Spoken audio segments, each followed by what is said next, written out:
Long. I'm so sorry I haven't been doing Tagalog Time lately or Tagalog Thursdays lately. I have missed you, that's for sure. Hello, everybody. Let me go ahead and just mute this. Hang on one moment.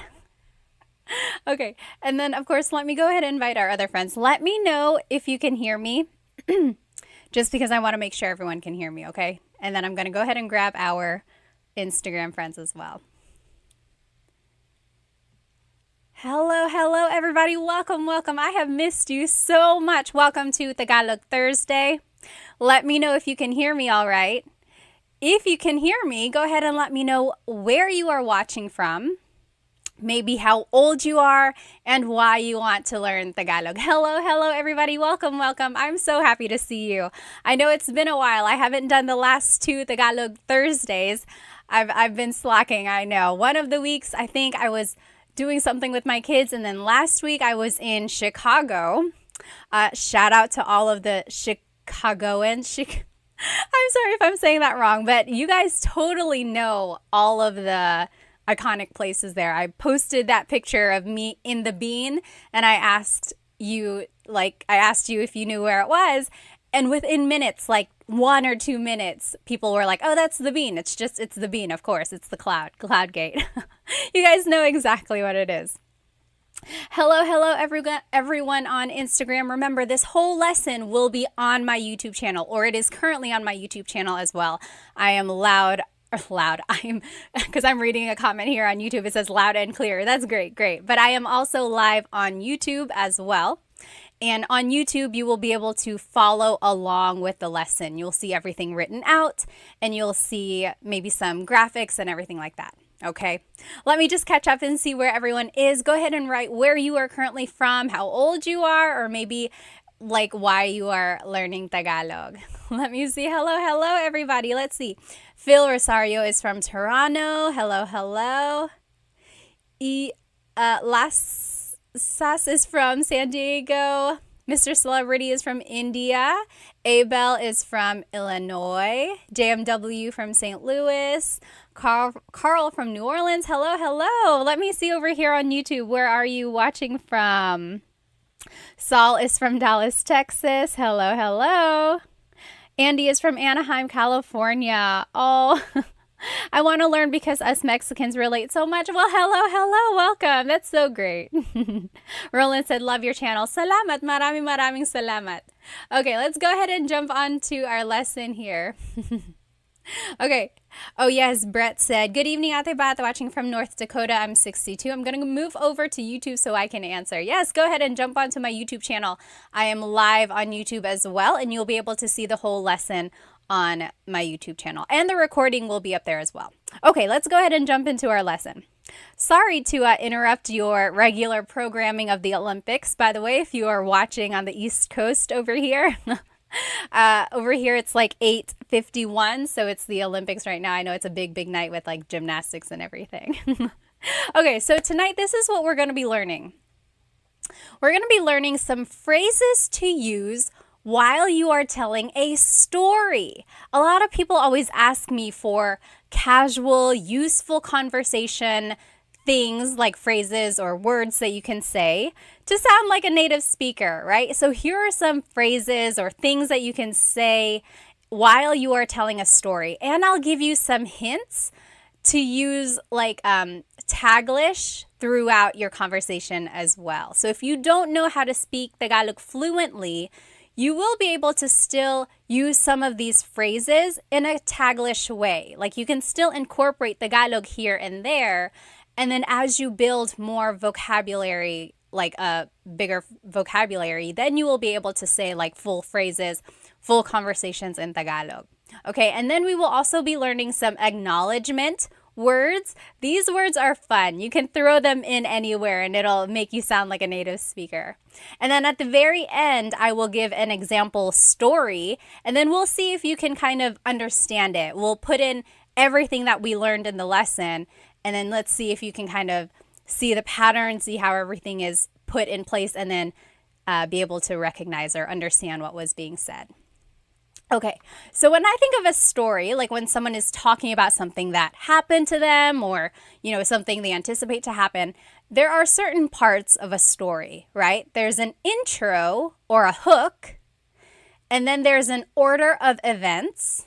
Then there's a dialogue, sometimes like he said, she said, this and that. So that's like a dialogue in a story. And then sometimes, like depending on who you're talking to, you might get some acknowledgement for what was being said. Okay? So those are just different parts of the story. We'll break it down and see what you can say in Tagalog for these different parts. Let's just jump right into it. Here are some phrases that you can say to introduce a story or as a hook. For example, may kwento ako para sa'yo. May kwento ako para sa'yo. May means to have. Cuento is a story. Ako is I. Para is for. Sa'yo is you. So, may kwento ako para sa'yo means I have a story for you. Okay, so that's like a way to hook someone into your conversation. You're like, oh my gosh, I have a story for you. Oh my gosh, may kwento ako para sa'yo. Okay? Here's another thing you could say. May sasabihin ako sa'yo mamaya. May sasabihin ako sa'yo mamaya. So, may means to have. Sasabihin means will say or will tell. Ako means I. Sa'yo means to you. Mamaya means later. So, may sasabihin ako sa'yo mamaya means I have something to tell you later. Okay? May sasabihin ako sa'yo mamaya. I have something to tell you later. Yes! TMD Texas says chismis. Oh, yes, we're going to get to that. Okay, so again, these are just hooks or intro phrases to kind of get someone excited about hearing your story. Okay, so if you're just joining, we are learning phrases that you can say while telling a story. And if you're on Instagram, this whole thing is on YouTube. You'll be able to follow along with my lesson. Just look up Tagalog Time with Pat. Okay, another thing you can say to introduce the story is, alam mo ba, ... Alam mo ba? Alam means to know. Mo is referring to you. Ba is a question word. So, did you know ... Alam mo ba ... For example, alam mo ba I got a new job? Did you know I got a new job? Or, alam mo ba my car broke down? Did you know my car broke down? Okay, so alam mo ba ... Did you know? Or guess what? Sometimes it almost translates to guess what? Or like just a way to bring someone into the story. And then lastly, here's something you could say. May chismis ako. May chismis ako. That means I have some gossip. Or may balita ako. I have some news. May balita ako. So chismis is gossip. Balita is news. So you might have seen some people in the comments here on Instagram talking about chismis. One thing, in Tagalog, it's spelled with a TS. The TS combination makes that ch sound. So, may chismis ako means I have some gossip for you. And another way to say it is like, may balita ako, I have some news for you. Yes. Andreas on YouTube said, marites ka. Speaking of, so let's talk about chismis a little bit. I feel like it's embedded in the Filipino culture, right? Some gossip. I guess in any culture, people love talking about other people, unfortunately. So chismis, again, is gossip. And you might hear the phrase marites, or that's kind of like the name given to someone who is a gossiper, who loves to gossip. It's like, oh, marites siya. She is a marites. And marites, unfortunately, is a real name. Like, people are named marites. But over the years, recently, this name has been given to people who love to gossip. Kind of like Karen, like, oh, she's a Karen means someone who likes to complain a lot. So marites is kind of the negative name of someone who likes to gossip a lot. And it comes from this phrase, mare, or sorry, not mare, what's the latest? So do you see the marites in there? Mare, what's the latest? Marites. So mare is like your friend who's a girl, like, hey girlfriend. That's like mare. Usually like ninangs or people who are like have godchildren with each other. Like if you choose someone to be your kid's ninang, that's like your mare and pare and things like that. But do you see, it just comes from this phrase, mare, what's the latest? So they're always saying that, so they got this name, marites. Okay? Yes, JB said, haha, chismis. I heard that a lot from my aunties growing up. Yes, there's a lot of chismis, or as my husband likes to call it, Chex Mix. And then so someone might be called marites, someone who likes to gossip, or just the classic traditional name is chismosa or chismoso, someone who likes to chismis, someone who likes to gossip. So chismosa is a girl or a woman, chismoso is a guy or a boy who likes to gossip. Okay? And then madaldal, that's just an adjective meaning someone who likes to talk a lot. Like someone who likes to talk too much sometimes. Madaldal, just keeps talking and talking. Sometimes if people are like, bakit ang daldal mo? Why are you talking so much? If like they're giving someone else's secrets all out there. They're like, ang daldal mo, you know? Oh, Andres, thank you so much for the super on YouTube. Thank you. Any gifts that I get on these platforms, I really try to give back. Speaking of, these earrings are from Sunkissed Pinay. I love wearing Filipino-inspired jewelry or buying products that I can share with you. Maraming salamat, Andres. Thank you. Okay, so everyone got it? You know what a marites is? Again, marites is someone who likes to gossip, also known as chismosa, chismoso, or someone who is madaldal, likes to talk a lot. Okay? Now, we talked about how to reel someone into your story, right? We talked about an intro or hooks that you can say at the start of your sentence or of your story. Now, here are some words or transition words that I like to call them that you can use in your story to describe the order of events. So, una is first. Una. Pangalawa is second. Pangalawa. Pangatlo, third. Pangatlo. Tapos means next or then. At saka means and then. At sa huli means finally. And then yun lang means that's all. So let me give you some examples of how some of these are used. First, do you see that these first three, una, pangalawa, pangatlo, if you know your numbers in Tagalog, it's just the matter of adding pang before it, except for the word una. Una is its own thing. It comes from the Spanish uno, meaning one.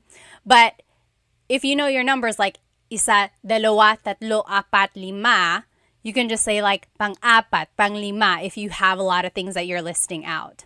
The fourth, the fifth. So here's an example of how I would say this. If I was baking, like frying an egg, una, ibubuksan ko yung itlog. I will open the egg. Or sisirain. How do you say crack an egg in Tagalog? I guess I've never really said it. Pangalawa, maglalagay ako ng oil sa kawali. Then second, I will add oil in the pan.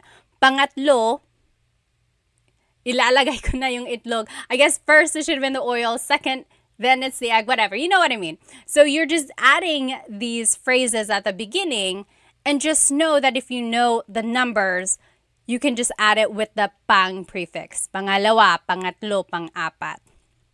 Okay. Now, I like to use these next ones throughout a story. It really helps it flow.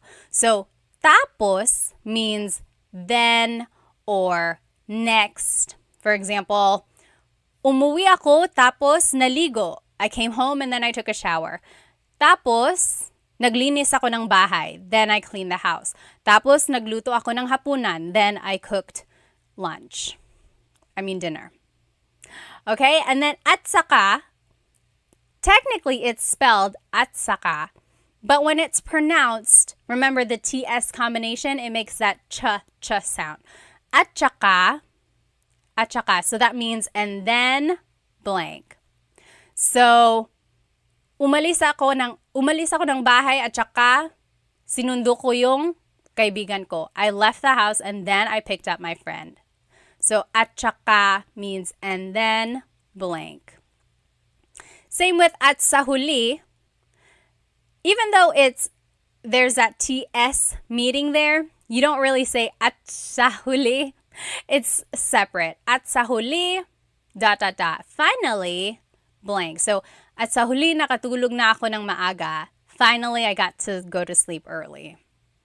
And then, yun lang means that's all. So it's like, maybe you said this long story and then someone was waiting for you to say more and you're like, yun lang, that's all I got. Yun lang.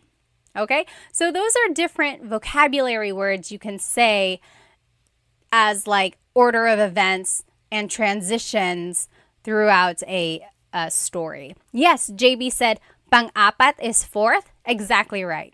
So, una is first, pangalawa is third. Pangalawa is second. I was reading a comment up here.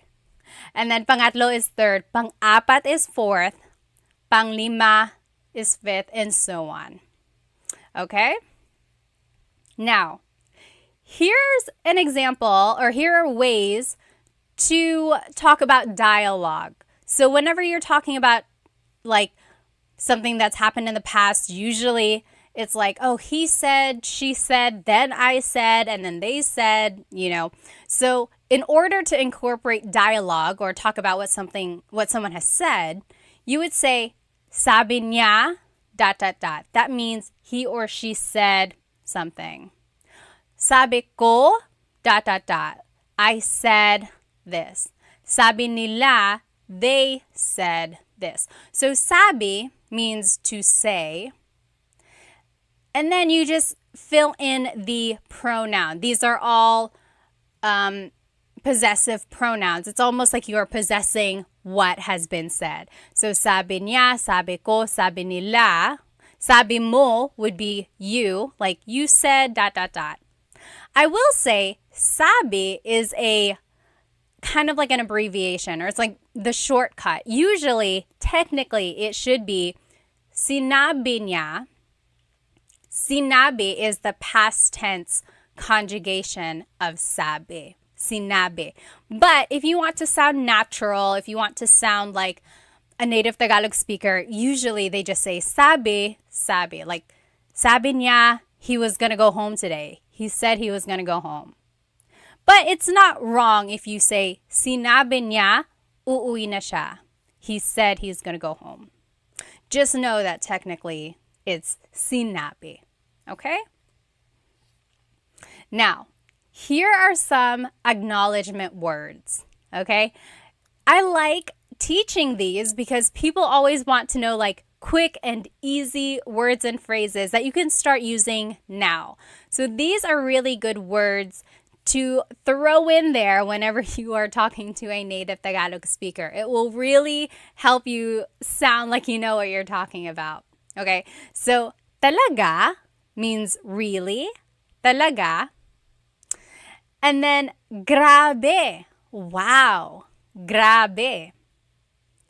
Hala, oh no, hala. Ayos, nice, ayos. Galing, great, galing. Hindi nga, no way, hindi nga. And then mabuti naman, that's good, mabuti naman. Let me just catch up on some of these questions here. Oh yes, David said this slang makes Tagalog so hard to learn. I know, it does make it a little bit tricky. Let's see, did anyone have any questions? If you have a question, go ahead and just write it in here. I don't want to miss it. Okay, we'll keep going. So these acknowledgement words are words that I use all the time. So, oh no, it said you can't hear me. Let me just go ahead. My mic might have died, sorry.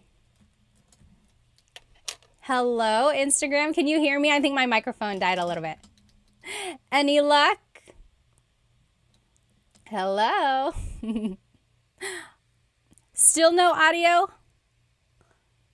Hang on.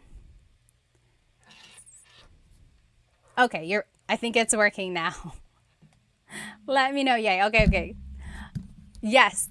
So again, these acknowledgement words are words that I love using all the time, and I will always use them. Like if someone is like telling me good news, like, hey, I just won the lottery. You're like, oh, talaga? Really? Oh, that's so good. That's so good.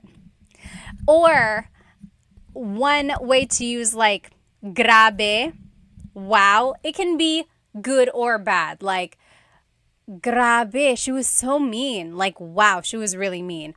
Or, grabe, I'm so happy for you. Wow, I'm so happy for you. So a lot of these can be used in different contexts. Just change your tone a little bit. Like, hindi nga, no way. Like, oh no, I lost my cat. You're like, hindi nga. Oh no, no way. Or something really exciting like, I got a raise. You're like, hindi nga. You're like, no way. Okay, so a lot of these you can just incorporate in different contexts. Do you know of any other acknowledgement words that you like to throw in there? I think this is a pretty good list. I use them a lot. Oh, so Imagine said, ikakainis. Nakakainis means like, oh, so frustrating, which you could also use as an acknowledgement word. Like if someone was telling you a frustrating story and you're like, wow, nakakainis naman. It's like, wow, that is really frustrating. This word naman, you'll see it here with the mabuti naman. That's an emphasis word. Technically, you don't have to add naman. You could just say mabuti, cool, mabuti, or that's great, good. But when you add naman, it's like, that's awesome. That's really good. Okay. Yes. Fubo said, grabe naman. Same idea, right? We know grabe as wow. If you say grabe naman, it's like, wow. It's just adding emphasis there. Yes. David said, sige. Sige means okay. So if it's like, hey, I'm going to go on vacation. You're like, oh, okay, sige. Sige, okay. Football juggler said sayang. Is that what it says saying? That could have been autocorrect there. Sayang, yes. So sayang means, oh, too bad. So that's a good one to say as well. So like if someone was like, oh, I lost the competition. You're like, oh, sayang. I know you worked hard. Oh, too bad. Right? Football juggler said, sana all.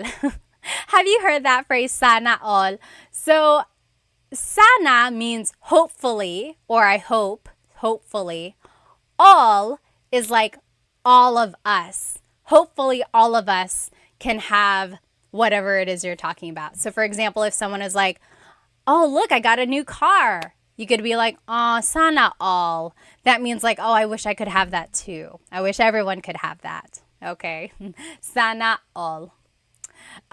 Someone over here said, I think that was it over here. Oh, yes. Little Duck on YouTube said, totoo. Totoo means true. True. So yes, that's a good one to throw in there as well. So it's like if someone is talking about like, they're wasting all of this plastic. I wish they would just recycle it. You're like, oo, totoo. Yes, that's right. Totoo. JB said, I thought sayang meant pity or waste. Yes. So it does mean like, oh, too bad, or that's a waste. So if you're using it kind of as an acknowledgement, it's almost like that's a waste. Like, oh, too bad. Kind of like metaphorically wasted. Okay. Oh, yes, JB said, Ate Pat, may tanong ako. I have a question. Is sana all an expression of envy? Absolutely. It's like people are envious of what you had just told them or envious of what you have. So they're like, oh, sana all. I wish I had that. I wish everybody had that.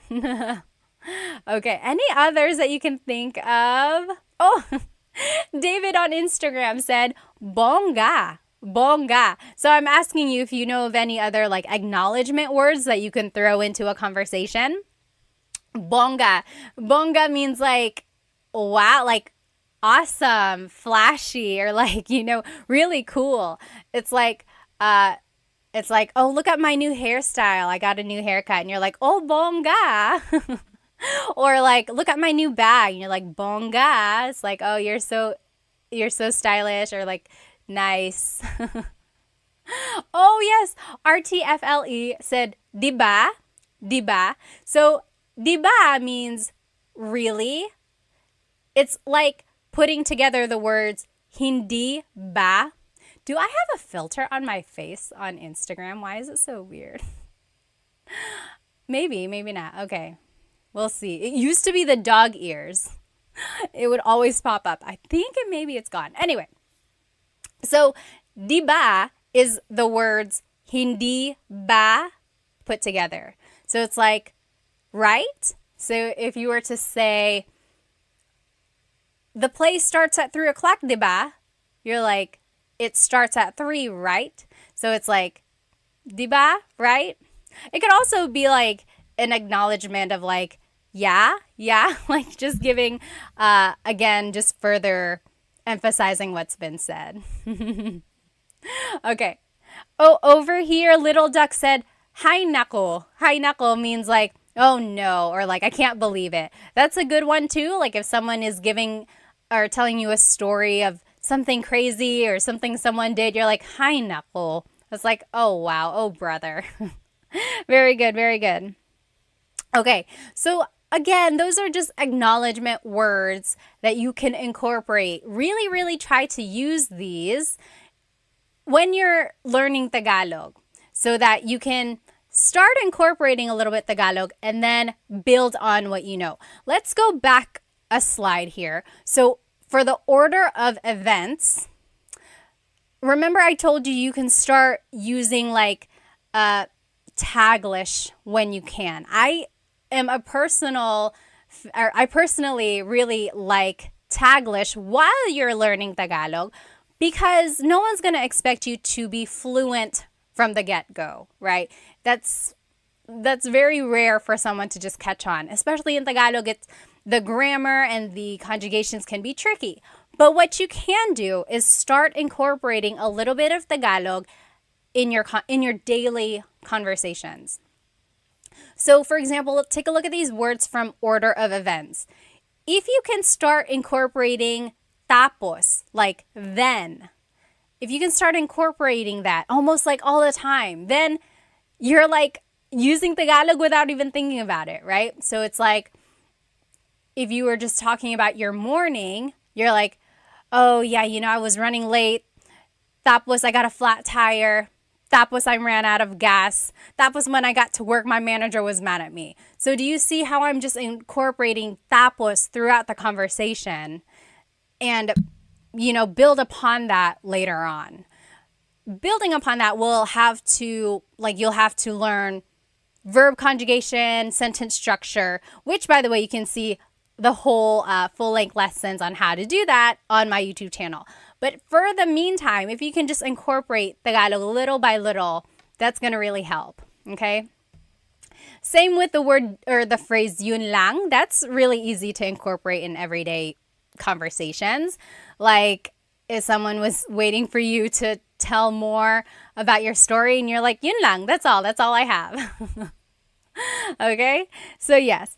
And then going back to these acknowledgement words, these are, again, a good way to incorporate Taglish. So if someone is telling you a story and you know they can speak Tagalog, you can say, talaga? Really? Talaga? And then like, oh, mabuti naman. That's great. Mabuti naman. Okay? Yes. Ejam on YouTube said, does tapos also mean finished? Yes, it does. It does. So like, it can be a verb to finish. So it's like, tapusin mo na, finish it. Go ahead and finish it. Or if you're watching a movie and someone comes in late and you're like, oh, tapos na, it's done, it's finished.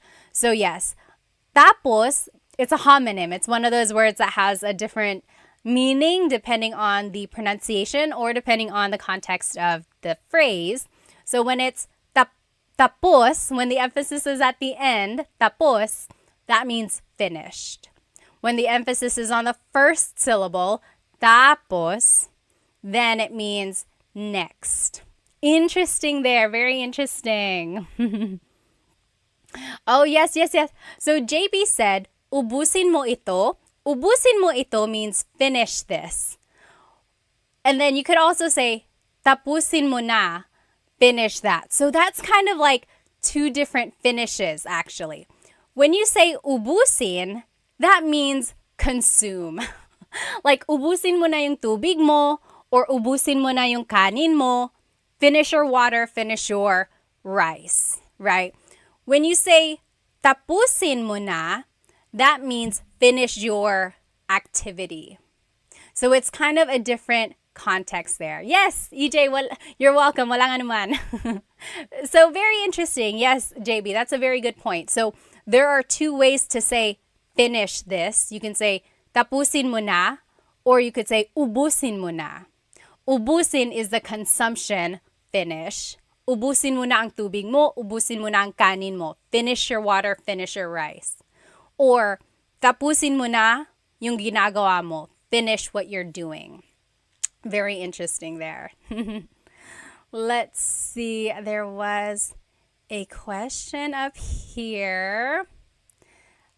Let's see. Yes, someone asked, how do you say goodbye in Tagalog? It means, or it's paalam. Okay. Oh, yes. Football Juggler said, I hear kasi a lot. So kasi isn't really an acknowledgement word. It's more of a transition word. It means because. Kasi. So it's like, my head hurts kasi I didn't get a lot of sleep last night. My head hurts because I didn't get a lot of sleep. So that's what kasi is. Very good. Imagine said, where do you live in the Philippines? Actually, I live over here in North Carolina, in the States, on the East Coast. My family is from Bicol in the Philippines, Catanduanes, and my mom's side is from Sorsogon. When we go, I go to Manila. And now I visit Cebu too, because my husband's family is from Cebu. How about you? Where are you guys from? All right. So we learned intro phrases. We learned then we learned like marites and what chismis is, right? Then we learned words or transition words to describe the order of events. And then we learned some acknowledgement words, okay?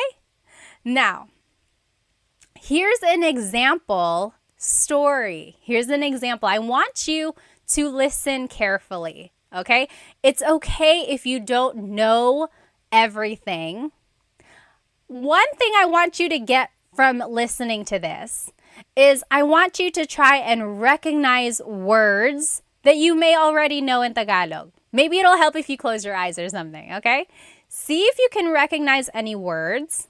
See if you can recognize a grammar pattern, like see where the subject is, see where the verb is, and then try to recognize all of those words that we learned at the beginning of class, right? Like the transition words, maybe some of the phrases we learned, okay? Ready? Here we go. Uy, may kwento ako para sa'yo. Naaalala mo ba si Sarah? Yung kaklase natin noon? Nakita ko siya sa tindahan ng isang araw. Sabi niya, nakatira daw siya malapit sa atin. Tapos sabi ko, dumalaw siya sa bahay minsan. At saka sabi niya, may 2 anak na siya.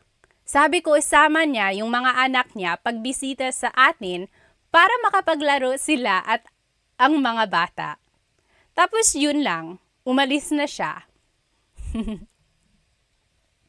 So that was, in a way, this example is it's like a little repetitive. I really wanted to use all of the transitions in there. It's a little verbose, right? It's very wordy. But you get the idea. I hope you see the transition words that were used. Did you understand? What do you think? Was there anyone in there who like understood it all? I'll read it again, okay? I'll go a little bit slower. Uy, may kwento ako para sa'yo. Naaalala mo ba si Sarah? Yung kaklase natin noon? Nakita ko siya sa tindahan nung isang araw. Sabi niya, nakitira daw siya malapit sa atin. Tapos, sabi ko, dumalaw siya sa bahay minsan. Oh, there's a typo right there. At saka, sabi niya, may 2 anak na siya. Sabi ko, isama niya yung mga anak niya pagbisita sa atin para makapaglaro sila at ang mga bata. Tapos yun lang, umalis na siya. What do you think? Let me just catch up on some of these comments here.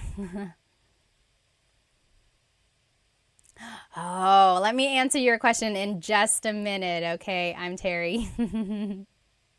Yes, exactly right. Feminine womanhood. You got it right. I have some news for you. Remember our classmate? She said she lives near us. I said she should come to visit. Exactly right. I said she should bring her kids so our kids can play. That's all. Then she had to leave. Yay! So here's the translation, okay? So exactly right. Remember, we learned, Uy, may kwento ako para sa'yo. Hey, I have a story for you. May kwento ako para sa'yo. And then, naaalala mo ba si Sarah? Do you remember Sarah? Yung kaklase natin noon. Our old classmate. Nakita ko siya sa tindahan nung isang araw. I saw her at the store the other day. Sabi niya, nakatira siya malapit sa atin. She said that she lives close to us. Tapos sabi ko, dumalaw siya sa bahay natin minsan. Then I told her she should visit our house sometime. Tapos, where am I? Lost? Oh, at saka sabi niya, may 2 anak na siya. Then she said she has 2 kids.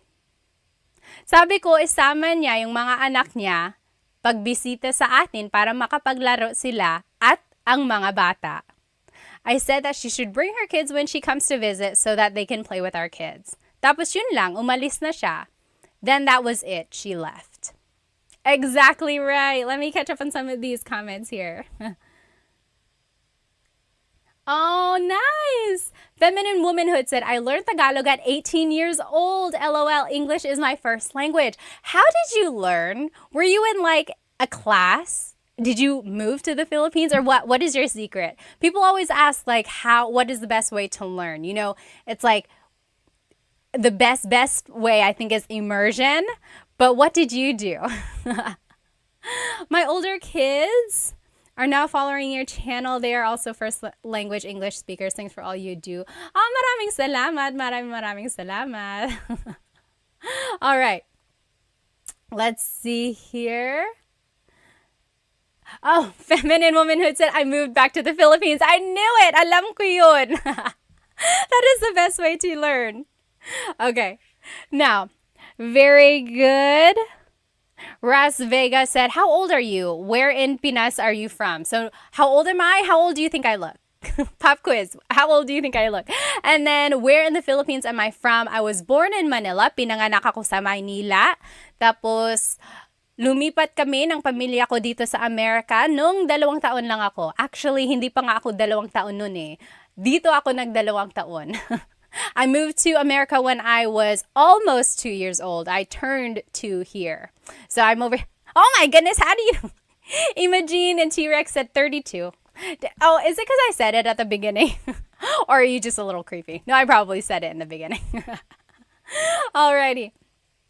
Very good. Oh, YouTube. Everyone on YouTube thinks I'm a little bit younger.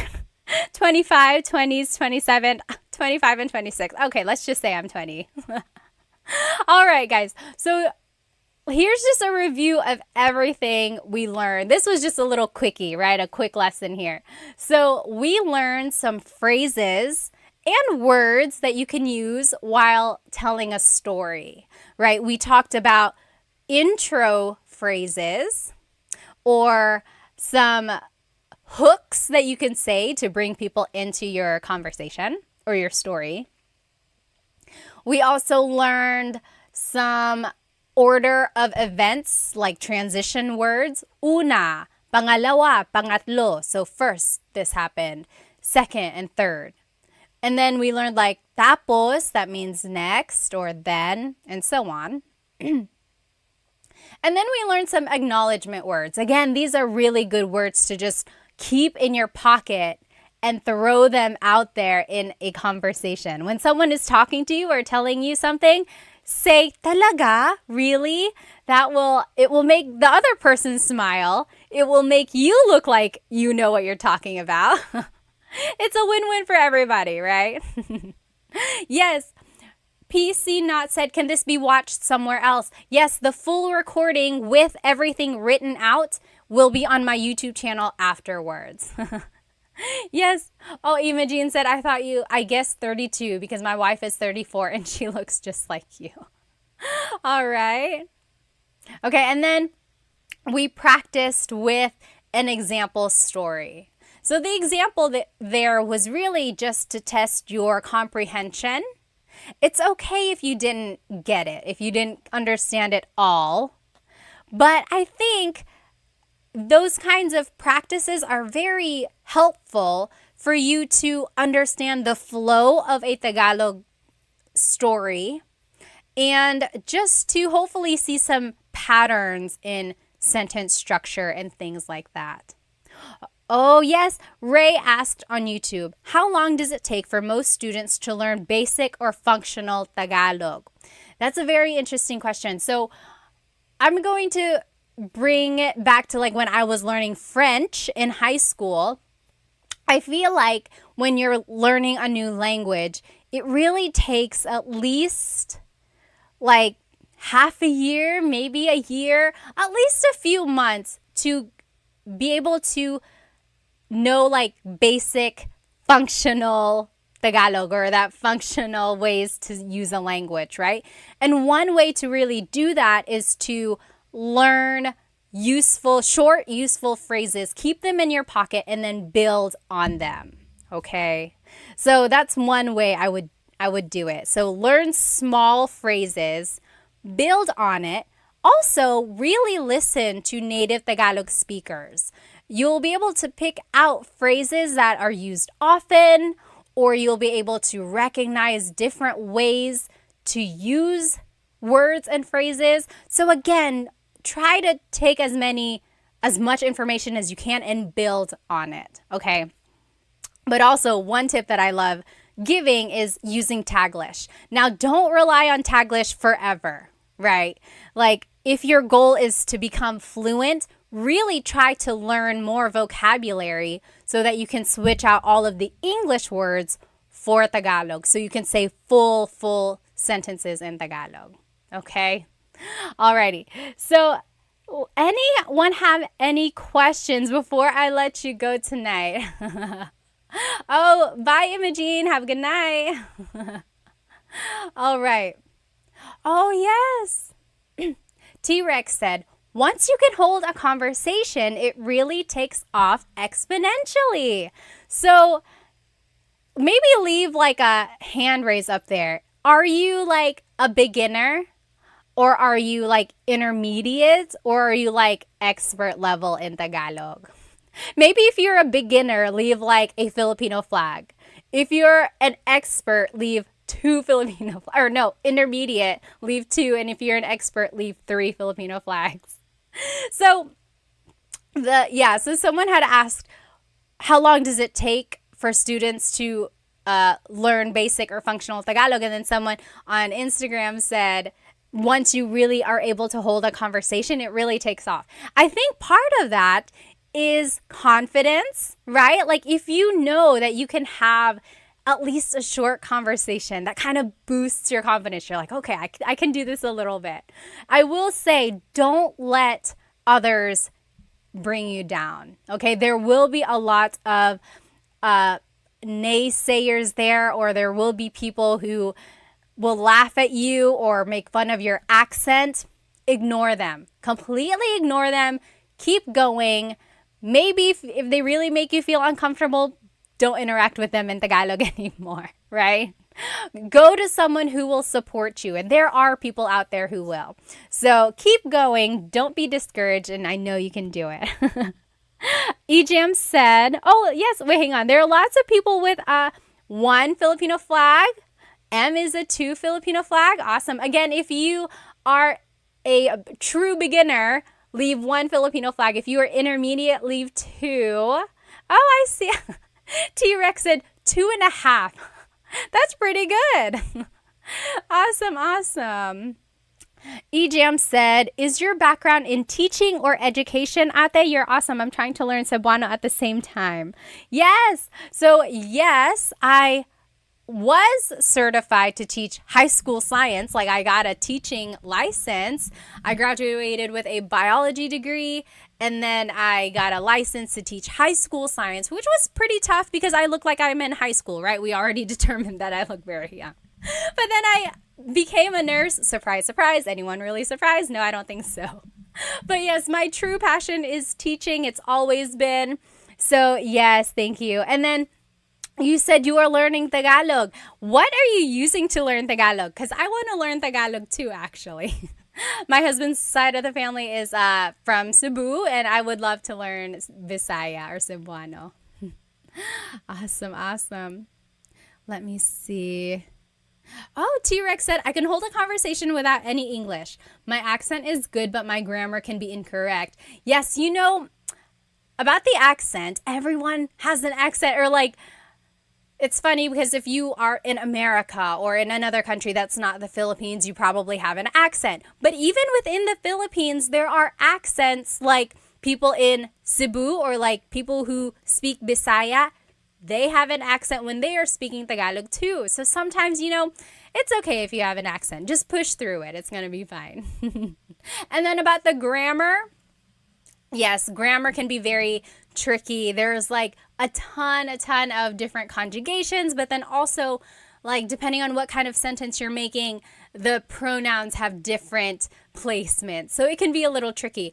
One way to improve on grammar is listening to native Tagalog speakers. Then you'll be able to recognize, like, oh, okay, that's how you say a sentence like that. Or when you're watching a movie, it's like, oh, okay, so that's how that's used. So those are different ways to learn grammar. Let's see. Oh, someone here. Fluffy said, how many languages do I know? English and Tagalog. Do I really know French? No, not really. Not anymore. I took it in high school and a little bit in college. But it's like one of those things, if you never use it, it just kind of goes away, right? I could probably recognize it. If I really tried, I might be able to make a sentence. But yeah.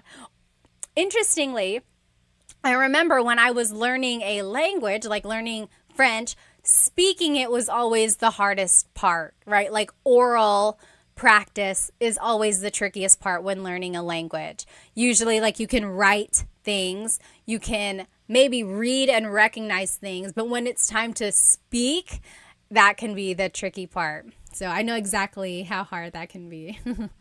T-Rex said, I watch movies, listen to music, listen to locals. Early on, I refused to speak unless I repeated. Okay, that's a good way to learn. Oh,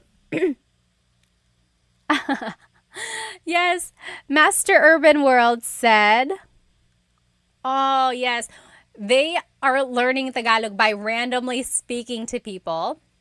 And if I forget something, I switch to Taglish. So like saying, McDonald's tayo. Let's go have McDonald's. McDonald's tayo. Yes, exactly right. Oh, okay. Ejam said, I follow a YouTube page called Let's Talk Bisaya with Loved Ones. Oh, I gotta find them. I gotta look them up. Ray said, have you watched Sing and Sarah on YouTube? The Indian guy speaks Tagalog. Really? No, I've never seen that. I'm gonna look him up. Oh yes, Mr. Urban World said French pronunciation is harder than Mandarin. It can be. Yeah, they have a different kind of pronunciation. Alrighty, guys. I hope you have a good rest of your evening or day, wherever you currently are. Again, if you want to watch this recording, it is up on my YouTube channel. Otherwise, I will see you guys next time. Maraming salamat. Paalam.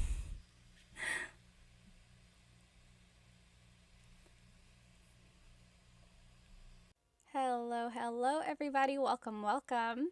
Welcome to Tagalog Thursday. I'm so happy you're here with me on YouTube. Let me go ahead and just make sure our other friends are joining us as well. We have a really fun class tonight. Hello, everybody. Welcome to Tagalog Thursday. I have missed you. I've missed you a lot. Tonight is going to be a very fun night because I actually have something that we're going to use, and I think it's going to be very, very helpful. So if you looked at my Instagram story, you'll notice that I put a link up there for some flashcards that I made for us. So I have been working really hard. I made some Tagalog verb flashcards for you. And not only are they vocabulary words about the different verbs in Tagalog, but on the back of the flashcards are conjugations of the verbs as well. Oh, TikTok, let me see if I can flip the screen so that you can see it. Is that better? Yeah, there we go. Okay. So these flashcards are so great because they have the word on them, and then on the back is how you conjugate the verb. Okay, a lot of you have said, oh, verbs and conjugation are like some of the most challenging things about Tagalog, and it's true. And if you have watched my full-length Tagalog lessons on YouTube, then you know that there are different types of verbs, and then there are different categories, different conjugation patterns, and everything like that. And one of the things that I said is the more verbs you learn, that's kind of how you will learn what group these verbs fall into, right? So it's just a matter of gaining more vocabulary, and getting these flashcards will help you with that. Again, tonight's Tagalog lesson is about Tagalog verbs, and we are going to be using these flashcards that I made for us that have the Tagalog verb on the front, and on the back is the conjugation. Conjugation means changing something into a different form. So these are the conjugations in the present tense, the past tense, the future tense, and then there's one more conjugation in there, or one more type of phrase. It's the command. You'll see how they are used when we go through them. Again, if you want to get your own copy of these flashcards that I made, the digital download is on my Stan store. I put the link in my stories, but also it's in the in my bio as well. Go ahead and write where you are currently watching from. Maybe tell me how old you are, and does anyone have a shout out? One time someone said, oh, it's my girlfriend's birthday. Can you say hi? If anyone has a special event, please let me know.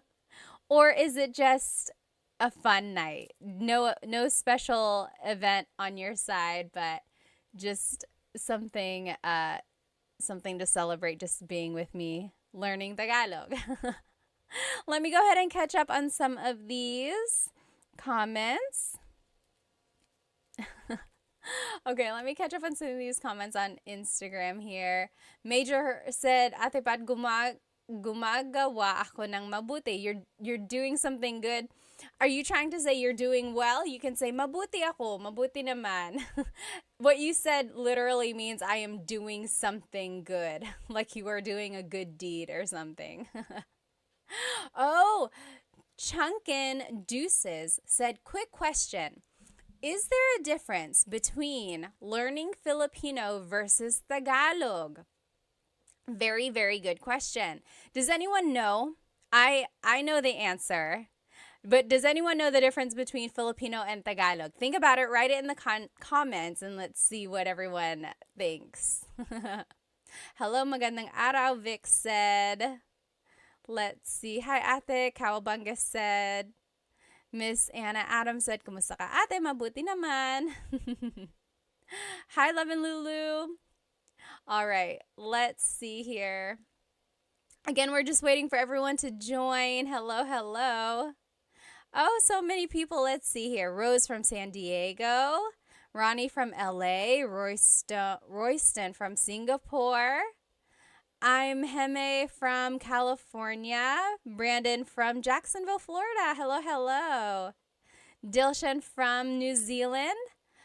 Fritz from New Jersey. Hello, hello. Mabuhay Thursday. Hello, hello. Let me see. Oh, did someone have a shout out? I forgot. Earrings are fire. Team D Texas said, salamat. These are from Pick You Official. I think Pick You Official. Let's see. How about over here on TikTok? Captain says, I'm a Filipino. I'm all the way from LA, California. Hello, hello. Yes, exactly right. So Rocky's Barber.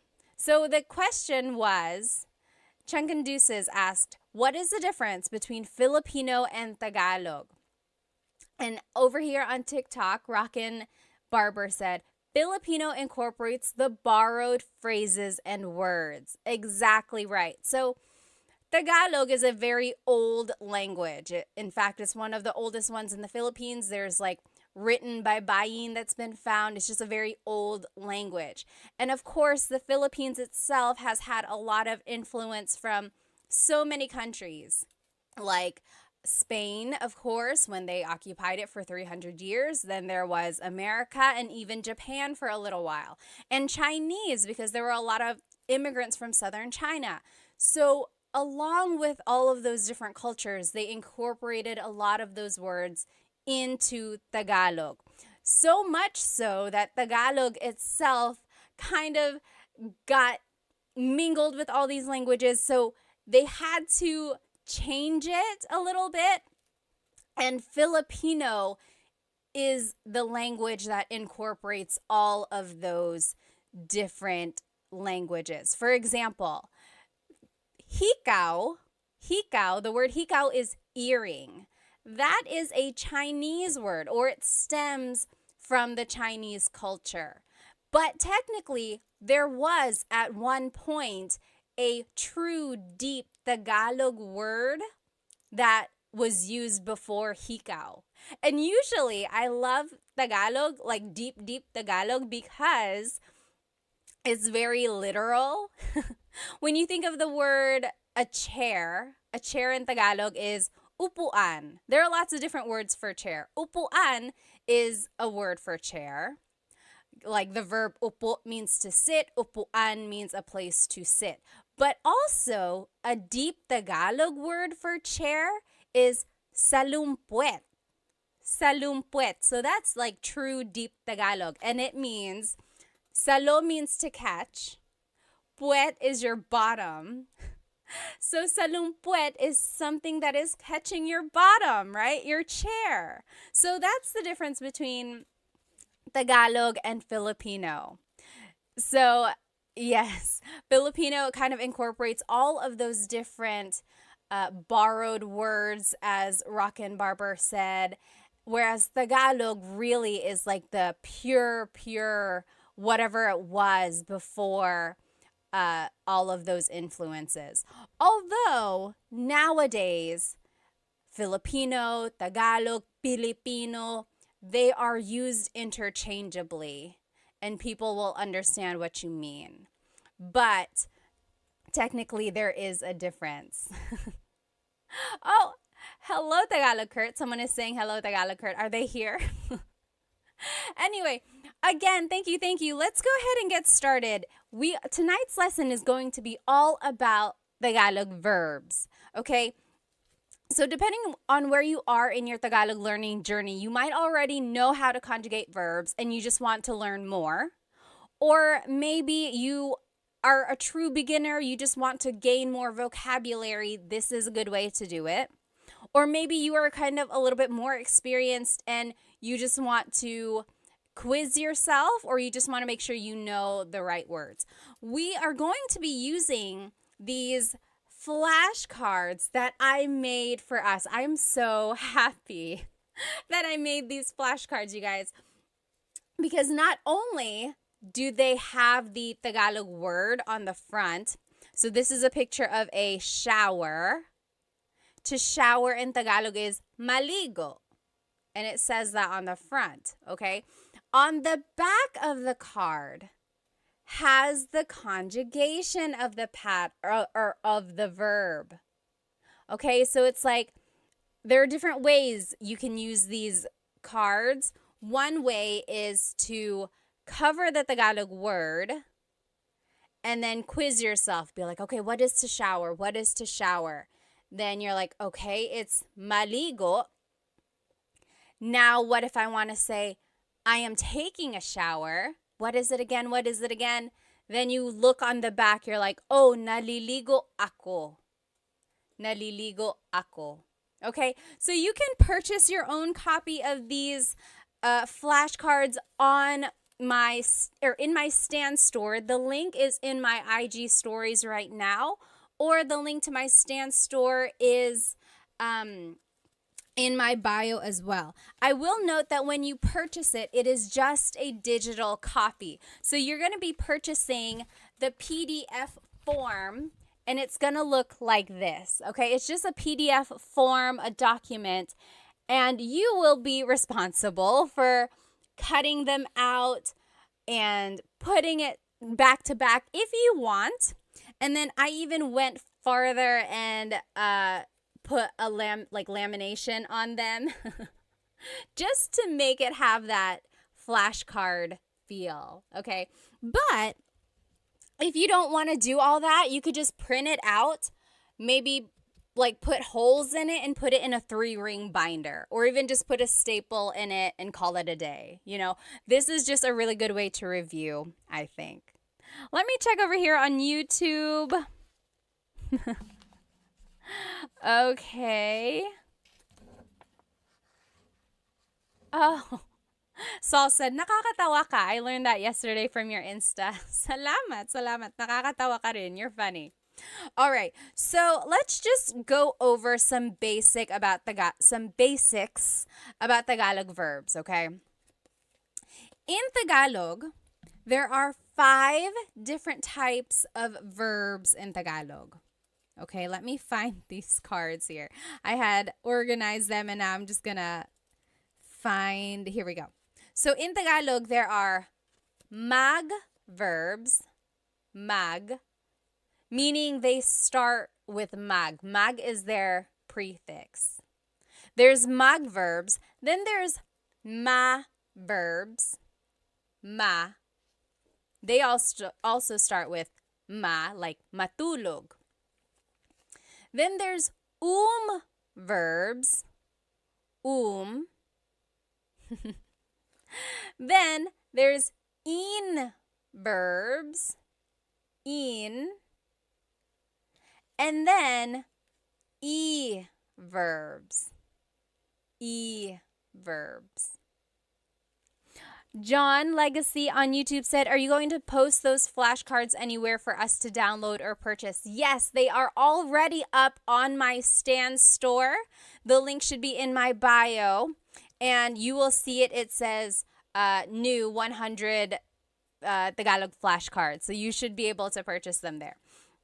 Again, there are 5 different types of verbs in Tagalog. Mag, ma, in, and e verbs. Why is that important? Well, it's all going to determine the patterns that we use when we conjugate them, okay? And if you need a review of how to conjugate these different types of verbs, you can watch the full-length Tagalog lesson on my YouTube channel. there's like present tense conjugation, past and future tense conjugation videos there. It will go step by step with lots and lots of practice. But we can also just learn them tonight, okay? I don't want you to get too bogged down about the patterns themselves, but I do want you to recognize that there is a pattern. Okay, you'll see. There's repeated syllables, there's certain affixes or prefixes or infixes. Okay, so I want you to just listen and see what we get. Okay, so let's just go through some of these verbs here. If you know the answer, write it in the comments. What is to clap in Tagalog? What is to clap in Tagalog? Do you know? What is to clap? Oh, thank you so much for all the gifts on TikTok. They are going so fast. FJMLV, thank you so much. And I think someone else up there, thank you. What is to clap in Tagalog? To clap, yes, Mr. Mark Tricks. So, palakpak or pumalakpak. Very good. Yes. Oh, Solman, thank you so much for the roses on TikTok. Maraming salamat. Thank you. So, pumalakpak or palakpak. So, technically, the root word here is palakpak. Palakpak. All verbs in Tagalog have a root, and then something is added to them to change the tense. For verbs, sometimes they are referred to as just the root, palakpak. Sometimes they are referred to with the already in it. So if you said palakpak, that is correct. If you said pumalakpak, that is also correct. JB on YouTube said magclap. Yes and no. So I love mag verbs because you can always use mag as a way to turn an English word into a Tagalog verb. If you don't know a verb in Tagalog, turn it into a mag verb and conjugate it that way. So JB said magclap because they couldn't remember what to clap is. So, but technically it's palakpak or pumalakpak. Now let's take a look at how it's conjugated. Oh, Jess, thank you so much for the gift on TikTok. Maraming salamat. So if you want to say I am clapping, it would be pumapalakpak ako. Pumapalakpak ako. So that's just right here. Again, these flashcards are on my Stan store. You can purchase the digital copy and then you can cut them out and laminate it yourself. On the front of it is the verb. On the back are the conjugations. Okay, so in the present tense, it would be pumapalakpak ako. Pumapalakpak ako. Oh, Saul, thank you so much for the badge on Instagram. Thank you. In the past tense, it's pumalakpak ako. Pumalakpak ako. Future tense, it's papalakpak ako. So, it's very interesting. Again, all of these patterns are very specific and don't get too bogged down. I just want you to be able to recognize mostly the root and then see if you can recognize that there is a repeated syllable and then certain affixes and prefixes. Now, if you want to say it as a command, it would be pumalakpak ka. Pumalakpak ka. Clap your hands. Okay? So pumalakpak means to clap or palakpak. Interestingly, the noun form of clap, like applause, is palakpak. So sometimes it can be confusing if you don't use the People can be like, are you talking about the verb or the noun. And of course, you would just use context clues from there. All right, let's keep going. What is to yell in Tagalog? To yell. Do you know what to yell in Tagalog is? To yell in Tagalog is sumigaw. Sumigaw. So in the present tense, sumisigaw ako or sumisigaw siya. Yes, very good. Warhawk got it right on TikTok. Sumisigaw siya. She is yelling. Or sumigaw siya. She yelled. Sisigaw siya. She will yell. Okay, so sigaw or sumigaw means to yell. Sumigaw. Okay, what is our next verb here? What is to dance in Tagalog? What is to dance in Tagalog? To dance in Tagalog is... Oh, Christina, thank you so much for the rose on TikTok. Thank you, thank you. To dance is, sumayaw. Yes, very good. Leonardo on TikTok got it right. Jasmine, very close. Jasmine on Instagram said masayaw. So that's another tricky thing there. It's like you might know the root, sayaw, but then you have to figure out, is it a ma verb, a mag verb, or an verb? Sayaw is an verb. So sumayaw means to dance. Again, on the back is the conjugation for your review if you do want to learn them. Sumasayaw ako, I am dancing. Sumasayaw ako. Sumayaw ako, I danced. Sasayaw ako, I will dance. And then as a command, it would be sumayaw ka. Dance. Sumayaw ka. Dilshan said, isn't masaya happy? Yes, masaya means happy. Sumayaw is a little different from masaya. Okay? I guess we're in this stack of verbs. What is to cry in Tagalog? What is to cry in Tagalog? Oh, Cam said, where can I get the flashcards? You can download the flashcards from my Stan store. You can, when you download them, they will come as a PDF and you just print them out yourself. And you can cut them, laminate them like I did, front and back, or just print them, maybe put a staple or put holes in it and put it in a 3-ring binder. So however you want to use them, you're going to download it. It'll come like this. What is, yes, JB, you got it on YouTube. To cry is iyak, umiyak, umiyak. Very good, JB. Very good, very good. Umiyak means to cry.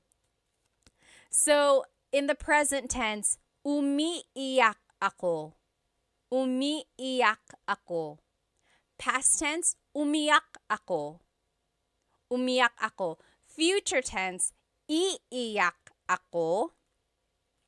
And then as a command, wag kang umiyak. Wag ka nang umiyak. Don't cry. Don't cry. Okay.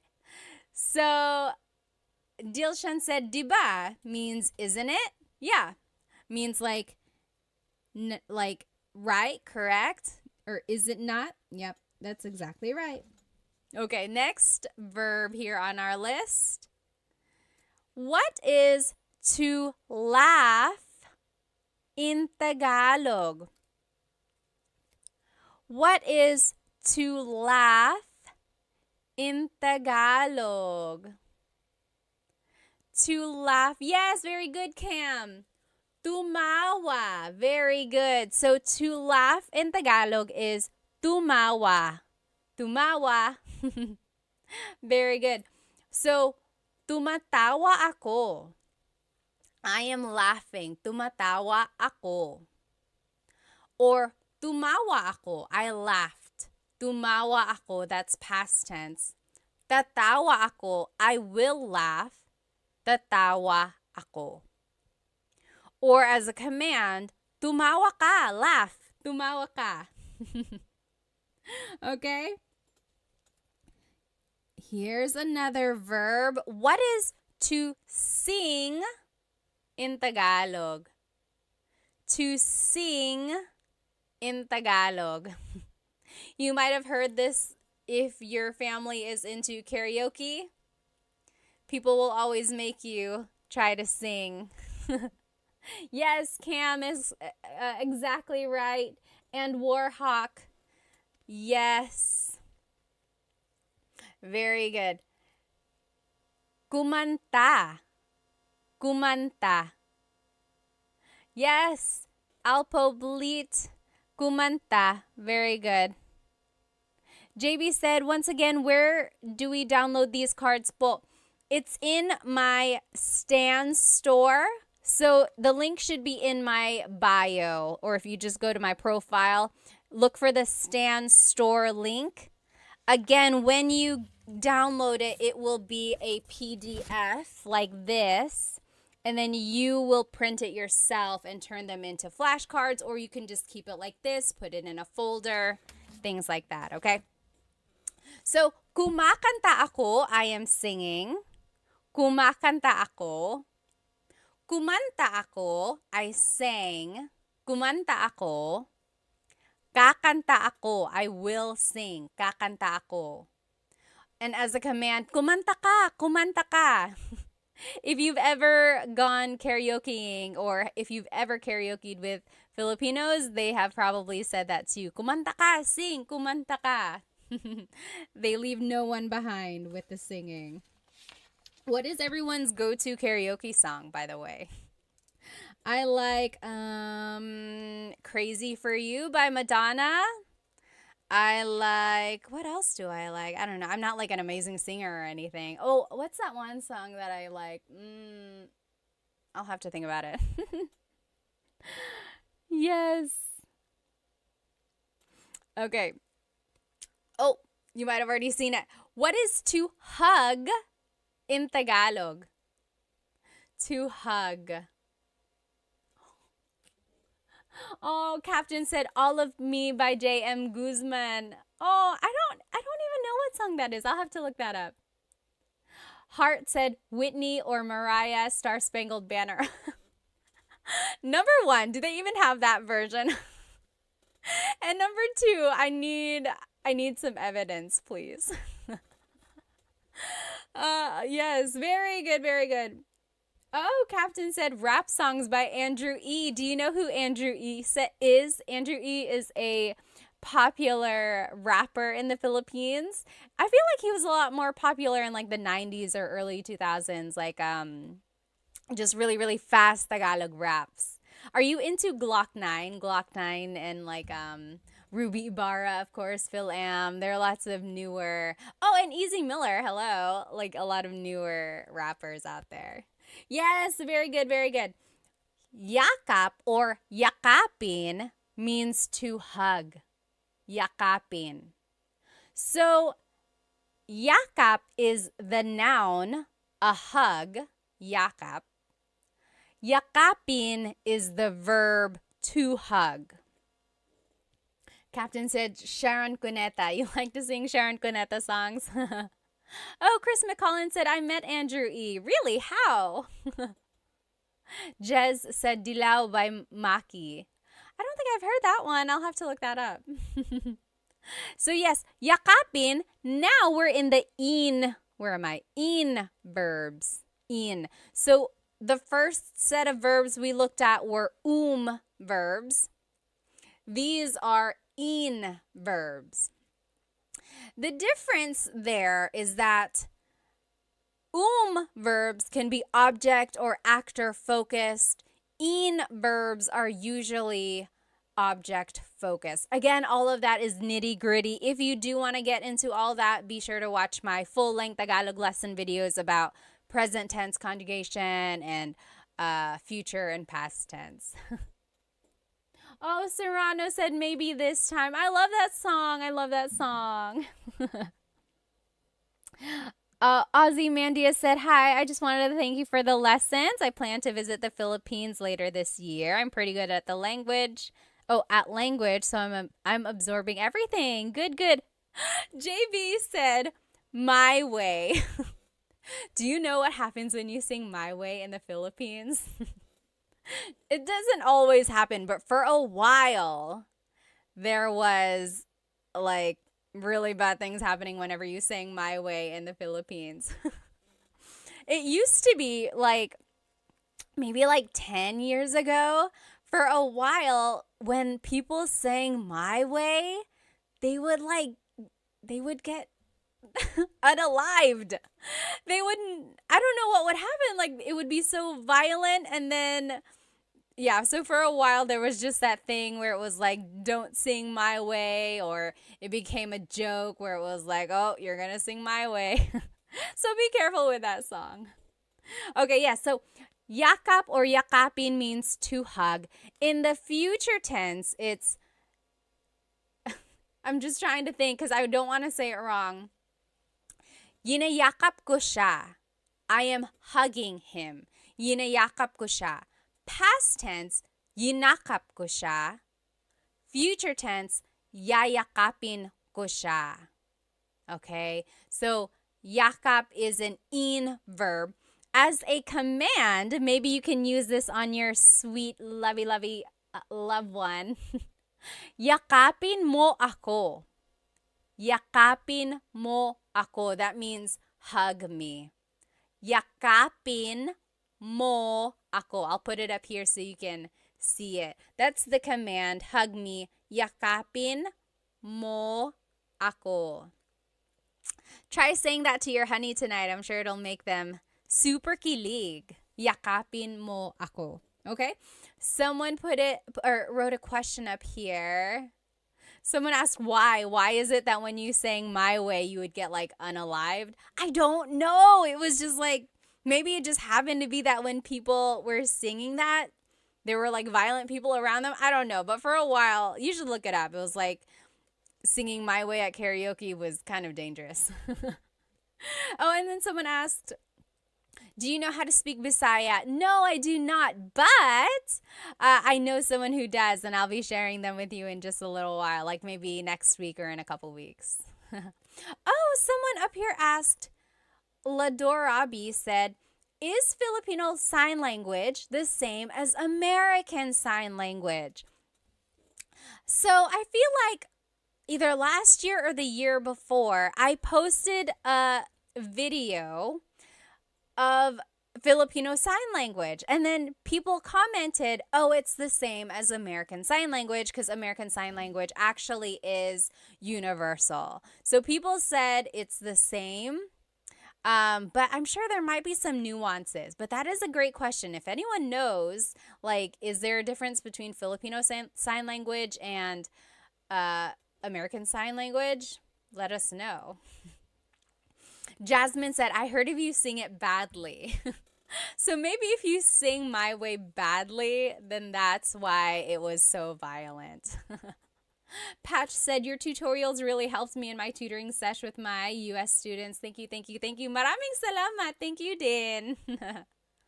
Oh, interesting. Okay, so PJ said Japanese Sign Language is a little different. Interesting. Okay, so yeah, there might be some similarities between Filipino Sign Language and then like American Sign Language, but also there might be some differences as well. Warhawk said, I'll never sing that song in the Philippines. Yeah, don't sing my way. You might not want to. Okay, and then someone asked, do I speak Waray? No, I do not, but I'm looking for someone who can teach it. If you know anyone who can teach Waray, send them my way. Okay. What is to pull in Tagalog?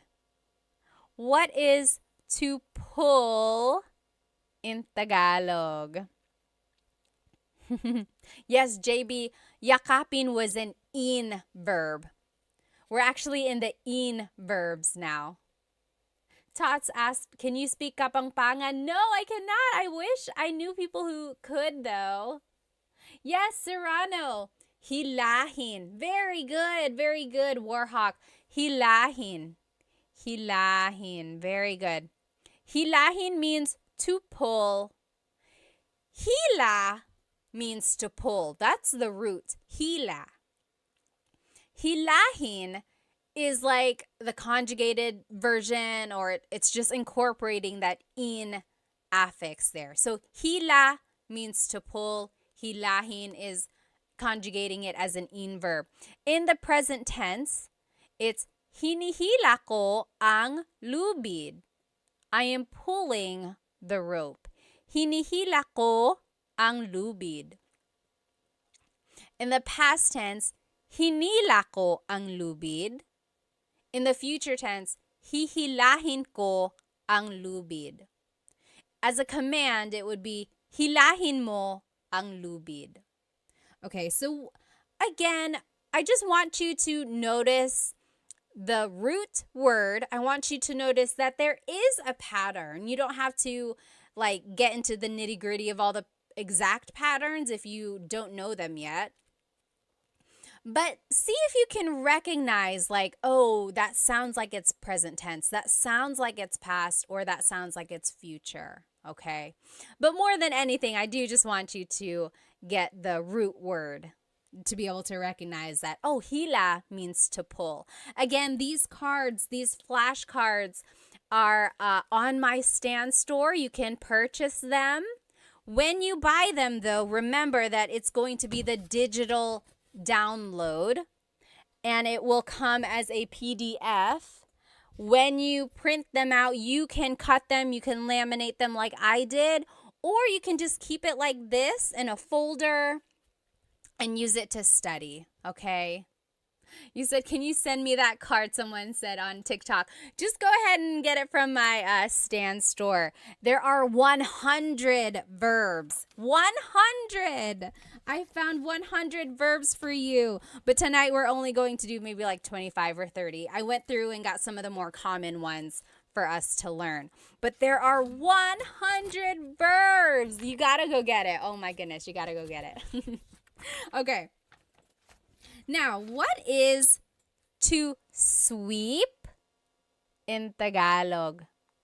What is to sweep in Tagalog? Samurai said there are many Filipino shops and restaurants in our region in Oman. Oh, that's nice. Very good, Serrano. To sweep in Tagalog is walis. Oh, Serrano, you bring up a really good point. So in this card, I am showing it to you as an in verb. Walisin. Take a look at the conjugations. Winawalis ko ang sahig. Winawalis ko ang sahig. I am sweeping the floor. Now, Serrano on TikTok said magwalis. Oh, I love this, you guys. Walis is one of those verbs which can be either object-focused or actor-focused. Okay? So there are certain verbs in Tagalog that can take on different types of verbs. So remember, there's magma, in, or i. Walis can be an in verb, or it could be a mag verb. When it's an in verb, it's being conjugated as an object-focused verb. So you can even see it in the conjugation example. Winawalis ko ang sahig. I am sweeping the floor. The focus of this sentence really is the floor. What are you doing? I am sweeping the floor. Now listen to this. When I say, nagwawalis ako, Now I'm conjugating it like a mag verb. Nagwawalis ako. That just means I'm sweeping, right? It's a complete sentence. Nagwawalis ako, I'm sweeping. There's no floor, there's no object. It's just about me, the actor. It's actor focused. What are you doing? I am sweeping. Versus, what are you doing? I am sweeping the floor. Do you see the difference there? That is a prime example of a verb that can be object or actor focused. Very good observation there, okay? Tim said, I love those cards. Thank you.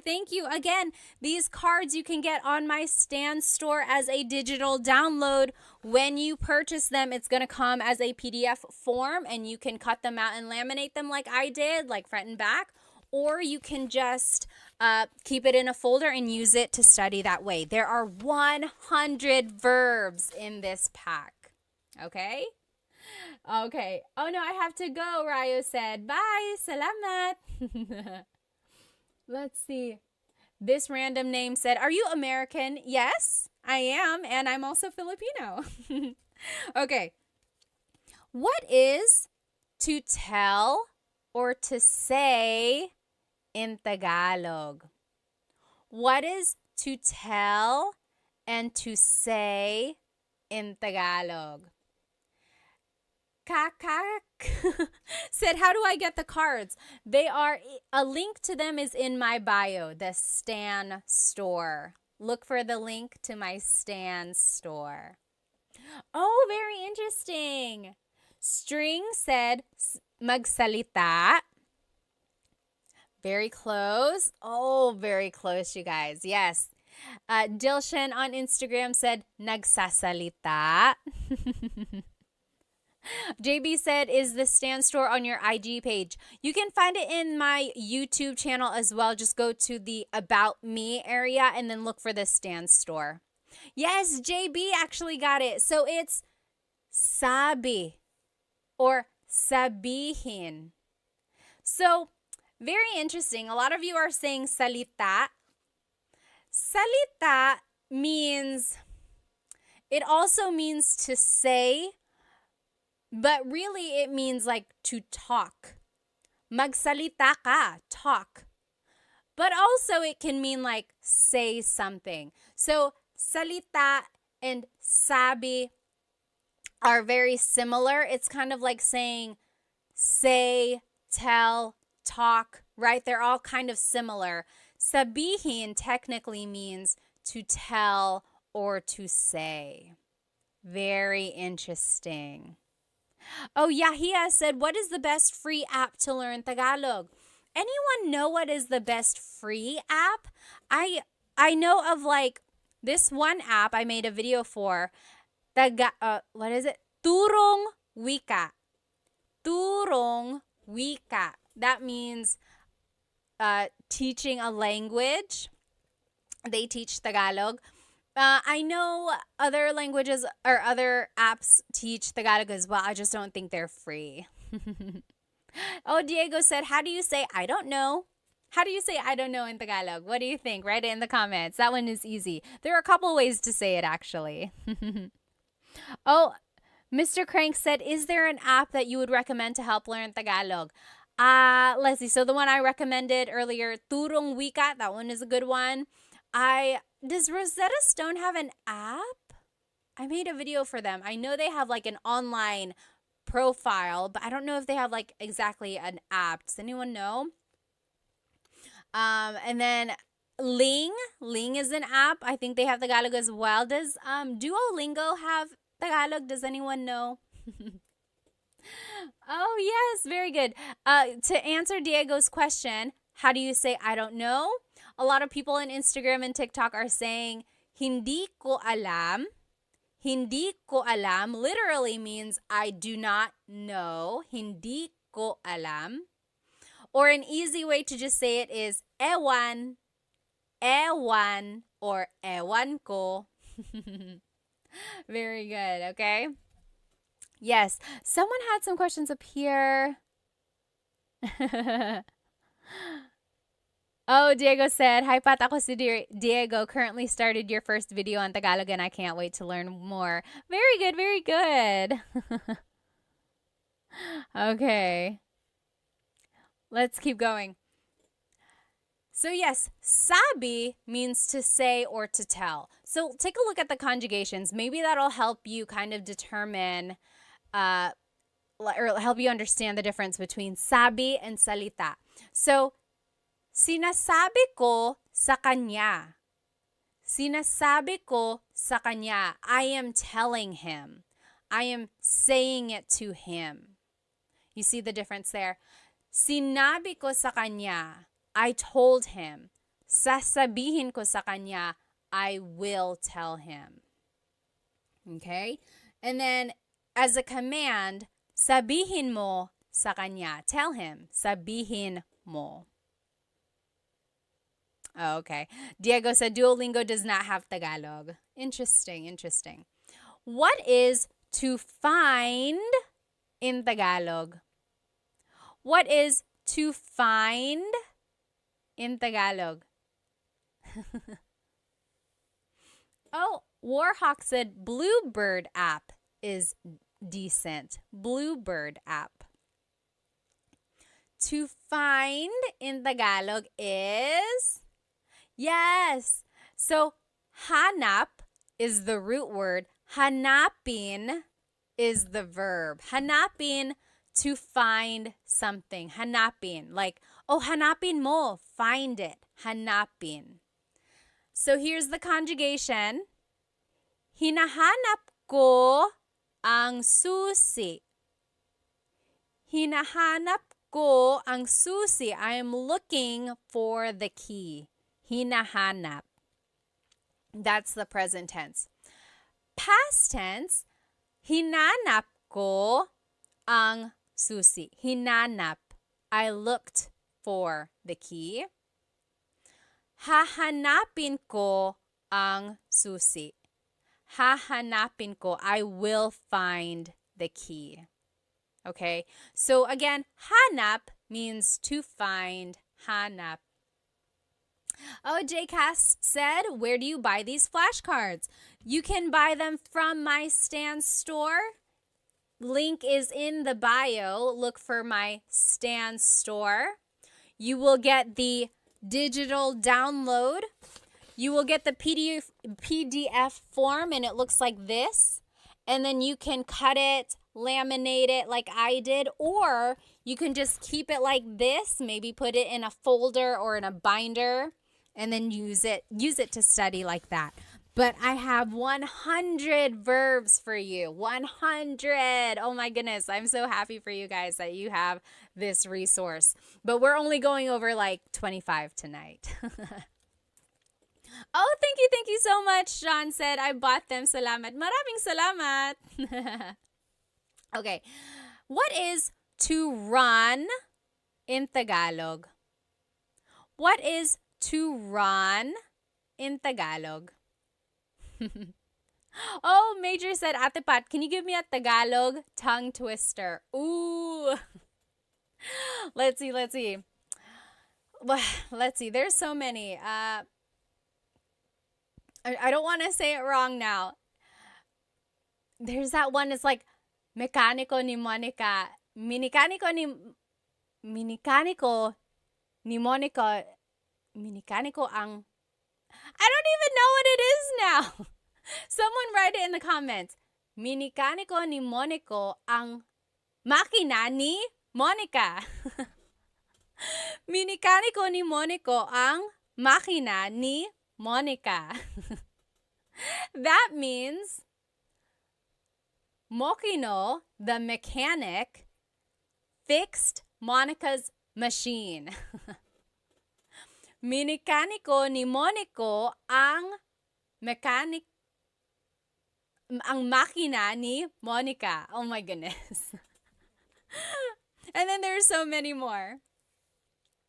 Yes, so to run in Tagalog is very good. Blasian, you got it. La, Yesam, and JB, you got it. Tumakbo. Tumakbo.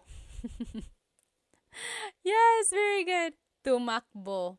So takbo is the root word, takbo. Tumakbo is showing that it's an conjugation. Tumakbo.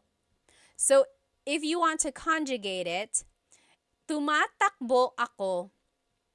I am running. Tumatakbo ako. Or tumakbo ako. I ran. Tumakbo ako. Tatakbo ako. I will run. Tatakbo ako. Julie and Captain both just asked back to back, where can we get these cards? Yes, so these flashcards are on my Stan store, stan.store/Tagalog Time Pat, or you can just go look on my bio. Look for the link that says Stan Store, and it's going to be a digital copy. When you purchase it, it's going to look like this as a PDF, and then you will be able to cut it, put it together, laminate it like I did, or you can just keep it like this, keep it in a folder, and study it like that. But there are 100 cards, 100 verbs. Oh my goodness. Okay, what is to drink in Tagalog? What is to drink? Oh, Diego on YouTube said, when do I use mo? So mo is a possessive pronoun, and you use mo for certain verbs if it's an object-focused verb. Okay? So, it goes into all of that in my full-length Tagalog lesson, I think 3, present tense conjugation. Take a look at that. It will break down how to use mo in certain verbs. Yes, very good.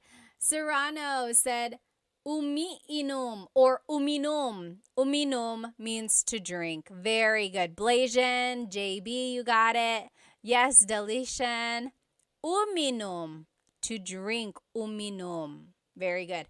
Now, as a conjugation or to conjugate it, umiinom ako, I am drinking. Umiinom ako. Or, uminom ako, I drank. Uminom ako. Iinom ako, I will drink. Iinom ako. Or, uminom ka, drink, uminom ka. That's a command. Remember how I told you that some verbs can be object or actor focused. Inom is one of those verbs that can be both. So, uminom means, or it's focusing on the actor. I am drinking. Umiinom ako, I am drinking. But if you want to focus on the drink itself, you actually have to conjugate it as an in verb. So, iniinom ko ang kape. I am drinking the coffee. Iniinom ko ang kape. So, as an in verb, it's focusing on the object. As an verb, it's focusing on the actor. Very interesting. Only a few more will do here, guys, because it's getting kind of late. So here, what is to eat in Tagalog? What is to eat in Tagalog? Yes, Shalona McFarland said, where do we get these cards? These cards, again, are on my Stan store. I made them for you. They are the digital download. So go to my Stan store. The link should be in my bio. When you purchase them, you're going to get them as a PDF form. You're going to get it like this. And you can cut it and laminate it, or you can just keep it like this and study it like this. Keep it in a folder, put it in a 3-ring binder, whatever you want. Or you can cut it out and laminate it like I did. Very good. So, very good. Kain. Kain. Kumain means to eat. Kumain. Yes, Blasian said, pwede bang magtanong, can I please ask, why does it change to ininom? Like in the conjugation, iinom as the future tense, that's just the pattern that it is. You have to repeat the first syllable. Or, like, are you asking why does it become an in verb when it's an object focused verb? It's just one of those things that it's like a thing in the Tagalog language. Some verbs can be actor or object focused, and that's how it would change. It would change by the affix or prefix. And not all verbs are like that, just certain ones. Very good. Oh, La Yesam said, can I get these cards in Canada? Yes, absolutely. When you purchase them, it's just a digital download. So it will go straight to your email, and then you can print it however you want, and then you can cut it out, or you can even just keep it like that. Very good. So kumain means to eat. Let's conjugate it. So kumakain ako, I am eating. Kumakain ako. Or past tense, kumain ako. Kumain ako, I ate. Kakain ako, I will eat. Kakain ako. And then as a command, kumain ka. Eat. Kumain ka. Okay, kumain ka. You might have heard that phrase. A lot of people like to feed their guests. So that is the thing there, the phrase that you might hear a lot. Let's see, what else? Let's take a look at some of these verbs. We didn't get to look at them. How do you say to write in Tagalog? To write. So to write something. I'll give you a hint. It's an verb. To write, Oh, hang on. Who was that? String Hands said, hi, Pat. Your content helped me talk to my mom during her last years before she died. Maraming salamat po. Oh, my goodness. Strings, first of all, I'm so sorry for your loss, but also, I'm so happy to have helped you. Stay strong, okay? I lost a parent too, and it's not easy at all. Oh, Julie said, I can't find your Stan store. Let's see, go to my link or go to my bio, and I think just click on whatever link is there, and then more links should pop up. So go to the Stan store. Someone even put it up here. I think you just type in stan.store/Tagalog Time Pat or Tagalog Time.pat or something like that. You could even try to Google stanstore.com. I'll definitely put a post or make a post about it afterwards so we can all find it. Oh, very interesting. Yes. So Serrano again said magsulat. I have it as an verb, isulat. Yes, Blasian also said nagsulat. So yes, this is one of those things or these are one of those verbs. Again, isulat means to write, but that's focusing on the object. Like, isulat mo ang pangalan mo. Write your name. Isulat mo ang pangalan mo. Write your name. But magsulat just means writing. Like, nagsusulat ako, I am writing. Oh, someone on TikTok said it's only showing the coffee, buy me a coffee. Oh, yeah. So if you're on TikTok, maybe just go open a browser and do stan.store/Tagalog Time with Pat or tagalogtime.pat, or you can go to the links in my Instagram. It'll be there. Stan Store. So, isinusulat ko ang libro. I am writing the book. Or isinulat ko ang libro. I wrote the book. Or isusulat ko ang libro. I will write the book. But again, sulat can be a mag verb Nagsusulat ako. I am writing. Or nagsulat ako. I wrote. Okay, let's do another verb. Actually, we'll do two because they're opposites. What is to raise and to bring down? So this one is showing people raising their hand. What is to raise? This one is showing a man putting a box down. So what is to bring down? So to raise and to bring down. What is to raise and to bring down in Tagalog? And I gave you a hint. It's an verb. To raise in Tagalog is itaas. Itaas. The opposite of that, to bring down, ibaba. So itaas, ibaba. Very good. Yes, exactly right. And you probably heard the phrase like, bababa ka ba? It's one of those things in Tagalog. It's like, baba, just depending on how you put the emphasis, it can mean different things. So bababa ka ba means, are you going down? Like, are you going down the stairs? Are you going down the elevator? So ibaba means to go down. Itaas means to raise, like to raise your hand. Let's take a look at ibaba.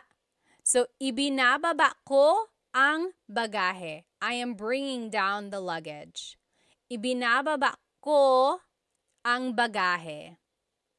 Or past tense, ibinaba ko ang bagahe. Future tense, ibababa ko ang bagahe. And then as a command, ibaba mo ang bagahe. Bring down the luggage. Okay? Now, let's take a look at itaas, again, to raise. In the present tense, itinataas ko ang bandila. I am raising the flag. In the past tense, itinaas ko ang bandila. I raised the flag.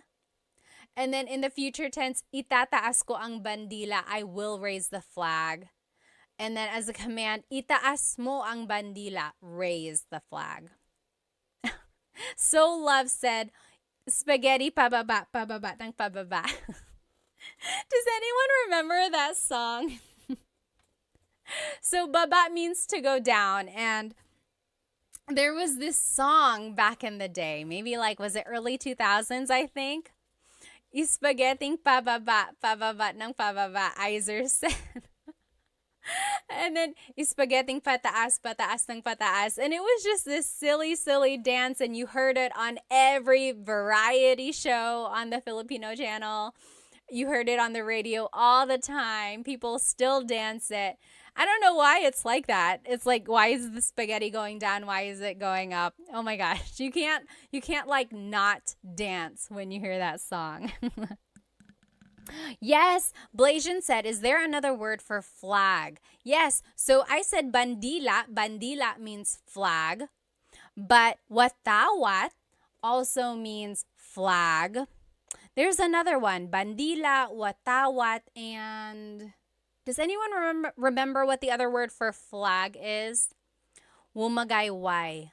Watawat, wumagayway. Wumagayway means to wave, or like to wave around, correct? I'm pretty sure. So watawat is like waving the flag, exactly. Oh, thank you. FJMLV said, I just got the flashcards. They look so good. I'm glad they have the sentences with them. Again, if you just joined, you can purchase these flashcards that we were using during the lesson. On the front is the Tagalog verb. And then on the back are the conjugation patterns in the present tense, past, future, and a command. It's like an example. So I think it'll really help you learn more verbs. And when you download it, it is a PDF digital download. So you will be able to cut it out and laminate it if you want to, like I did. Or you could just keep it like this maybe put a staple in it, or you can put it in a 3-ring binder and just use it to study that way. Okay. And there are 100 verbs. 100. I looked up all of the different verbs for you. So I think this will really help if you're trying to learn more Tagalog verbs. Again, you can get it from my Stan store. Stan store. The link should be in my Instagram bio. I think on TikTok we're having a hard time finding it there. So just go to my Instagram or YouTube. The link is in there. Bandera. Yes, I think that's another word for flag as well. Well, you guys, I had so much fun with you tonight. I hope to see you again soon. There are so many more verbs. Again, there are 100 in this pack. This is only like 25 or 30. So maybe next time we will go through more. Oh, FJM said, what are on your YouTube slides? I'm trying to learn more for my fiance. The YouTube slides, if you decide to buy those are just the whatever slides you see in the video. So back up. I make full-length Tagalog lesson videos on YouTube, so those slides are what go with the full-length Tagalog lesson videos. Okay. Budak Baru said, where can I get the flashcards? I'm not from the Philippines. You can get them on my Stan store. Go to my Instagram, click on the link in my bio, and look for Stan store. And it will be a PDF download, and you can download them, you can cut them out, you can laminate it, or you can just keep it like this and study it, okay? Yes, let's see. Yes, Benny, did you get that? Benny also asked, where can I get them? Again, on my Stan store. You just get the digital download, and then you can make the cards or you can keep it like this, okay? Well, I will see you guys next time. I hope you have a great rest of your night. Maraming salamat po. See you next time.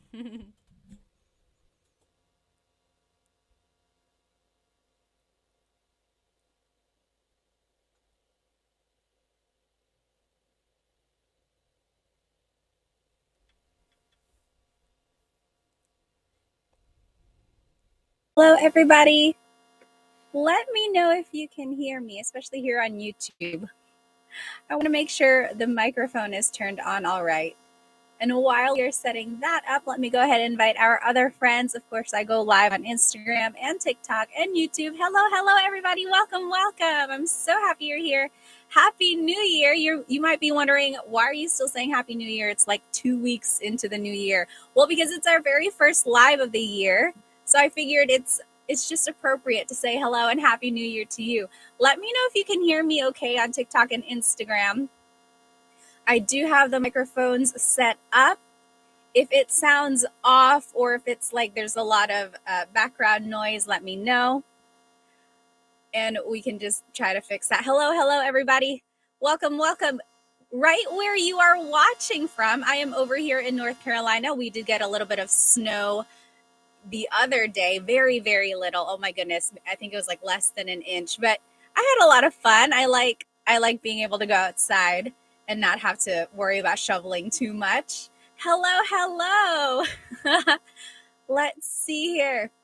Does anyone have a shout out? Does anyone have a special birthday or anniversary or anything coming up? Or is someone's friend watching and you want to say hello out there?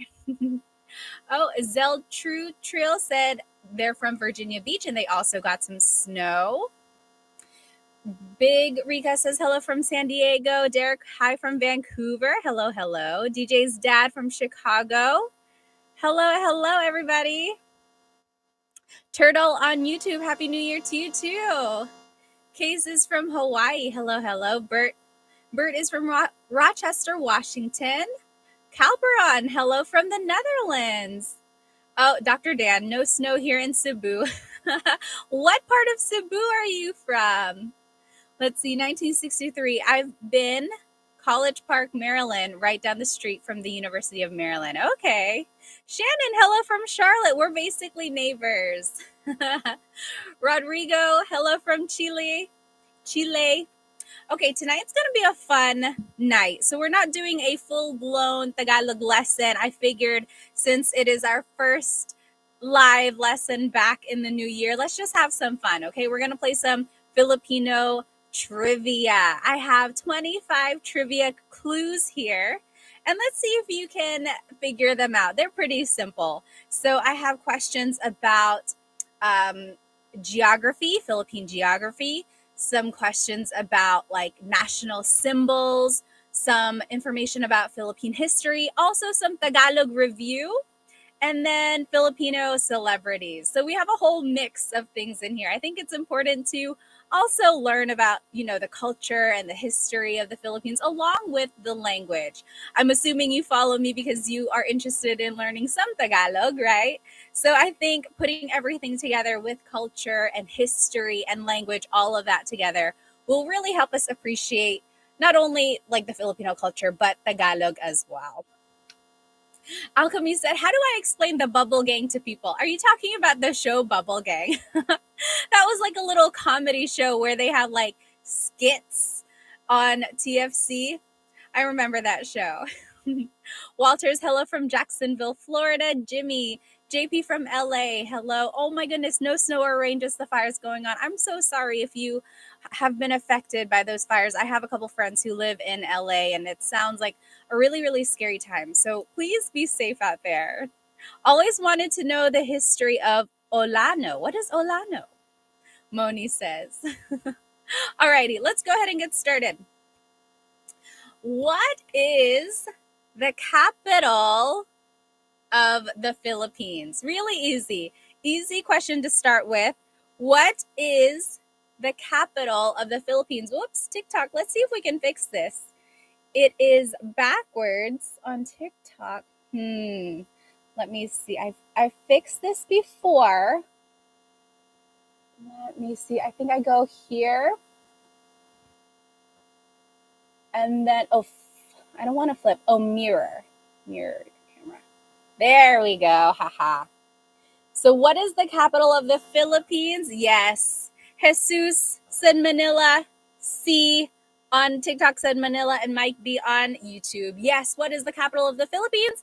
Manila. A common answer that people say is Quezon City.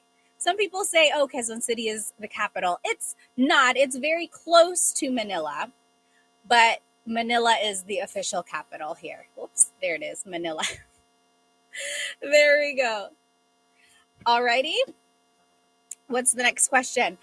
What do the red and blue stripes of the flag represent? What do the red and blue stripes of the Filipino flag represent? Sorry, YouTube. There's like a glare on my paper. I think it might be a little hard to see. So just listen if you're watching on YouTube here. What do the red and blue stripes of the flag represent?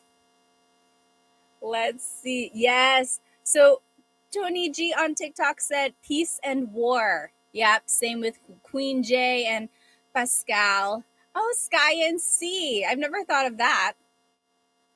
Well, so on the Filipino flag, I don't have one here in this room, but there is of course, there's the red part of the flag, the blue part, the sun and the stars.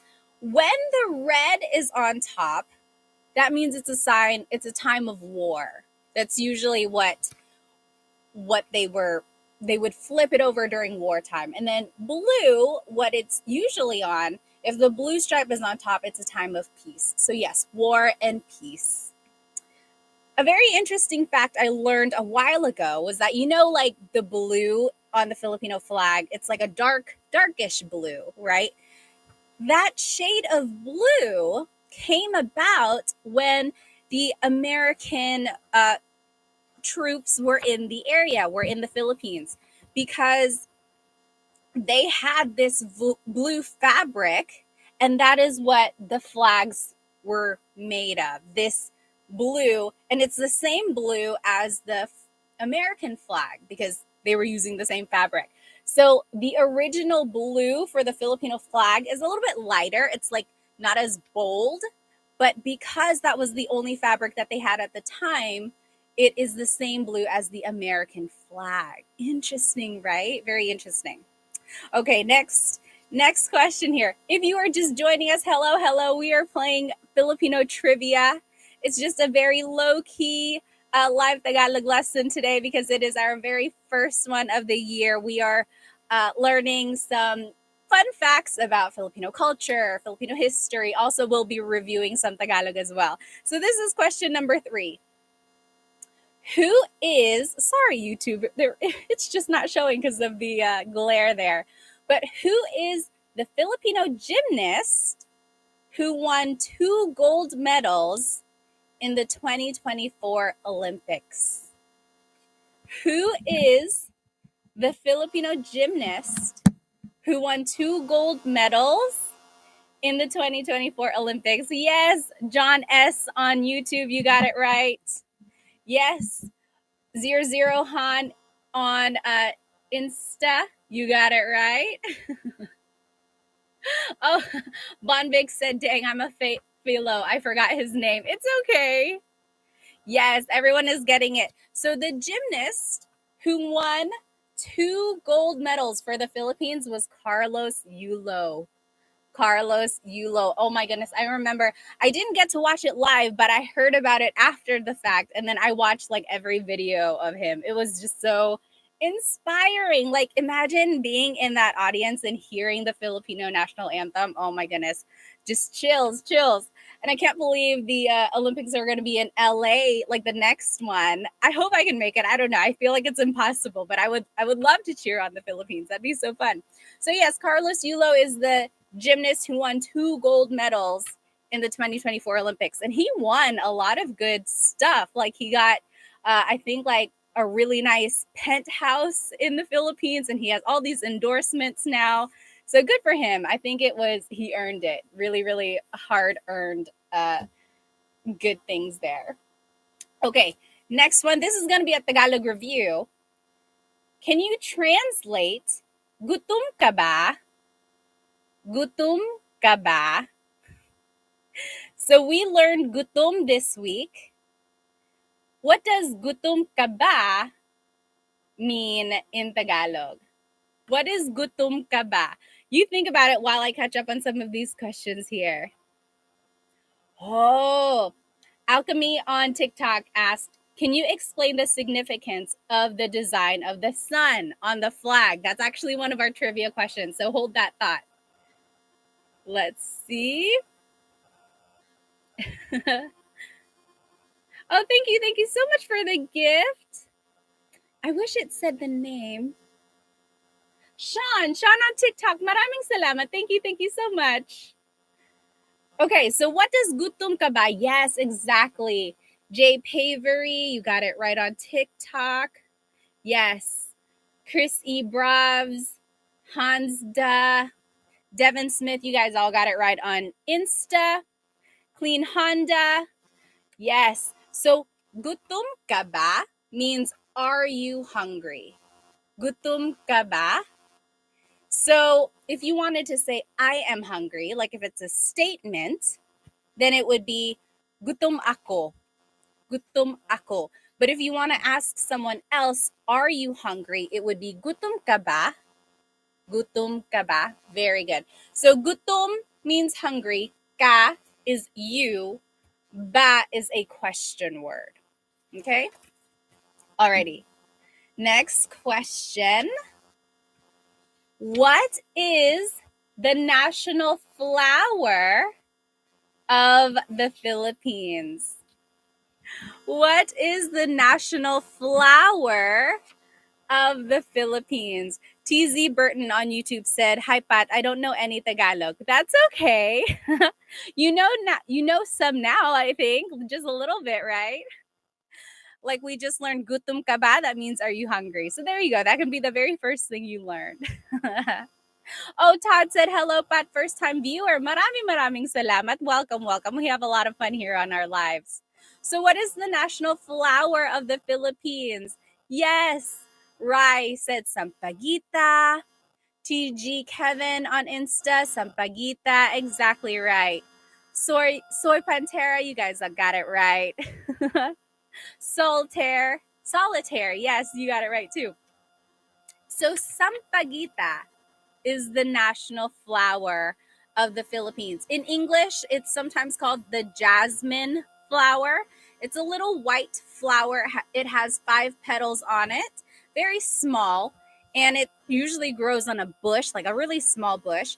In the Philippines, when you go to like a church, you might see people selling sampaguita necklaces. So people will use the flowers and turn it into a necklace. And usually people will put that necklace on a saint statue inside of the church, or they might put it in their car or something like that. But so, yes, the sampaguita is the national flower of the Philippines. My mom had one when I was growing up. It started off small and then it grew and grew.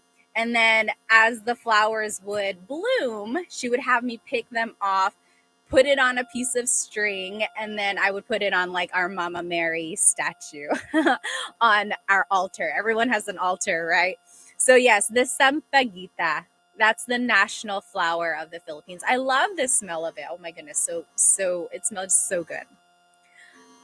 Who is a Broadway star and voiced 2 Disney princesses? Bonus points if you can name who she voiced, like what princesses she gave a voice to. Oh, Irene said, hi from Delaware. First time viewer. My best friend is from the Philippines and he taught me mahal kita. Do you know what mahal kita means? Is he really just a friend? Well, hello. Thank you so much for sticking with us or for joining us tonight. Yes, exactly right. James on YouTube and Solitaire. So who is the Broadway star and the actress who voiced 2 Disney princesses in movies? Yes, everyone's getting it right. So it's Lea Salonga. Lea Salonga. She is a Broadway star. She also was in London. She acted in West End. That's their like equivalent of Broadway. And she voiced everyone's getting right. Yes. Jasmine. She was the voice of Jasmine in Aladdin. And Mulan. She was the singing voice of Jasmine and Mulan.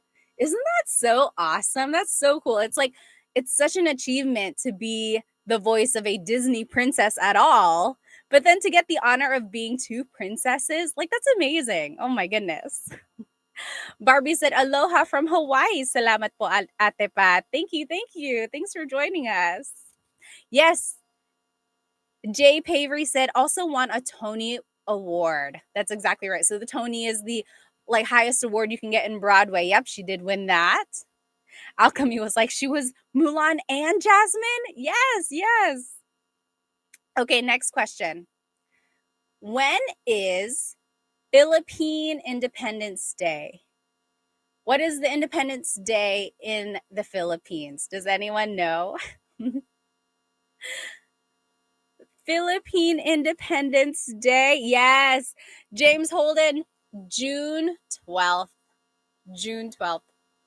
Jay Pavery said July 4th. So it depends on who you ask.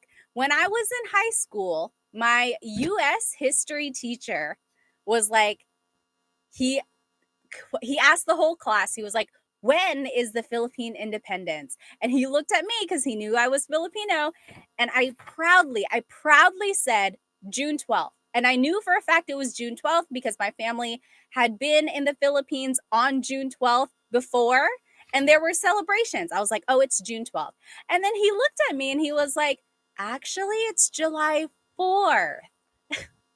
And he even opened the book, the textbook, and it said the Philippine independence is July 4th. That is because July 4th is the Philippine independence from America. Because America colonized the Philippines during World War II. But June 12th is what is recognized in the Philippines because that is the independence from Spain. So very interesting, like depending on who you ask or the context of history, right, of the context of the information, it's different. But in the Philippines, June 12th is when they celebrate Philippine independence. All right, next question. Can you translate busog pa ako? Oh no, it said my mic is acting up on Insta. Let me see here. You think about it. What does busog pa ako mean while I try to figure this out?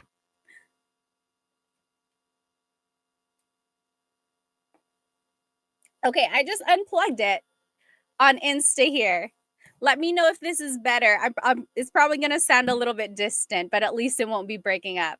What is busog pa ako? Yes, exactly right. You guys are getting it right. Bethel on TikTok. Yes, my sunshine. Very good. Okay, so I'm seeing a couple different answers here. So you could say, I'm full. Busog ako, I'm full. But what does the pa mean? Do you remember what does pa mean?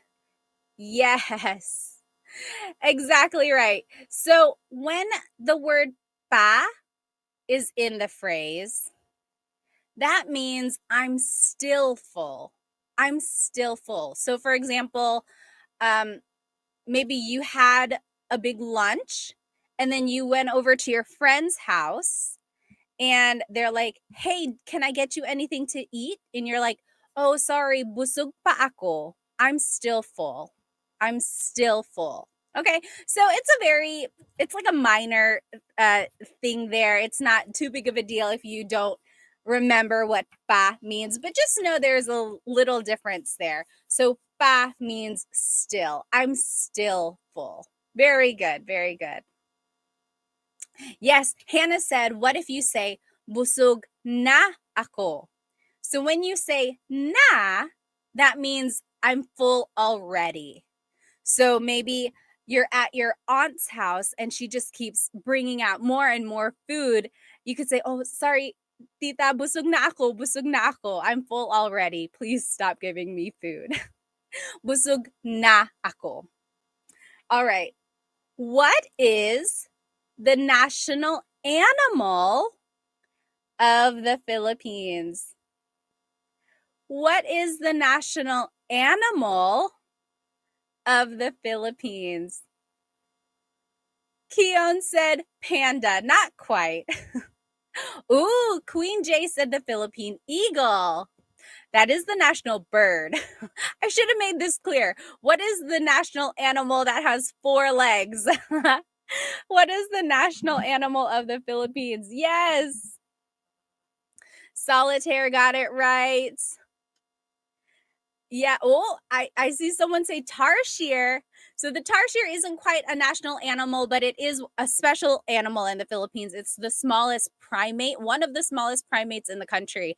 I can't remember if there was another one like very similar, but at one point it was the smallest primate or monkey in the Philippines, and it can fit in the palm of your hand. That's the tarsier. But the national animal of the Philippines is the kalabaw. Kalabaw. So kalabaw is the Tagalog spelling, kalabaw. In English, it would be carabao. I have to think about it sometimes. Carabao or caribou. It's also called like a water buffalo. Yeah, so kalabaw is the Tagalog way to say it. Kalabaw or carabao or caribou, water buffalo. So the kalabaw is the national animal of the Philippines. Some say that it was chosen to be the national animal because it represents the hardworking characteristic of a Filipino person, right? Filipinos can be really hardworking. They strive for success. And just like the kalabaw, they work really, really hard to achieve what they want to achieve. So that's what I read. The kalabaw is, it symbolizes the Filipino. Okay, next question. What ocean surrounds the Philippines? What ocean surrounds the Philippines? Oh, LP, maraming salamat for the rose on TikTok. Thank you so much. Yes, exactly right. Jay Pavery and Maddie and Captain, you guys all got it right. And Queen J, very good. Oliver, you guys got it. Gresquick, yes, you got it. Noel and Solitaire and Janica. The ocean that surrounds the Philippines is the Pacific Ocean. The Pacific Ocean surrounds all of the Philippine islands. And I've come to learn that this can be kind of touchy. Do you call yourself a Pacific Islander if you are from the Philippines? Or do you say you're Asian? I've asked this before on one of our lives, and it kind of divided us. A lot of people were like, no, we're Asian. And some people were like, no, we're Pacific Islanders. And it's like, I don't think we have to fight. But what do you think? Do you call yourself a Pacific Islander? Because technically the Philippines is in the Pacific Ocean. Soy Pantera says, I say both. Dry says, I say Asian. Captain says Asian. A lot of people on YouTube are saying Asian too. Logan, Hannah. I think I usually say Asian, like if that's an option.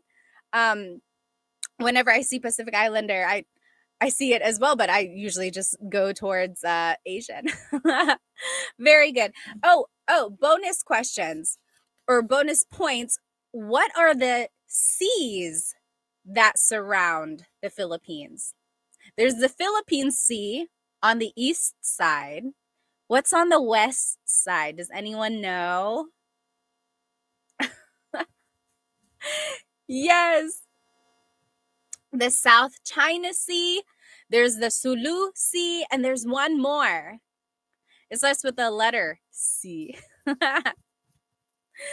But very good, very good. And it's all in the Pacific Ocean. All right. Next, what is the name of the national anthem of the Philippines? What is the name of the national national anthem of the Philippines?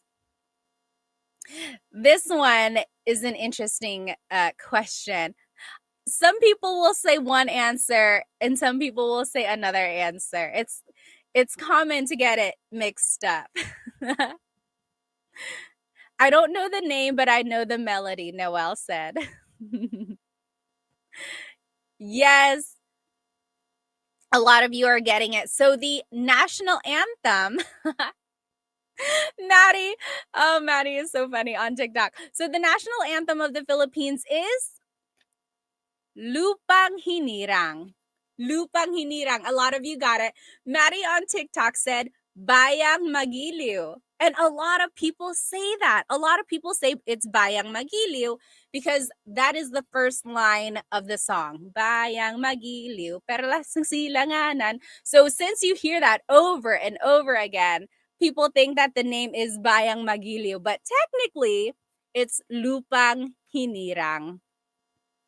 And very interesting, in the Philippines, at the beginning of school, every single day, they have a flag ceremony and they sing the national anthem. They sing Lupang Hinirang. Very interesting. Whereas here in America, at least, we sing the national anthem usually just before like games or before like a play, any sort of event. That is when we would sing the national anthem. But in the Philippines, they sing the national anthem every single morning before school. Very interesting. Does anyone know the translation of Lupang Hinirang? I did, or I know it because I made a video on YouTube like for kids, like my kids nursery rhymes, and that was one of the songs. It's not a nursery rhyme, but it was a song I wanted to incorporate in the video, so I had to translate every line, and it's so interesting. It's so patriotic. I love it so much. Okay, next, who wrote Noli Me Tangere and El Filibusterismo? So these are books.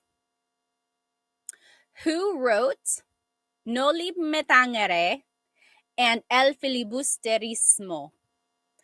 While you write your answer, I'm going to read some of these comments. Oh, interesting. Leslie said, I had to sing Lupang Hinirang during my dual citizenship confirmation. I had no clue what the words were. Wait, so you were becoming a dual citizen? What are your dual citizenships? Like American and Filipino? And then when you became a Filipino citizen, they made you sing it in the Philippines. Is that what happened? That's very interesting. Yes, Janica and Anastasia. Yes. Von Vic said, I'm guessing it's Jose Rizal based on everyone's answers. Yes. So, Noli Me Tangere and El Filibusterismo, these are very popular books in the Philippines. Like they are required readings in school in the Philippines. Like everybody has to read them. And they are written by Jose Rizal. And Jose Rizal is considered to be one of the unofficial national heroes of the Philippines because technically there aren't any official national heroes of the Philippines. Very interesting. But he is an unofficial national hero of the Philippines, and he fought for Philippine independence from Spain. And his two books, these two books, Noli Me Tangere and El Filibusterismo, they were like they're fictional, but they are based on the events that were happening there. I think I actually have the copy right here. Here they are. My dad got these for me when I was like a teenager. These were his pasalubong. When he went to the Philippines, he brought them back. I think maybe my aunts bought them. And then he was like, here, these are for you. So this is Noli Me Tangere. This is the first one. And El Filibusterismo. So these are from the Philippines. And they are in English. But I'm pretty sure you can find a copy like on Amazon or something like that. I'm not gonna lie, I have not read it all the way through. I think because I got it when I was a teenager, I started to read it and it was just all over my head. Like I didn't understand the context of it. I wasn't that interested. But now that I'm older, I really should get back to reading if I can find the time. I have to make time. But yes, you guys are exactly right. So, point is, Jose Rizal is one of the national heroes of the Philippines. Dry said, I want the one in Tagalog. Yeah, maybe you can find the Tagalog version of these books and try to read it. That would be interesting. Okay. Can you translate this phrase? Antok siya. Antok siya. What does that mean? Antok siya. Oh, Von Vic said, are there any movies on Jose Rizal? Yes, there is. I can't remember the name because it's been a long time since I watched it, but I would imagine it's probably like Jose Rizal or something like that. If anyone knows the name of a movie about Jose Rizal, write it in the comments. Did you know Jose Rizal is actually a doctor? He was an eye doctor, an optometrist. And then he traveled all around the world, gaining lots and lots of knowledge. He knew lots of languages. He traveled to Europe and everything. And he just saw the injustices of the Spain colonizers on the Filipino community. And then he really fought for independence. Very interesting. Yes. So, antok siya means he or she is sleepy. Antok siya means he or she is sleepy. Now, I chose this example for a couple reasons. First, I want to point out that siya is gender neutral. So it's he or she. You have to listen to the context of the conversation to determine who the person is talking about. Okay, so if I'm talking about like, oh, my husband went to sleep early, antok siya. He went to sleep early because he is sleepy. So siya is gender neutral. That's also the reason why a lot of Filipinos mix up he and she. Like if you've ever heard someone talking and sometimes their grammar might not be right, it's because they are so used to using a pronoun that is gender neutral. So when they translate it in English, they kind of get it mixed up. Okay. So, and then another thing I wanted to point out, a lot of people commented when I made the video about the word antok. Some people said, why don't you say inaantok siya? Inaantok siya. So antok is the adjective version of the word. It's an adjective. It's describing the person's condition. It's just describing. It's a description word. Inaantok is a verb. That means he is feeling sleepy.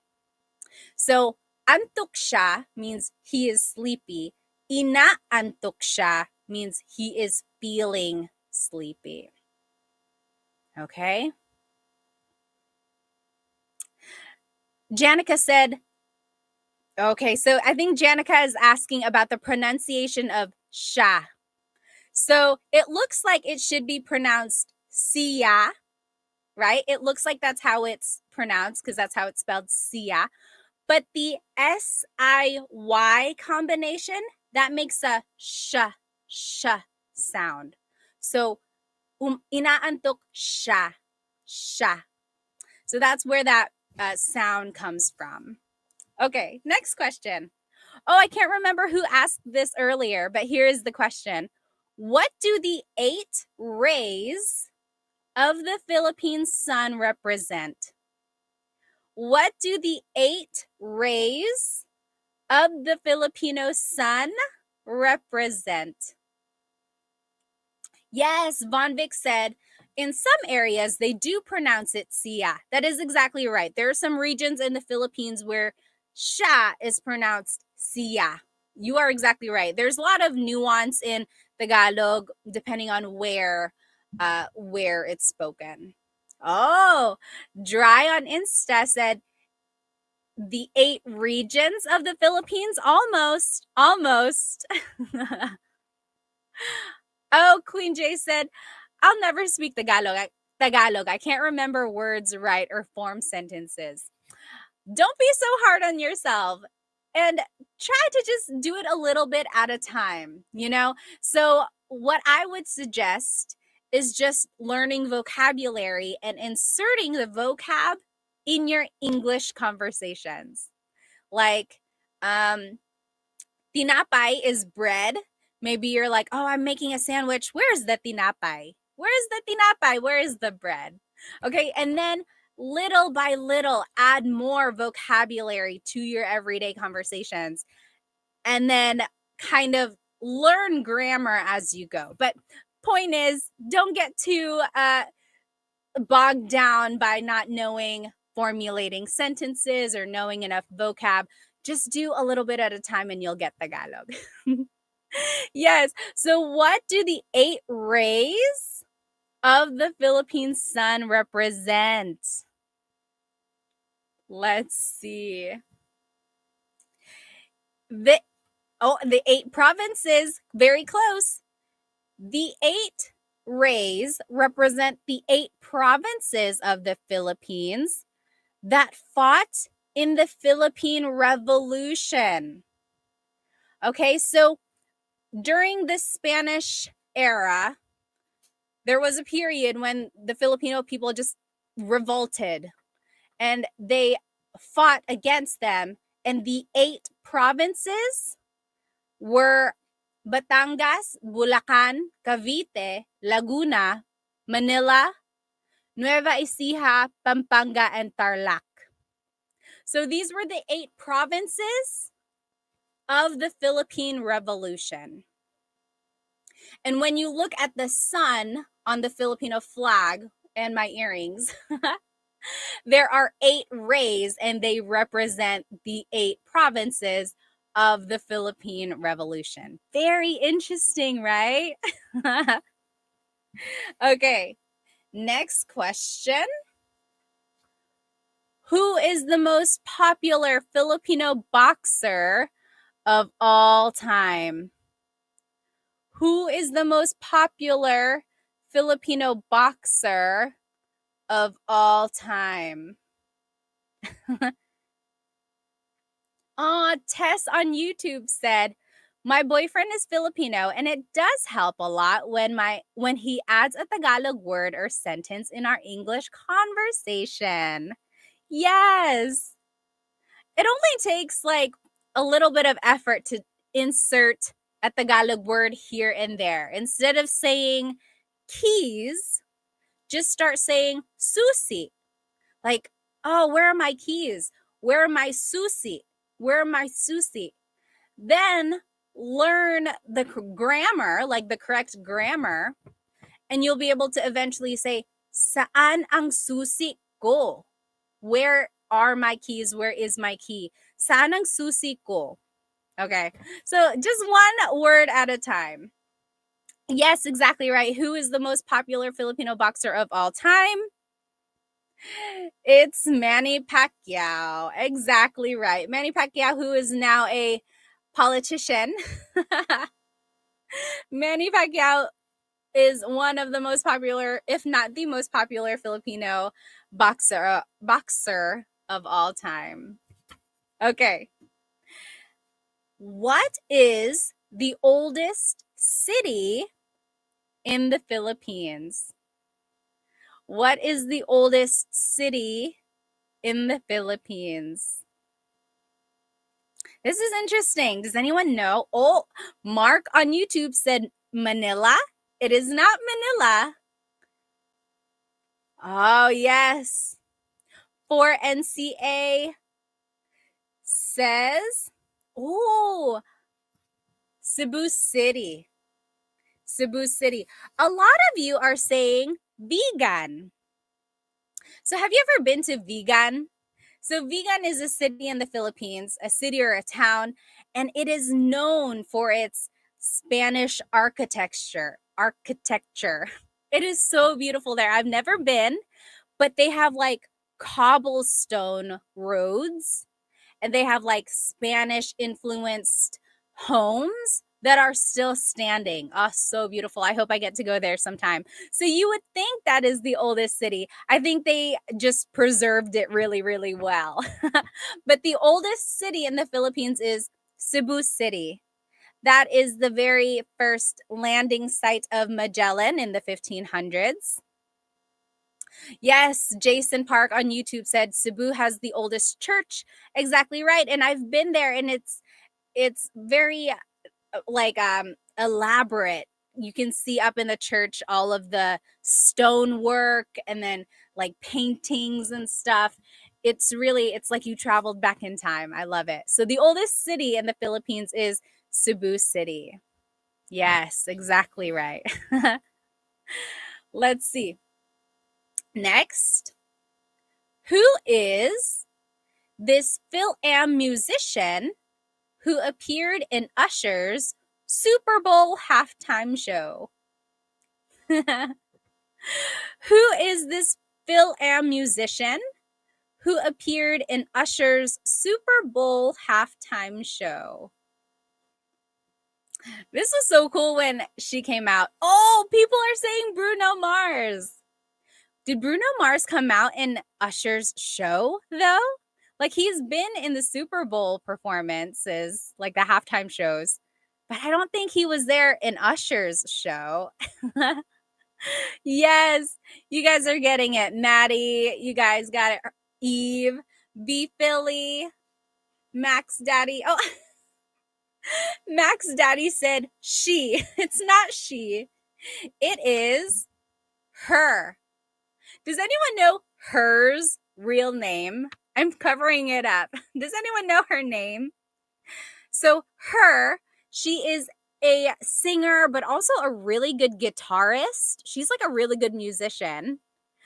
And her real name, yes, Jeremiah said Gabrielle. Anyone know what her real name is? Von Vic said Easy Mail would be cool. That would be cool if he just came out.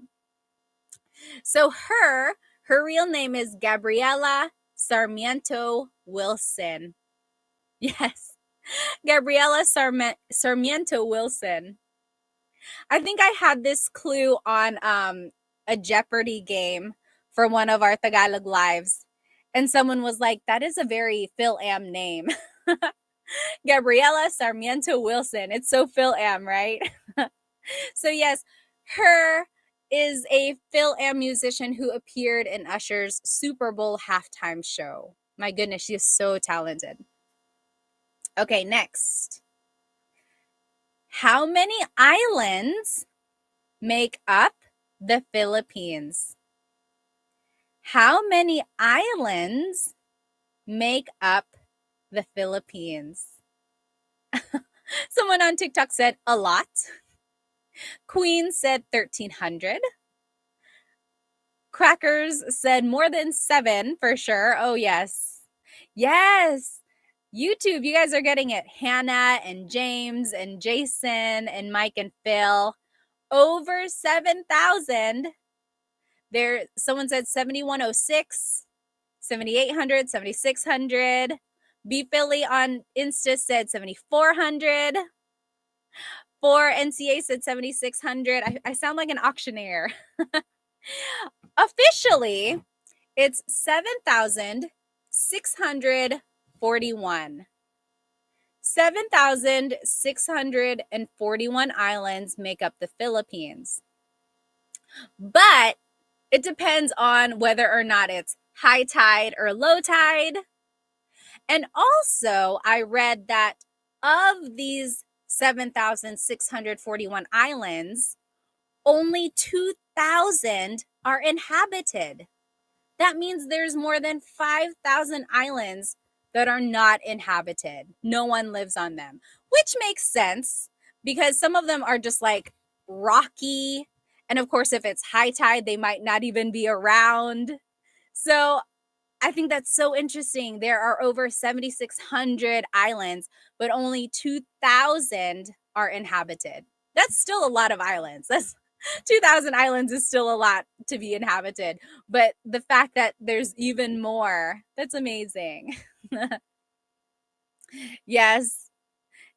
Is that the current number? I thought that changed. Possibly, probably, depending on just like the water levels. I'm sure it's always changing. Just know that there are over 7,000, 7,600. Yeah. Oh, yes. Todd said 7,107. That was the number I knew growing up, 7,107. But now people are saying like 7,600. It's constantly changing. Oh, Dead Eye then said, can't wait to move to the Philippines in June. Oh my goodness, that's so exciting. Okay. Next question. What is the national tree of the Philippines? What is the national tree of the Philippines? So earlier we talked about the national flower being the sampaguita, but does anyone know what the national tree is? Yes, Delaware Surf and Tink B for you click. You guys are getting it. B Philly. The national tree of the Philippines is Nara. Nara. So the Nara tree is a very sturdy tree. It has a really big trunk. And a lot of furniture in the Philippines is made out of Nara. Usually, like if someone is building a home and they want really good quality furniture, they're going to look for Nara furniture because it's strong. It can withstand like termites. Like a lot of people are like, oh, Nara ba yan? Is that Nara? So having like Nara furniture is something really good. So yes, Nara is the national tree of the Philippines. Very good, very good. Okay, translate this in Tagalog. Pagod kami. Pagod kami. Oh, yes. Barbie on YouTube said Nara wood was used to build Noah's Ark. It's the strongest wood for ships. Really? Interesting. Awesome. Yes, you guys are getting it right. So what does pagod kami mean? Pagod means tired. Kami means we. So we are tired. Pagod kami. So I chose this example because to review the word pagod, but also let's review kami. Kami. So there are two different types of we in Tagalog. Pagod kami, we are tired. Pagod tayo, we are tired. Okay, so you can say it two different ways. It just depends on who is included in the we. There's pagod kami, that's exclusive. Maybe I'm on the phone with you and I'm like, oh, Chris and I, we just went exercising. Pagod kami. We are tired. You're not tired. You weren't exercising with us. You're excluded. So that's exclusive. Pagod kami is exclusive. Now, if we were all exercising together as a class, we would say pagod tayo. Pagod tayo. We are all tired. So I just wanted to show again that there are two different types of we in Tagalog.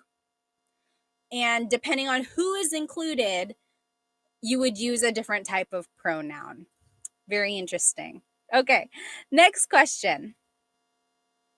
What are the three main islands of the Philippines? What are the three main islands of the Philippines? We've been talking a lot about the Philippine Islands. But what are the three main islands? Yes, TG Kevin, Von Vic, you got it. Oh, Crackers almost got it. You got two of the three. James, yes, Hannah, and Barbie. So the three main islands of the Philippines are Luzon, Visayas, and Mindanao.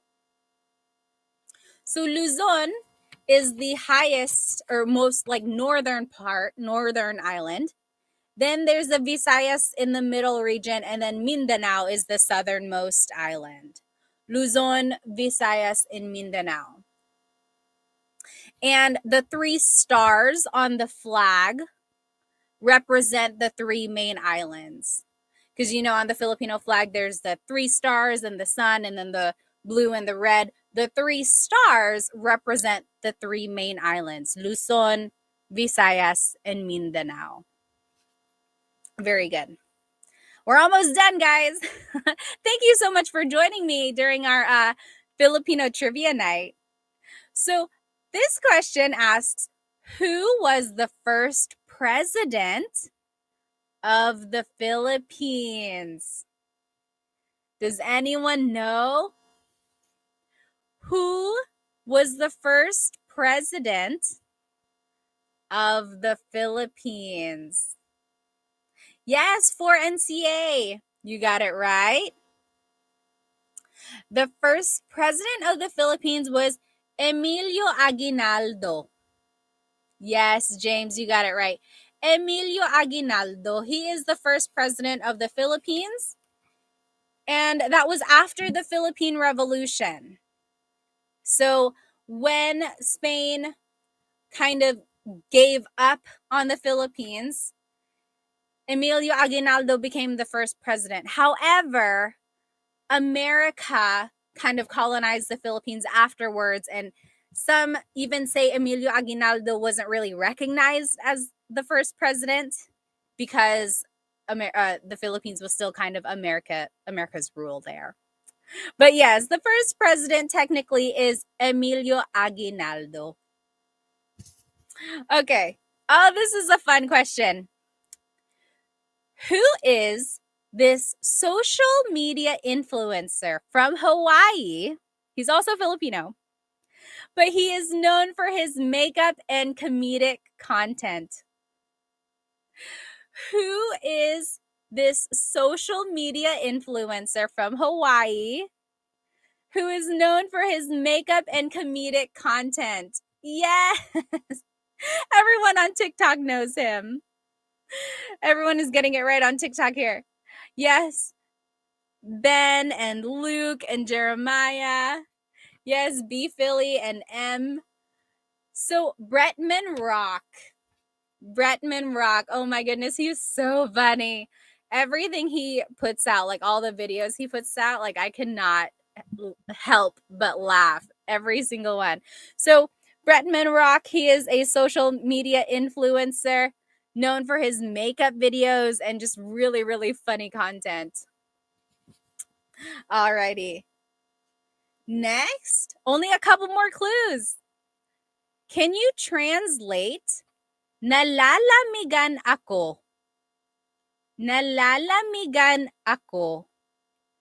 Can you translate that? What does that mean? Nalalamigan ako. This is very appropriate here where I live in North Carolina. It's been really, really blank. Yes.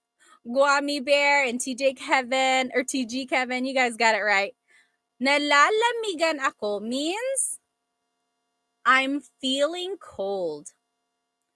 I'm cold or I'm feeling cold. Yes, Tylen and Tess on YouTube. You guys got it. Very good. Oh, thank you so much for the gift, Conway. Or Cow Eye, sorry. Maraming salamat. Yes. So, nalalamigan ako means I'm cold or I'm feeling cold. If you remember during this video last week, I also said there was another way to say I'm cold in Tagalog. Does anyone remember how to say I'm cold in Tagalog? James on YouTube said, there is no cold in the Philippines. Some people might argue that there is, like when you go up north in like Baguio, it's cooler there. People wear jackets. It's not going to be like freezing cold, but it's definitely cooler because they're in the mountains. Yes. So another way to say I'm cold in Tagalog. Yes, exactly right, Jordan. Giniginaw ako. Giniginaw ako. So that also means I'm cold or I'm freezing. You could say nalalamigan ako or giniginaw ako. Oh my goodness, Jean on YouTube said it's -4 degrees here. Where are you? That's so cold. My goodness. Oh, Queen said my husband is from Baguio. David Jr. on Insta said, I agree, there's no cold in the Philippines. I guess it just depends on where you're from. Okay, so nalalamigan ako means I am cold or I'm feeling cold. Very good. Okay, last clue. We made it. What is the national gem of the Philippines? What is the national gem of the Philippines? Oh, Chase on TikTok said, will you still do Tagalog words every day after the TikTok ban? Yes, absolutely. If TikTok is banned here in the States, come on over to Instagram or to my YouTube channel. Find me, Tagalog Time. We will still learn Tagalog every single day, I promise. What is the national gem of the Philippines? Ethan on YouTube, you got it right. Oh, wow. Some people are putting in lots of different answers here. Luke on TikTok, you got it right. Mr. Avion said, is it Ruby? 4NCA said, is it Jade? Cow I said, is it rice? No, it's not rice. Yes. So the national gem of the Philippines. Yes, B. Philly, exactly right. The national gem is the pearl. The pearl. So the pearl is the national gem of the Philippines. And interestingly, it's mentioned in Lupang Hinirang, the national anthem. Perlas ng Silanganan, Pearl of the Orient, right? So the pearl is the national gem of the Philippines. Oh, Quacker said, is pearl even a gem? It is kind of technically, yeah, it's considered to be a gem. Some people have mentioned, is that why your ring a pearl? Or is that why your ring is a pearl? You get what I'm trying to say. Is that why your ring is a pearl? So my engagement ring, I don't know if you can see it really well. It's a pearl. And no, it just happened to be like that. You might be like, oh, of course it's a pearl because she loves the Philippines. It just happened to be like that. Okay, quick side story. When I was in high school, my family went to Epcot at Disney World. And in the Japan area, you could go and pick out an oyster. And my mom did that. And whatever pearl was inside of the oyster, you could keep and you could turn it into a piece of jewelry. And my mom waited in line. There were so many people. She got the really, really old, like a really old looking clam or oyster, whatever animal it is. And she was smart because the older it is, the bigger pearl is going to be inside, right? So she chose it. It was finally her turn. She got this really old looking clam or oyster, whatever it is. Anyway, they opened it and then this huge pearl came out. It was 8 millimeters and she had it turned into a ring, just like a really simple ring. They put it on like a little ring band and she gave it to me.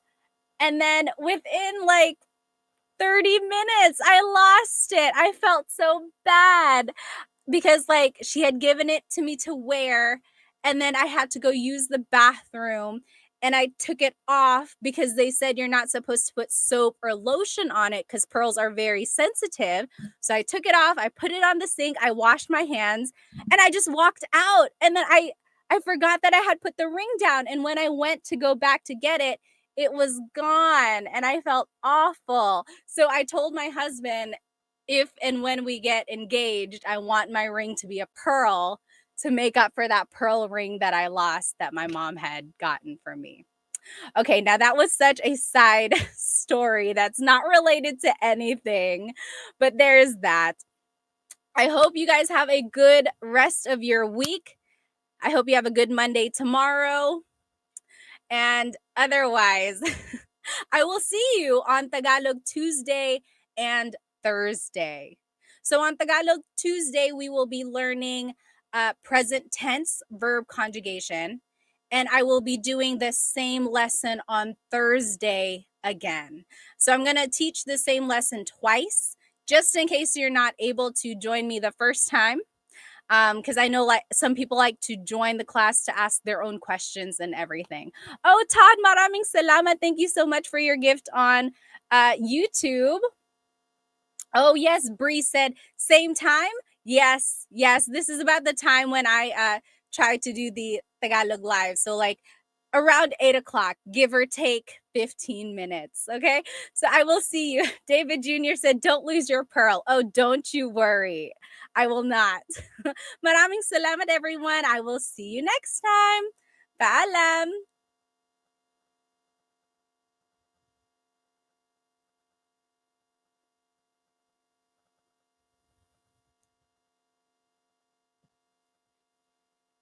Hello, everybody. Welcome to tonight's episode of Tagalog Time with Pat. I hope you had a great week. Hello, everybody. Hi. I am live right now on YouTube, on Instagram, on TikTok, and we have someone else tonight. Welcome, Facebook. Welcome, everybody. I am doing a live Tagalog lesson as always. Welcome to Tagalog Thursday. My whole presentation is on YouTube, so you should be able to see everything that I've written out for you. There might be some graphics in there. Sometimes it helps to just kind of see everything written out. So if you are joining me on TikTok, Instagram, or Facebook, feel free to go ahead and jump onto my YouTube channel. And that is where you'll be able to see this presentation. Let me know if you can hear me or if my sound ever cuts out. Just write like sound or no sound or something like that, and then I'll check my microphones. I have like 3 of them right now. Hello, hello. As always, go ahead and write where you are currently watching and how old you are, and maybe write why you want to learn Tagalog. Just while we wait for everyone to come and join us here in our live. I hope you have had a good day. Anong ginawa ko ngayon? What did I do today? Hinatid ko yung anak ko sa camp. I dropped off my kid at camp. Tapos naglinis ako ng bahay. I cleaned the house. Darating yung pamilya ng asawa ko on Saturday. So my husband's family is coming on Saturday. So I just cleaned up a bit. Ano pang ginawa ko? Nag-edit ako ng video at gumawa ako ng lesson para sa Tagalog Time ngayon. I edited some videos and I made this PowerPoint for our class tonight. So go ahead and jump into the YouTube or my YouTube channel if you want to see this whole presentation, and the recording will be on my YouTube channel afterwards as well. Okay? Let me just see where everyone is from. You can write where you are watching and your age. Also, let me know if the audio is weird or if you cannot hear me, okay? Hello, hello. Oh, Mark is from Toronto, 56. From my understanding, there's a lot of Filipinos in Toronto, isn't there? Hawaii, AJ said. Sydney, Australia, Peter says. Hello, hello. Who else do we have? Hello from Makati. How nice. It says, your Shan Chan said. Itty Bitty is from Davao. Flo is from Vancouver. Hello, hello, everybody. All right. Alrighty. And then over here on YouTube, where are you guys from? I am from Iloilo, Lo said. I am Indian. I'm here in the Philippines, Gurav said. Hello, hello. Don is 43. You sound good. Awesome, awesome. Okay, let's go ahead and get started. So I have a very, I think, useful Tagalog lesson for us tonight. Tonight, we are actually going to be learning about the family and phrases that you can use with your family or talking about your family. Okay, so let's take a look at tonight's agenda. We will be talking about, first we'll learn about family vocabulary. So how to say like your mom, your dad, your sister, your cousins, your aunts, things like that, okay?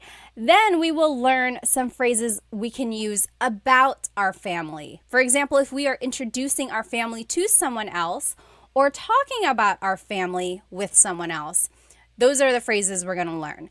And then we're going to learn some phrases for our family. So things we can say to each other, to our mom, to our dad, to our siblings, or our like lolos and lolas, things like that.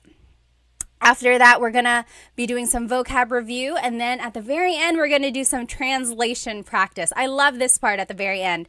I give you like a mini conversation or a blurb, a monologue in Tagalog. And then I want to see if you are able to comprehend it. So like oral comprehension, okay?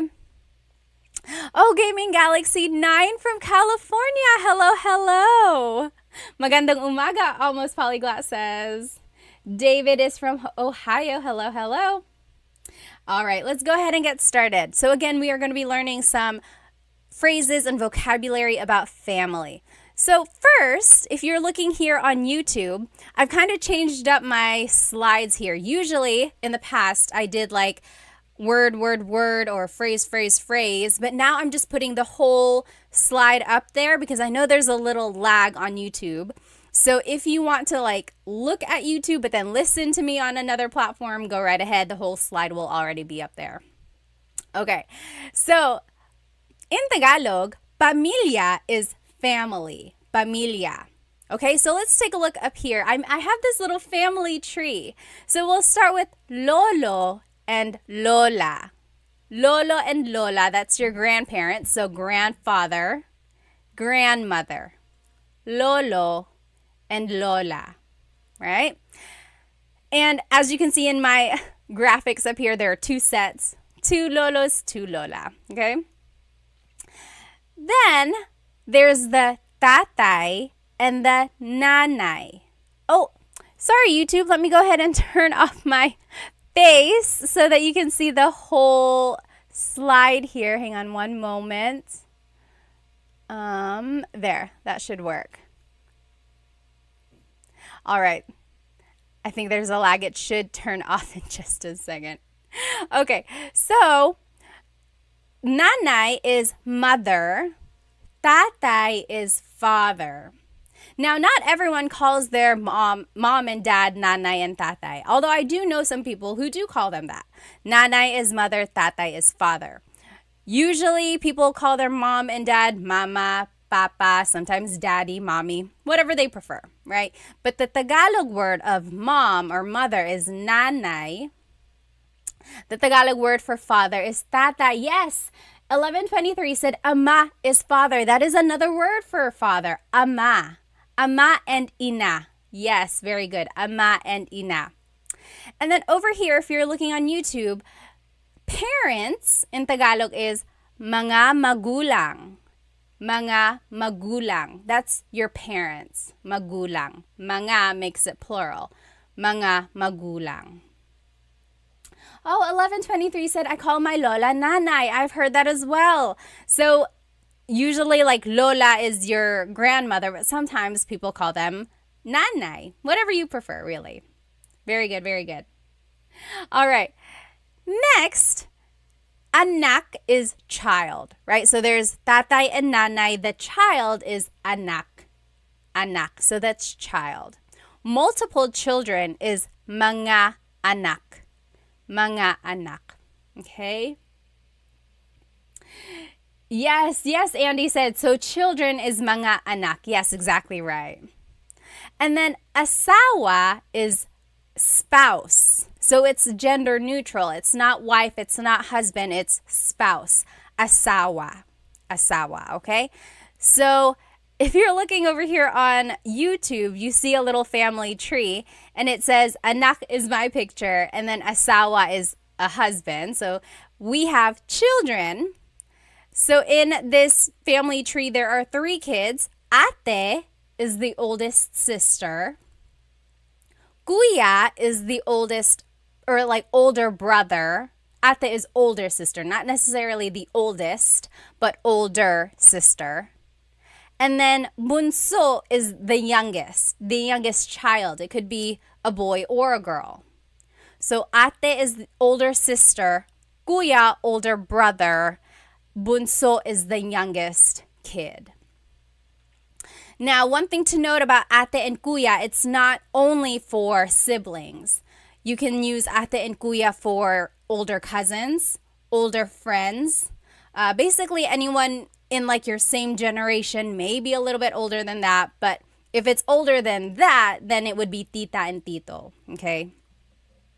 So ate is the older sister, kuya is the older brother, bunso is the youngest.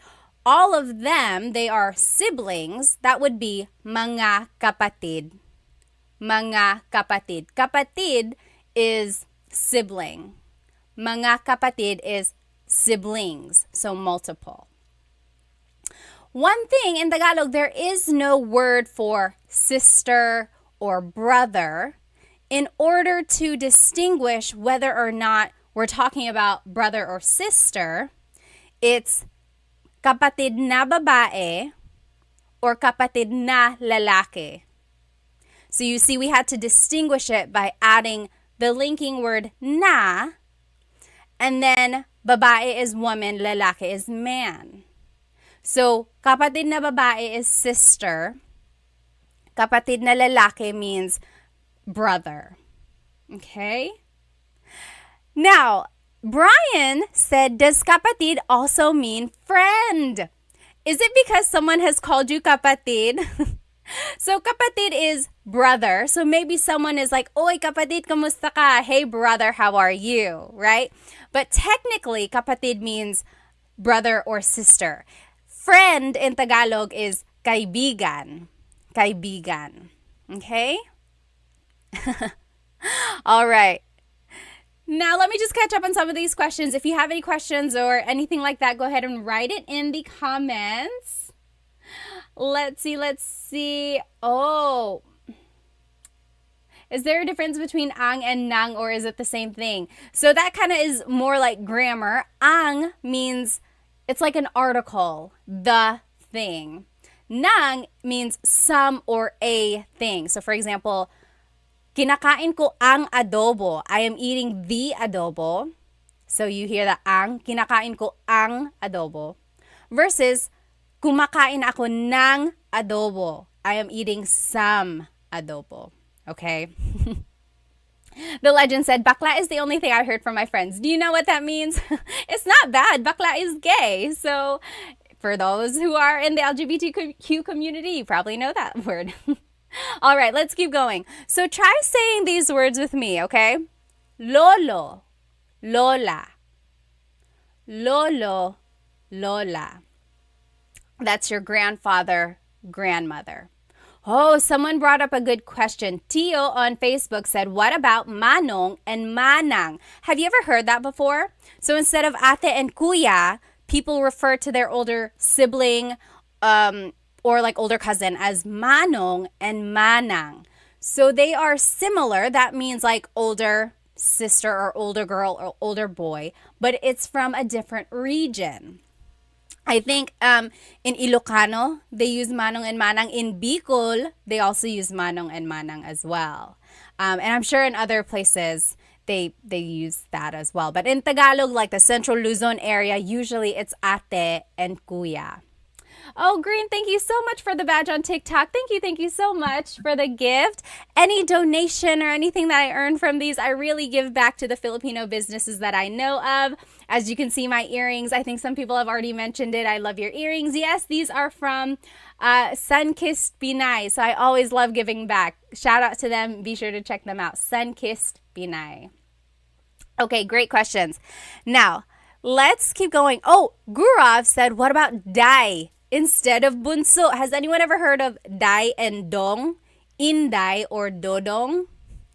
I know those names very specifically because my husband's family is from Cebu, so they call every girl Inday. They call every boy Dodong. So it's like Dodong Matthew, Inday Sarah. And then everyone else is also Inday and Dodong as well. So again, it's just that idea of giving like a title to someone. Kind of makes it a little bit more familial, I think. Okay, so we said lolo and lola. Try saying this with me. Tatay, nanay. Tatay, nanay. So that's father and mother. Okay, next, anak is child. Anak, child. Multiple would be mga anak. Mga anak. That's children. Then there's asawa, which is your spouse, asawa. Again, it's not specific. It's not wife or husband. It's just spouse. Okay? Then there's ate, kuya, and bunso. Ate, kuya, bunso. Ate is the older sister, older sister, could be older cousin. Then there's kuya, the older brother or older guy cousin. Then there's bunso, which is the youngest sibling. It could be a boy or a girl. Altogether, they are mga kapatid. Mga kapatid siblings. Okay? Then, if you want to be specific, because kapatid is gender neutral, if you want to be specific and say sister, it would be kapatid na babae. Kapatid na babae. Thomas, thank you so much for the gift on TikTok. Thank you. And then kapatid na lalaki is brother. I had to double check there. Kapatid na lalaki is brother. Okay? Next, here are just some more vocabulary about the family. Pinsan is cousin. Pinsan. Now, you'll notice if you're looking over here on YouTube, pinsan is another one of those gender-neutral words. So you have to specify. You can say, pinsan na lalaki, so my guy cousin, or pinsan na babae, my female cousin. Very interesting, right? Oh, good question, good question. Andy on TikTok said, how would you say they are spouses? Like they are married to each other. They are spouses. If you wanted to say they are married, you could say mag-asawa sila. Mag-asawa sila. They are spouses. Mag-asawa sila. Andy said, how do you say multiple asawa? Like if you had more than one, I guess it would be mga asawa, right? Mga asawa. All right. Pamangkin is niece or nephew. Pamangkin. Again, gender neutral. You have to say pamangkin na lalaki, pamangkin na babae. Interesting. I think it says a lot about the Filipino culture when there is no distinguishing factor between genders here, right? So it's just pinsan, your cousin, pamangkin, niece or nephew. And then from there, you have to specify whether or not they are female or male. Okay, 1123 said, what are the pronouns? Like they, them, theirs. So yes, it depends on the type of verb, but just basically, they is sila or nila. Theirs is, see, I'm getting confused. We're going to talk about pronouns in just a minute. Hold your question, okay? All right, let's keep going. So then, tito and tita are uncle and aunt. Okay? Uncle and aunt. Oh, yes. Via said, is there a word for goddaughter? There is. It's down here. Hang on. So, tito and tita is uncle and aunt. Hipag is sister-in-law. Hipag. Then, there's bayaw, which is brother-in-law. Biyanan is parent-in-law, like your mother-in-law, father-in-law. Ninang and ninong is godparent. Ninang, ninong. And then I didn't write it on here, but inaanak. Inaanak is your godchild. So, inaanak ko siya. I am, or like she is my godchild. Inaanak. Inaanak na babae, inaanak na lalaki, or something like that. Usually it's just inaanak. Okay? So those are the different vocabulary words about the families. So let's say those again. Pinsan, cousin, pinsan. Pamangkin, niece or nephew, pamangkin. Tito, tita, uncle or aunt. Tito, tita. Hipag, sister-in-law, hipag. Bayaw, brother-in-law, bayaw. Biyanan, parent-in-law, biyanan. And then ninang or ninong, godparent, ninang or ninong, godparent. Then inaanak is godchild, inaanak. Someone said, how do you say step-parent? That is a very good question. Does anyone know? Write it in the comments. What is step-parent? Like your stepmom or stepdad? Write it in the comments. Okay, so those are just some vocabulary words about the family. Now let's learn some common phrases that you can say while talking about your family. So for example, if you are meeting someone new and you're just kind of getting to know each other, and you want to say, oh yes, my brother is like this, or this is my brother, this is my sister. These are the things you would say.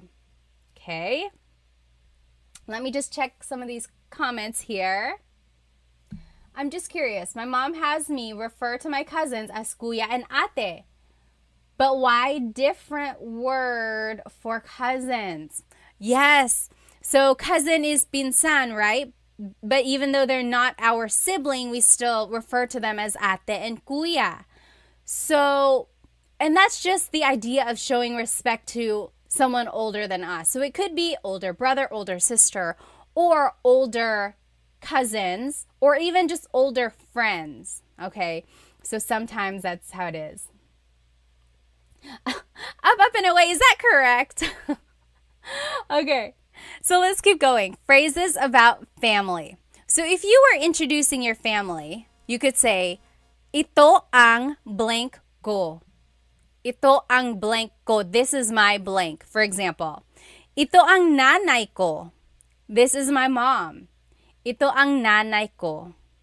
Or ito ang kapatid ko. This is my sibling. Ito ang kapatid ko. Or ito ang asawa ko. This is my husband or wife. This is my spouse. Ito ang asawa ko. Okay, Apipinoy said madrasta is step-parent. It's Spanish, apparently. So if you wanted to say, for example, if you are introducing your family to someone, it would be, ito ang blank ko. This is my blank. Ito ang nanay ko. This is my mom.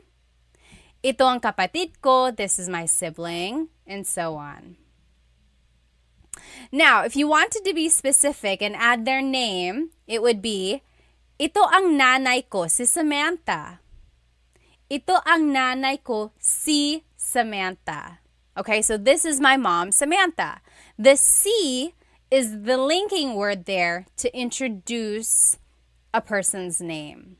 Okay, so ito ang kapatid ko, si AJ. This is my sibling, AJ. Or ito ang kapatid ko, si Chris. This is my husband, Chris. Okay? Another way to say it could be, ito ang kapatid ko, AJ ang pangalan niya. This is my sibling, his name is AJ. Okay, so there are a couple different ways you could use these phrases.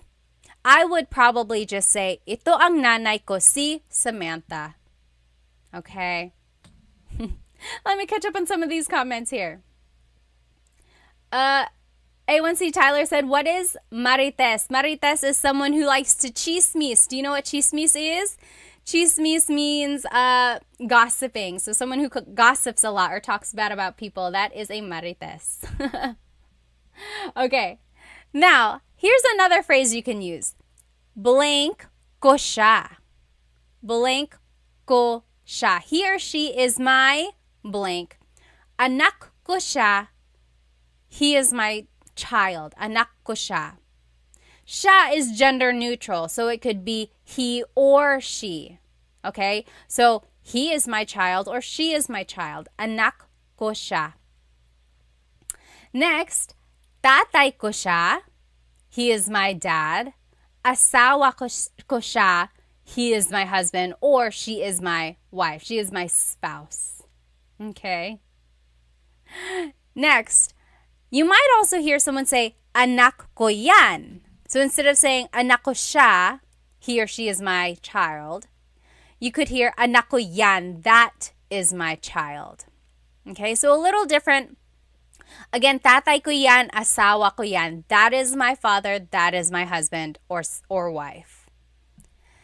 Next, if you wanted to talk about how many siblings you have, it would be, blank ang kapatid ko. Number ang kapatid ko. I have blank number of siblings. For example, dalawa ang kapatid ko.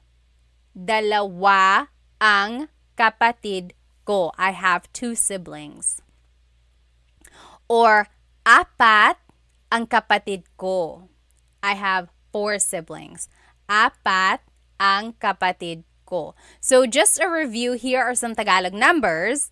Isa, 1, dalawa, tatlo, apat, 5, 6, 7, 8, 9, 10. So that's numbers 1 through 10 in Tagalog. Again, you can just say it in this phrase, blank ang kapatid ko. 7 ang kapatid ko. So I have 7 siblings or something like that. If you can't remember the number off the top of your head, just say it in English. 3 ang kapatid ko. Or 2 ang kapatid ko. And then later go back and figure out what that word is in Tagalog. And then you'll be able to say the whole phrase in Tagalog. So, dalawa ang kapatid ko. When you're saying that you only have 1, you would add this word lang. Isa lang ang kapatid ko. I only have 1 sibling. Isa lang ang kapatid ko. Or if you don't have any siblings at all, you could say, wala akong kapatid. Wala akong kapatid. I don't have any siblings. And if you're looking here on YouTube, at the bottom you'll see this asterisk, and it's just saying that you can use this phrase for other people in your family. So, dalawa ang pinsan ko. I have 2 cousins. Or apat ang ninong ko. I have 4 godfathers. So, switch out the word kapatid for the family member that you're talking about. Okay? So, blank ang blank ko. Okay? Alrighty. Why are most people counting in Spanish? Because, of course, the Philippines was colonized by Spain for over 300 years, starting in the 1500s, so there's really a lot of influence, yes. Okay, let's keep going. Hello, Tony. 70 from Aussie Expat, living in La Union. Hello, hello, Angel. Hello. All right, let's keep going. So now here are just some more words to talk about siblings, specifically the order of the siblings. So for example, panganay is the oldest child. Panganay. That's the oldest. Panganay. Bunso is the youngest. We already learned that. Bunso is the youngest. It could be a girl or a boy. And then if you want to talk about people in the middle or the ones in the middle, you could say pangalawa, the second child. Pangalawa. Pangatlo, the third child. Pangatlo. So do you hear the numbers that we just learned? Isa, dalawa, tatlo. Now we're adding this prefix pang. Pang. So pangalawa, pangatlo. Pang, the prefix means it is the order. It is in this specific order. It is the second in the order. It is the third in this specific order. Okay? TM Naveri said, hi Pat from California, studying Tagalog for my wife. Very good, very good. Oh, how nice. Life with Moni said, the way you teach Tagalog is better than the way my Lola teaches. Thank you. Alrighty, so here are just some example phrases using these words. Panganay is the oldest child. Bunso is the youngest child. Pangalawa is the second child. Pangatlo is the third child, and so on. So if there were more kids, you could say pangapat, panglima, panganim. Okay, so it is that place in the order. So you could say panganay ako. I am the oldest. Panganay ako. Or ako ang bunso. I am the youngest. Ako ang bunso. The phrases panganay ako ang panganay, they mean exactly the same thing. It's just a different sentence structure. You could say panganay ako, or you could say ako ang panganay. Same thing. Okay? Now, let's keep going. Thank you. Newt Guy said, I learned so much from your videos. Maraming salamat. Thank you for joining me tonight. All right. Now, those are some phrases you can use to introduce your family or to describe your family to other people, right? Now we're going to talk about some phrases you can use with your family. With your family. Yes, Ardre said, isn't it like pangalawang anak? Yes, pangalawang anak is second child. Pangalawang anak. Or pangalawang kapatid, like the second sibling. Yep. Usually it's just like pangalawa. Very good, very good. Thank you so much for the gift. Let's see, I can't see your name. It's just your picture. Oh. Well, thank you. I didn't mean to invite. I don't know what that did. All right, so here are some phrases to use with your family, okay? A couple weeks ago, I think I did a whole lesson just on conversational phrases you can say with your friends and family. So will have some overlap from that, okay? So you can say, nasaan si blank. Nasaan means where. Si is a linking word to describe a person. So nasaan si blank. Nasaan si nanay? Where is mother? I saw this. I only know water is tubig, Samuel said. Very good. So, nasaan si nanay? Where is mother? Nasaan si nanay?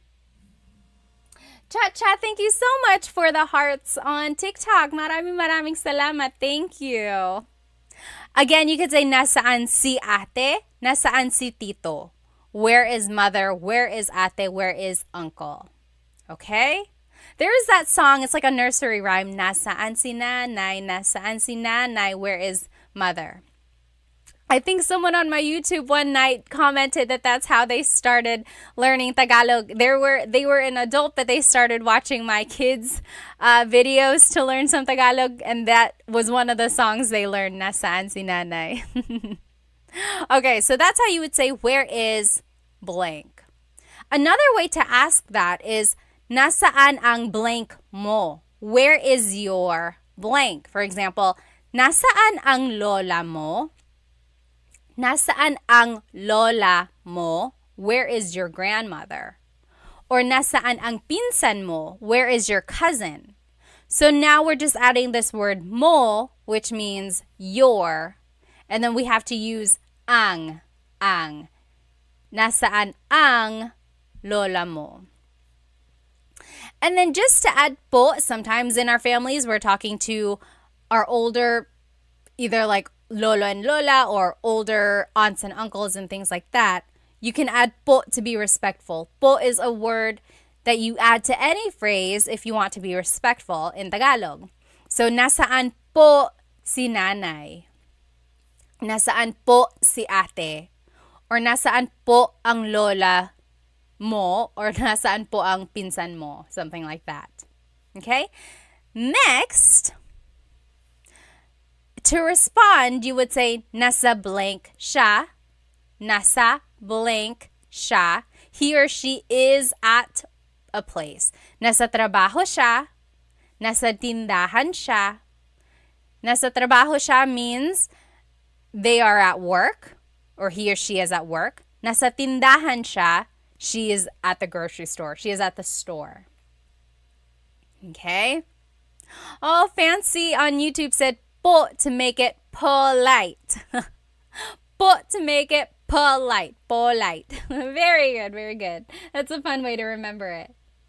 Very good. All right, just catching up on some of these comments. Okay. So, repeat that with me. If you wanted to ask where someone is, you could say, nasaan si blank. Nasaan si tatay? Where is father? Nasaan si lola? Where is mother? To respond, it would be, nasa blank siya. Nasa trabaho siya. She is at work. Nasa tindahan siya. He is at the store. Okay? Now, here are just some commands you might hear or say in Tagalog. Makinig ka sa blank mo. Makinig ka sa blank mo. For example, makinig ka sa nanay mo. Makinig ka sa nanay mo. That means listen to your mother. Kinig means to listen. Makinig ka means listen to your mother. Makinig ka sa nanay mo. Life with Moni said, can we please get a cheat sheet for this? The whole presentation will be up on my YouTube channel. Maybe I'll post a link so that you guys can download the slides themselves. But the whole presentation will be up on my YouTube channel after the recording is done. So you'll be able to watch it then. Okay. Let's see. Noam said, nasaan trabaho siya? So are you trying to say, where is her work? Like, where does she work? That would be, nasaan ang trabaho niya? Nasaan ang trabaho niya? Where is her job? Where does she work? If you wanted to say, like, she is at work, it would be, nasa trabaho siya. So a little different there. Good try though. Okay. Jaja Ham said, my dad always says, bahala ka sa buhay mo. Raise your hand if your family has said that to you. Bahala ka sa buhay mo. Bahala ka sa buhay mo is a phrase that means whatever, it's your life. Or it's like, it's up to you. But there's kind of a negative connotation to it. It's like, I'm done with you. You do it, whatever. But if you take off the negative connotation, it just means up to you. Like if I were to say, oh, bahala ka, what do you want to watch? Bahala ka, you choose. So it depends on the connotation, definitely depends on the your tone of voice. Okay? So yes, makinig ka sa nanay mo, listen to your mother. Or makinig ka sa ate mo, listen to your ate. Oh, YouTube, there's a little typo here. That should be a letter O. Makinig ka sa ate mo. Alternatively, same phrase, but someone might say, makinig ka kay blank. Listen to blank. So, makinig ka kay Kuya Sam. Makinig ka kay Kuya Sam. Listen to Kuya Sam. Or makinig ka kay Lola. Listen to Lola. Makinig ka kay Lola. Okay? Then, there is if you wanted to be polite, it would be makinig po kayo kay nanay. Makinig po kayo kay nanay. Okay? So that's just how to add po, like if you want to be respectful.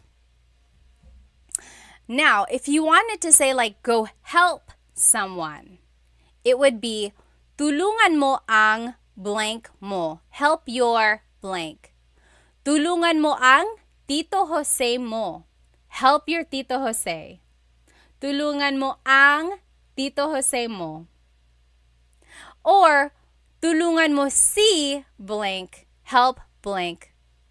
Tulungan mo si Tito Jose. Go help Tito Jose. So there's just different leading words that you can say when you are using someone's name. Okay? To be respectful, it would be tulungan niyo po si blank. Tulungan niyo po si Tito Jose. All right, let's keep going. Next, you might want to ask, anong ginagawa ng blank mo? Anong ginagawa ng blank mo? That means, what is your blank doing? So, anong ginagawa ng tatay mo? What is your father doing? Anong ginagawa ng tatay mo? What is your father doing? Alternatively, you could say, anong ginagawa ni blank?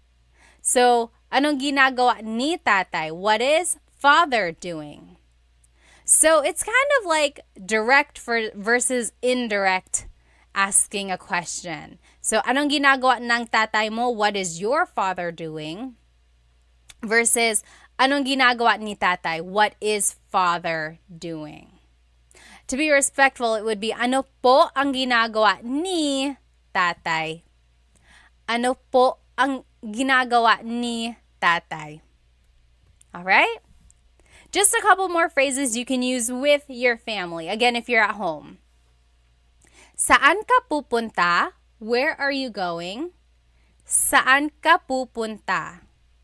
The response would be, pupunta ako sa blank. For example, pupunta ako sa tindahan. I'm going to the store. Pupunta ako sa banyo. I'm going to the bathroom. Or pupunta ako sa bahay ni Kuya JR. I'm going to Kuya JR's house. So, pupunta ako sa blank. Saan ka pupunta? Where are you going? Pupunta ako sa blank. Thank you so much for the gift on TikTok. Thank you. Maraming salamat. And then just to be respectful, you can add po. It would be, saan po kayo pupunta? Saan po kayo pupunta? Where are you going? Or pupunta po ako sa tindahan, to the store. Pupunta po ako sa tindahan. Okay, so that's just kind of where po would go. Po usually is the second word in the phrase. But when in doubt, you can always add po to the very end of anything you say, and it will be respectful. Okay? So you could say, saan kayo pupunta po? That's another thing you have to remember when using po. You have to change singular you pronouns, ka, into plural you pronouns, kayo. Okay? The opposite of saan ka pupunta, where are you going, is saan ka galing, where are you coming from. Saan ka galing. The response is galing ako sa blank. Galing ako sa tindahan. I came from the store. Or galing ako sa trabaho. I came from work. Or galing ako sa bahay ni Kuya JR. I'm coming from Kuya JR's house. I'm coming or I came from. Kind of same idea there. Then to be respectful, it would be saan po kayo galing? Where are you coming from? Or galing po ako sa blank. Again, po is just the second word in the phrase there. Let's review these vocabulary words now, okay? So we talked about the different vocabulary words about the family. We learned some phrases that you can use to describe your family. Then we learned some phrases that you can use with your family members, maybe at your house. Now let's review. What is family in Tagalog? Do you remember what is family in Tagalog? Oh, Marcy, thank you so much for the badge on Instagram. Thank you. What is family? What is family in Tagalog? It's pamilya. Pamilya, that's family. Very Spanish, right? What is grandfather and grandmother? Oh, Zen Rolly, thank you so much for the badge on Instagram. Thank you so much. Yes, haha yam or haha ham.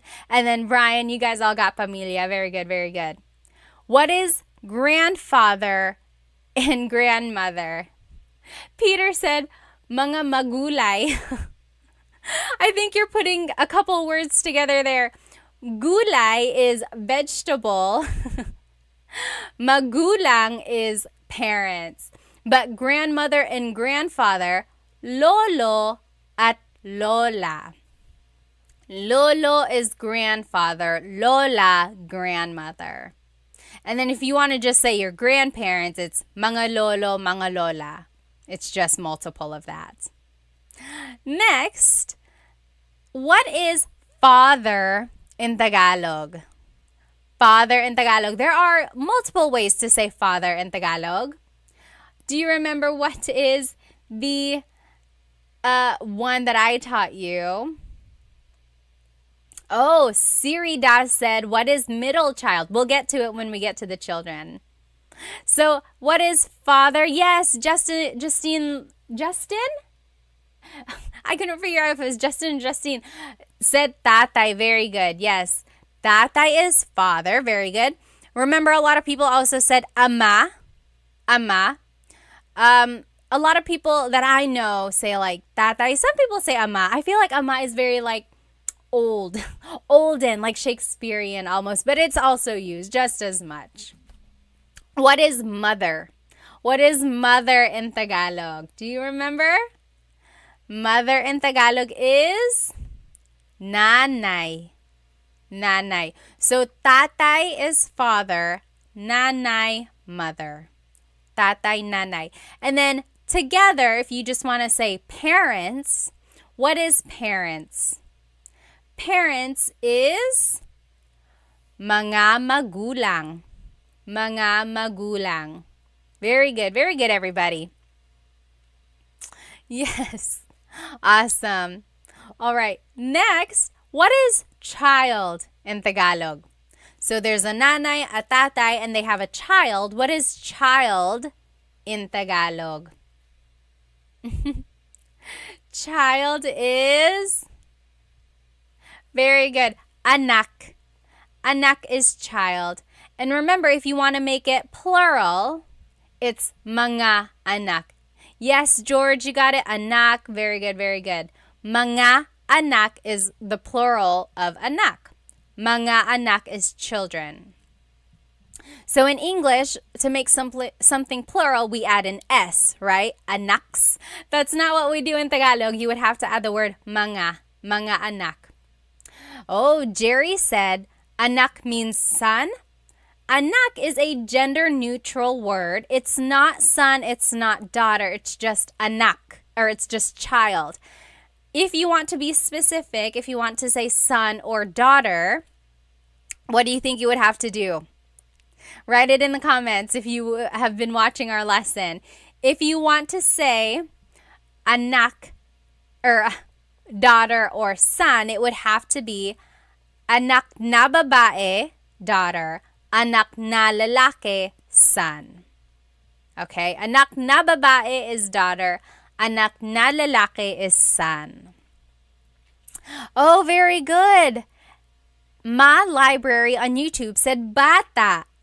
What is the difference between anak and bata?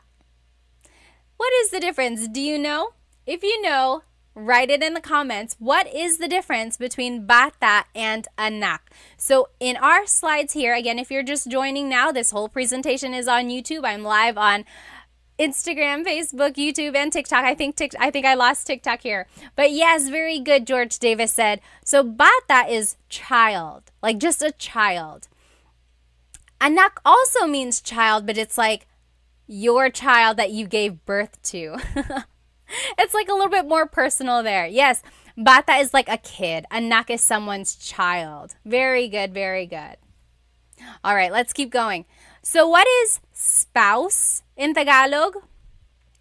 Spouse in Tagalog is asawa. Asawa. And remember, asawa is another gender-neutral word. It's not specific. It's not wife. It's not husband. It's just spouse. Asawa ko siya. He is my husband. Asawa ko siya. She is my wife. Same thing. Gender neutral there. A lot of gender neutrals in these family vocabulary words, right? Anak is gender neutral, asawa, and then other words we're going to take a look at again here. Next. Oh, what is older sister in Tagalog? And older brother. We'll just combine them. What is older sister? What is older brother in Tagalog? So again, if you want to call your sister, like your older sister, usually we don't use their name. We don't just say the first name. Yes. Oh, just Jen Lewis. I got it. Hi, Jen. Very good. So the older sister is ate. Very good, ate. And then older brother is kuya. Very good, very good. But again, it's not limited to just siblings. Ate and kuya can be used for your older cousins or even older friends. Or if you're shopping around, you could say, oh, ate, magkano po ito? How much is this? Or ate, saan po ang banyo? Where is the bathroom? So again, in the Filipino culture, there's this big expectation of respecting your elders, right? Have you seen that Instagram video? Maybe it's TikTok, just floating around. This girl was making something and she said, calling my ate by her first name and then seeing her reaction. Her ate got very upset because it's not what we're used to. If you have grown up calling your older sibling ate or kuya, then hearing you call them by their first name is very jarring. It's not really what you're supposed to do. But then there are some families who don't use ate and kuya. I know plenty of Filipino families who don't use ate and kuya as well, and that's perfectly fine. It's just personal preference. But typically in the Philippines, ate and kuya are used. So again, ate is your older sister, kuya is your older brother, but again, you can use it with your cousins, you can use it with friends, you can use it with people in the community. And then the youngest sibling, remember, what is the youngest sibling? This could be a boy or a girl. What is the youngest sibling? Youngest sibling is bunso, bunso. Yep, so that could be a boy or a girl, bunso. What is sibling in Tagalog? So sibling, brothers, sisters, sibling in Tagalog is mga kapatid. Mga kapatid. Kapatid is one sibling. Mga kapatid is multiple siblings. Remember to make something plural, you have to add the word mga. Mga kapatid, siblings. And again, here's one of those gender-neutral words, kapatid. How would you specify brother or sister? How do you say brother or sister? So, kapatid na babae is your sister. Kapatid na lalaki is your brother. Okay? So you have to specify boy or girl by adding these words. Babae is woman, lalaki is man. So kapatid na babae, kapatid na lalaki. Brother or sister.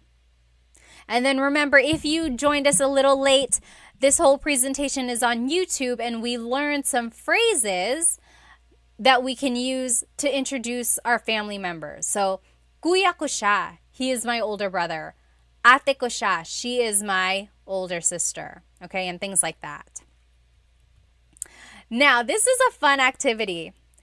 I'm going to say a set of phrases. It's almost like a paragraph. I'm going to say a paragraph in Tagalog. I want you to see if you can understand it, okay? Most likely, this is what is happening, right? If you are joining me, you're probably trying to learn Tagalog because you know people who speak it.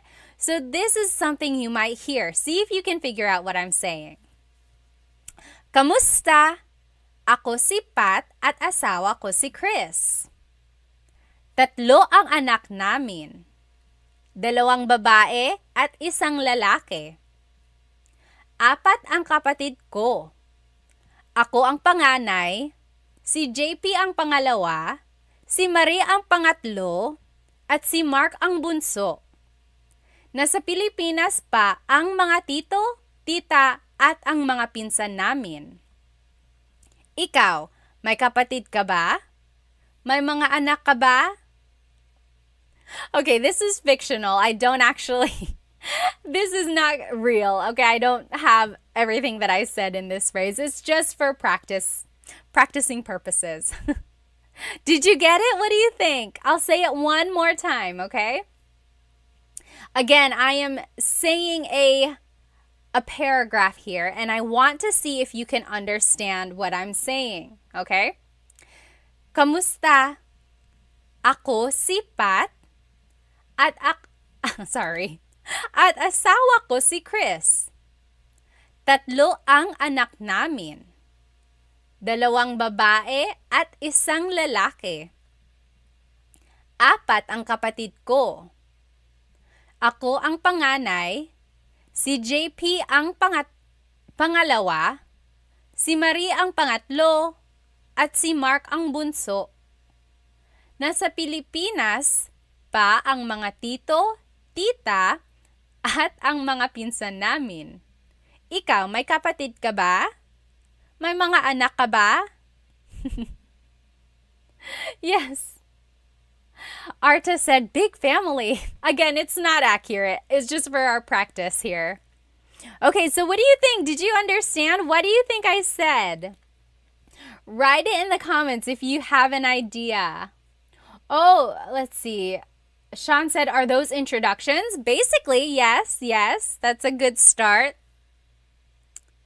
Okay. Yes, let's go through it. And such, yes, said, yes, I understand. Awesome. Jeffers said, some, understood some. Very good, haha ham on YouTube. Yes, very good. So here's the breakdown, okay? Kamusta? Hello. Ako si Pat at asawa ko si Chris. I'm Pat and Chris is my husband. Ako si Pat at asawa ko si Chris. 3 ang anak namin, 2 babae at 1 lalaki. 3 ang anak namin, we have 3 kids. 2 babae, 2 girls, at isang lalaki, 1 boy. Okay? 4 ang kapatid ko. I have 4 siblings. Ako ang panganay. I'm the oldest. Si JP ang pangalawa. JP is second. Si Marie ang pangatlo. Marie is third. At si Mark ang bunso. Mark is the youngest. So you see, that's an example of how you could use the word order there, or to describe the order of siblings. Next, nasa Pilipinas pa ang mga tito, tita, at ang mga pinsan namin. Our aunts, uncles, and cousins are still in the Philippines. Brian said, what is namin? Namin means our. So I said, nasa Pilipinas pa ang mga tito, tita, at ang mga pinsan namin. Our family is still in the Philippines. Okay. Then, ikaw, may kapatid ka ba? Ikaw, may kapatid ka ba? You, do you have any siblings? May anak ka ba? Do you have any kids? Oh, may mga anak ka ba? Do you have any kids? So how was that? Did you kind of understand it? Again, this was just an example. My family is not that big, but that's just an idea of how to use the vocabulary, how to introduce your family using the vocabulary words to describe your sibling order. Okay, and again, we learned all those other phrases to describe our family and phrases to say with our family at home. Here is just a review of everything we talked about. Oh, yes. And such said, easy to understand, hard to actually talk back in Tagalog. I know. That's the easiest part, they say. So listening comprehension is like one of the first steps in learning a language. Then being able to say it, and then reading it usually comes after. Okay? Very good. Yes. Arte said, I only had a rough understanding, but I did get the idea. Very good. Awesome. So if you get the idea, you can always ask for clarification, right? Depending on who you're talking about, hopefully you feel comfortable asking for clarification. And then more than anything, see if you can pick out vocabulary words that you know. So hopefully you were able to recognize some of the vocabulary words that we were able to learn and listen to earlier. And then from there, just kind of use context clues, right? So again, here is a review of everything we learned tonight. We learned family vocabulary. We looked at the family tree. We learned like grandparents, husband and wife, and like parents and children. And again, there are lots of words about the family that are gender neutral. And to be specific, you have to say, for example, kapatid na babae, pinsan na lalaki. You have to add whether or not it's a boy or a girl. Okay, and then we learned some phrases about our family. Tatay ko siya, he is my father. Nanay ko siya, she is my mother. Then we learned some phrases we can use with our family. Nasaan si nanay? Where is mother? Nasaan si tatay? Where is father? Okay? Then we did a vocab review, and then we just did our translation practice. So hopefully that kind of gives you an idea of things that you can say about your family or to your family. Give it a try, okay? And then let me know how it goes. I hope you have a good rest of your evening and a good weekend. I'm going to try to do some of these repeat lessons, and then I'll post it online, okay? Thank you so much for spending some time with me. I hope you have a great rest of your evening. Maraming salamat po.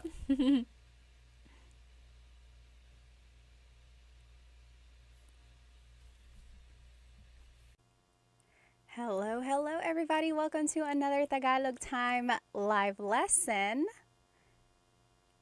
Let me just turn on my Instagram. You know, I like to have at least 2 platforms open. Hello, hello, everybody on Instagram. I am live on YouTube as well. As always, my presentation is on YouTube. You will be able to see everything written out if you want to follow along. And the whole recording will be on YouTube afterwards as well. So welcome, welcome. Let me know if you can hear me.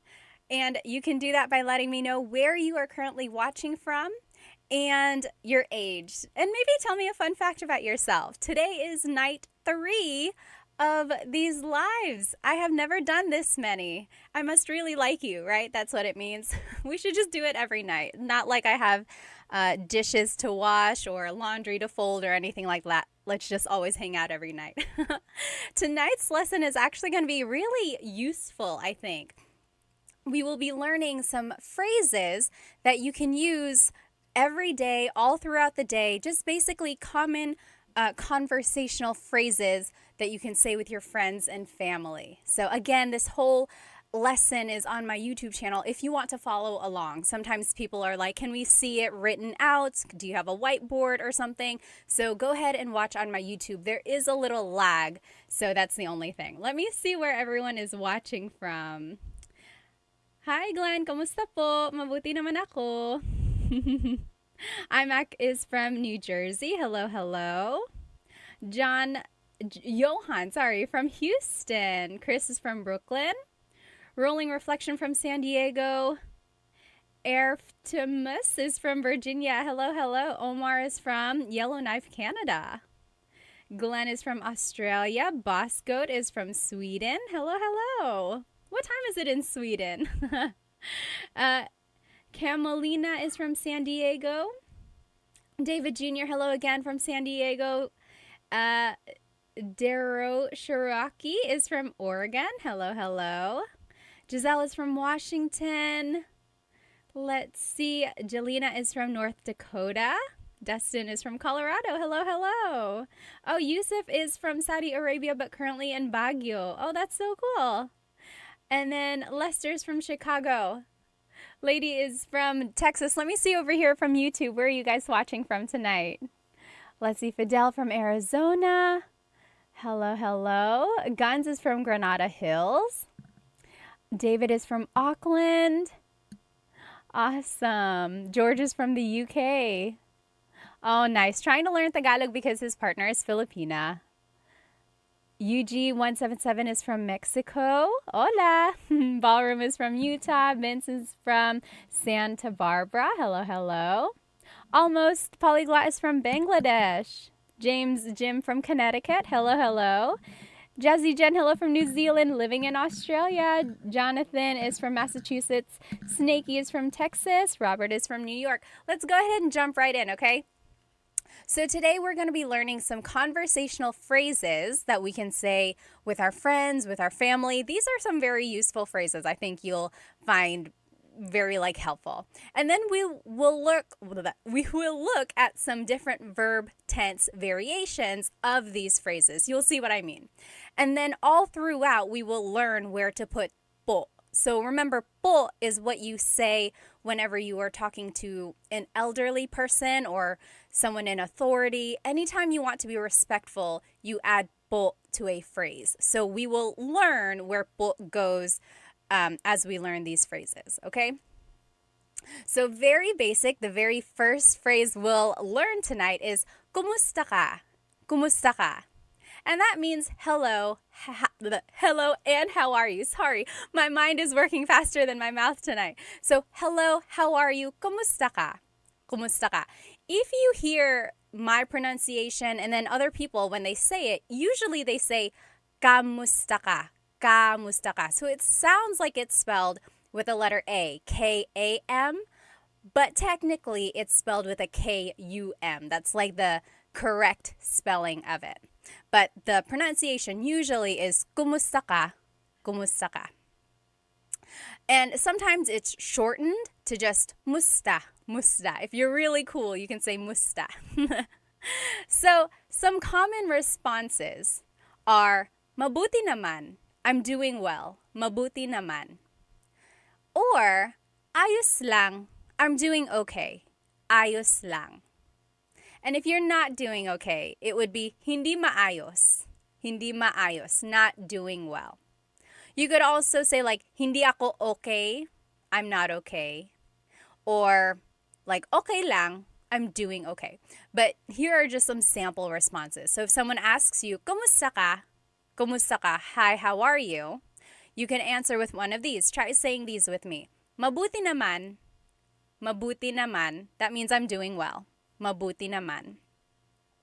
Ayos lang. I'm doing okay. Ayos lang. Or hindi maayos. I'm not doing well. Hindi maayos. So if I were to ask you right now, kumusta ka? What would you choose? What would your response be? For me, I would say, mabuti naman. I'm doing pretty well. Mabuti naman. Mabuti naman ako. If you have any questions, write them in the comments. I think I saw something up here. Oh, Zell said, I'm watching and eating balut right now. How fitting. Balut, of course, is the fertilized duck egg. It's a delicacy in the Philippines, but some people find it not very appetizing because sometimes it has feathers or bones in the beak. And, if it's not your cup of tea, you might not enjoy it very much. Very good. Lost Abyss said, ayos lang. Sergey said, okay lang ako. Very good. Deneen said, mabuti naman. Chris said, mabuti naman. Good, good. Everyone is doing pretty good. All right. Awesome. All right. Oh, Airkev on Instagram said, where did kamusta come from?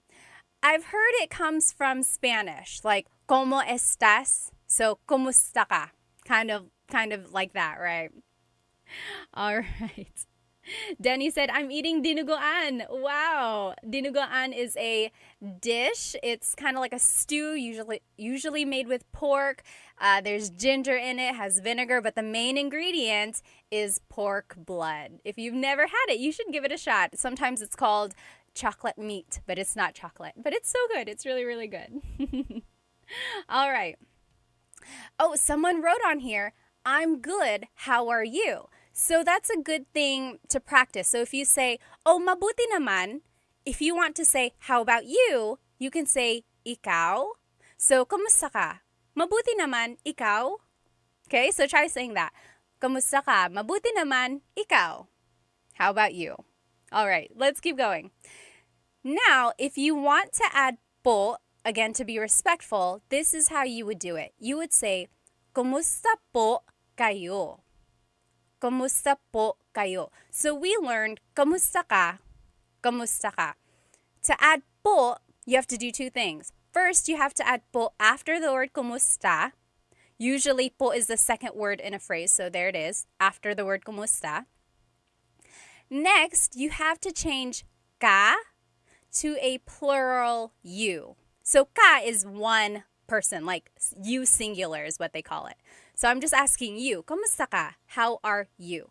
When you're adding po to any phrase, you have to use a plural pronoun.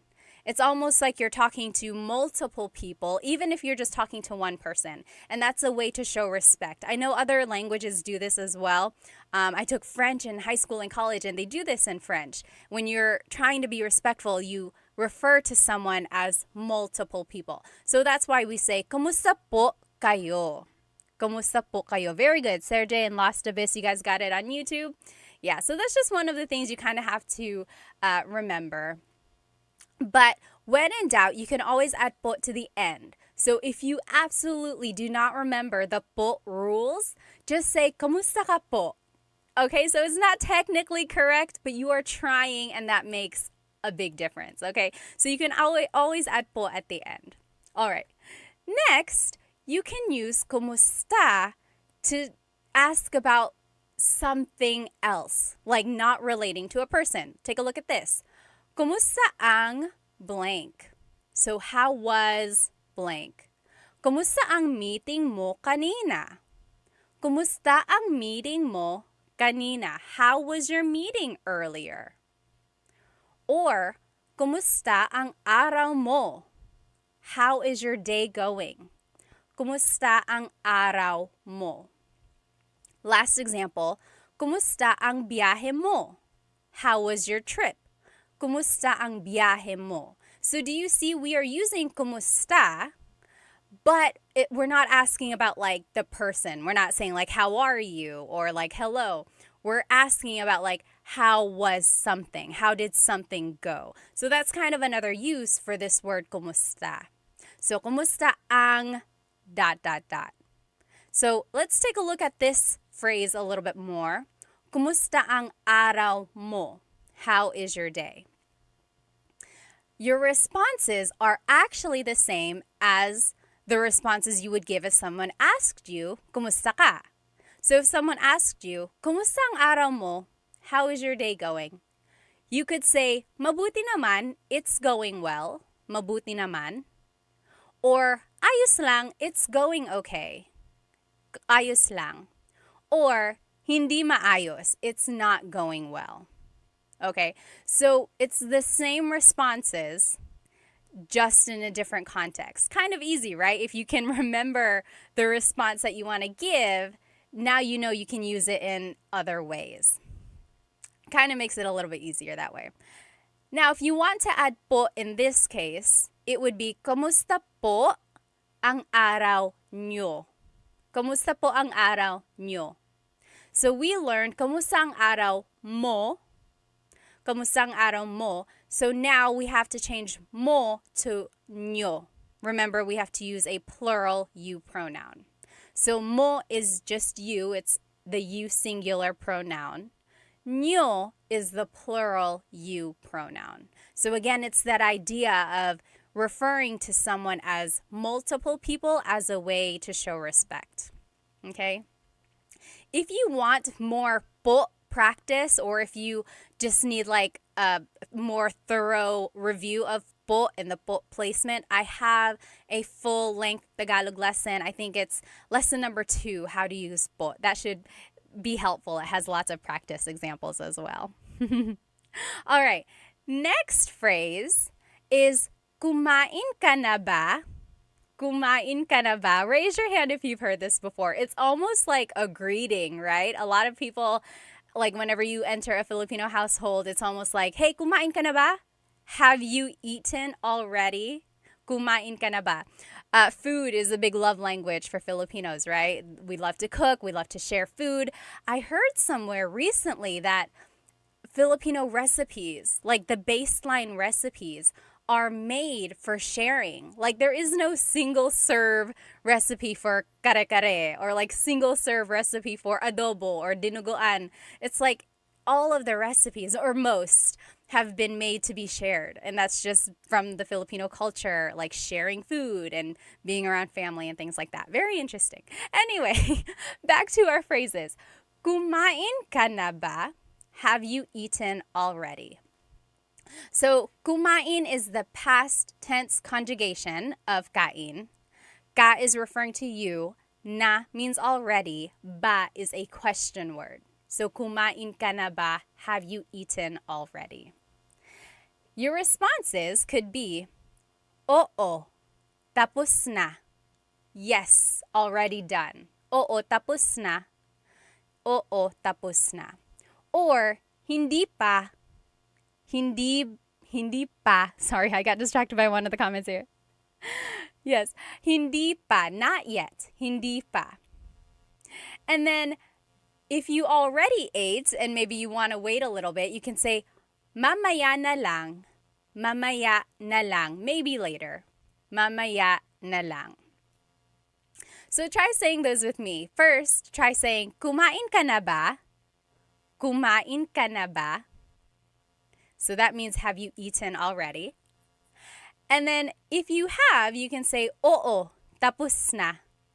Oo, tapos na. Yes, already done. Or hindi pa, not yet. Hindi pa. Or mamaya na lang, maybe later. Mamaya na lang. Now, just to add po, in the question, it would go like this. Kumain na po ba kayo? Kumain na po ba kayo? So this one, it changes the grammar order altogether. So we learned, kumain ka na ba? Kumain ka na ba? But when you're adding po, it actually turns into kumain na po ba kayo? So na has to come up right behind kumain, then po goes after na, and then you have to use the plural you pronoun again. So this one is a big, unexpected order of words here. It's one of those things where you just kind of have to memorize it, or when you listen to people speaking Tagalog and using po, you might be able to recognize this kind of new pattern. So if you wanted to add po to your responses, I wasn't able to make a slide for that, but this is where you would add them. You can say, oo, tapos na po. Oo, tapos na po. So it would just go at the end. Or hindi pa po. Hindi pa po. So again, just goes at the end. Or mamaya na lang po. Goes at the end again. Mamaya na lang po. So in all of those, po just goes at the end. It's almost like all of the responses are a set phrase. So po would just go after the set phrase. Okay, makes it easy. All right. Any questions so far? Oh, Orpix, I think on YouTube asked, is the stream every night? Do I go live every night? Usually no, but I have for the past 3 days, just because I wanted to catch up on some of my repeat lessons. I like to do my lessons a couple times just so people who weren't able to join the first time can come in and join the chat, ask their own questions if they want to. But every Thursday, I do try to come on live for the Tagalog Thursday. And every Thursday, it's a brand new lesson. It's not like a repeat lesson. Good question. Okay. Next phrase or question we're going to learn is, anong ginagawa mo? Anong ginagawa mo? So, anong is actually 2 words put together, ano ang, but you can say anong. I want you to sound natural, right? Anong ginagawa means doing. Mo is referring to you. So what doing you? What are you doing? Very good. Yes, Dilshan got it right. So what are you doing? And your responses would just be a present tense statement. And I'm just saying that because if you have watched my full-length Tagalog lessons, then you know kind of how to conjugate verbs, you know kind of the patterns. So you would just use what you've learned and make a statement. But if you haven't watched that, or if you need a review, here are some common phrases or responses that you could say. Anong ginagawa mo? What are you doing? You could say, nagluluto ako. I am cooking. Nagluluto ako. Or, kumakain ako. I'm eating. Kumakain ako. Or, nagtatrabaho ako. I'm working. Nagtatrabaho ako. Or, naglilinis ako. I'm cleaning. Naglilinis ako.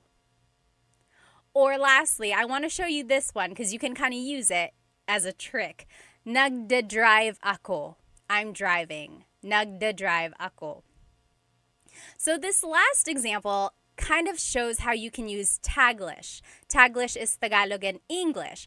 If you don't know a verb in Tagalog, use this pattern here. So nag is the affix. Then you have a repeated first syllable, and then it's the English word. So nagda-drive ako, I am driving. Or nagkukuk ako, I am cooking. Nag-eat ako, I am eating. Okay, and then later go back and try to figure out what those words are in Tagalog so you can say the whole phrase in Tagalog. But that's just kind of a trick there, just to kind of buy you some time. So if you want to add po, you would say, anong ginagawa nyo po? Anong ginagawa nyo po? So a couple things here. We changed mo to nyo.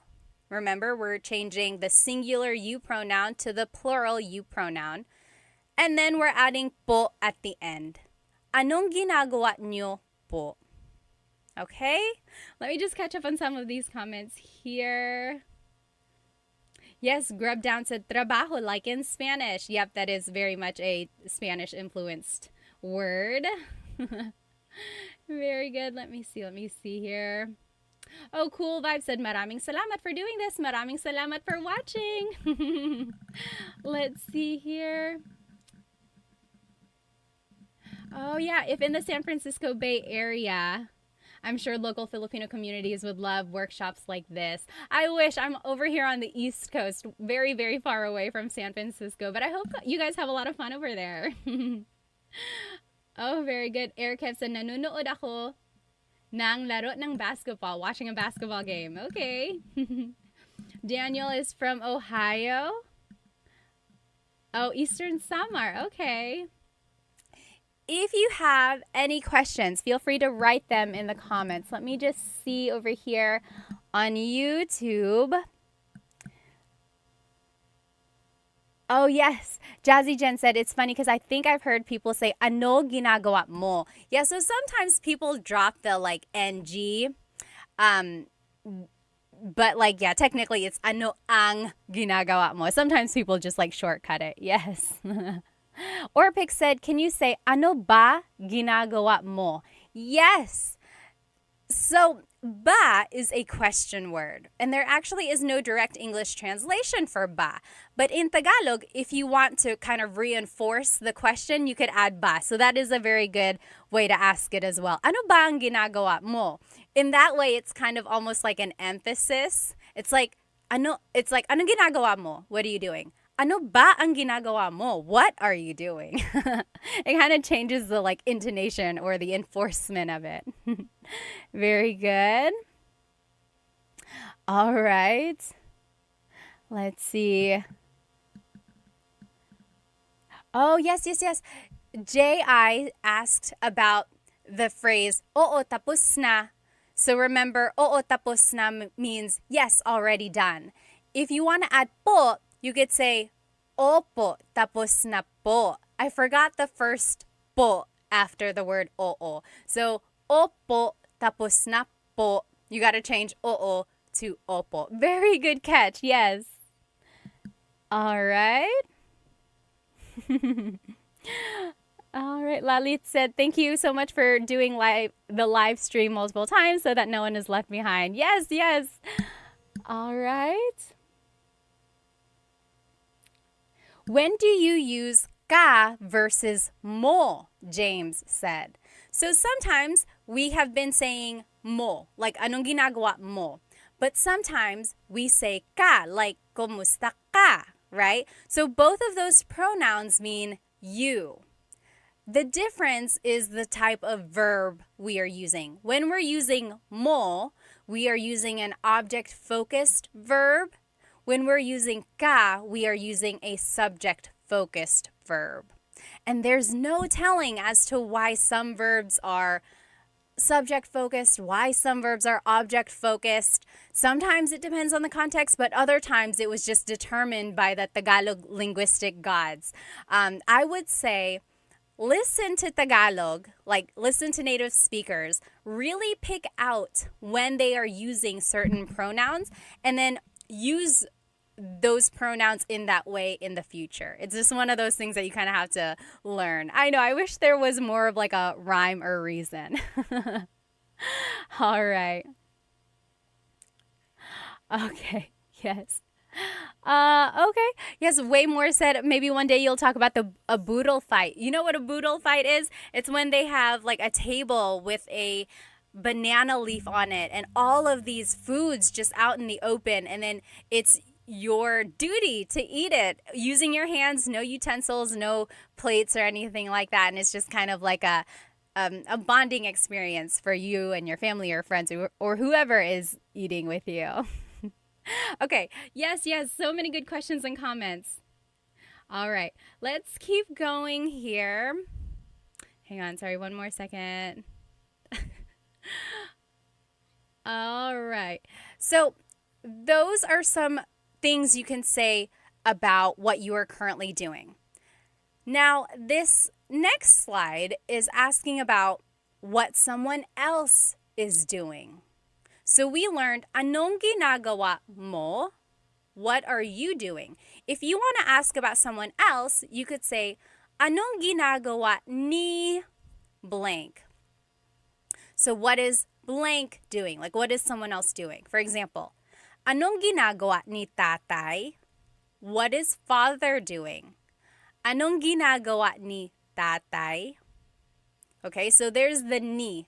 That's the main thing I want to point out here. When you're talking about someone else, you have to use this linking word. Some people call it like a preposition. It's not quite, but it's like, what is blank doing? You have to use this word ni. Anong ginagawa ni tatay?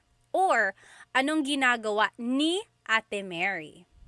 Anong ginagawa ni Ate Mary? Okay, so what is Ate Mary doing? What is father doing? And so on. Okay, Grub said, this is my very first time tuning in. Where can I get basic lessons? I have full-length Tagalog lessons on my YouTube channel. Start from the very beginning, Tagalog fundamentals. Then the next one is how to use po, and then it goes into like present tense conjugation, past and future, and then so on. So just start from the beginning. I start from scratch, and then we'll kind of build up from there. Okay, next, if you want to respond, like, anong ginagawa ni tatay? Nagluluto siya. Nagluluto siya. He or she is cooking. So do you see I just used this pronoun siya? Nagluluto siya. Siya is a gender-neutral pronoun. It can be he or she. So you have to use context clues to determine who someone is talking about. If you want to be specific, you could say, nagluluto si tatay. Nagluluto si tatay. So that's one difference here. When we're asking the question, we're using this word ni. Anong ginagawa ni tatay? When we're answering the question, we're using the word si. Nagluluto si tatay. Okay, so that's kind of a difference there. Another response, kumakain siya. She is eating. So, kumakain si Ate Mary. Anong ginagawa ni Ate Mary? Kumakain siya. Anong ginagawa ni tatay? Nagluluto siya. Okay, so that's kind of how you can respond. Now, if you want to add po, it would be, ano po ang ginagawa ni tatay? Ano po ang ginagawa ni Ate Mary? So, po is just the second word there. And you might notice that I am now splitting up ano and ang. So, I taught you, anong ginagawa ni tatay? Now, it's not anong anymore because you have to add the po right after ano. So, ano po ang ginagawa ni tatay? Okay, everything else stays the same for that question. Okay. Oh, wow. On YouTube, people are talking about their partners. GP said, asawa ko pageant winner po. Soon to be Bini Bini Universe. Talaga? Wow, awesome. Yes, okay. Okay, so Orpik said, what if you changed nagluluto to object focus, like tatay is cooking adobo? Wouldn't you need to change si to ni? Let me see. Si to ni, let me see. Nagluluto ni tatay. It would still be si, like in the response. Nagluluto si tatay ng adobo. Nagluluto si tatay ng adobo. So yes, you still use si, and then to add whatever they're cooking, it would be ng adobo. Very good question there. All right. Now, these next two slides will just show you a different tense. Okay, so we learned, anong ginagawa mo? What are you doing? That's present tense. Right now, in this current moment, what are you doing? Anong ginagawa mo? Now, if you want to ask about yesterday, it would be, anong ginawa mo kahapon? Anong ginawa mo kahapon? So a couple things here. Kahapon means yesterday. That's just a new vocab term. If you never heard it, kahapon means yesterday. And then I want to point out this conjugation of ginawa. Ginawa. We said, anong ginagawa mo? Now it's anong ginawa mo. So it's a shorter word. It's like a conjugation of the past tense of gawa. Okay? So what did you do yesterday? Anong ginawa mo kahapon? I always say, listen carefully to the context of something because it's very easy to mix up ginagawa, gawa, ginawa, or gagawin, right? All of those mean doing or did or will do. So if you can pick out the word kahapon, kahapon means yesterday, then you can be like, oh, she's asking me about what I did yesterday, okay? So here are some things that you could say. It's the same exact verbs as the last slide, so I'm just going to go through them fast, okay? And it's just the past tense conjugation of the verbs now. So, anong ginawa mo kahapon? What did you do yesterday? Nagluto ako, I cooked. Kumain ako, I ate. Nagtrabaho ako, I worked. Naglinis ako, I cleaned. Nagdrive ako, I drove. Okay? 11 Lulu said, GGG, that was a lot of G's. I know you're right. Ginagawa, gawa, gagawin. I know, it's a lot sometimes. So that's why I say really listen to context clues. Like if you can pick out kahapon, then you know, okay, she's asking me about yesterday. Very good, very good. I think there was a question up here. Hang on. Oh, yes. Elaine Wilson said, did you say all of your tutorials are on YouTube? Yes. It should be there like front row center like if you look up Tagalog Time on YouTube. I have playlists and sorry, my mind is going so fast, my mouth cannot keep up.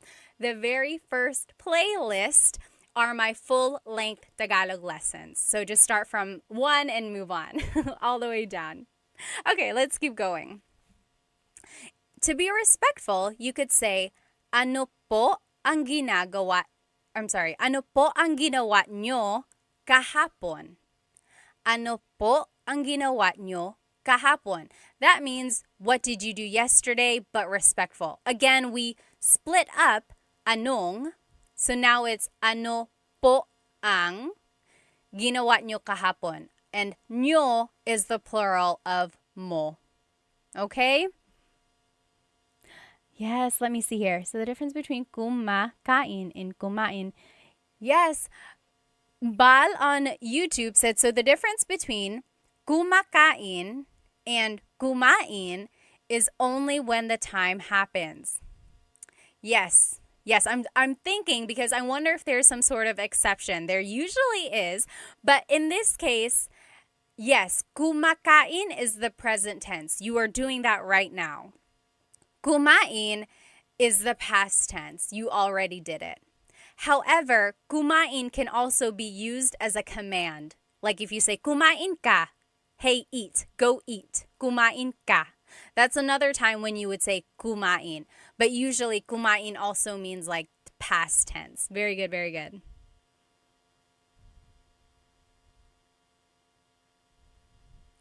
Oh, yes.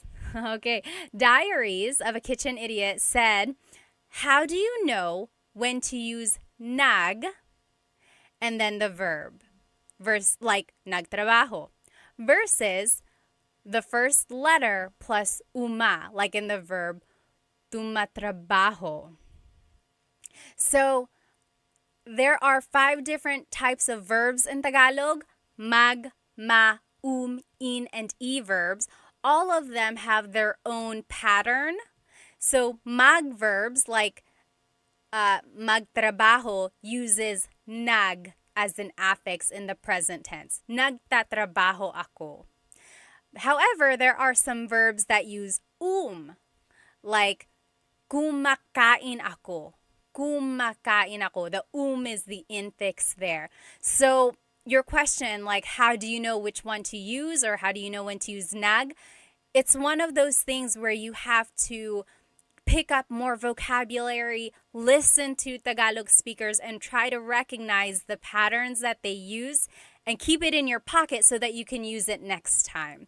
Unfortunately, there is no rhyme or reason that I've like come up with or that I've discovered as to why some verbs are mag, why some are or e. So it's one of those things where you kind of have to just learn vocabulary and then learn the patterns. Very good question. Okay. So we learned what are you doing right now? We learned what did you do yesterday? Now this is how you say what will you do tomorrow? Anong gagawin mo bukas? Anong gagawin mo bukas? So again, if you're listening to context clues, bukas is a vocabulary word that means tomorrow. What are you doing tomorrow? So your response would just be a future tense statement. So, magluluto ako, I will cook. Kakain ako, I will eat. Magtatrabaho ako, I will work. Maglilinis ako, I will clean. Magdadrive ako, I will drive. So, these are all of the same verbs that we've seen in the last two slides. Now it's just the future tense conjugation of them. Okay, so I don't expect you to know all of these conjugations already unless you've been practicing. That's great. But what I want you to get from this, if you are just like a true beginner, really try to remember these vocab words. So kahapon is yesterday, bukas is tomorrow. So if you have to answer in English, at least you know what to answer, right? So anong gagawin mo bukas? What are you going to do tomorrow? Or what are you doing tomorrow? You could say, oh, I have to work tomorrow. Okay, so just try to pick out vocabulary terms at the very least. Okay? Now, if you want to be respectful, it would be, ano po ang gagawin nyo bukas? Ano po ang gagawin nyo bukas? So, yeah. Ballroom on YouTube said, I asked, ano ang gagawin mo bukas? They said, watching another Tagalog Time with Pat stream, sana. Another live stream 4 days in a row. Oh my goodness. We would be like soulmates, I feel like. Love and Lulu said, bukas I'm going to Mass. Awesome. Let's see. Oh, okay. Jazzy Jen said, how would you say, I don't know, if you don't know what you're doing the next day? You could say, ewan. Ewan, that means I don't know. Or you could say, hindi ko alam. Hindi ko alam. The easy response would be ewan. Ewan ko. Ewan ko. Very good question. Oh, yes. Angel asked, is kumain ako manok or manok kumain ako, to be specific? It would be kumain ako ng manok. Kumain ako ng manok. Ng means some or a. So I ate some chicken. If you say manok kumain ako, it's almost like you're saying the chicken ate me. Very good, very good. Oh, Bal said, what's the difference between kakain ako and ako ay kakain? Very good. So you can say kakain ako, I will eat. Or you could say ako ay kakain. Both of those mean I will eat. When you use I, technically it means is or will, like I will do something or it is something. Rule of thumb, anytime you're using I, it's formal. No one really says like, ako ay kakain. It's almost like Shakespearean. It's very correct. I mean, it's not wrong. It's just not very natural. So it's a little bit more natural to say, kakain ako. They're the same thing. All right. Oh, yes. Very good. You could, so Jazzy Jen said, how do you spell it out? You could say, ewan ko or hindi ko alam. That means I don't know. Very good. Okay. Yes, let's keep going. So if someone is leaving the house, you could say, Saan ka pupunta? Saan ka pupunta? That means, where are you going? Saan ka pupunta?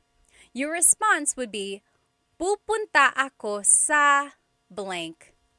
Pupunta ako sa blank. I'm going to somewhere. For example, pupunta ako sa tindahan. I'm going to the store.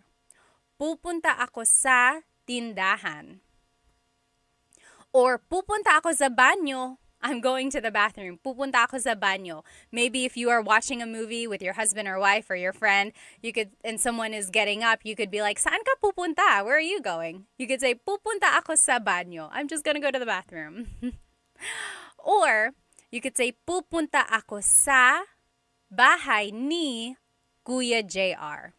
Okay, so that's just giving a little bit more specific answer. Pupunta ako sa bahay ni Kuya JR. I'm going to Kuya JR's house. Okay? So try saying that with me. Saan ka pupunta? Saan ka pupunta? Where are you going? And then your response, pupunta ako sa blank.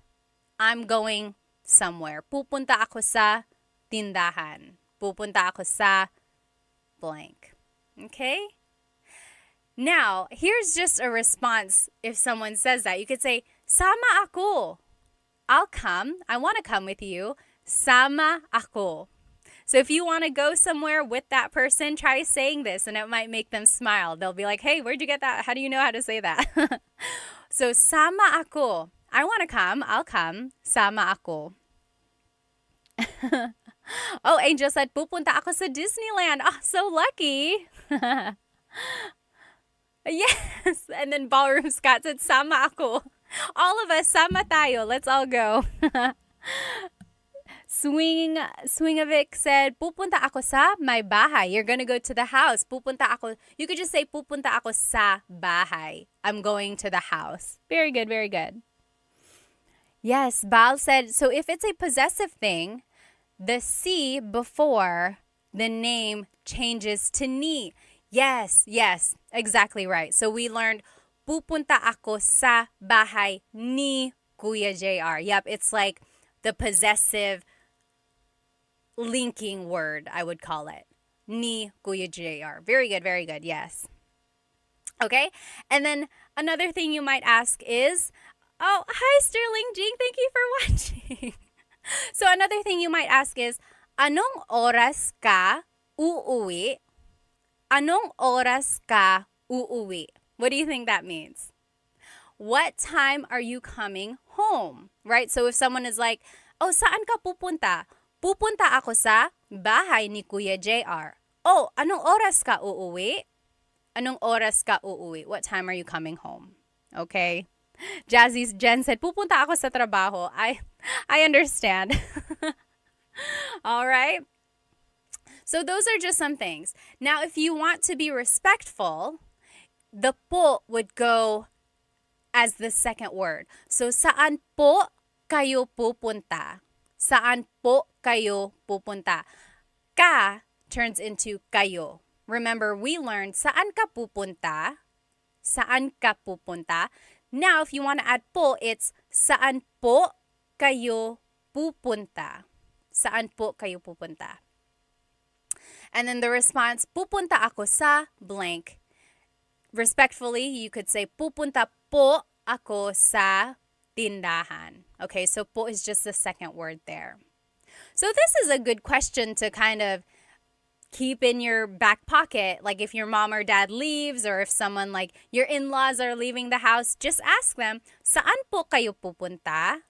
Saan po kayo pupunta? Where are you going? And then they'll be like, oh, how do you know how to speak Tagalog? They would say, oh, pupunta kami sa tindahan. We will go to the store, or something like that, right? Yes.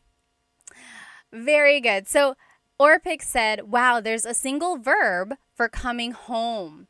Just like for cooking rice, must be a cultural thing. I always think that, like anytime I come across a word in Tagalog that's not quite the same in English, I think that too. Like, so Orpix was saying, To cook rice in Tagalog is magsaing, right? Magsaing. Magsasaing ako. I will cook rice. That's just one word.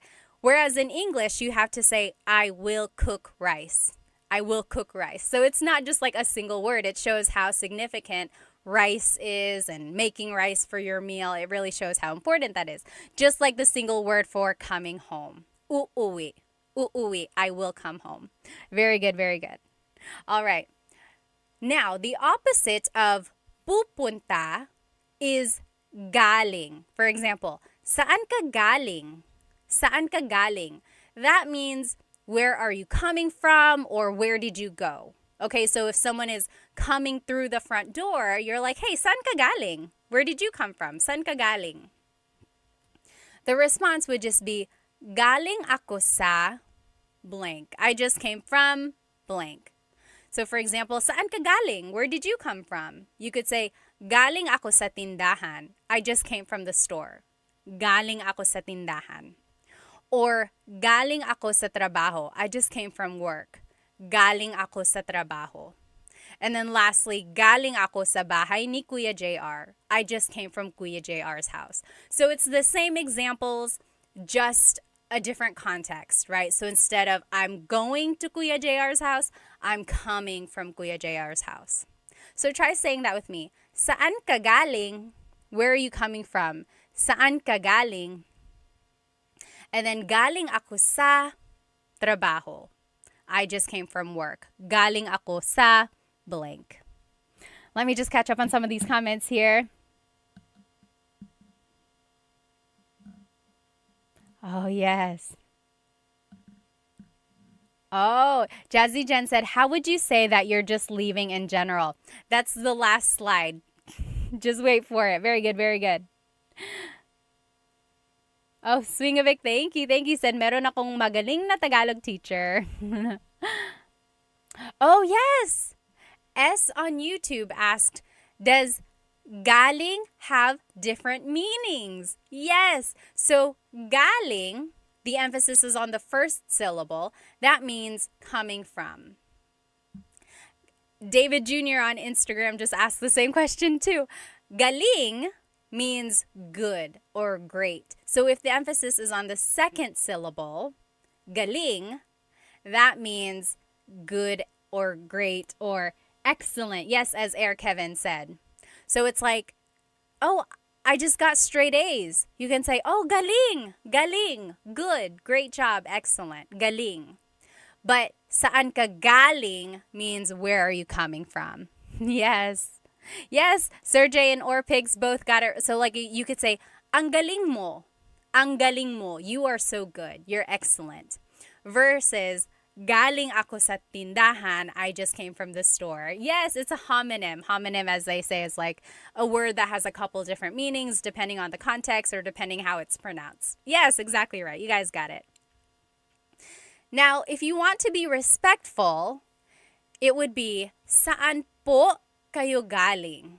Saan po kayo galing? Or, galing po ako sa tindahan. Galing po ako sa tindahan. So, po is just the second word there. So, that's another good question to ask your parents or whoever when they come in through the door. You could say, oh, saan po kayo galing? Where did you come from? Or where did you go? They would say like, oh, galing ako sa bahay ni Tita Mary or something like that, okay? Oh, Lish Dayo asked, how do you say plural we came from school? Very good question. So if someone is like, hey, saan kayo galing? Where did you guys come from? Saan kayo galing? You could say, galing kami sa school. I'm trying to think, do you say sa? Galing kami sa school. Galing kami ng school. I actually think you might say galing kami ng school. Galing kami sa. Now I'm confusing myself. Do you say galing kami? Galing ako sa. Galing kami ng. Galing kami ng school. Galing kami ng. Actually, it's still sa. Galing kami sa eskwelahan. Galing kami sa eskwelahan. Very good question there. All right. Yes, Ballroom said words that are spelled the same but have different meanings based on the pronunciation are hard for them. Yeah, it can be tricky. It's like one of those things that is very minor, right? The pronunciation, sometimes it's the stress, like which syllable it goes on, it can have a different meaning. There's a handful of words like that in Tagalog. Not very many, but sometimes it can have a difference in meaning. Yes, Jazzy Jen said like Chinese, which has a lot of different tones. Yeah, I know in like other languages, there are like 5 tones for the same syllables or like the same phoneme or sound as they call it. So yeah, it can be a little challenging. Okay, let's keep going here. Steve said, is the Ling app good for learning Tagalog? I don't think I've ever used Ling app. If anyone has, write it in the comments so that we can let Steve know. Is the Ling app good for Tagalog? Botch Design said, walang patalastas. Galing. No commercials. Yes, very, very lucky. S on YouTube asked, is nang and nang the same thing? Oh my gosh, I love this question. So there are 2 types of nang in Tagalog. N-A-N-G, nang, and then N-G, nang. So earlier I said like, oh, kumakain ako ng adobo. I am eating some adobo. Nang. That nang is NG. NG. I'm eating some adobo. Kumakain ako ng adobo. That's just NG. N-A-N-G is an adverb and always goes with a verb. So for example, I'm trying to think here. Gusto ko nang matulog. I want to go to bed. So matulog is the verb. Gusto ko nang matulog. I want to go to bed. Nang there is N-A-N-G and it's an adverb. So they are different, but when you're saying it, it sounds almost the same. Very good. So what's the sa meaning? Actually, is it from or is it in? Very good. Let's see. So galing ako sa. Sa is a very interesting word. It's almost like a preposition that can mean multiple things depending on the context. In this translation, it's from. Like I just came from work. I just came from Kuya JR's house.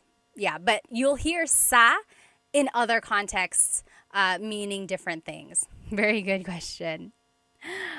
Oh, Lauren said, I have used Ling. I like it. Learned a lot so far. And from Atifat. Salamat. So Ling apparently is a pretty good app for learning Tagalog. And it's very interactive too. Okay, awesome. All right. Swingovic said, ano ang pangarap mo, Pat? What is my dream? Ano ang pangarap ko? Pangarap ko ay lahat ng may gustong matuto ng Tagalog matutunan nila.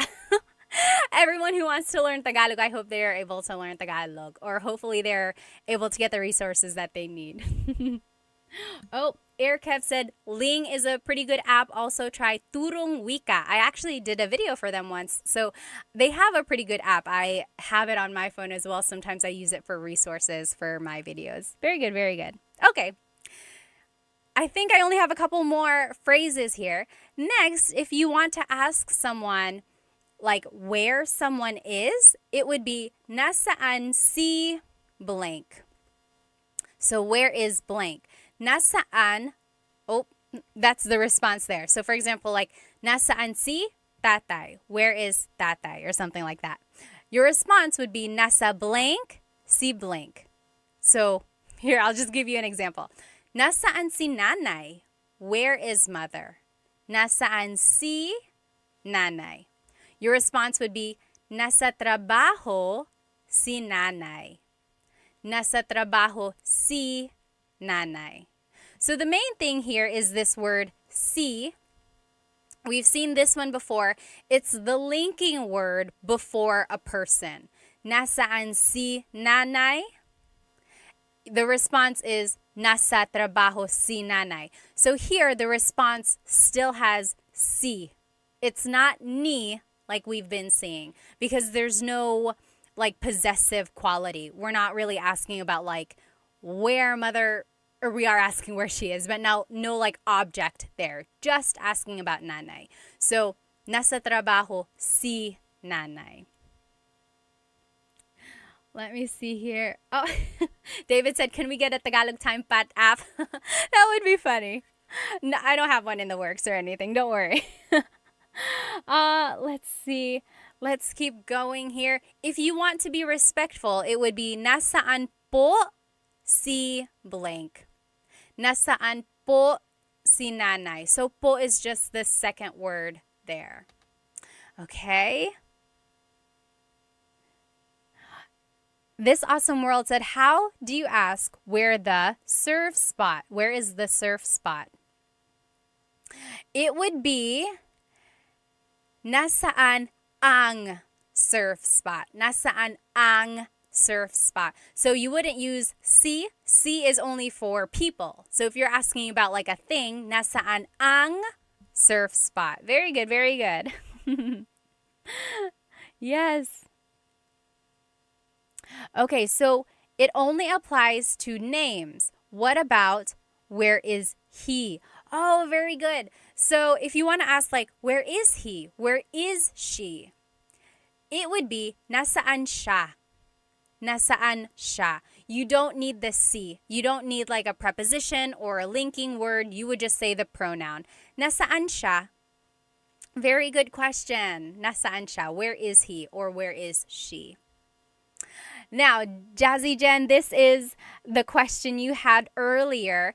If you want to just say like, oh, I'm leaving, we're leaving, in a general sense, it would be, aalis na ako. Aalis na ako. That means I'm leaving. Aalis na ako. And then usually the response is like, sige, ingat. Okay, take care. That's almost like the bye. I know I say paalam a lot in my videos, but no one says paalam. It's very much like a formal thing. I only say it to like formally end my videos. But most commonly, people would just say, sige, sige, bye, okay. Sige, ingat. Ingat means take care. Okay. Oh, yes. T-Rex said, siya is unisex. Where is he or her? Siya, yeah, so siya could be her, or sorry, she or he. Yeah, you have to use the context clues. Oh yes, Botch Design said, I've also heard sila.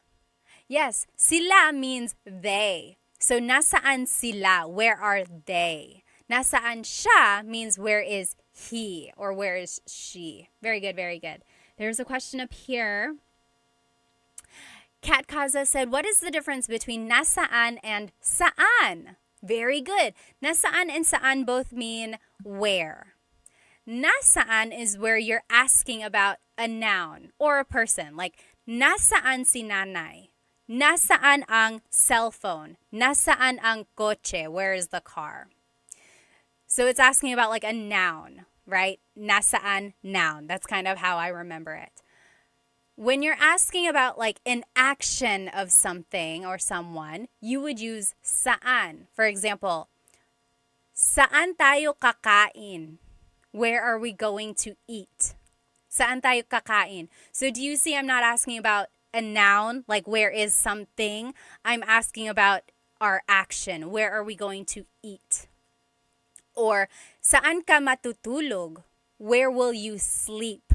So again, it's an action. I'm asking about the location of an action. So that's the difference there. Yeah, saan and nasaan, very similar. A lot of people shorten nasaan and just say saan. So that makes it even more confusing. It's like technically it should be nasaan, but people just say saan because they're talking really fast. So yeah, but just know there is technically a difference. Okay. Oh, okay. T-Rex said, I get confused with nasaan nila and nasaan sila. So we learned nasaan sila, right? Where are they? Nasaan sila. Some people might say nasaan nila nilagay ang blank. So where did they put the blank? Nasaan nila binili yung aso? Where did they buy the dog? So nila is they, but it's almost like the possessive form, whereas sila is the subject, or not subject. Yeah, it is subject pronoun form. So it's just kind of like a different verb type there.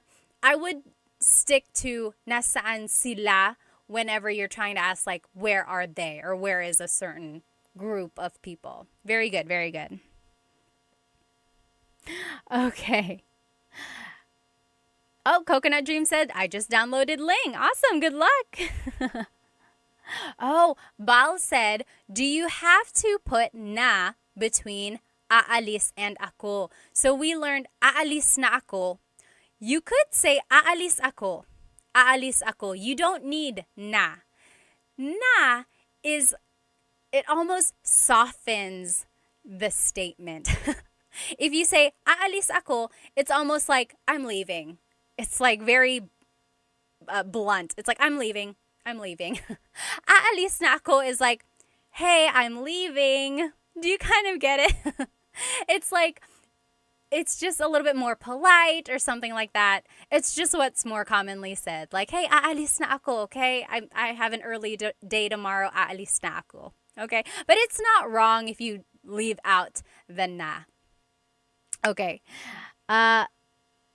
Okay. So how would you say we're leaving as a group, like my partner and I? So that would be aalis na kami. Aalis na kami. We are leaving. Aalis na kami. Remember though, there are two different types of we in Tagalog. So you could say we are leaving. Me and my husband, we are leaving. Aalis na kami. But if you say, we are leaving, all of us, you and me and our whole class, we are all leaving, that would be aalis na tayo. Tayo. So for example, like, if you're talking to your husband, you're like, hey, alis na tayo. Let's go home. Let's leave. You and me, let's leave. Alis na tayo. Versus you telling your in-laws, you're like, hey, aalis na kami. We're leaving. Okay? So that's the difference there. Let me see. I think there was a question up here.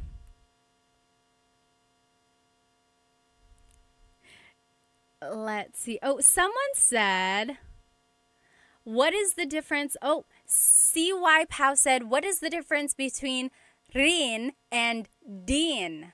So like, aalis na ako, I'm leaving. Aalis na din ako, I'm leaving too. So rin, and din, trying to roll my R there.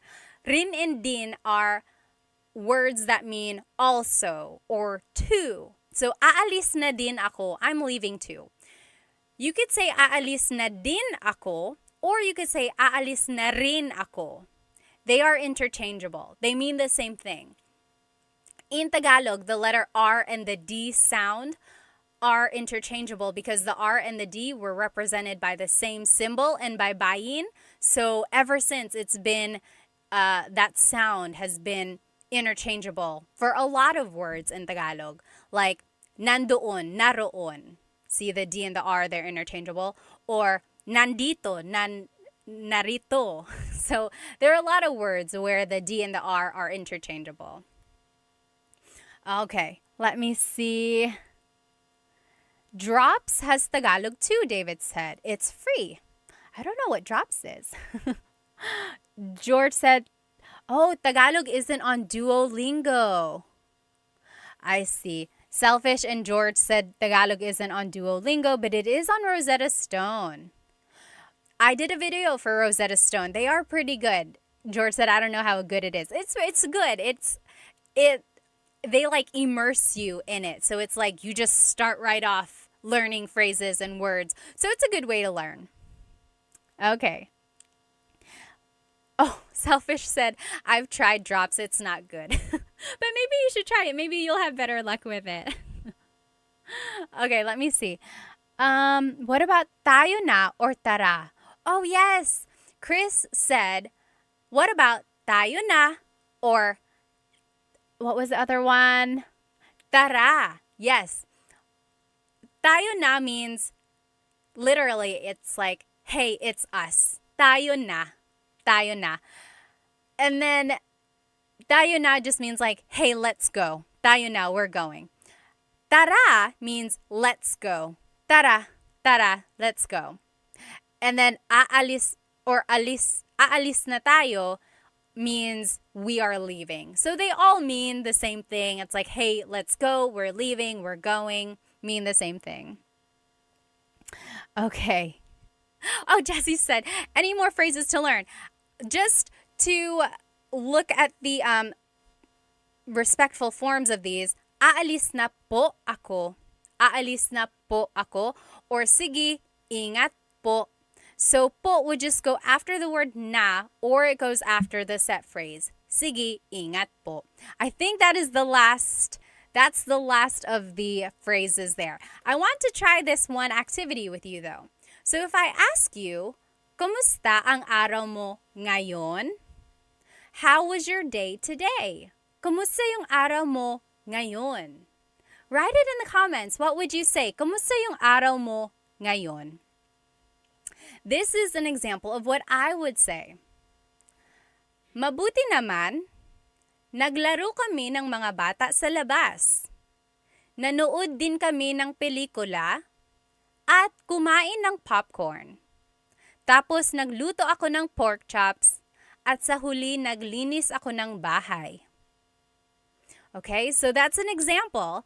Maybe use this as a way to test your comprehension skills. Okay, so kumusta ang araw mo ngayon? How was your day today?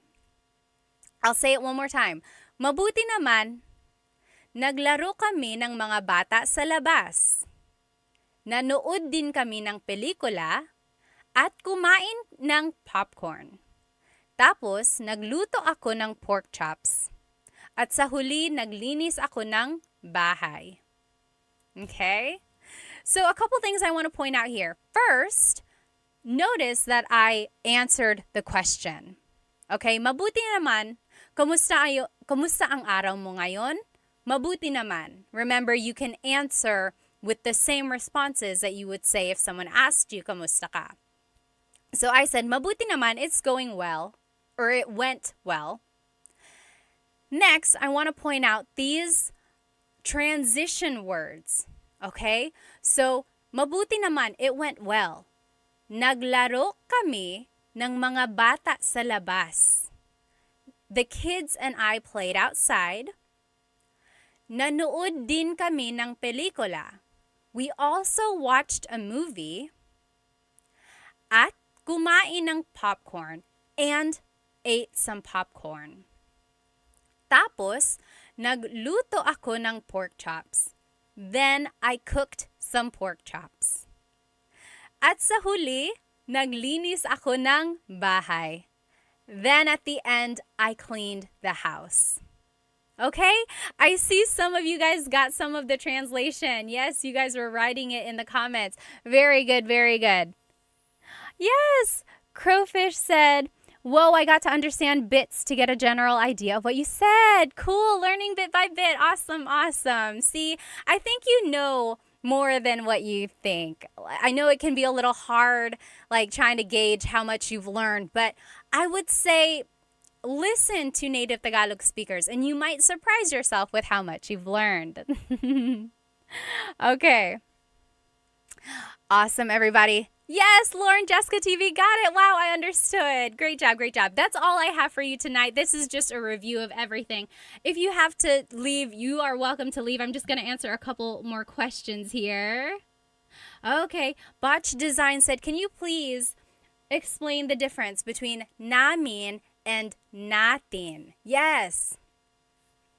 That is another case of having two meanings for the word our. For example, bahay namin, our house. That's like me and my husband Chris, bahay namin ito. This is our house. Bahay namin ito. But it's just me and my husband Chris. It's our house. Versus bahay natin means all of us. It's our house, all of us together. Maybe us as a class, we all live in the same house. It would be bahay natin ito. This is our house. Okay, so that's the difference there. T-Rex said it's easier when it's slower, really tough when listening to normal speed. You're right. If you can't listen to like a native Tagalog speaker, like maybe you're not around someone who speaks native Tagalog or who natively speaks Tagalog, try watching Filipino movies. I think I've said this the last 2 nights. It's like if you can watch Tagalog movies, not only will it have the subtitles, but you can really pick out patterns of the grammar or picking out vocabulary terms or things like that. All right, everybody. Ballroom said, I really appreciate your streams. I feel like I'm learning more. When I ask questions? Yes. Very good. I hope you guys have a good rest of your day. Will I see you tomorrow? Will I? I don't know. Are we going to make it a day 4? Oh my goodness. What am I going to teach? I think I do have something else to repeat. I don't know. We'll see if I'm here again tomorrow night, okay? T-Rex said, I did Rosetta Stone on my phone. I listen to Tagalog music and watch movies, but the movies make me cry. I know. Filipino movies can be a little sad, right? Well, I hope you have a good rest of your day or night wherever you currently are, and I will see you next time. Paalam, everybody. Hello, everybody. Welcome. It is Thursday, so you know what that means. It's another Tagalog Thursday. If you are joining me here on YouTube, please let me know if you can hear me. I think I might have some issues with my audio, but go ahead and just let me know where you are watching from, how old you are, maybe why you are learning Tagalog. And I just want to make sure everyone can hear me all right. So go ahead and write that in the comments if you can hear me. In the meantime, I'm going to go ahead and invite our friends here on Instagram. Hello, everybody on Instagram. Welcome to Tagalog Thursday. Let me know if you can hear me all right. And if not, just write it in the comments and I will try to fix it.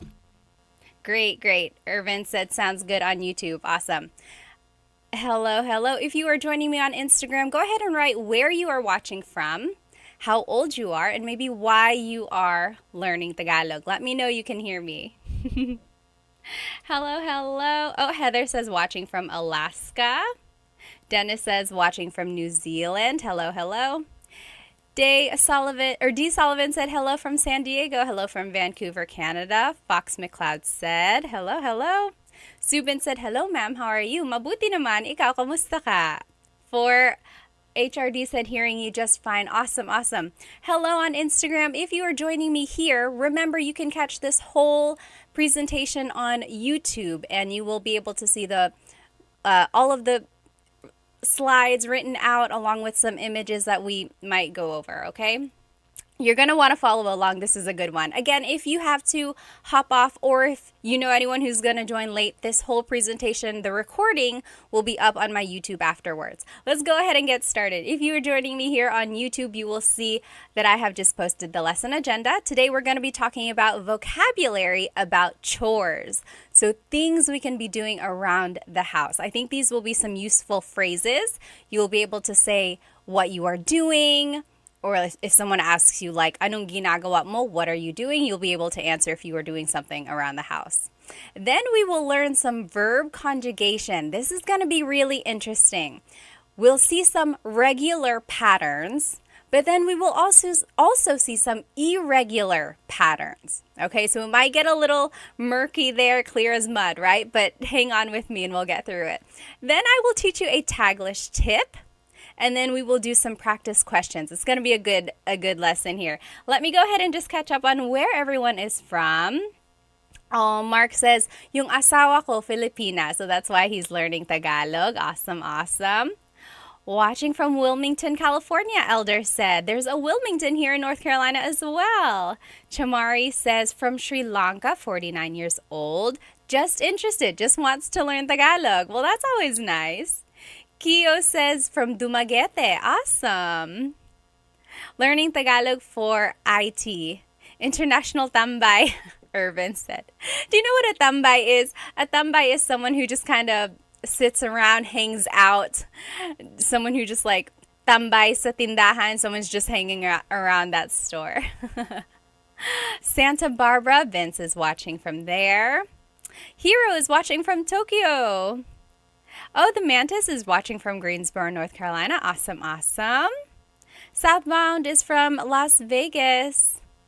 Oh, Renita says, learning Tagalog because I cruise a lot. Yes, there are a lot of Filipinos who work on cruise ships. There's a lot of like seamen and people who work in those areas. Very nice, very nice. Oh, very nice. Alpo Bloody on Instagram said, nice earrings. Maraming salamat. These are from bling.co. These are handmade clay polymer earrings. Bling.co. Love them, love them. Let's see who else.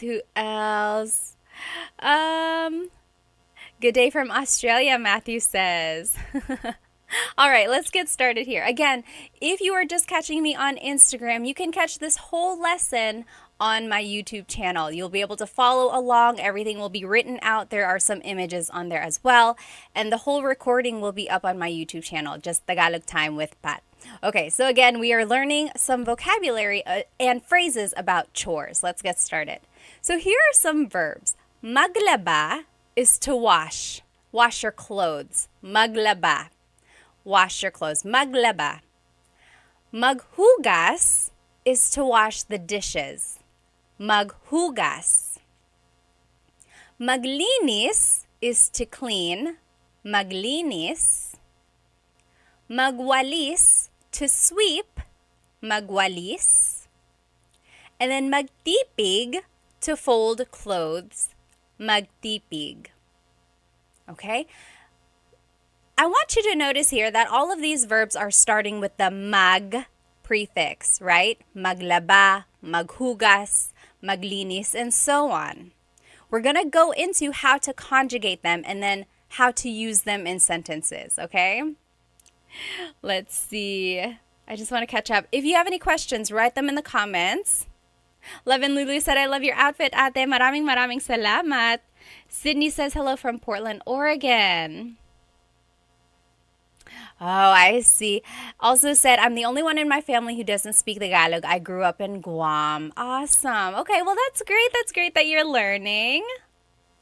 Okay. Good morning from Malaysia. Be Free says. Okay. So again, we are just learning some verbs about chores, okay? Now, before we dive into how to conjugate them, let's talk about doing household chores in the Philippines. So depending on where you live, you might have the luxury, I call it a luxury, it really is, to have a washing machine, a dryer, a dishwasher, right? Even a vacuum. All of those things, to me, are luxuries when you think about it, because in the Philippines, a lot of times people wash their clothes by hand. They have to squat down. They're sitting on a very tiny stool. Sometimes it's hot, and they are washing their clothes by hand. Imagine how hard that is. I know my aunts love washing their clothes on a rainy day. Of course, because it's not as sunny and, okay, not rainy, like they don't like getting rained on, but when it's cloudy, like a really cloudy day, that's like the prime time to wash their clothes, right? And then to hang up their clothes or to dry their clothes, they hang it up on a clothesline. And of course, you want to do this on a sunny day or when it gets sunnier so that your clothes get really dry. You don't want to hang them up when it's kind of drizzling out, because then they won't dry and they'll get that musty smell, right? So I just think I'm very thankful. Anytime I think about not wanting to do my chores or not wanting to do laundry, I just think about how easy it is for me to just throw things in the washer, throw things in the dryer, and then all I have to do really is fold it afterwards, right? A lot of times, a lot of people don't have access to those things. There are people there are houses who have washing machines. My aunts do, but sometimes their washing machines have limited uses. Like, I remember my aunt asked me once, "Oh, but who rinses the clothes?" So like some washing machines only have the function of maybe like getting it soapy, washing it, but then they still have to rinse it by hand, right? Whereas if you have just like a washing machine that can do it all you have to do is put in the soap, softener, and then take it out, right? So it's very interesting what kind of resources people have. One thing about the dryer, I actually didn't start using the dryer until I got married. My husband now has a dryer, but all up until my 20s, or like high school, and all up until then, I hung my clothes up. My family just always hung our clothes up. We had hangers and we hung them up in the bathroom. But that's just how we did it. We saved a lot of energy that way, and that's just what my parents were used to. But yeah, so what do you do? Do you prefer to dry your clothes by like hanging them? There are some clothes that I still dry by hand, of course, or like I hang them up because I don't want them to get ruined in the dryer.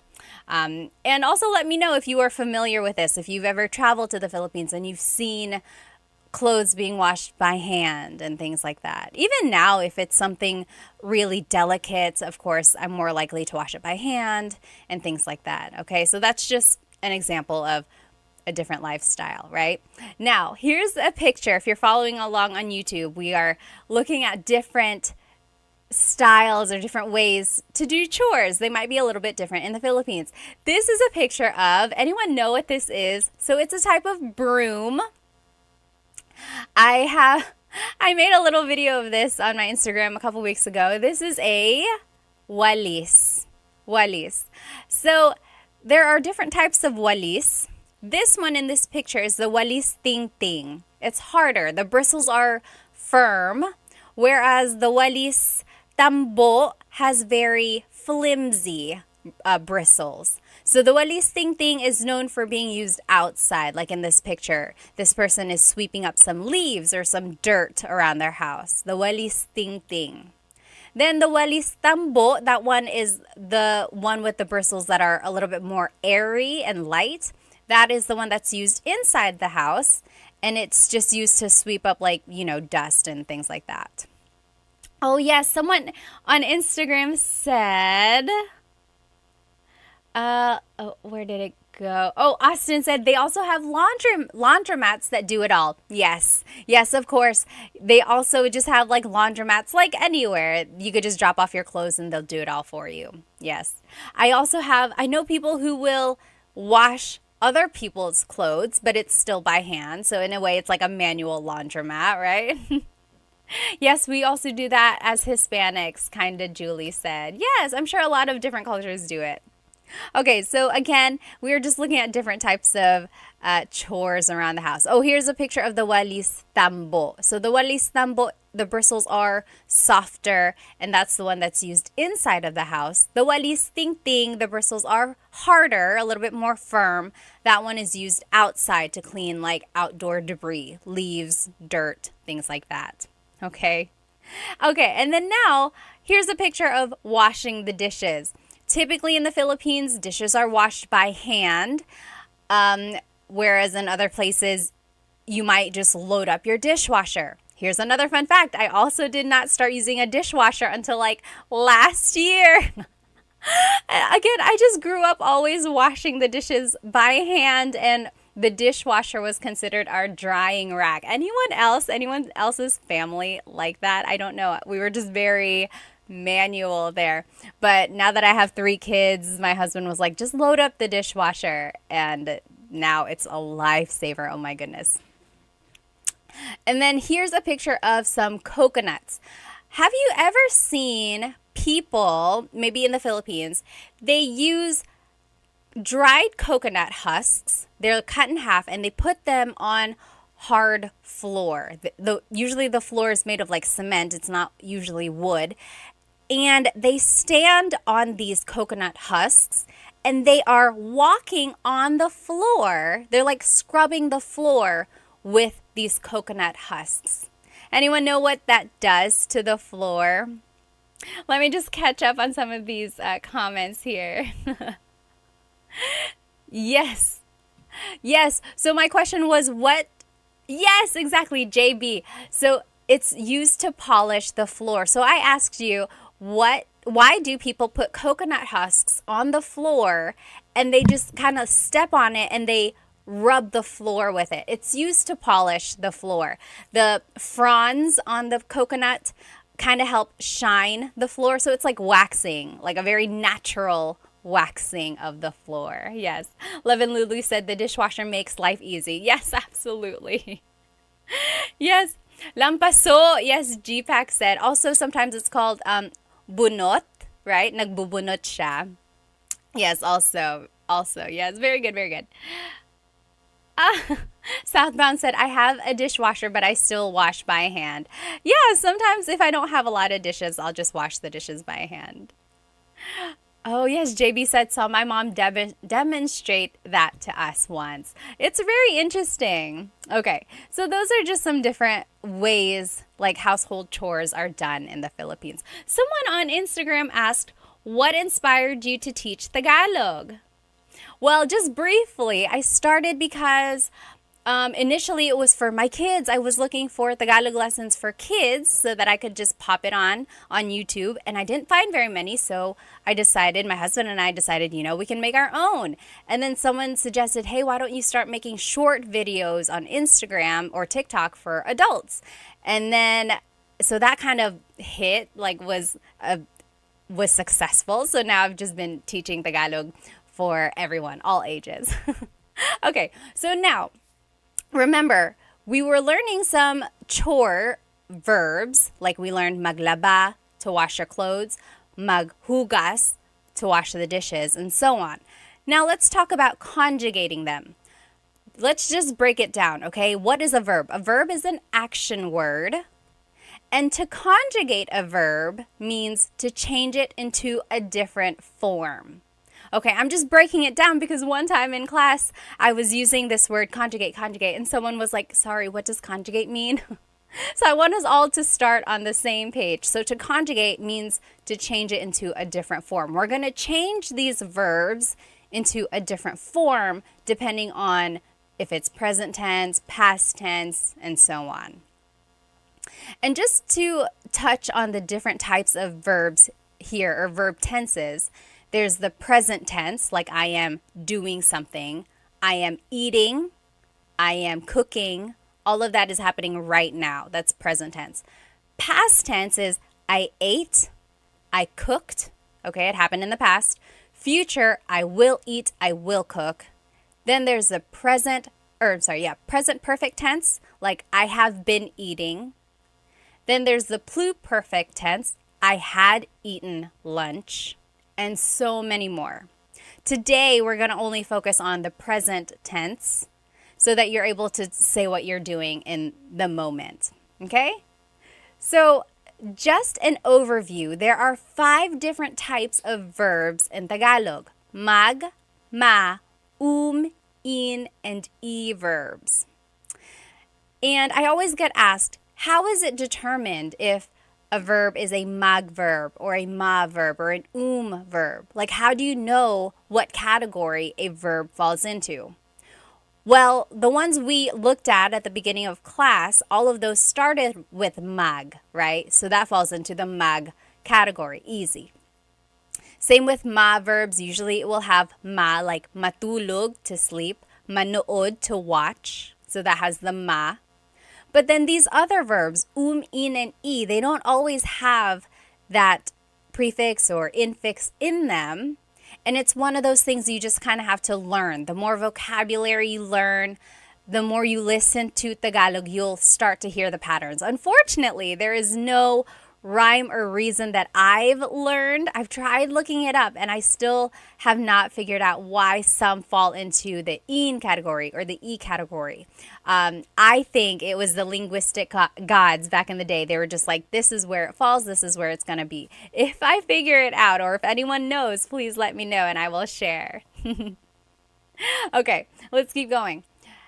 Now, there are some differences. For the magma and verbs, these are usually actor focused. In, and I can be object focused. Take a look at it falls in the actor or object focused category. It can be both. What does that mean? What is an actor focused verb? What is an object focused verb? An actor focused verb means that the subject is doing the action. For example, the boy is playing.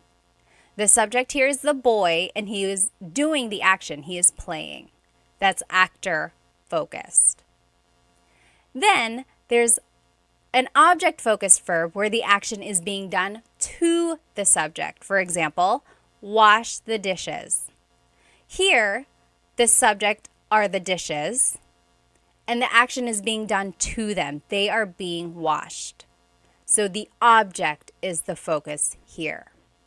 Okay, we'll see more of this in the examples, okay? Now, just so we know how to use verbs in a sentence, let's learn some pronouns so that we can make simple sentences, okay? So, ako means I. Kumakain ako, I am eating. Ka is you, singular. Ka, kumakain ka, you are eating. Siya, he or she, kumakain siya. He is eating or she is eating. Siya is gender neutral. You have to listen to the context of the sentence to determine who someone is talking about. Siya. And another tip just about pronunciation, it's sha, sha. The S-I-Y combination makes that sha, sha sound.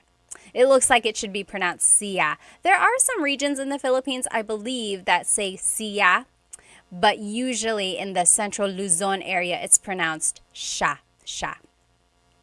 Then there's sila, they, sila. And then tayo, we inclusive.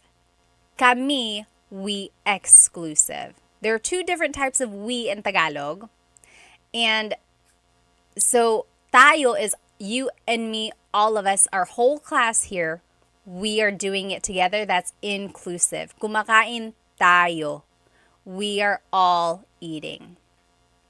Versus kumakain kami, that's we exclusive. That's just me and my husband, Chris. We are eating. You're not included. I'm just telling you about it. If you were to call me and you're like, hey, anong ginagawa mo? I would say, oh, kumakain kami. We are eating. So it's exclusive because you're not included.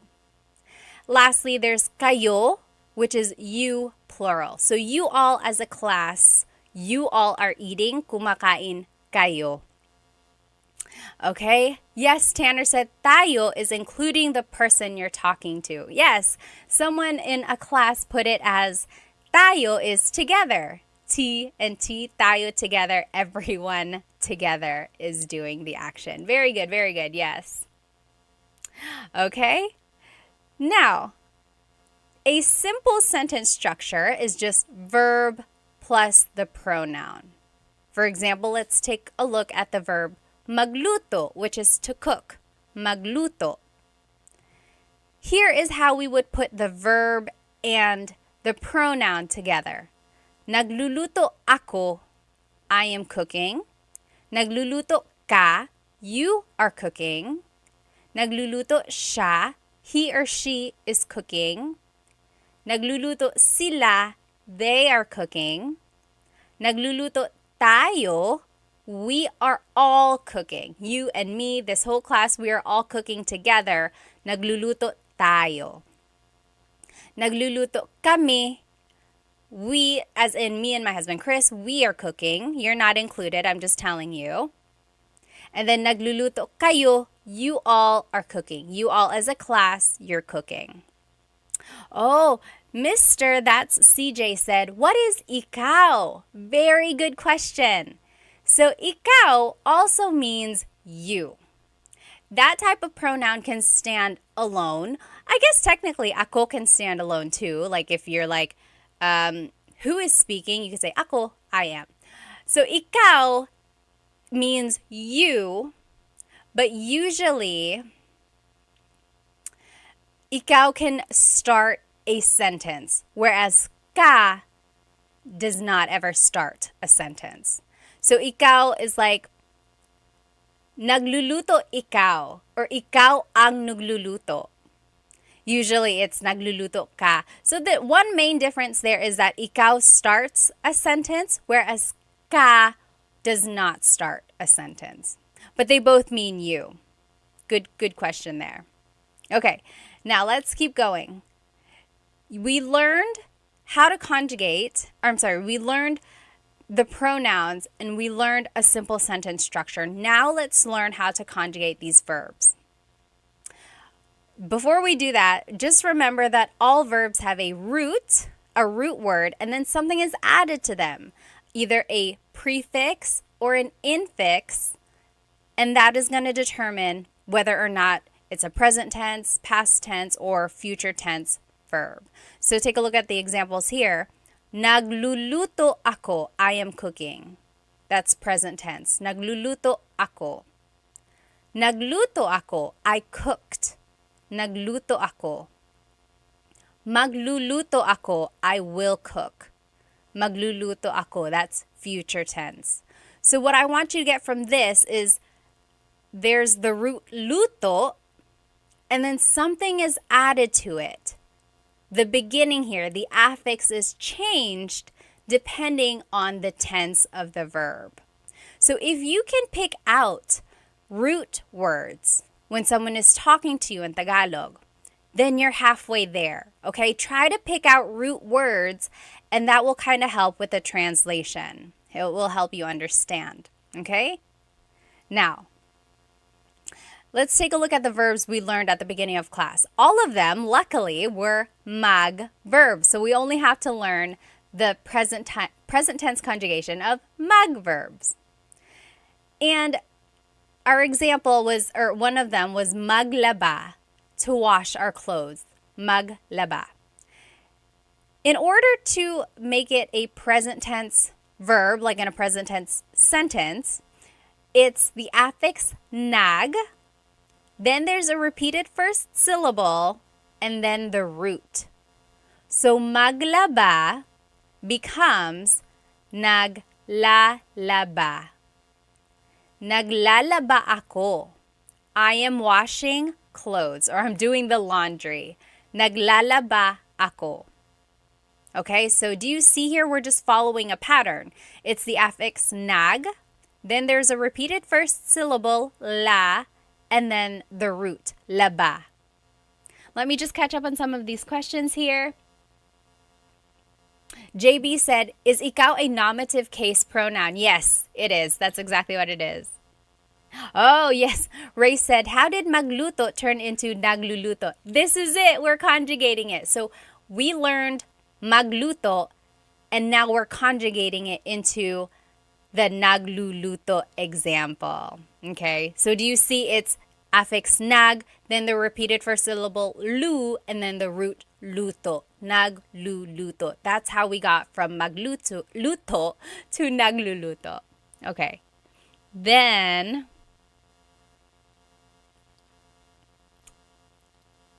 let's see, nagluluto ka and ikaw nagluluto for ka and ikaw. Yes, so you could say nagluluto ka, or you could say ikaw ang nagluluto. You need the word ang if you're going to use ikaw. Very close there. Oh, Ava said, where do I put po if I want to say mahal kita? Interestingly, you have to split up kita. So kita is ka and ko. So it's two pronouns put together technically. So it would have to be mahal ko po kayo. I've heard people say mahal po kita. Technically that's not correct because you have to change ka, the singular you pronoun, to the plural you pronoun kayo. Mahal ko po kayo. Okay, so we just learned the conjugation for present tense verbs. So we learned maglaba becomes naglalaba. Okay, remember the pattern is nag, then the repeated first syllable, and then the root. Let's take a look at the other verbs we learned at the beginning of class. Maghugas is to wash dishes. Naghuhugas ako. Naghuhugas ako. That means I am washing dishes. Do you see here the pattern? Nag. Then there's the repeated first syllable, hu, and then the root, hugas. Naghuhugas ako. Okay, let's take a look at the next one. Maglinis means to clean. Now let's just follow the pattern again. Naglilinis ako. Naglilinis ako. I am cleaning. Okay? Oh. Goonie said, never will I say those words. You're never going to do the chores. All right, next, magwalis, to sweep. It's nagwawalis ako. Nagwawalis ako. So again, we're just following the pattern. It's the affix nag, then there's the repeated first syllable, wa, and then the root, walis. Nagwawalis ako. Okay? Oh, old-fashioned Rock said, this is fun. I'm glad you're having fun.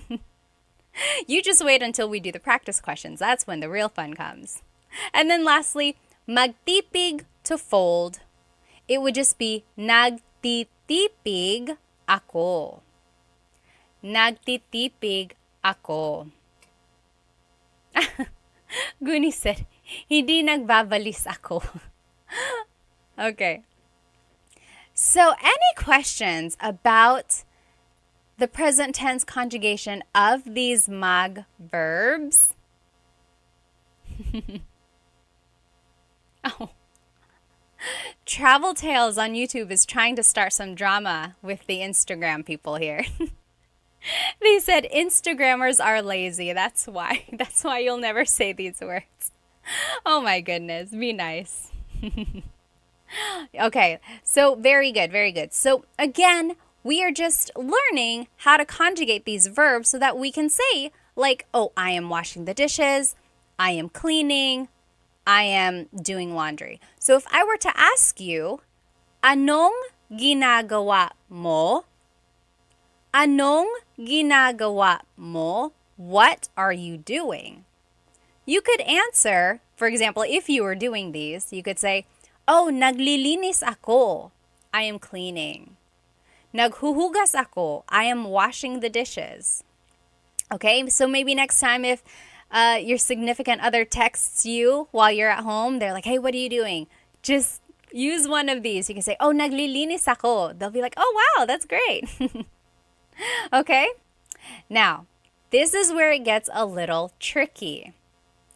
All of these examples that we just went over are subject-focused examples. Remember, I told you some verbs can be subject-focused, some can be object-focused.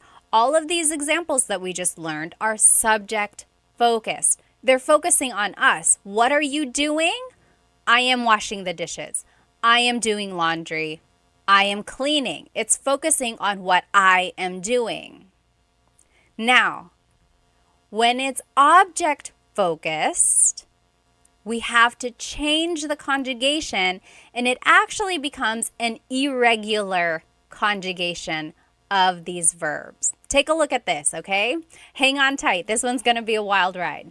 So, maglaba, to wash clothes, right? We learned naglalaba ako. Naglalaba ako. That is just the conjugation of mag verbs. Nag, then the repeated first syllable, and then the root. Naglalaba ako. But take a look at this. If we wanted to focus on an object, now take a look at the conjugation. Nilalabhan ko ang t-shirt mo. Nilalabhan ko ang t-shirt mo. So, one thing I want to point out, you can still kind of recognize the root here, right? The root is laba. Laba. And here it is, labhan. We had to add an H there just for pronunciation. That's kind of how they make the word flow. Labhan. But now there's this prefix ni, and then a repeated first syllable, and then this, the very end, a suffix, han. Very, very irregular, right? It's nothing like the first conjugation. So again, the difference here is the focus of the sentence. Nilalabhan ko ang t-shirt mo. I am washing your t-shirt. I am washing your t-shirt. Now the focus is on the object. What are you washing? What are you washing? I'm washing your t-shirt. So now the question is no longer, what are you doing? The question is, what are you washing? Do you see the difference there? Now the focus is on the object. Interesting, right? Oh my goodness, so interesting. Now take a look at this one. Maghugas, to wash dishes. We learned, naghuhugas ako. Naghuhugas ako. Guni said this would be great if there were written content. It's all on YouTube. This whole presentation is written out on YouTube. So hop on there. Tagalog Time on YouTube. So yes, maghugas as a subject-focused sentence. Naghuhugas ako. I am washing the dishes. But now take a look at this. Hinuhugasan ko ang baso mo. Hinuhugasan ko ang baso mo. Now it says, I am washing your cup, your glass. I am washing your glass. If someone was like, hey, where's my glass? Nasaan ang baso ko? I would say, oh, hinuhugasan ko ang baso ko. I'm washing your cup. I'm washing your glass. Okay? Yes, Love and Lulu. Very good. You're translating it as we go. All right. Hey, Gunin. Welcome, welcome. You transferred from Instagram to YouTube. There you go. So, again, this is just to show the difference between the subject-focused sentence and an object-focused sentence. Naghuhugas ako means I am washing the dishes. What are you doing? I'm washing the dishes. Versus, hinuhugasan ko ang baso mo. I am washing your glass. I'm washing your glass, your cup. So the difference here is, what are you doing? I'm washing the dishes. What are you washing? I'm washing your glass. Okay? So that kind of shows the difference between subject and object-focused verbs. You know, I don't want you to get too bogged down about these irregular conjugations. Even I get them mixed up. It's like, sometimes it's like, I don't know if it's the he or the ni prefix there. And it's an easy, honest mistake. What I do want you to get from here is really listen for the root word. You can still hear the root hugas, right? So if you heard someone say, hinuhugasan ko ang baso mo, hopefully you can pick out the word hugas, right? So then you're like, okay, wash. Something is being washed. And if you know the vocab baso, or if they just hold it up, you're like, okay, baso means glass. And then we learned the pronouns. Oh, this one is interesting. Whenever you're using an object-focused verb, you actually have to use a different type of pronoun. All of the pronouns we learned at the beginning of class were subject pronouns. Now, when you're using an object-focused verb, you have to use a possessive pronoun. So mo is a possessive pronoun, okay, which means your glass. Okay? Let's take a look at the next verb. Maglinis, to clean, maglinis. We learned, naglilinis ako. I am cleaning. Naglilinis ako. What are you doing? I'm cleaning. Then, if you want to focus on an object, something that is being cleaned, it would be, nililinisan ko ang kwarto mo. Nililinisan ko ang kwarto mo. Do you see the difference there? You have to conjugate it in a different way when you're focusing on an object. Okay? So the question would be like, what are you doing? Naglilinis ako. What are you cleaning? Nililinisan ko ang kwarto mo. Again, don't get too tripped up over the conjugation pattern here. I'm not going to ask you, or no one's really going to ask you, like, how do you conjugate it irregularly when it's an object-focused verb? Just pick out the root word, okay? We're going to try to at least get to a comprehension level, right? And one way to do that, being able to understand when someone is speaking Tagalog to us, is pick out root words. So here you can still hear the root word linis.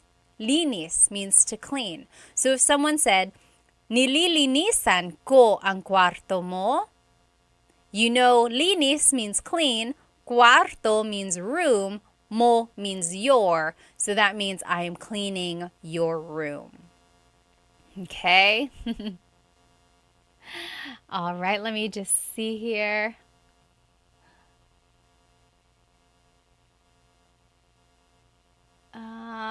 Okay.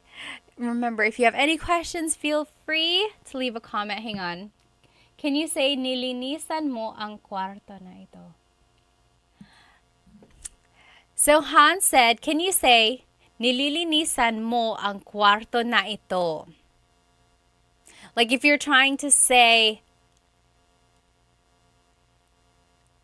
what are you trying to say, Han? Type it in English, and then I'll see if I can help you translate it. Yes, Travel Tales said nililini. I know there's a lot of syllables there, right? A lot of sounds. There is still that repeated first syllable, and then yes, Dennis said makes perfect sense. I know, right? Okay, next, just a couple more verbs here. Magwalis means to sweep. Magwawalis ako, or I'm sorry, nagwawalis ako means I am sweeping. We already learned that. That's just following the mag conjugation.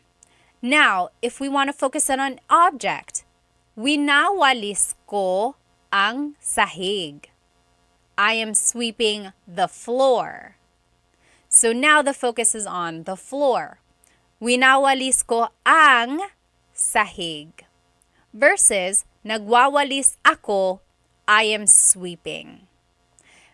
That one is answering the question, what are you doing? Nagwawalis ako, I'm sweeping. Versus, winawalis ko ang sahig, what are you sweeping? I'm sweeping the floor. JB said, mas mahirap na ito, Ate Pat. I know, this is a lot more challenging. You're right. Again, I know this part is a little tricky, but I want you to just focus on the fact that you can listen for root words, okay? So if you hear this, if someone says to you, winawalis ko ang sahig, you might not know the conjugation winawalis, but you know the verb walis, you know the root. So now you can kind of pick out and use context clues and figure out, oh, okay, someone is sweeping.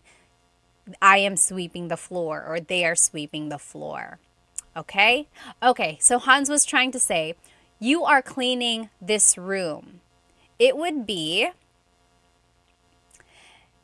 nililinisan ko ang kwarto na ito. Or, nililinisan ko.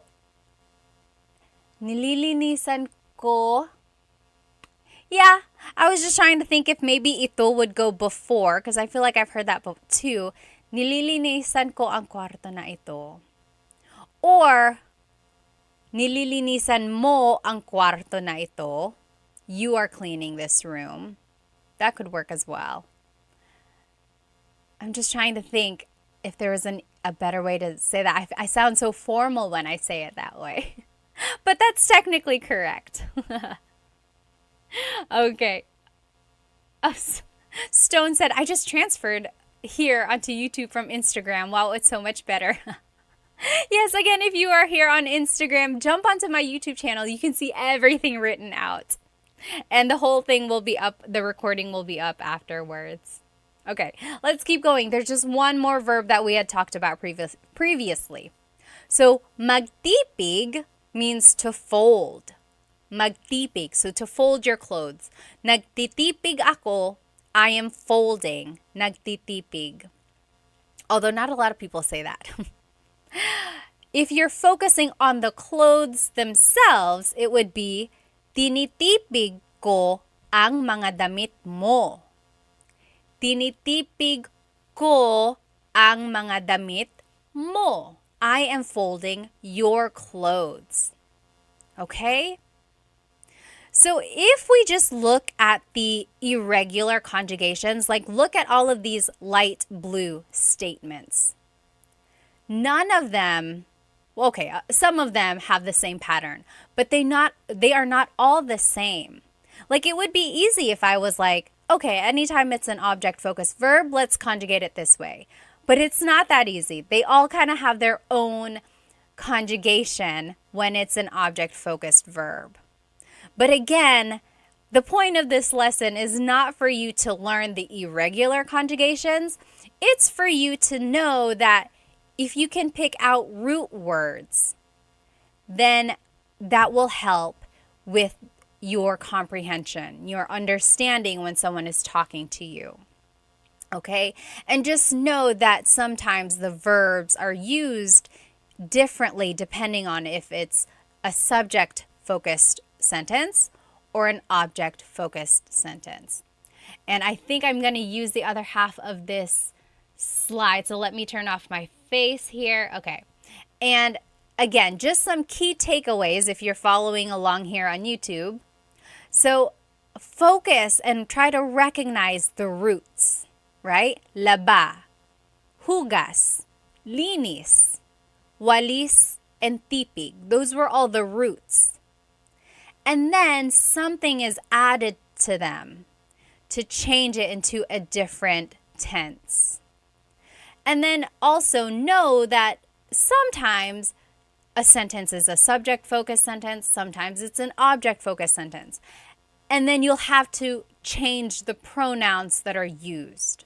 We didn't go into the nitty-gritty of all the grammar rules because that's not the point. I don't want to bog you down with all of those details. But I do want you to know that if you can recognize the root words and then use the appropriate pronouns, like when you are trying to say what you're doing or what someone else is doing, then that's going to help you when you're learning Tagalog. Okay? Now, let's do some practice. This is going to be fun. Over here on the left side in the blue, these are all just phrases in English. Okay? Over here in the orange, on the right side, these are Tagalog phrases, and they are the translation of these English phrases, but they're not in order. So we're going to have to match them, okay? So let's just go over them. Over here in English, we have, I am doing laundry. I am doing laundry. Then there's, I am washing your favorite blanket. Then there's, I am doing the dishes. I am washing the new plates. I am cleaning. I am cleaning the car. I am sweeping. I am sweeping the floor. Okay? So those are all of the English phrases that I want us to translate. We're going to have to find the matching Tagalog term. So here, this one says, naghuhugas ako. Nililinisan ko ang kotse. Naglalaba ako. Nagwawalis ako. Nilalabhan ko ang paborito mong kumot. Hinuhugasan ko ang mga bagong plato. Naglilinis ako. Winawalis ko ang sahig. So if you know some vocabulary, some of these might be easier than others, okay? But let's just start with the first one. I am doing laundry. I am doing laundry. I'll give you a hint. This one is a subject-focused sentence. So which of these terms on the right means I am doing laundry? What is the Tagalog phrase for I am doing laundry? Hang on, I'm trying to get to my other screen here, but it won't let me. Oh, there it is. Okay, take a minute.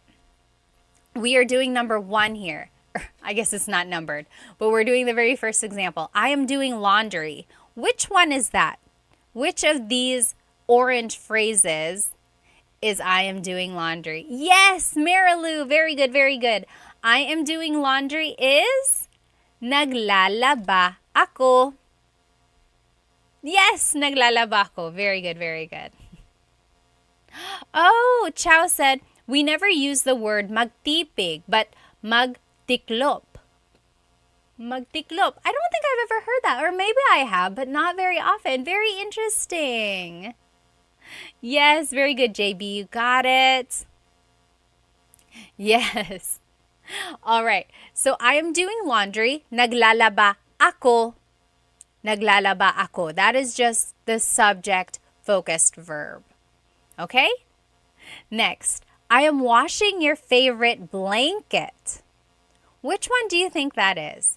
I am washing your favorite blanket.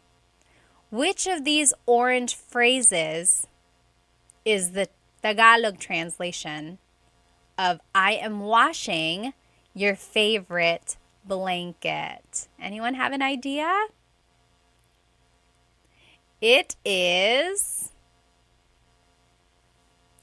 nilalabhan ko ang paborito mong kumot. Yes, yes. Everyone is saying number 5. Yes, very good. And Guni got it right. Kumot is blanket. Very good. Yep. Kumot is blanket. Nilalabhan ko ang paborito mong kumot. Very good. Next, I am doing the dishes.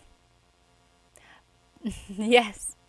5%. Paborito is favorite, so it must be number 5. You're exactly right. Next, I am doing the dishes. Which one of these phrases in orange means I am doing the dishes?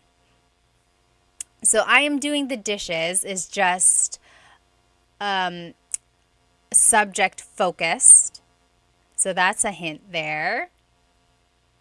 Oh, yes. Trailsy said, I can't see the words. All of the words are on YouTube. I'm actually live on Instagram and YouTube right now. So go ahead and jump onto my YouTube channel. You'll be able to see the whole presentation. And you can start it from the beginning. The recording will be posted on my YouTube channel as well. Yes, very good, very good.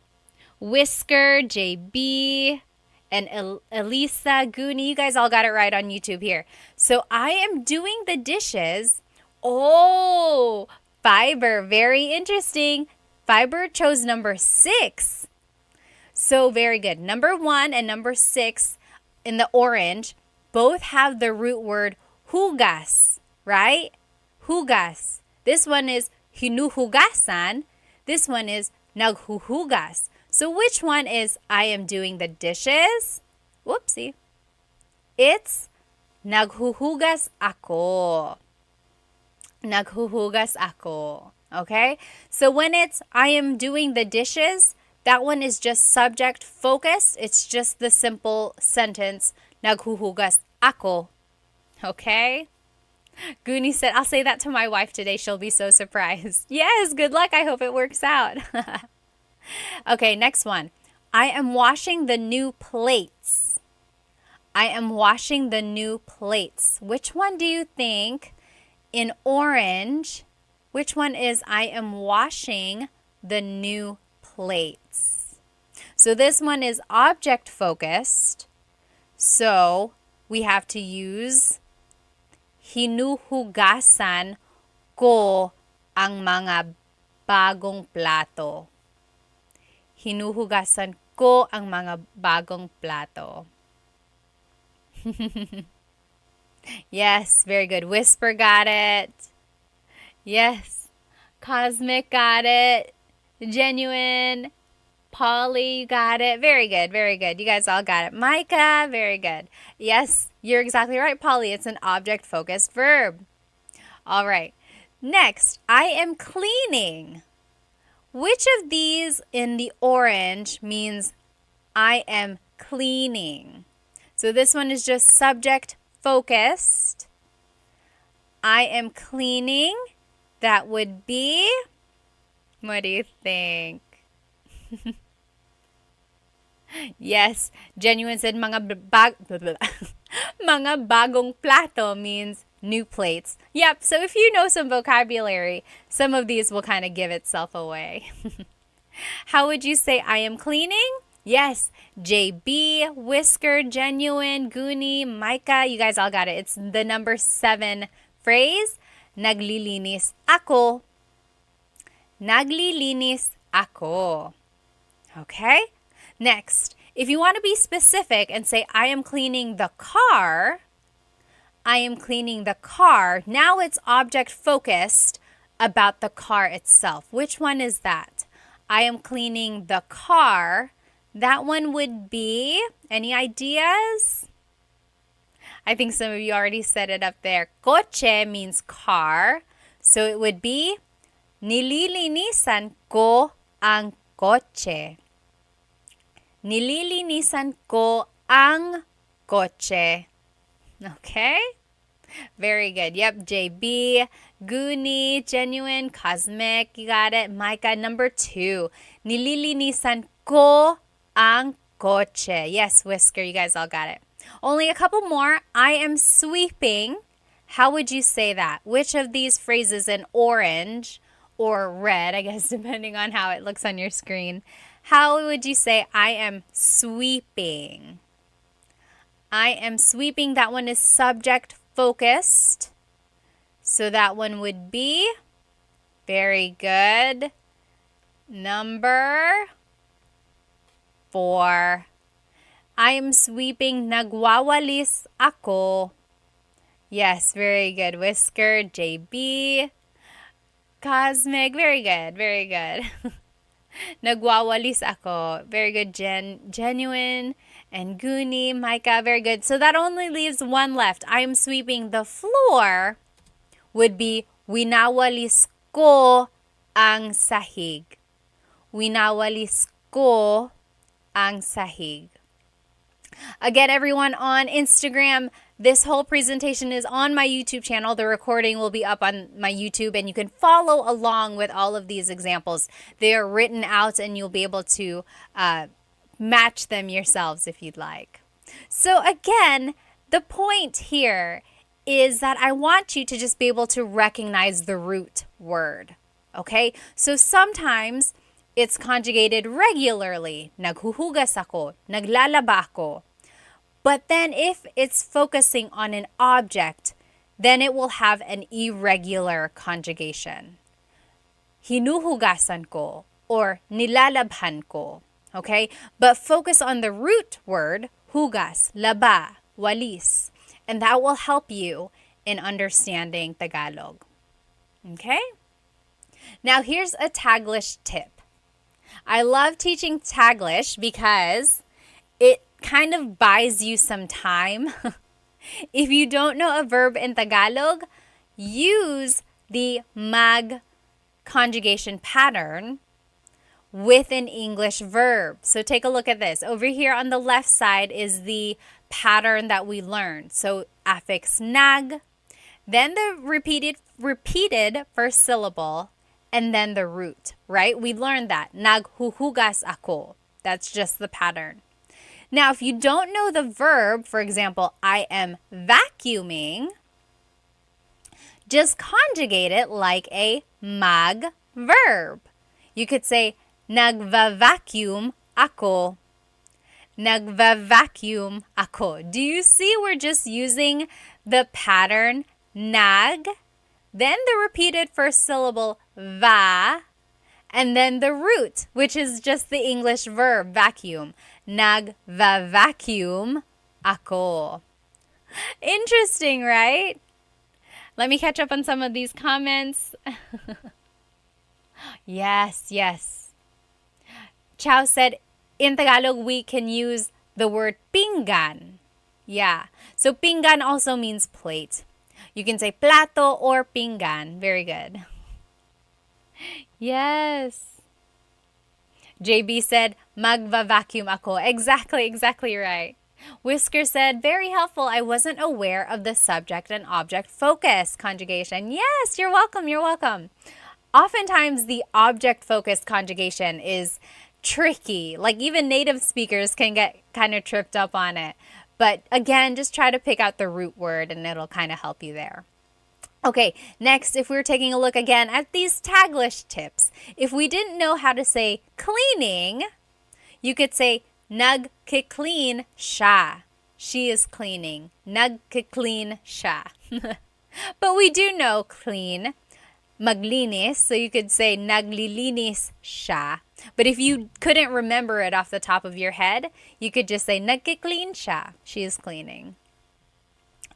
Or lastly, they are mopping. Nagmamop sila. Nagmamop sila. Okay, so again, I am a big supporter of Taglish, so Tagalog and English put together. As long as you go back and try to figure out what that word is later on so that you can say the full phrase in Tagalog. But there are some words in English that just do not have a Tagalog translation, like vacuum. That's not like a traditional, like back in the day when Tagalog was being made, vacuuming was not a thing. So unless like, does anyone know, is there a verb to vacuum? From my understanding, it's just vacuum. So you could just say nagva-vacuum ako. Okay? But like nagki-clean siya, you know what to clean is. Later, go back and try to remember. It's naglilinis siya. Okay? So if you can, try to use Taglish minimally. Go back and try to figure out what it is later. Okay? All right. Just a review of everything that we learned tonight. Let me turn my camera back on over here on YouTube. Hello. So we learned some vocabulary about chores. And then we learned how to conjugate them in a regular way and in an irregular way, right? Most of the verbs, actually all of the verbs we learned tonight were mag verbs. Magluto. We didn't learn magluto. That was just one of our examples. Magluto is to cook. But we learned maghugas, to wash dishes. Maghugas. We learned maglinis, to clean. Maglinis. We learned magwalis, to sweep. Magwalis. Maglaba, to do the laundry, to wash clothes. Maglaba. And then magtipig, to fold, like fold clothes. Magtipig. And we can conjugate it regularly. Naglalaba ako. I am doing the laundry. Naglalaba ako. That's focusing on me. What are you doing? Naglalaba ako. But if you want to focus on the clothes, on the object, then it would be nilalabhan ko ang mga damit. You see how it's irregular? Nilalabhan ko ang mga damit. I am washing the clothes. But again, I just want you to focus on the root words and then kind of go from there. That'll help you with understanding Tagalog. All right, and then I taught you a Taglish tip. Remember, if you don't know a verb in Tagalog, just conjugate it like a mag verb. Nagva-vacuum ako. Or nagla-laundry ako. But then go back later and try to figure out what that word is so that you can say the whole phrase in Tagalog. Naglalaba ako. Sell My House Online said, this part is difficult. I know. This lesson was a little bit more challenging. Again, go back and watch this video. And on my YouTube, like the recording, I think the practice will really help. It breaks down like which are subject-focused phrases, which are object-focused phrases. And again, you don't have to get too bogged down on the irregular conjugation. Just know that there is an irregular conjugation, okay? So if you ever hear it, just know, oh, okay, yeah, I know it can be conjugated in a different way. Okay, let me just catch up on some of these comments before I let you go. Thank you again for spending some time with me this evening. Oh, yes.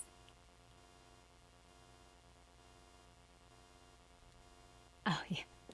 Aliyah said, magwalis and nagwawalis is easy for her to remember because it has the word walis, and walis is broom. So, yes, so it means to sweep.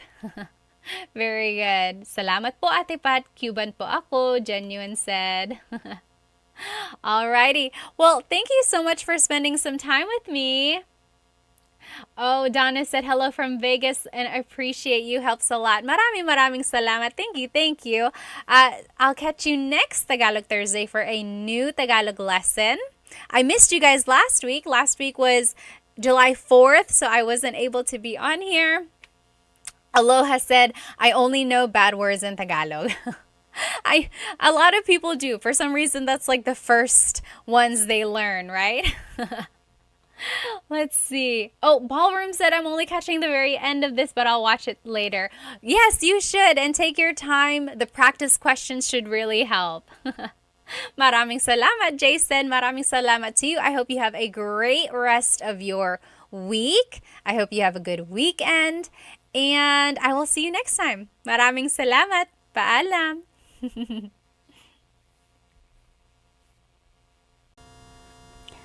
Hello, hello everybody. Welcome to Tagalog Thursday. If you are following along on YouTube, let me know if you can hear me okay.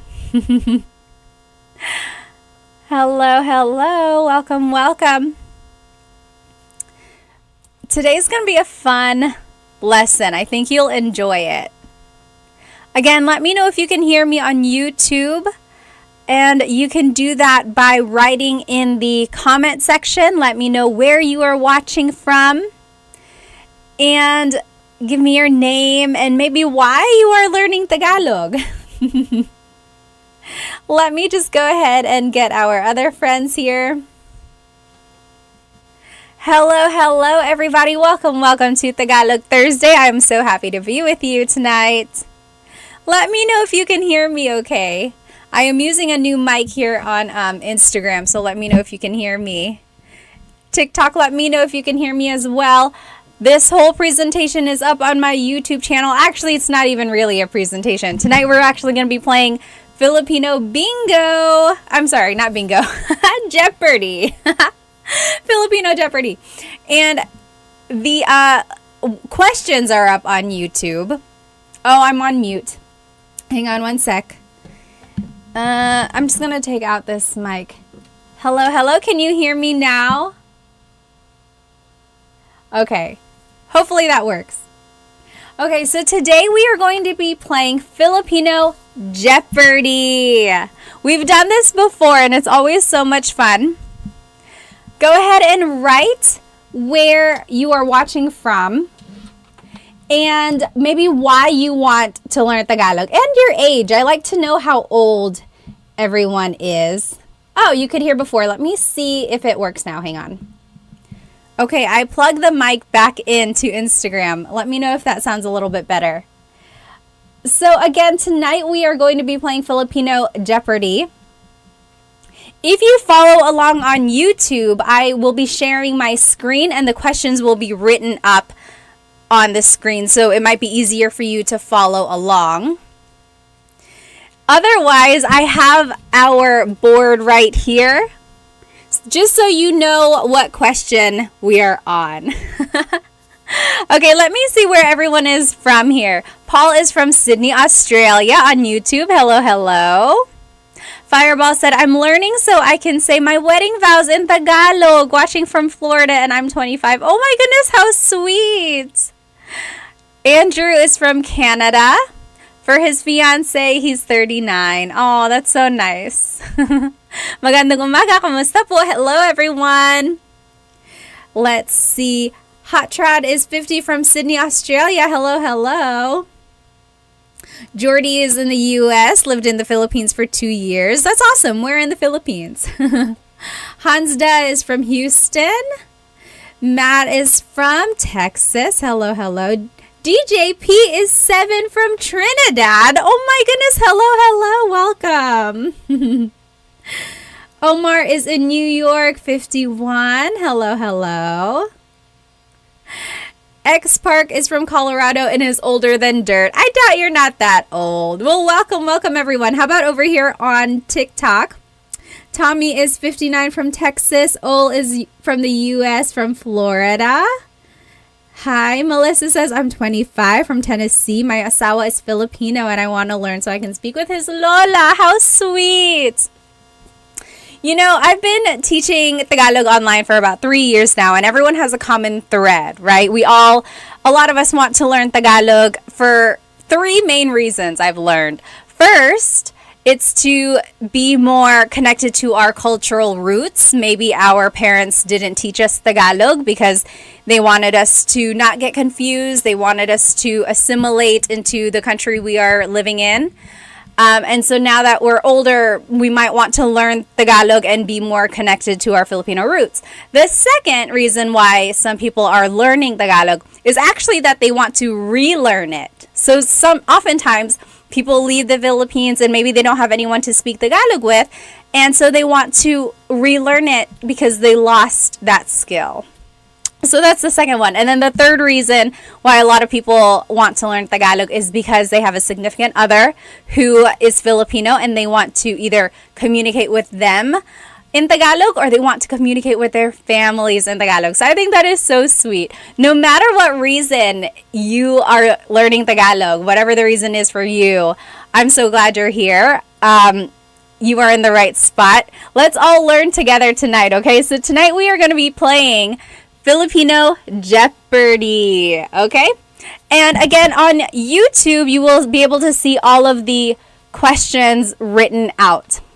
So speaking of, let me go ahead and there we go. So YouTube, you should be able to see it now. All right, someone choose. So here are our categories tonight. Oh, let me see TikTok. Let me see if I can flip it for you. Flip. Oh. That's not what I meant. Mirror. There, that's better. So our categories tonight are common Tagalog phrases. Then there's Tagalog verbs. Then there's Tagalog trivia. That's a fun one. Then there's miscellaneous vocabulary. And then Filipino celebrities. So just a little sprinkle of trivia in there while we learn our Tagalog verbs and phrases and things like that. Okay, let's see. What should we do? Go ahead and choose a category and then choose a value. Okay? Let's see here. Who wants to choose? I think some have already passed. Oh, miscellaneous vocabulary for 100. X Park said. Okay, miscellaneous vocabulary for 100. Let me go ahead and take that one off. Okay, it fell. Miscellaneous vocabulary for 100. What is friend in Tagalog? What is friend in Tagalog? Yes, TikTok, you guys are fast. Ray32, Jeff, you guys got it. Adoba, you all got it. So friend in Tagalog is, again, if you're watching on YouTube, the answer is popping up right there so you can see how everything is spelled and everything like that. So friend in Tagalog is kaibigan. Kaibigan. Grow with Louie said friend with a P. So kaibigan is friend. Kaibigan. So kaibigan kita. I am your friend or you are my friend. Kaibigan kita. Kita. Kita is a word meaning I am doing something to you. So kaibigan kita means you are my friend, I am your friend. Now I chose this word kaibigan because it's a homonym A homonym is a verb or a word that can have a couple different meanings depending on its pronunciation, depending on the context. So kaibigan is friend. Kaibigan. Do you hear how I'm saying it? Kaibigan. Now, if I change the stress a little bit, if I say kaibigan, that means a lover. Very interesting, right? So kaibigan is friend. Kaibigan is lover. Kaibigan. Because ibig, the root word ibig, like pag-ibig, is love.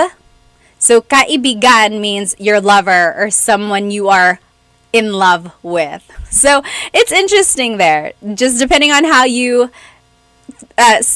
pronounce it, it can have a couple different meanings. So kaibigan is friend. Very good, very good. Next, so if you got that right, give yourself 100 points. Okay, so should we do common Tagalog phrases, Tagalog verbs, Tagalog trivia, miscellaneous vocab again, or Filipino celebrities? Let's see. Let's do, okay, so someone is saying common Tagalog phrases for 100. Common Tagalog phrases for 100. How do you say yes, no, I don't know in Tagalog? How do you say yes, no, I don't know in Tagalog? So 3 different things here I'm asking for. How do you say yes, no, and I don't know? Yes! So XZ's Q on TikTok said, oo means yes. Hindi means no. Okay, so if you're following on YouTube, I have ewan. Ewan means I don't know. But a lot of you are also saying, hindi ko alam. Hindi ko alam. Literally, hindi ko alam means I do not know. Ewan is like the casual way to say, I don't know, ewan. So, oo means yes. Hindi means no. Ewan or hindi ko alam means I don't know. And remember, if you want to be respectful, add the word po. So, opo is yes. Opo. Or hindi po, no, hindi po. Or ewan ko po, or hindi ko po alam. Okay, but if you're just talking to your friend or whoever, you don't have to add the word po. So, oo, hindi, ewan, hindi ko alam. Any questions about that? So that's just kind of basic. So some people are saying sige. Sige. So sige means okay. Okay. So yeah, in a way it could mean like yes. You could say it as an answer to a yes or no question. But technically sige means okay. Oh yes, Civil War guy said on YouTube, do you ever say ewan ko or is it just ewan? You can say both. Ewan ko, or just as a shortcut, you say ewan. Same thing. Same thing. Oh, yes. Grow with Louie on Insta said, I never know where to place po in a phrase. So like I had said, hindi ko po alam, hindi ko po alam, or ewan ko po. In both of those phrases, there's that word ko. After the word ko, that's where po always goes. So if ko is in a phrase, po would go after that. But generally, the general rule is po goes as the second word in a phrase, usually. So like, if the question was, ano ang kinakain mo? What are you eating? Ano ang kinakain mo? What are you eating? The po would go as the second word. Ano po ang kinakain mo? So generally, po is the second word in the phrase. But sometimes, depending on if there's like a pronoun like ko, it goes after that. When in doubt, this is what I learned when I was a kid. When in doubt, always add po at the very end and it will cover your bases. It will always be correct. It might not be like the common placement, but it will always work. It's not wrong. It's just not like the common way to say it. But always add po at the end and it will cover you. It's going to be okay if you add it there. By the way, I do have a full-length Tagalog lesson on how to use po. I think it's lesson number 2 on my YouTube channel. And there's like examples with that and everything. Good question though. Good question. Okay, next. What is our next category? Again, if you are just joining us now, we are playing Filipino Jeopardy! You can follow along on YouTube and I have the questions written out. Otherwise, here is our board. Our categories are common Tagalog phrases, Tagalog verbs, Tagalog trivia, miscellaneous vocab, and Filipino celebrities. Let's see, what should we do? Oh, thank you so much for the gifts on TikTok. Thank you. Okay, Ed said, Filipino celebs for 100. Let's do it. Who is the most famous Filipino boxer? Who is the most famous Filipino boxer?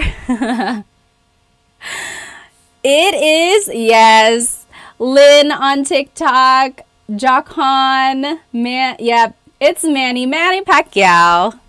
Manny Pacquiao. So he hasn't fought in a while. And I feel like every now and then I hear like, oh, you know, he might have an exhibition or he might fight again this year. But he was so popular in like the 2000s, a little bit in the 2010s area. And I still remember his like earlier fights when he would get bloody, right? Him and Eric Morales. Anyone remember those? And then he had that really, really bad knockout that we don't talk about, right? No one ever talks about that. But yes, so Manny Pacquiao, and now he is he's in politics in the Philippines. But yes, Manny Pacquiao is one of the most popular athletes, I think, in the world, but definitely the most popular Filipino boxer out there. Oh, yes. Oh, Victoria said, even in my mom's town, he was very famous as a billiard player. Oh, really? Oh, yes. Opo, some hunter said his son is fighting now. I heard that. Ed said, Piolo Pascual. No, not quite. Okay, next category. Should we do common Tagalog phrases, Tagalog verbs, Tagalog trivia, miscellaneous vocab, or Filipino celebrities? Let's see. Let's choose someone from YouTube. Choose. I think you guys are the ones who haven't chosen yet. What would you like to do? Let's do Civil War guy said trivia for 200. Let's do Tagalog trivia for 200. Oh, this is a good question. Oh, we haven't been pulling off our things here on our board. So we did Filipino celebrities. And then Tagalog trivia for 200. Okay. What is the name of the ancient Philippine script or writing system? What is the name of the ancient Philippine script or writing system? Yes, Victoria and Chloe. Yes, and Mommy, that's right too. So, baybayin is the ancient Philippine writing system. Also, alibata. I am seeing that written out there as well. Same thing, it's just a different name for it. But yes, baybayin or alibata, that is the ancient Philippine script. So that's like the almost like their alphabet, but it's like symbols from back in the day, in the 1500s. That is the writing system. And some say that it was written on like bamboo, like really thin pieces of bamboo, and they would use sharp tools. And it was around before the Spanish colonized the Philippines, and some of its earliest writing is displayed in some of the museums in Manila now. And nowadays, baybayin, from what I gathered like in the research, it's like not so much used as like a communication tool, but more for like aesthetics. A lot of people like to get tattoos or like to put it in artwork. And again, it's just one of those historical things that stemmed from, or that Tagalog stems from. There's a lot of cool things about Tagalog that has come from baybayin. One thing, for example, have you ever noticed Filipinos and their accents? They often get the P and the F mixed up, right? Like instead of Philippines, they say Philippines, because in baybayin, the P and the F were represented by the same symbol. Interesting, right? Same with the V and the B sound. So like instead of saying, I'm going on vacation, a lot of people say, I'm going on vacation. Because the V and the B were represented by the same symbol in baybayin. So interesting. So much interesting like stuff there. Okay. I love it. I love history and things like that. So yes, baybayin is the ancient Philippine script. Okay, let's see. What category should we do? We are doing Filipino Jeopardy, and we are doing, or here are the different categories. Common Tagalog phrases, Tagalog verbs, Tagalog trivia, miscellaneous vocab, and Filipino celebrities. Let's see. Okay, let's do, my goodness, Womp Womp wants to go big. Tagalog verbs for 500. Let's do it. Tagalog verbs. Okay, so my idea when making these questions was that we would kind of build on it. So this one might be a little tricky. How do you say these phrases in Tagalog? I am eating some cake versus I am eating the cake. Again, if you're on Instagram and TikTok, all of these questions are up on my YouTube channel and you can see everything written out. But the question is, how do you say these phrases in Tagalog? I am eating some cake versus I am eating the cake. So there's a very slight difference there, which will affect the type of verb. Yes, Richard on Instagram, you got it. Okay, so the question is, how do you say I am eating some cake? How do you eat, or I am eating the cake? So yes, Richard got it. If you want to say some, it would be, kumakain ako ng cake. Kumakain ako ng cake.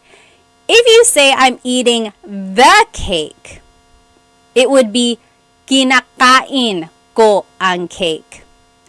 Kinakain.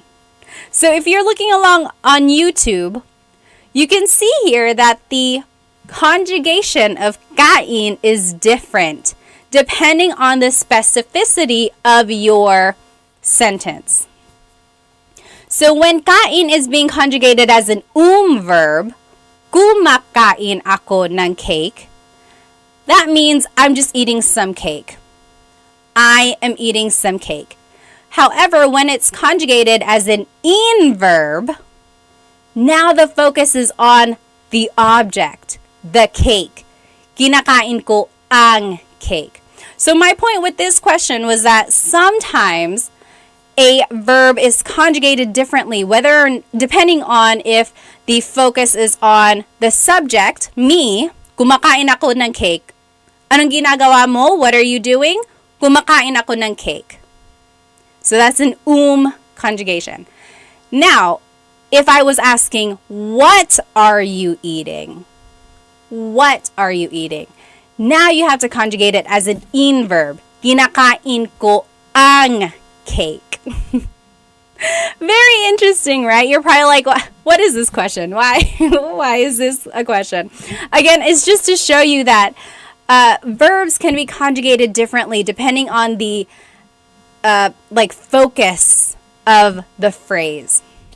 I have a full-length video on this as well. I think it's lesson maybe 3 and 4. It's like the present tense conjugation, and it goes over the ideas of subject focused and object focused verbs. Okay? All right, so that one was a little tricky, but very good if you got it right. All right, so our next category, should it be common Tagalog phrases, Tagalog verbs, Tagalog trivia, miscellaneous vocab, or Filipino celebrities? Oh, Ms. Leslie said Filipino trivia for 100. Let's do it. Filipino trivia for 100, or Tagalog trivia. Okay, this is easy. What other cultures have influenced the Tagalog language? There are at least 3, so just throw them out there. What other cultures or languages have influenced Tagalog? That was Tagalog trivia 100, so we'll take that one off. Yes! So, very good. Melissa on TikTok. Yes, Grow with Louie. Very good. Ms. Ray. Andrew. Yes. So my main 3 that I had listed were Spanish, right? Because Spain colonized the Philippines for over 300 years. Then there's Chinese. A lot of Southern Chinese immigrants migrated from the Hokkien community over there in southern China. So there's a lot of Chinese in Tagalog as well. And then I had English because the U.S. occupied the Philippines in the early 1900s. So Spanish, Chinese, and English. And of course, a lot of people like Ms. Ray on YouTube are saying other countries like Malay, definitely. I think there's some like Arabic influences there, of course. So definitely a lot of different influences in Tagalog. Okay? Easy peasy. Now, what is our next category? Should we do common Tagalog phrases, Tagalog verbs, Tagalog trivia, miscellaneous vocab, or Filipino celebrities? Let us do phrases for, we already did phrases for 100. Miscellaneous vocab for 500, Natasha said. Miscellaneous vocab for 500. Let's see what it says. What is rainbow in Tagalog? This is such a random word, and I only ask because I learned this recently. I want to say like last year. I didn't know this word growing up or anything like that. It wasn't in my everyday vocabulary. What is rainbow in Tagalog? Yes, Miss Ray on YouTube, you got it. Mitch Sisson on Instagram, very good. Womp Womp said rainbow? No. User 141, you got it on TikTok. So rainbow in Tagalog is bahaghari. Bahaghari. I love that word because it just sounds so natively Tagalog to me. It doesn't sound influenced by Spanish or Chinese or English or anything like that. It just sounds purely native Tagalog. Bahaghari. I love it. I love that word. So bahaghari is rainbow. Okay, what is our next category? Should it be common Tagalog phrases, Tagalog verbs, Tagalog trivia, miscellaneous vocab, or Filipino celebrities? Let's do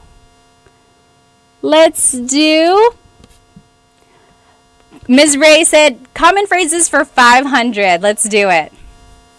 Oh, this is a good question. What are some responses to the question, Kamusta ka? Kamusta ka? What are some common responses to the question, Kamusta ka? What do you think? How would you respond to that? Yes, on TikTok, question mark says, Mabuti naman. Mabuti naman means I'm doing okay, I'm doing well. Very good. Yes. Ayos naman. Jordy said ayos, ayos naman. Ayos means okay. Like I'm doing okay, I'm doing all right. Yes. Baal on YouTube said, ayos lang. Same idea, same thing. Yes. Baal also said, okay lang, salamat sa tanong. I'm doing okay, thanks for asking. Very good. How would you say, like, I'm not doing okay, or I'm not doing so well? How would you say that? So here are my answers. On YouTube, you can follow along again. So if someone asks you, kumusta ka? You could say, mabuti. I'm doing good, I'm doing well. Mabuti. Or you could say, hindi mabuti. Hindi mabuti. Not good. I'm not doing so well. Hindi mabuti. Yeah, very good. J-Dose, Miss Ray, guys got it on YouTube. Or if you want to just say, oh, I'm doing all right, I'm doing okay, that's ayos. Right? A lot of you got that. Now, this is one I didn't see anyone say. If you wanted to describe how you're actually feeling, if someone said, oh, kumusta ka? You could say, oh, masaya ako. Masaya ako. So if you're following along on YouTube, here it says, blank ako. In the blank, you can add an adjective. Right? So technically, that's how you can answer. Like, how are you? How are you feeling? You could say, masaya ako. Or if you're angry, it would be, galit ako. I'm angry. Galit ako. Or if you want to describe maybe how you're like physically feeling, you could say, gutom ako. I'm hungry. Gutom ako. Okay, so those are just kind of like other ways you can answer kumusta ka. You could just say, mabuti, I'm doing well. Hindi mabuti, I'm not doing so good. Or ayos, I'm doing all right. I'm doing okay. Or again, you can answer with how you're actually feeling. Masaya ako, I'm happy. Galit ako, I'm angry. Or gutom ako, I'm hungry. What did I just say I'm hungry, guys? You know what I mean. Or antok ako, I'm sleepy. Okay, so those are different ways you can answer kamusta ka. Okay? Hi, Evie Stream. All right. We are playing Tagalog Jeopardy. You can follow along. All the questions are written out on YouTube. Here are our categories. Should we do common Tagalog phrases? Should we do Tagalog verbs, Tagalog trivia, miscellaneous vocab, or Filipino celebrities? Let me go ahead and get rid of this 500 since we just did that. Let's do celebrity for 200, Chris said. Celebrity for 200, Filipino celebrities. The question is, who is the Filipino-American singer who sang Just the Way You Are and Uptown Funk? Who is the Filipino-American singer who sang Just the Way You Are and Uptown Funk? Yes, Miss Ray said almost polyglot. Hello, almost polyglot. Long time no see. Swizzly, Andrew, and Jonathan, you guys all got it on YouTube. Yes, Grow with Louie. I am Warren, Mitch's son. Cheryl, yes, you guys all got it. So the Filipino-American singer who sang Just the Way You Are and Uptown Funk is Bruno Mars. So his mom, I believe, is Filipino. Bruno Mars. I love him. Oh my goodness. I've seen him in concert, I think twice, but it's been a long time.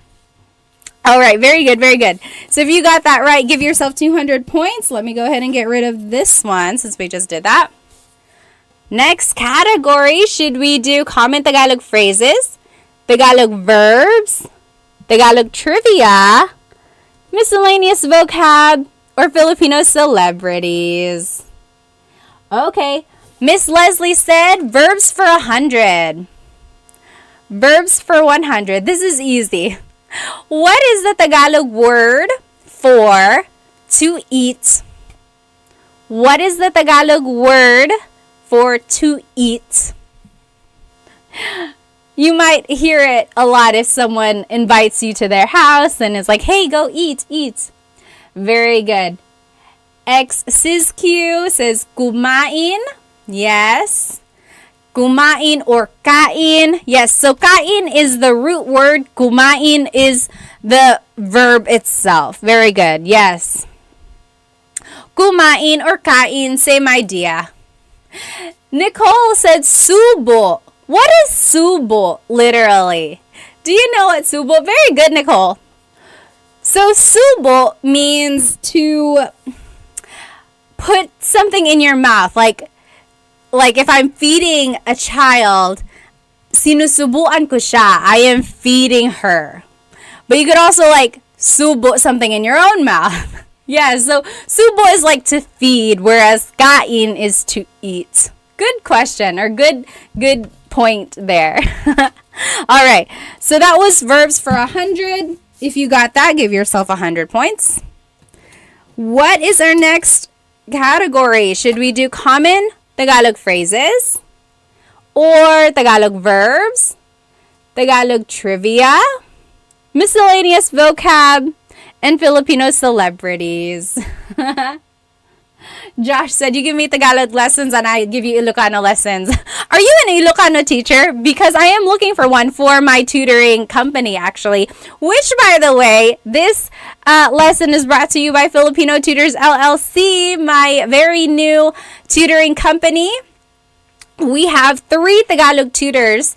We also have a Bisaya tutor, and we have a tutor who focuses only on math and college prep. So if you know anyone who wants to have one-on-one tutoring in Tagalog, kids or adults, check out myfilipinotutors.com, myfilipinotutors.com. And so my tutors, 3 of them can also, or 2 of them can teach grade school subjects as well. So if you have kids or maybe your niece or nephew or grandchildren, if they need help in reading, writing, or math in elementary school, middle school, high school, I have tutors for that as well. So it's kind of a one-stop shop for tutoring services. And all of my tutors are Filipino. They are so smart, you guys. Oh my gosh. Some of them have PhDs, they have masters. One of them has been actually teaching Tagalog for years and years. Like, he even intimidates me. I'm not lying. Like, he's a good teacher. I'm like, why are you teaching for me? You should be doing this. Which he does. But they are good, you guys. They are really good teachers. And everything is online. So they are flexible. They can meet with you depending on your time zone. So like a couple of my tutors are in the Philippines. A couple of them are, or some of them are here based in the US. So depending on where you are in the world, because we've had students already in Europe and in the US and all over, we can probably work out a time to meet with you. So again, myfilipinotutors.com. Check that out for all of your tutoring needs. And yes, anywhere in the world, Andrew said, or he asked, anywhere in the world? Anywhere in the world. So all of the tutoring sessions are online. So wherever you are, our tutors can work with you. I started the tutoring business because a lot of people ask if I do one-on-one tutoring. And I used to, and then for a while I was doing the group classes, you probably remember, but now I'm kind of transitioning and I want to do more like content creation, like social media, and then these live Tagalog lessons every now and then. But if you want consistent tutoring, which I highly recommend, go check out one of my tutors because they are so good. They are so good. Oh my goodness. Alrighty, let's get back to work. Should we do common Tagalog phrases, Tagalog verbs, Tagalog trivia, miscellaneous vocab, or Filipino celebrities? Let's do, okay, trivia. Emmy says trivia. For how much? Let's just do trivia for 300. I love this question. How does Tagalog get its name? How does Tagalog, or how did Tagalog get its name?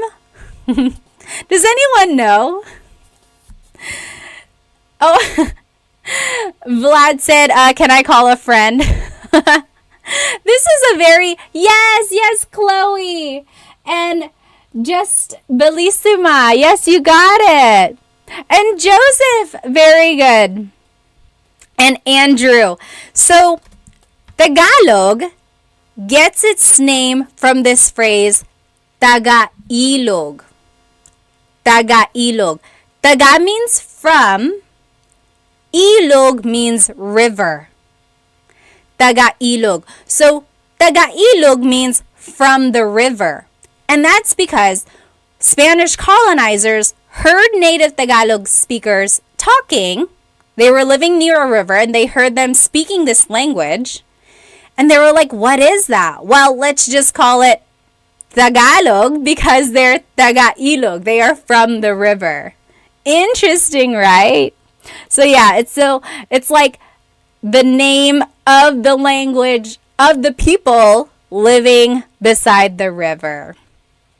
Tagalog, taga-ilog. Very good. Yes. Very good. You guys got it. I've always thought that was an interesting piece of trivia.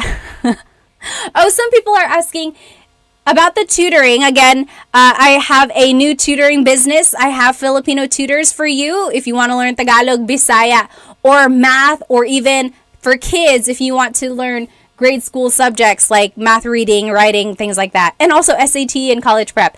So someone asked, is it expensive? It is $50 an hour per tutor. So there, that's the thing. And I am working on making packages, so that should be available in the next coming days. If you sign up for like 5 hours in the beginning, you'll get a discount. But yes, check out myfilipinotutors.com. Someone asked, is there an Ilonggo teacher? No, there is not. I'm looking for an Ilonggo teacher or Ilocano or Waray. Right now I have 3 Tagalog teachers and 1 Bisaya teacher. So check out myfilipinotutors.com for one-on-one tutoring. All right, guys, let's do... XZ said 50 pesos or US dollars? 50 US dollars. Good question, though. Okay. Yes, Andrew said I was paying attention in your first lesson. Yes, so I did teach that a long time ago, the taga-ilog.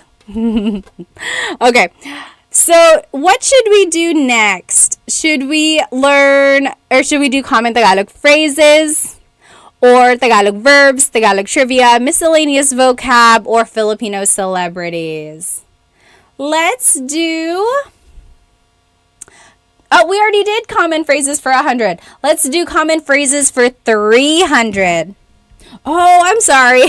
You're probably confused because I still had this sticker up. There. So yes, we're doing common phrases for 300. And then we did Tagalog trivia for 300 already.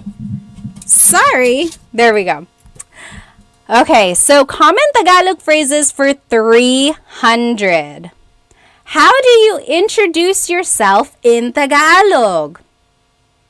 How do you introduce yourself in Tagalog? Yes, YouTube, you guys are getting it. Miss Ray, Almost Polyglot, Taylor Nelly, Jake, you guys got it.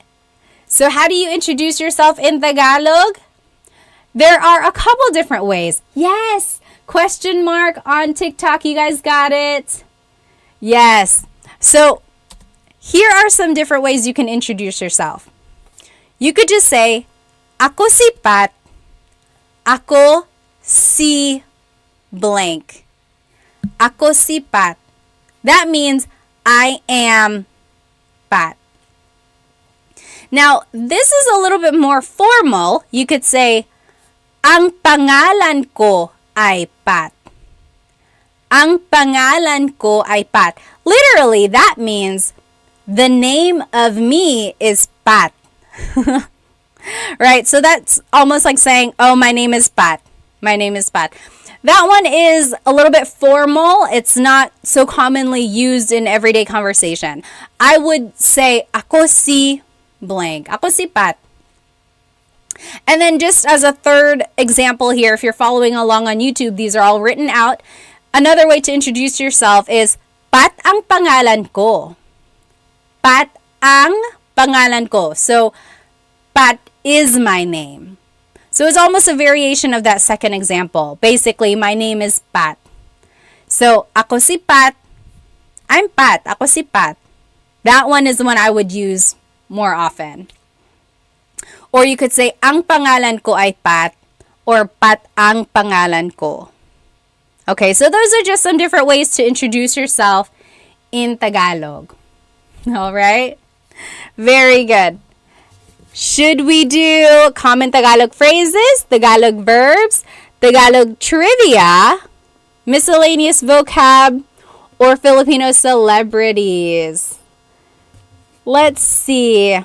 Let me just make sure I'm all up to date. Oh, we already did Tagalog verbs 500. That's right. Okay, yeah. This is good.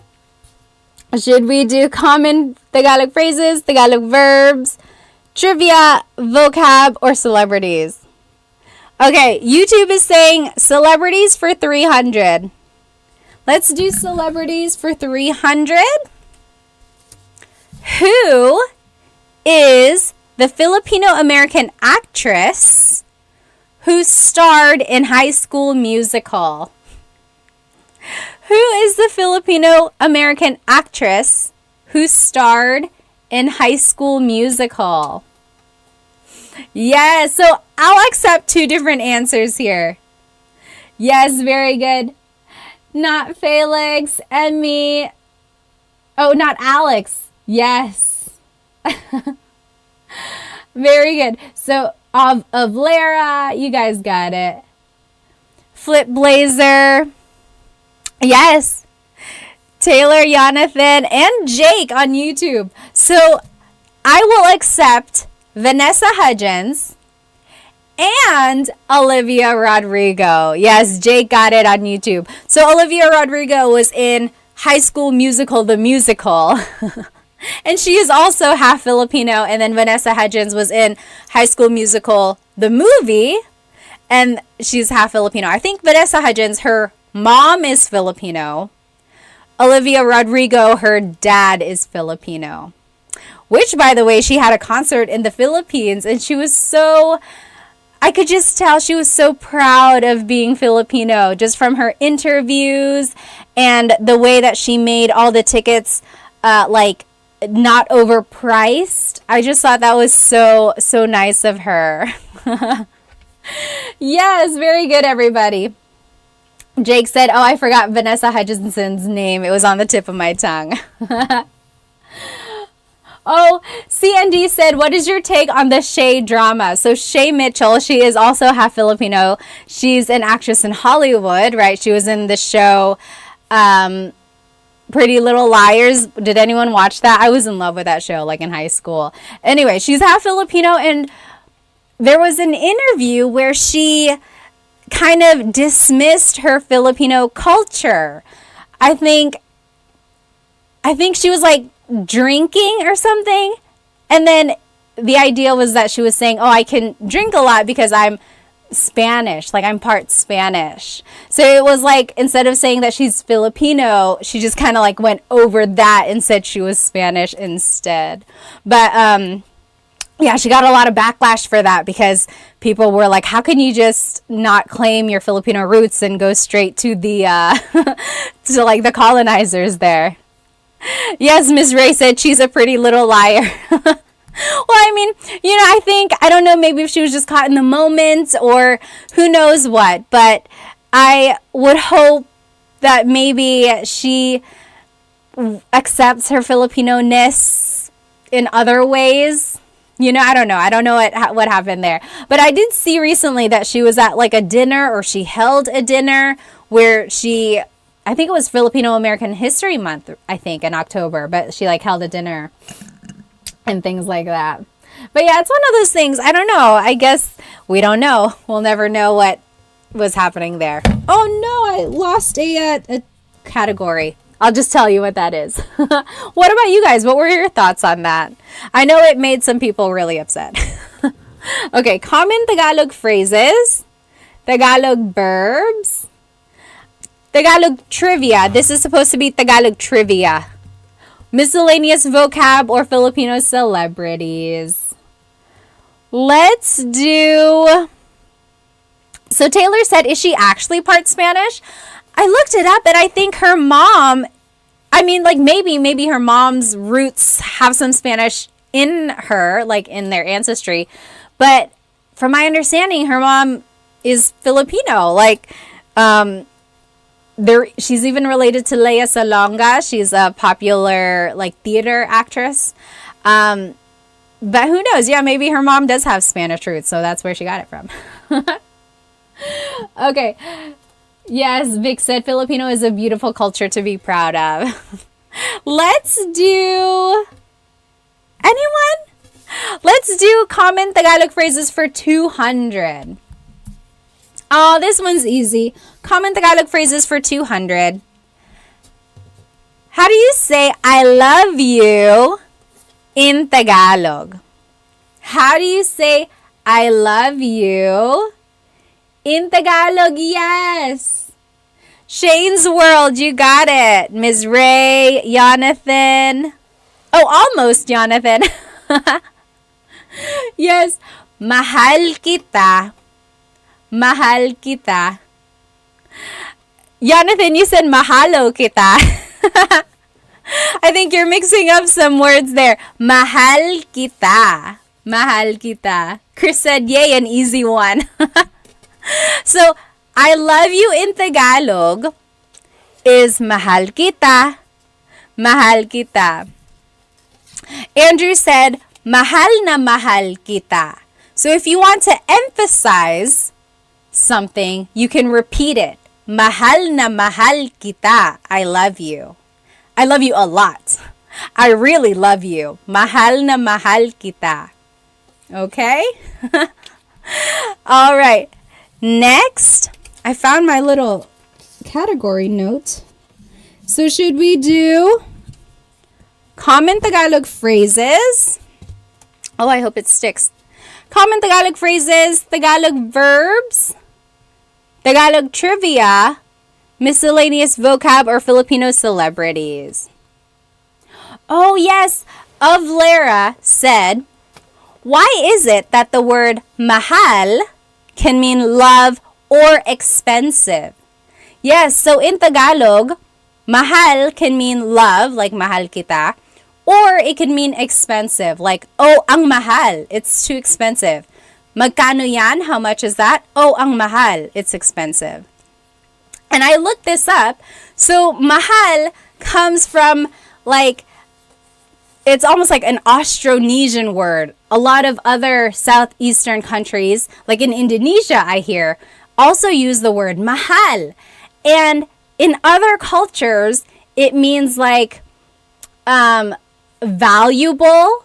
So it's almost the idea of like your love is valuable, or the person that you love is valuable. So I think over time it just became synonymous with like love and valuable and expensive. So it's like it just kind of is one of those meanings that has evolved over time.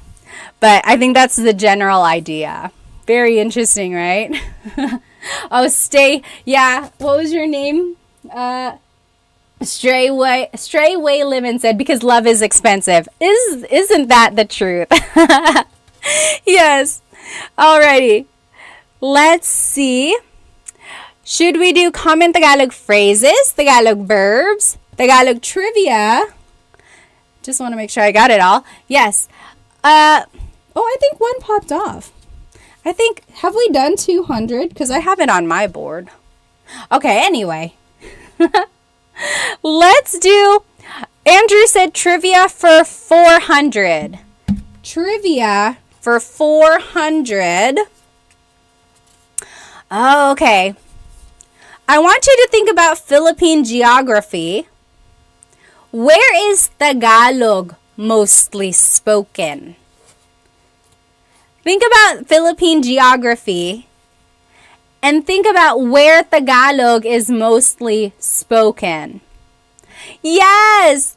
Jake on YouTube, Ms. Ray. Yes. Very good. Yep. Taylor, Andrew. Yes. Jen on Instagram. Ms. Didi.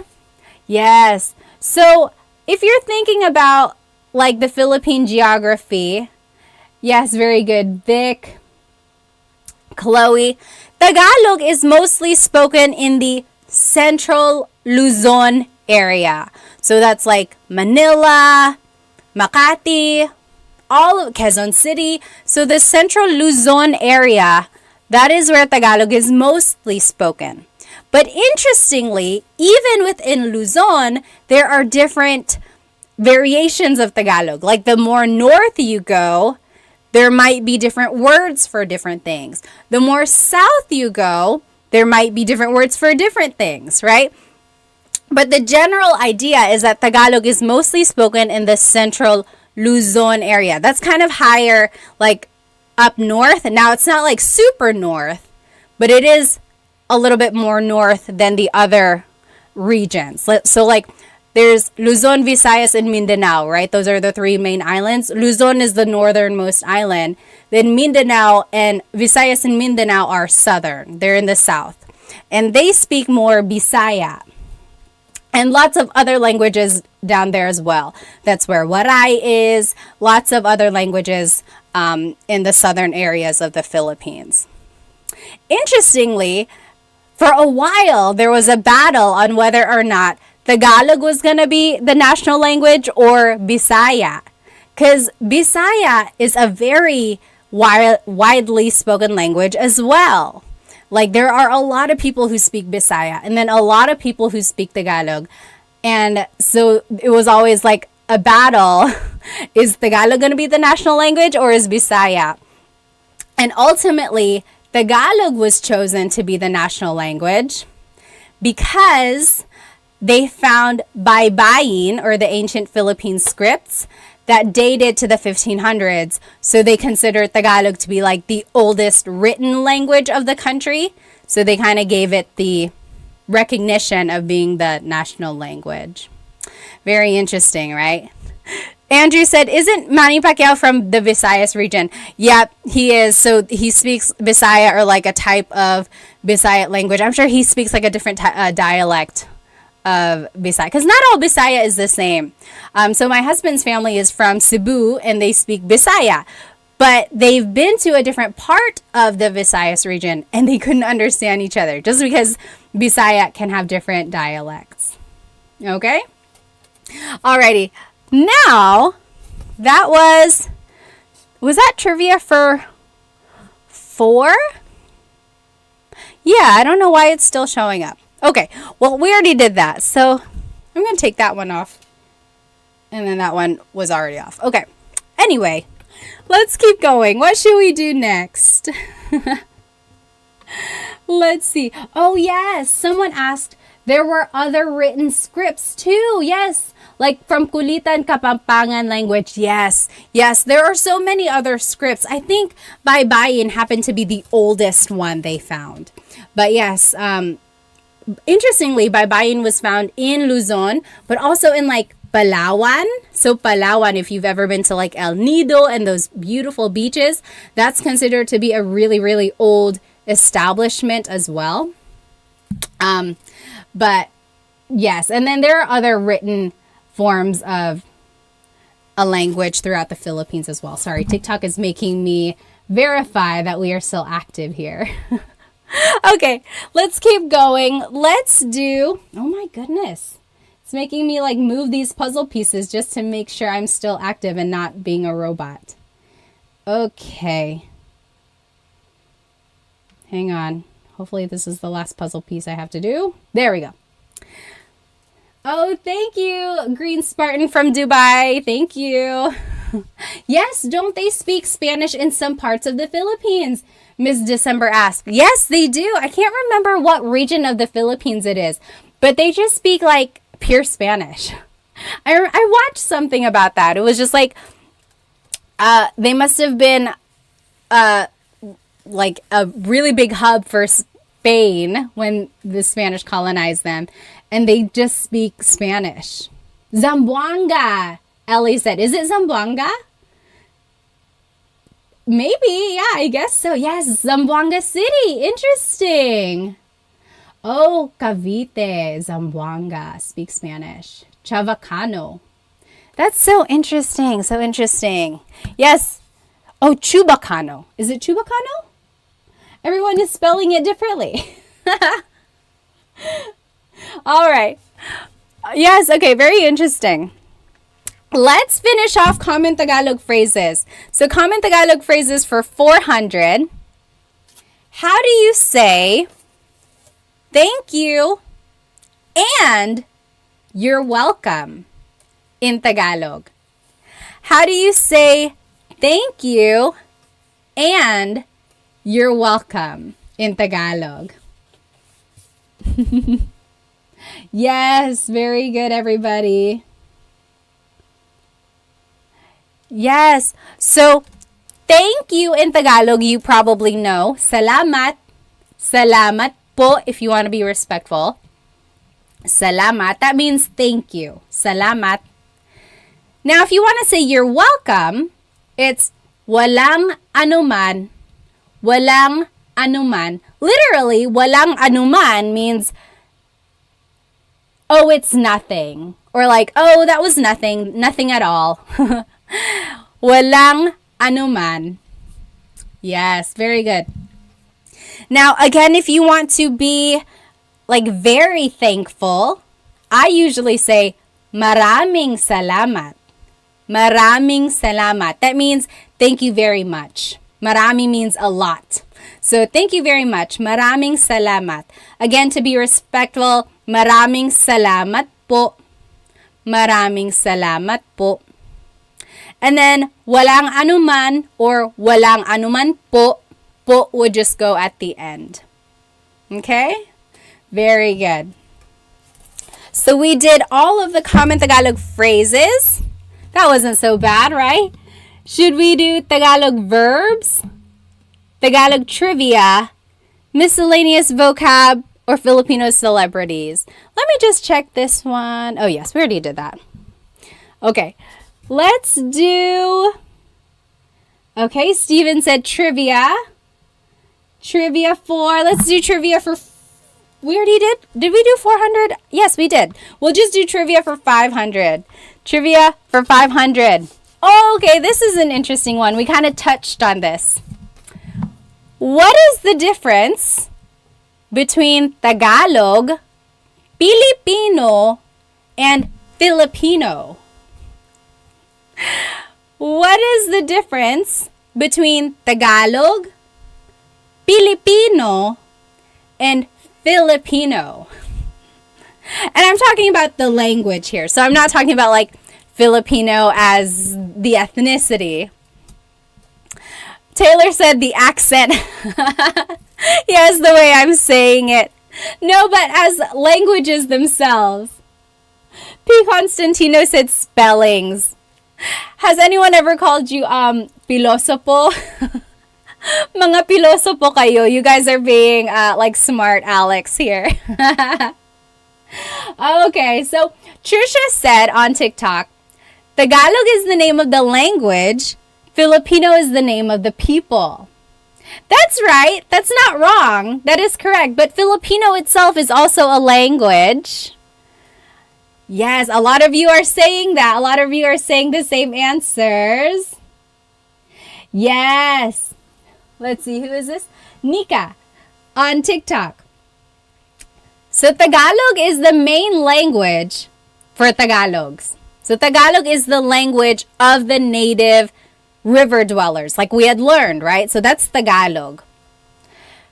Filipino is the name of Tagalog that was given in the 1950s. Let me check my answer here. Yes. So Filipino is the name given to Tagalog in the 1950s when it was declared to be the national language. So the government was like, okay, Tagalog is going to be the national language.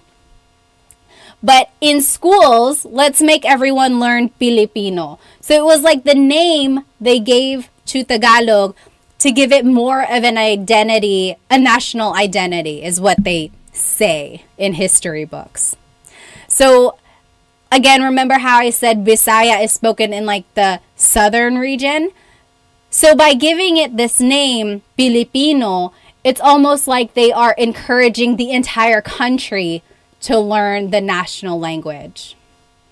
Okay, and then Filipino, yes, it's the ethnicity. It's the name of like the people. But also as a language, Filipino is the official language of the Philippines. And it's a little different from Tagalog because Filipino incorporates other loan words, as they say. So it incorporates the Spanish words, the Chinese words, and the English words that may not have originally been in Tagalog back in the day. Does that make sense? So Filipino, yes, definitely is the name of the people. I am Filipino. We are Filipino as a people. But also as a language, Filipino is the name of Tagalog plus its influences from the other languages. Okay. Alrighty. Now, someone here said Pinoy or Pinay.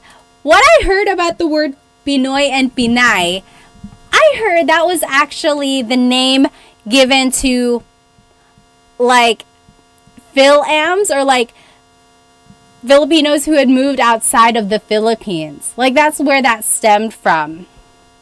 It's almost like, I can't remember where I heard that. I heard that years ago, but it's like that is what they referred to themselves as, like, oh, Pinoy ako, Pinay ako. I am from the Philippines, even though I don't live there anymore. Very interesting. Okay, so we finished off Tagalog trivia. We only have 3 categories left. Should we do Tagalog verbs, miscellaneous vocab, or Filipino celebrities? Should we do verbs? Let's do verbs. No one wants to touch the verbs. Let's do verbs for 200. This is easy. What is the Tagalog verb for to cook? To cook. What is the Tagalog verb to cook? So to cook is, yes, Juju on TikTok. Yes, magluto. Magluto, to cook. Magluto. Or luto. Yep, luto is the root word, magluto. So if you wanted to say I am cooking, it's nagluluto ako. Nagluluto ako. I am cooking. To add on to that, you could say nagluluto ako ng adobo. I am cooking some adobo. Nagluluto ako ng blank. Okay? And then if you want to switch out the pronoun, nagluluto siya ng adobo. He is cooking adobo. Nagluluto ka ng adobo. You are cooking adobo. Okay, so I have a whole lesson, a full-length Tagalog lesson on my YouTube channel, present tense verb conjugation. It goes over how to make sentences like that. Very easy, lots of practice. You can check that out if you want to practice some more verb conjugation. All right, next one, should we do verbs, vocab, or celebrities? Verbs, vocab, or celebrities? Noah says, good morning. Nice to meet you from Tokyo. Good morning. Let's do miscellaneous vocab. Juju said, let's do vocab 4. Let's do 200. RN said, what's the name of your YouTube channel? Just look up Tagalog Time with Pat. Tagalog Time. Okay, let's do miscellaneous vocab for 200. The clue or the question is, what is life in Tagalog? What is the word life in Tagalog? Life, yes. Ms. Ray and Jake, Chloe, yes. B. Santa. So life in Tagalog is buhay. Buhay. A lot of people have heard the phrase, bahala ka sa buhay mo. Bahala ka sa buhay mo means whatever, it's your life. Or like it's almost kind of like a dismissive phrase. A lot of times parents will say it to their kids if they're just fed up. Like, sige, sige, bahala ka sa buhay mo. Whatever, it's your life, you go do it. So buhay is life. I chose this word because buhay is another homonym, meaning it can take a couple different meanings depending on its context. So buhay is life. If you say buhay, the emphasis is on the second syllable, buhay. That means alive. Like, oh my gosh, how's my plant? Buhay pa ba? Is it still alive? Buhay pa ba? Buhay. So, buhay is life. Buhay is alive. Okay? Oh, Chris said, I heard it wasn't good. So that phrase, bahala ka sa buhay mo, I heard it wasn't good. Usually it takes on a negative tone or more like a frustrated context, right? Connotation. Again, it's one of those things, just depending on how someone says it. Sometimes they're just saying it as a joke, like, oh, bahala ka sa buhay mo. But again, sometimes if someone is really frustrated, they will just say, bahala ka sa buhay mo, in a mean way. All right. Next, should we do verbs, vocab, or celebrities? Oh yes, Almost Polyglot said mabuhay. Mabuhay means like welcome, or it also means like long live, like mabuhay si Bruno Mars. Long live Bruno Mars. Mabuhay, long live. Or it's one of those expressions that's like just very almost like patriotic or just like enthusiastic. Mabuhay. Jenny said celebrity. Let's do celebrity for 400. Okay, we kind of mentioned this earlier. What is the name, or who is the Filipino theater actress who voiced the Disney princesses Mulan and Jasmine?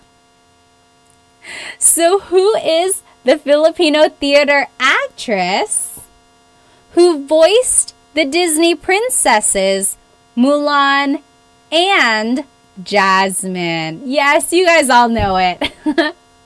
You guys are quick here on TikTok. Nikki was like, Lea Salonga. Yes, Nika, Anna, Feslisa. You guys got it. Yes.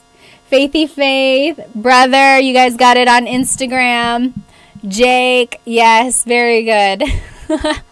So, Lea Salonga in the 90s did the singing voices for Mulan and Jasmine. So the Disney princesses. So good. She's so good. Such a good singer.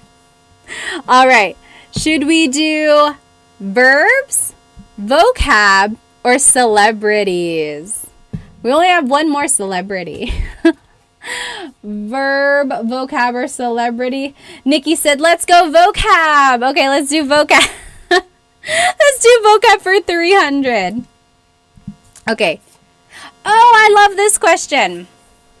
So, vocab for 300. The question is, what is brother and sister in Tagalog? It's kind of a tricky question here. What is brother and sister in Tagalog? Oh, I'm seeing so many answers here. I love it. Wait, hang on. I want to read one of these comments up here before I say the answer. Yes, Mayari said, I remember watching Lea Salonga in Miss Saigon. Yes, so I think Miss Saigon might have been her like breakout theater role, right? She was the lead role in Miss Saigon, and then she started to get all of these different roles after that. Oh, Kelly said, hi, my fiance is Filipino and I want to say Filipino guys are the best. Oh, shout out to all the Filipino guys out there. Kelly is a big fan. Yay. Yes. Okay. So the question here, what is brother? What is sister in Tagalog? So I am seeing a lot of you have said kapatid. Kapatid. So the word kapatid is sibling. Kapatid is sibling. it doesn't have a gender attached to it. It's just one of those gender neutral roles or words. In Tagalog, when we're talking about family, a lot of words actually are gender neutral. Like the word asawa. Asawa is a spouse. It's not necessarily wife or husband, it's just spouse. It's another gender neutral word. And the word, I forgot it now. But yes, the word kapatid is gender neutral. If you want to be specific, how would you say my brother, my sister? So if you want to be specific, you would have to say kapatid na lalaki, that's brother. Lalaki is boy. So kapatid na lalaki, that's brother. Yes, Tony is saying lalaki kapatid. Close, yep. Or if you want to say sister, it's kapatid na babae. Babae is girl or woman. Okay? So now, yes, a lot of you are writing ate and kuya. So ate and kuya mean older brother, older sister. Right? In the Philippines, in the Filipino culture, it's all about showing respect to our elders. So I would never call my older cousin by her first name. I would always say Ate Kat or Ate Rachel, Ate whatever. It's just one of those things where we've been taught to really look up to our elders. Even if it's just like a generation above us, we call them Ate and Kuya. Same with an older brother or older cousin. It's always Kuya whatever. So Ate and Kuya mean older brother, older sister. But if we're talking about just a sibling who's younger though, you would have to say kapatid na lalaki, kapatid na babae. Okay, so here's the answer written out. So kapatid na lalaki is your brother. Sibling, that is a boy. Kapatid na lalaki. That's brother. Kapatid na babae is sibling who is a girl. Because babae means girl. Kapatid na babae. Now, if we were talking about our older brother, older sister, yes, it would simply be kuya and ate. Yes, okay, exactly right. Tony said, could you just call her pinsan? Yeah, I could. Like my older cousin, she's my pinsan. But if I was like referring to her or like calling her, I wouldn't just say like her first name. I wouldn't say, oh, hi, Kat. I would always say, hi, Ate Kat. Okay. So that's interesting. This question, I really just wanted to point out that there are gender neutral words, especially in like talking about family members. I think it's very interesting. Also, like the word apo. Apo is grandchild. So if someone wanted to say grandson and granddaughter, they would have to do this same pattern. Apo na lalaki, apo na babae. Do you see the pattern there? Okay. All right. Someone said, thank you so much for the gifts on TikTok. Thank you. They are going by so fast, it's hard for me to see them. Nikki said, verbs, please. Let's do verbs for 300. Verbs for 300.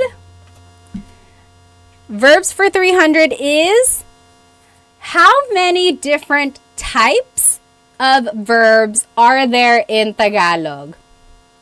How many different types of verbs are there in Tagalog? Now, I'm not asking you how many verbs there are. There are certain types of verbs, like there are certain categories. And I'm asking you, like, what are the different types? And you probably only know this if you are like a grammar enthusiast or if you've watched my videos here. The answer I'm looking for is 5. There are 5 different main types of verbs in Tagalog.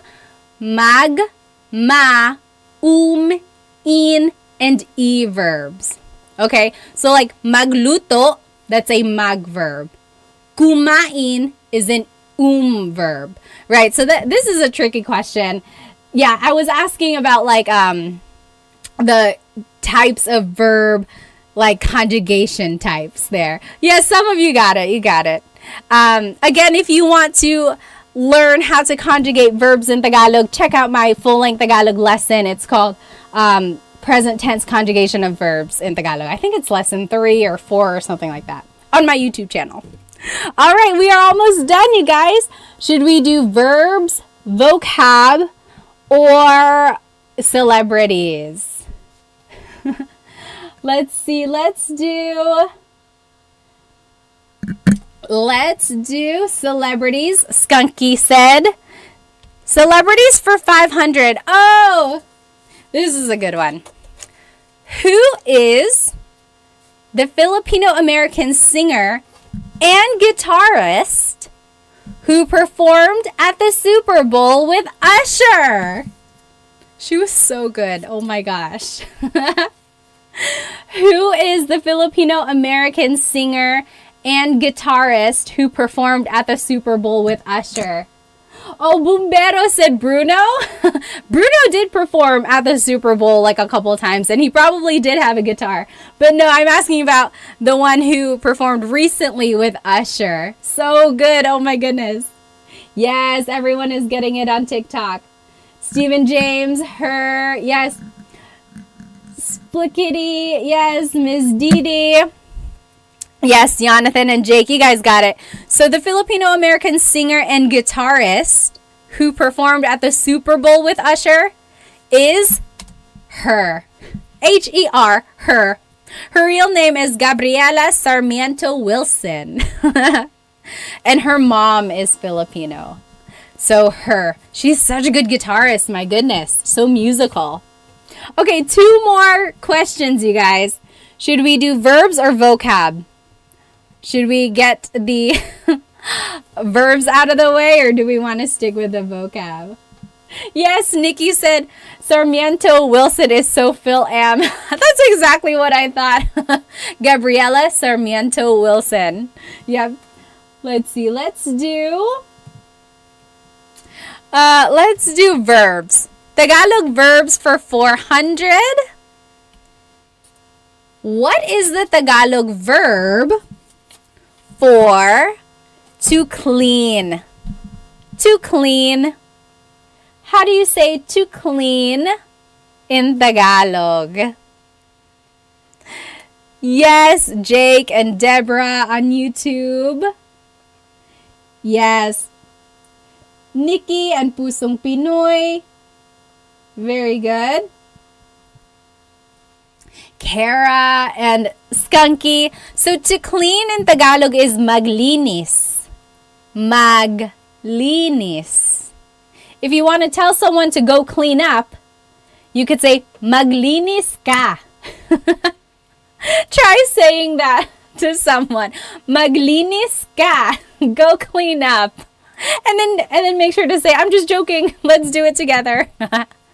Maglinis ka. Go clean up. Maglinis ka. Maglinis. That was just random. And then we only have one more clue, you guys. Miscellaneous vocab for 400. We did it. Oh, remind me to show you what's on the back of this board. It's really cool. If you watched me over the summer, you already know what's on the back of this board. It's really cool. Okay. Miscellaneous vocab. Oh, this is a good one. What is rice in Tagalog? What is rice in Tagalog? Yes, I'm already seeing the different answers. So, I like this question because it shows a lot about the Filipino culture, right? So, I think you can learn a lot about a culture based on their language and their vocabulary, right? Tagalog has a ton of different vocabulary words for rice, depending on its state almost. Like, take a look at this on YouTube. Kanin is cooked rice. Kanin. So maybe you made rice in the rice cooker. That's kanin. It's cooked. You're about to eat it. Now, the uncooked rice that you buy in a bag from the store, that is bigas. Bigas. That's uncooked rice. Now, the rice that's fresh from the field, fresh from the rice field, rice paddies, that's palay. Like the rice grain, that's palay.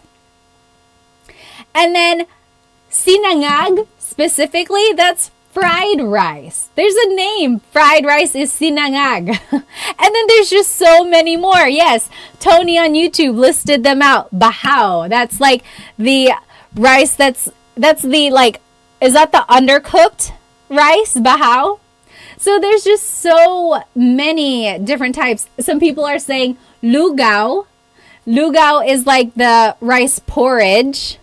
Oh, overnight rice. Yes, bahaw. That's the overnight rice. That's the one that's best for the sinangag, the fried rice. So I like this question because it shows how important rice is to the Filipino culture, right? In English, we would just say, oh, that's rice. It's cooked. That's rice.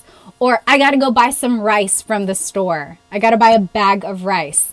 But in Tagalog, there are certain words to distinguish cooked rice, kanin, uncooked rice, bigas, and then so many more. It's just so interesting.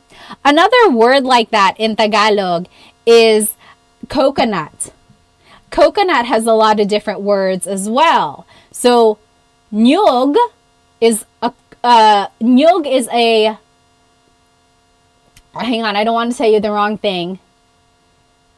There's the baby coconut and then there's the brown coconut.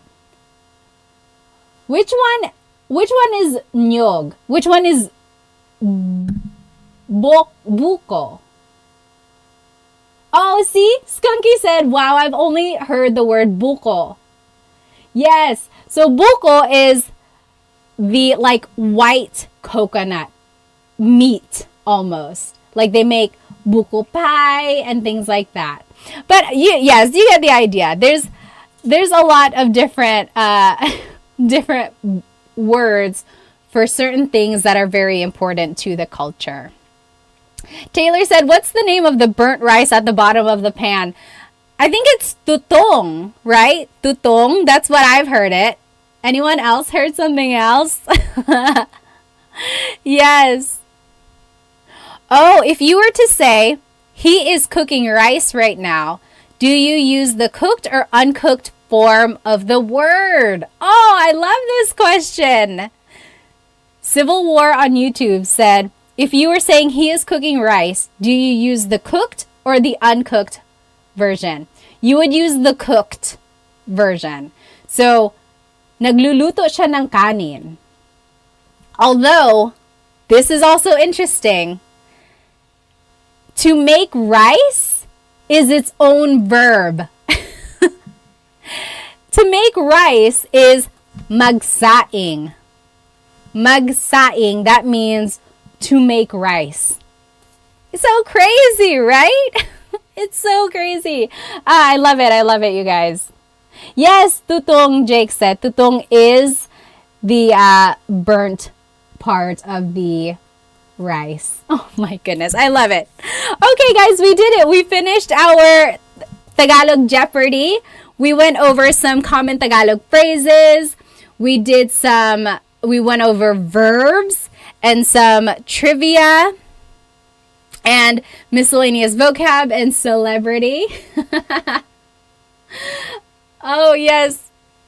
Oh, do you have a YouTube video on rice? I don't have a YouTube video on rice. Maybe I should. All right, let me show you this poster here, or this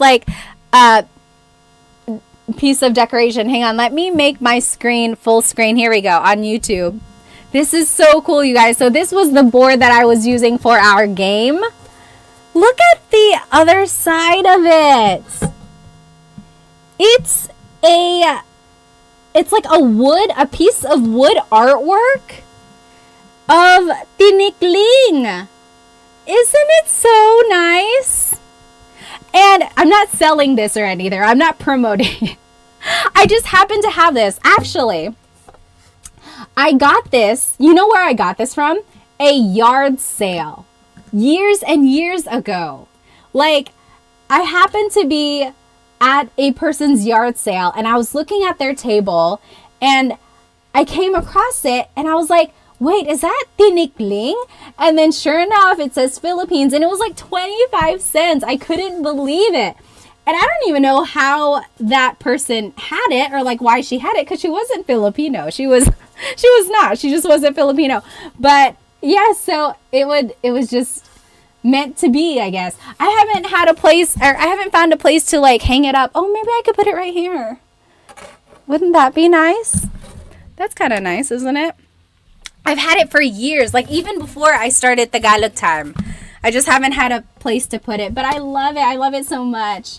And it's wood. Oh, I love it. It's so nice. All right, you guys. Thank you so much for hanging out with me tonight. I will see you again. You know, I might be live tomorrow. I don't know if I'm just going to do another Jeopardy for those who weren't able to join us tonight, or if I'll do a whole new lesson. But if I do go live tomorrow, it's going to be like in the morning.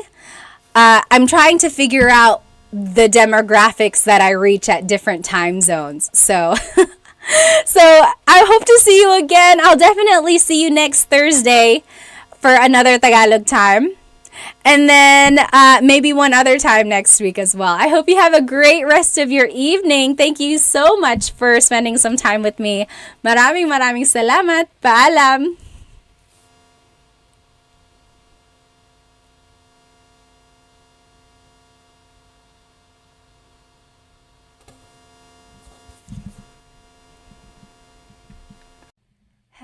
Hello, everybody. Look at us here on this late night. It is almost my bed. Actually, it's past my bedtime. 9:57 over here in North Carolina. I hope you are joining me tonight to learn some Tagalog. Let me go ahead and start my Instagram here. You know I like to catch as many people as I can because it's more fun when there's more of us learning together, right? Hello, everybody. I am live on my YouTube channel right now, and I am live on Instagram as well. If you want to catch my slides and my presentation, go ahead and hop onto my YouTube channel because I have all of the information that you need up there written out. So go ahead and jump onto my YouTube channel if you want to see the information written out.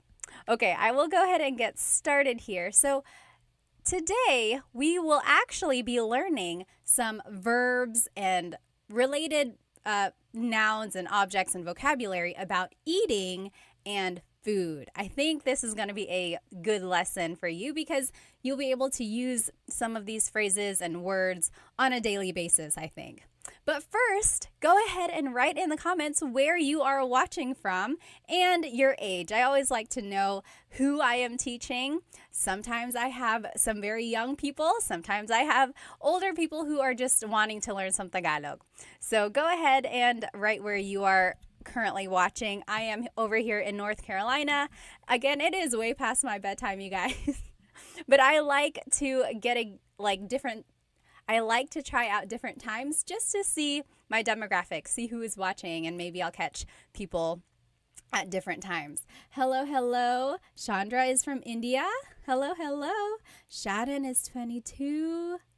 Adam, BGC. Raymond is in Chicago. Oh, I have a friend in Chicago.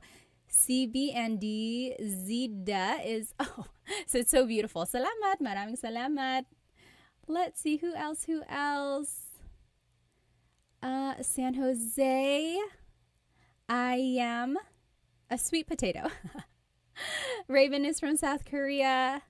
Nikki is from Guam. Hello, hello. Shaden is from Hawaii. Brittany is also from Guam. Hello, kamusta ka from Arizona? F2JR said, I'm watching from the Philippines. Hello. Saan sa Pilipinas? That's so cool. Georgia, 29. Awesome. Nikki is 35. Hello, hello. I am over here in North Carolina and I am 32 years old. Mount Mayon. Pooch 2024 said, you know, my family is from Bicol, so we visit the Mayon every single time we go home. David is from San Diego, but currently in Hawaii at the moment. Oh, lucky, lucky. Mark is from El Paso. Kenvi is from San Jose. Hello, hello. How about over here on YouTube? Where are you guys from? George is from Cyprus. Hello, hello. Chores is from the U.S. Hello, hello. Orpix is from Maryland. Jack is from Alberta, Canada. Also, let me know if my audio is okay. I have 2 mics plugged in, one for YouTube, one for Instagram. So let me know if you can hear me okay. There shouldn't be an echo if it's working. Air is from Ohio. James is from the U.S. Leo is from Florida. Hello, hello. Deborah from India. Hello again. I think I've seen you here before many, many times. That guy is from Fayetteville, North Carolina. Hello, hello. Ruben from California. Jeffrey is from Arkansas. Oh, Bonnie is in New Zealand. What time is it in New Zealand? My goodness. Victor is from Detroit. Coconut Dreams from LA. And then to La Union. Oh, right. Ohio to LA to La Union. I remember now. Awesome, awesome. Okay. Ballroom is from Utah. Nicholas is from Dubai. Okay, we got to get started, you guys. So again, if you are joining me on Instagram, I'm going live on YouTube as well, and you will be able to see my full lesson on here. So we're going to be learning some verbs about eating and food. Then we will learn how to conjugate these verbs so that you can use them in phrases and in a conversation. Then we will do some practice throughout as well. Oh, Dream Key Success is from Nashville. Hello, hello. Melania is from Houston. Hello. So here are some verbs that you might hear or say about food. So magluto is to cook. Magluto. Magluto. Next, kain is to eat. Kain. You might also hear kumain. Same thing. We'll see the difference there. Inom is to drink. Inom. Inom. Tikman is to taste. Tikman, tikman. So kain is to eat. Tikman is to taste. So that's the difference there. Magsaing is to cook rice. I always thought this word was very interesting because it really shows how important rice is to the Filipino culture, right? There is a single word for to cook rice. Magsaing. Magsaing. Instead of saying to cook rice, it's just this one word. Again, indicating that rice and then cooking rice, eating rice is very important to the Filipino culture.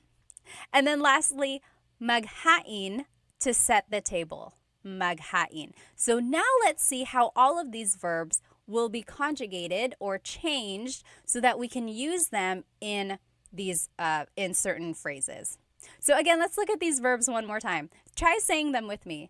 Magluto, to cook. Magluto. Magluto. And then kain, to eat. Kain. Inom, to drink. Inom. Tikman, to taste. Tikman. Magsaing, to cook rice. Magsaing. And then maghain means to set the table or to prepare food. Maghain. Orpik said, what time does the stream end? He or she has work at 7 bukas. It usually lasts about an hour, but if you happen to jump off, this recording will be on my YouTube channel afterwards. Okay, so those are the verbs.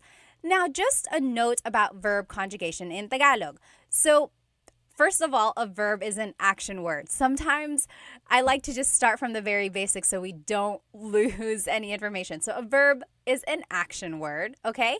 And then to conjugate means to change into a different form. One time in my class, I was throwing this word around, conjugate, conjugate. And someone asked, sorry, what does conjugate mean? So conjugate means to change into a different form. Okay, so we have to change it depending on the tense we are using. So here are the different types of tenses. There's the present tense. I am eating. Right now, I am eating. That's the present moment, right? The current moment in time, present tense. Then there's past tense. So past tense is like yesterday or last week, the other month. So it's already happened. That's past tense. Then there's future tense, which is tomorrow, next week, next year. It will happen in the future. That's future tense. Then these are just some other tenses. There's the present perfect tense, like you have been eating. There's the pluperfect tense, I had eaten lunch. And then there's just so many more in English. So that's just the idea here. We're going to take a verb and then we're going to conjugate it or change it depending on the tense. Okay? And feel free to write any comment or write any questions in the comments. Oh, Timmy Time said, hello, Pat. Hello, kamusta ka? Sometimes they go really fast, these comments. So if yours gets pushed up too quickly and I don't catch it, feel free to write it again. Okay, so that is just an overview of verb conjugation. Now, in Tagalog, there are 5 main types of verbs. I love linguistics and I love grammar. So take a look at this. There's mag verbs, ma verbs, in, and e verbs. Okay, so those are the 5 different types of verbs. We're going to focus on only a few of them tonight because not all of the verb types are covered in the verbs that we talked about. But you'll see kind of this pattern that we have to follow. BK Park said verb conjugation is sobrang mahirap. Verb conjugation is very hard. It can be hard.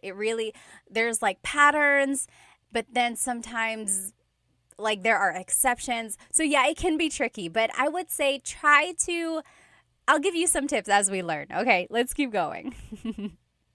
So some of these verbs are actor focused and some are object focused. What does that mean? An actor focused verb means that the subject is doing the action. For example, the boy is playing. The subject here is the boy, and he is doing the action. He is playing. The boy is playing. So that is actor focused. Kind of makes sense, right? Now, object focused verbs are when the action is being done to the subject. So, for example, wash the dishes. Wash the dishes. Now, the subject are the dishes. And then the action is being done to them. They are being washed. Okay, so wash the dishes. All right. Now, so that's just the difference between actor and object-focused verbs. We'll see how this affects the phrase that we have to say. Okay? Let me just catch up on some of these comments. Brian Wong said, how often do you do these online lessons? We have been doing Tagalog Thursdays for like 4 or 5 weeks now. So Tagalog Thursdays, I try to come on here on YouTube and on Instagram or TikTok live. Usually at around this time, sometimes a little bit earlier. And then I like to repeat the lesson another time during the week, just in case people weren't able to join the live. I know people like to write in the chat if they have specific questions. I have to do repeats on like the last 2 lessons, but they will come. I promise. I'm going to work on them next week. All right. Yeah, so object focused has to be a direct object. Yes, that's the idea. It's like a direct object there. All right, let's keep going. So now, in order to make a phrase, here are some subject pronouns that we can use. Ako means I. Ako. Ka is referring to you, singular. Ka. Siya is he or she. So you'll notice it's gender neutral. Siya, he or she. You have to listen to the context clues to determine who someone is talking about. And then just a note about pronunciation, it's siya. The S-I-Y combination makes the sh sound in Tagalog. Some regions say siya, but in the Luzon, central Luzon area, in the Tagalog region, it's siya, siya. Next, sila is they, sila. Tayo is we inclusive, tayo. And then kami is we exclusive. So in Tagalog, there are two types of we. There's inclusive and exclusive. For example, tayo is all of us together. It's inclusive. Everyone is included. Kumakain tayo. We are all eating. You see how it's inclusive? Now, kumakain kami is me and someone else. Me and my husband, Chris. Kumakain kami. We are eating. You are not included. I'm just telling you about it. For example, you called me and you're like, hey, what are you doing? I would say, oh, kumakain kami. We are eating. It's exclusive because you're not included. That's kind of tricky there, but I think you'll see it if in these examples. Gosh, Instagram, why didn't you tell me my microphone was not plugged in? Let me know if this works a little bit better, okay? Okay, so my microphone is plugged in. Hello, hello. Let me know if that helps or if it's worse. Okay, now, kayo is you plural. Kayo. So that's you all. Kumakain kayo. You all. So that's you plural. Okay, so try saying those with me. Ako is I. Ka is you singular. Siya is he or she. Sila, they. Tayo, we inclusive. Kami, we exclusive. Kayo, you plural. Okay? Yes, Jack said, what about kayo? Yep, and that's correct, Cassidy Lee. Kayo is like y'all, you all. Are you in the South like me? Y'all is very, very common. You all. Very good. All right. Anyone have any questions about these subject pronouns? There's a little twist there we'll see at the end. But those are just some subject pronouns we're going to start with. Now, this is the basic sentence structure when we want to say like a phrase. Verb goes first and then it's the pronoun. Verb and then pronoun. Take a look at this. Magluto means to cook. So here is a phrase. Nagluluto ako. I am cooking. Nagluluto ako. Do you see how the verb goes first and then it's the pronoun? Nagluluto ako. I am cooking. Nagluluto ka. You are cooking. Nagluluto siya, he or she is cooking. Nagluluto sila, they are cooking. Nagluluto tayo, we are cooking. Inclusive, all of us. We are in the same kitchen, we are cooking together. Actually, someone in one of my classes said that. When you think of tayo, think of together. Tayo, together. Tayo, together. We are all doing it together. Kind of makes sense. So, nagluluto tayo, we are cooking. Nagluluto kami, we are cooking exclusive. So, me and my kids, nagluluto kami, nagluluto kami. We are all cooking, or we are cooking. Last one, nagluluto kayo, you all are cooking. So, you all as a class, nagluluto kayo. Gerard said, can you do an example with kayo? Yep, that last one. Nagluluto kayo. Nagluluto kayo. Okay. Oh, Jack said, how does mag end up nag? Very good. That's a good question. It's part of the conjugation pattern. We'll see it in just a minute, okay? Now, just a note about Tagalog verbs. All Tagalog verbs have a root word. There's a root in there. So take a listen, or listen carefully for the root words. Then an affix or an infix is added to conjugate the verb. So something is added to the beginning. Sometimes it's added in the middle. Sometimes it's even added at the end. And that will indicate if it's present, past, future, or any other tense. Okay, so there's a root word and then something is added. For example, magluto, again, to cook. Nagluluto ako means I am cooking. That's present tense. nagluto ako, I cooked. That's past tense. Magluluto ako, I will cook. That is future tense. So I want you to point out the root words when you're listening to Tagalog. That will really help in the translation of whatever someone is saying. So if you can pick out root words, that's kind of half of the battle. Then you have to figure out, are they cooking right now? Did they cook yesterday? Or are they going to cook in the future? Okay, so one tip there is really listen to root words.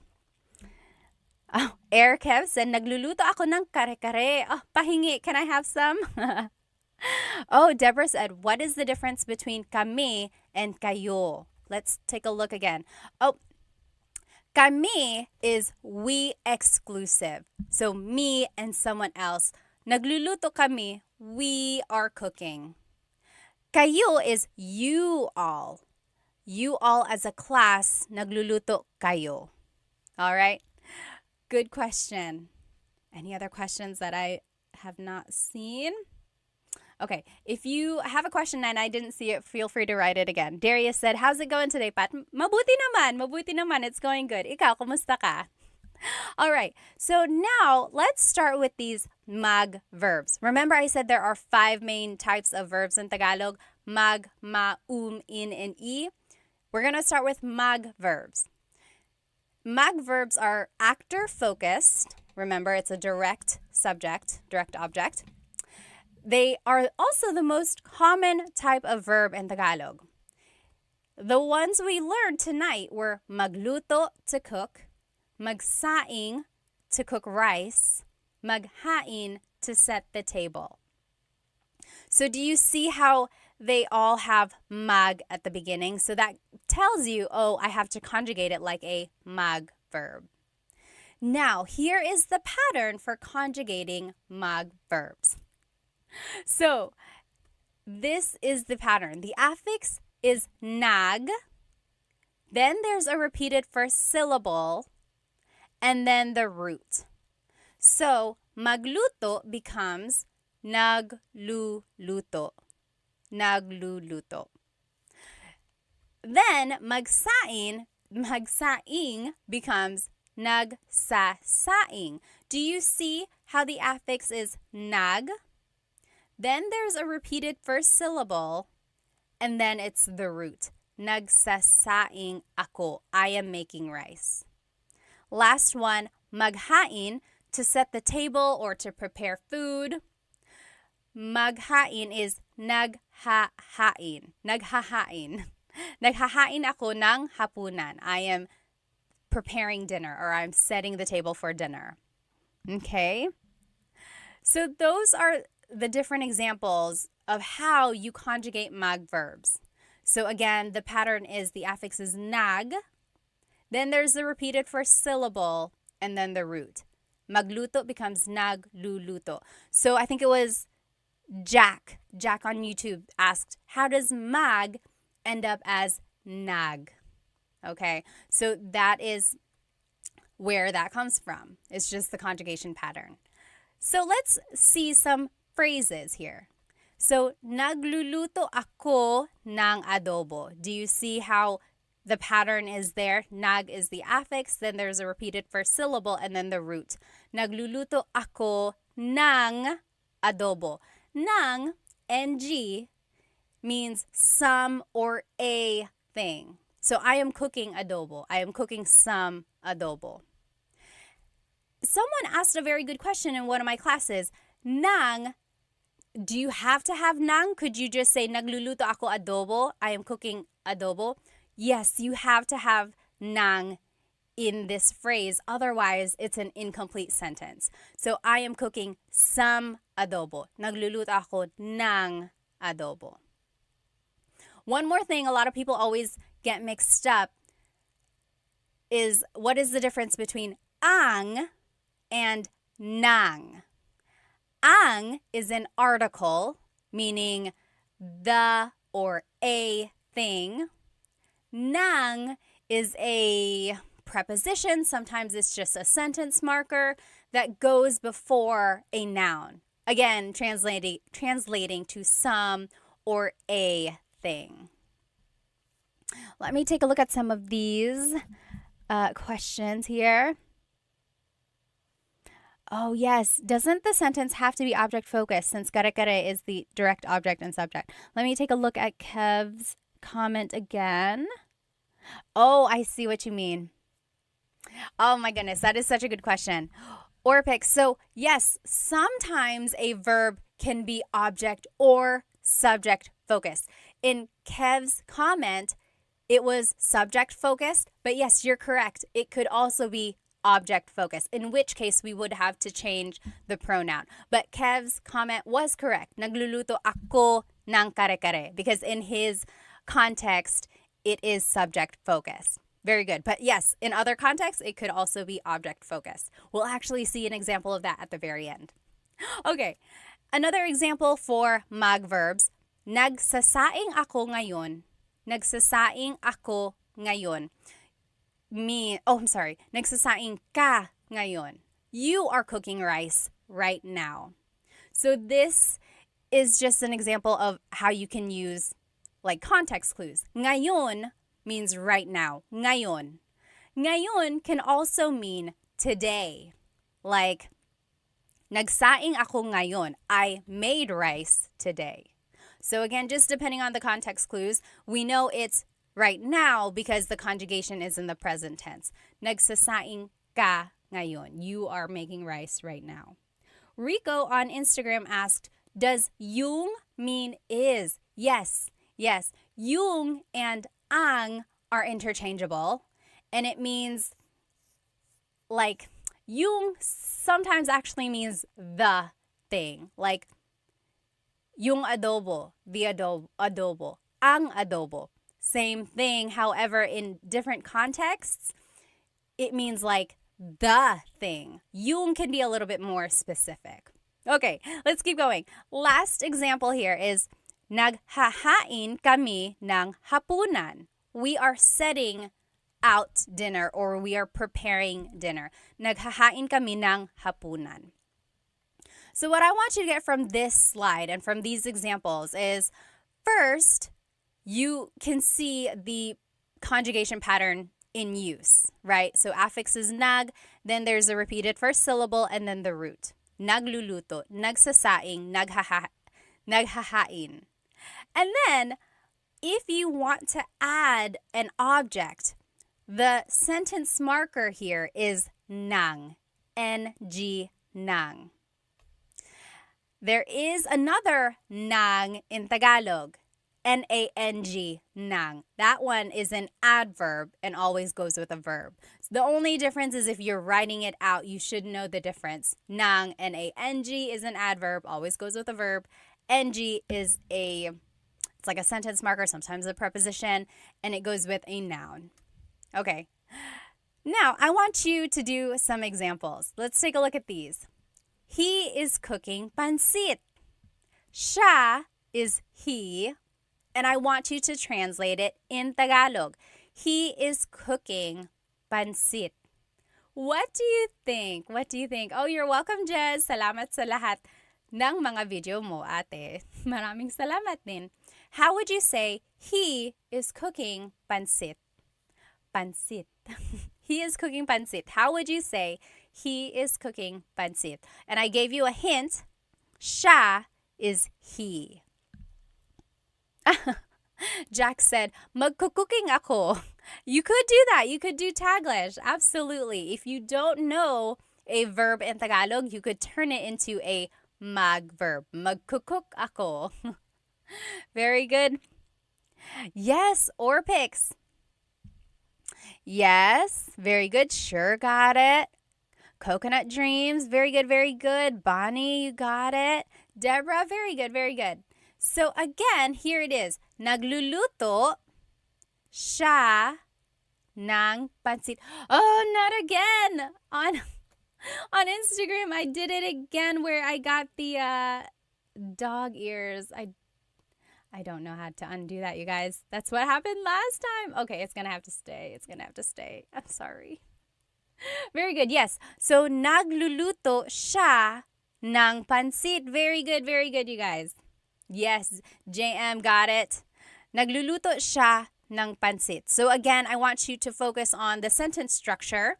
It's verb, then pronoun, then ng, and then the object. Nagluluto siya ng pansit.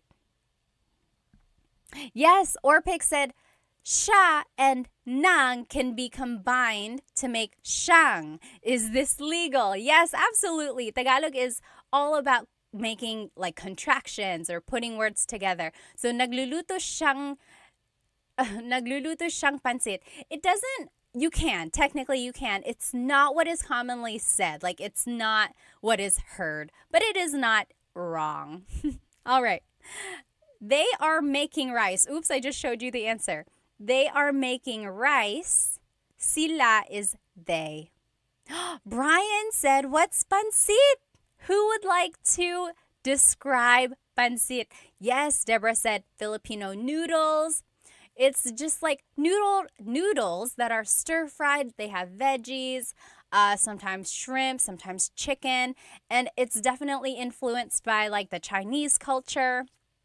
Actually, I looked it up one day and it goes back all the way to when like the Chinese immigrants moved to the Philippines, and actually it was considered like fast food because it was quick to make, and then they sold it for like very cheap, and then a lot of people would buy it when they were like out and about or during their lunch break. So yes, and it is commonly served at all special occasions, birthdays, New Year's, and it represents long life when you eat it on your birthday. Yes, Jack said very thin noodles, also, although sometimes they can be thick noodles as well. So pancit bihon versus pancit canton. Canton is the thicker noodles. Pancit bihon is the thinner noodles. All right.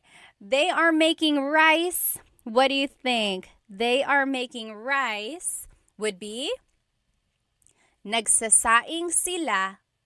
Nagsasaing sila. So nagsasaing means making rice. And then sila is they. Very good. Sure, you got it. You got it. All right.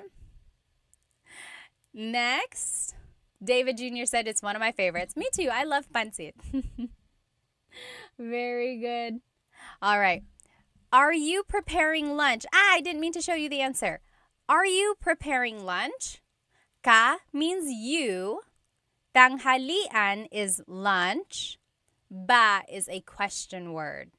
So are you preparing lunch? Here is how you would say it. And I want to show you because ba has a certain placement. Naghahain ka ba ng tanghalian? Oh, I misspelled tanghalian there. There should be a G. Naghahain ka ba ng tanghalian? All right. So are you making lunch?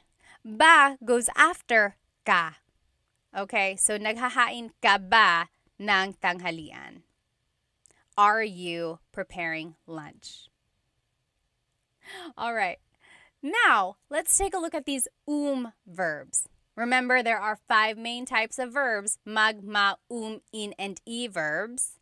Mag, we just learned. Now let's take a look at these verbs. They can be actor or object focused. Now, kain means to eat. We learned that right in the beginning. Kain means to eat. Inom means to drink. Now let's take a look at their conjugation patterns. Usually for verbs, the pattern is goes between the first and second letter, and then it's the root. Goes before the first and second letter, and then it's the root. For example, kain becomes kumakain. Kumakain. So goes between the first and second letter, and then it's the root. Hello on Instagram. If you are just joining me, again, all of this is on my YouTube channel. You will be able to follow along. Okay? So, that is the common pattern for verbs. Inum is different. It's a miscellaneous verb. This is the conjugation for inum. Inum will be umiinom. Umiinom. So technically, it is still an verb. but the doesn't go where it usually goes. This time for the word inom, it goes at the beginning of the word. And then there's a repeated first syllable, and then it's the root. Umiinom. So what I just want you to get from this is try to remember these patterns, or at least try to recognize them when you hear someone speak Tagalog. Okay? Now here are some phrases that you might hear or see using kain and inom. Kumakain ako ng lumpia. I am eating lumpia. Kumakain ako ng lumpia. So do you see the pattern here? The just goes between the first and second letter. Kumakain ako ng lumpia. I am eating lumpia. Now, for inom, you could say, umiinom sila ng tubig ngayon. Umiinom sila ng tubig ngayon. Oh, Coco JJ on Instagram said, but why is needed? Why is needed at all? So it's like, why can't you just say inom, inom, inom? Again, because it's the idea of conjugating a verb or changing the verb into a different tense, right? Kind of like eat, I am eating something, or I ate something, or I will eat something. So you have to change the verb depending on the tense. Very good question, though. It would be very easy if all the verbs could just stay the same. Okay. Kumakain ako ng balot. Talaga, Kev? Pahingi nga.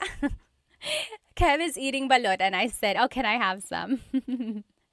Very good. Kumakain ako ng lumpia. Oh, you are BK Park. Awesome. Bibimbap is also sarap. Yes, Dutchman, you're correct. Any questions about all of these or any of these phrases or how to use verbs? Now, let's take a look at some examples here. I want you to translate these to Tagalog. I am eating breakfast. Breakfast in Tagalog is almusal. How would you say, I am eating breakfast? Or, they are drinking alcohol. Alak is alcohol. Did you know that? Alak is alcohol. So how would you say that? I am eating breakfast, and they are drinking alcohol. Okay, this is how you would say it. I am eating breakfast. Yes, K-Dog got it on YouTube. Kumakain ako ng almusal. Very good. Sure, got it. Yes, Coco JJ, very close. Kumakain almusal. Don't forget the pronoun. So, kumakain ako ng almusal. I am eating some breakfast. You have to have that nang in there.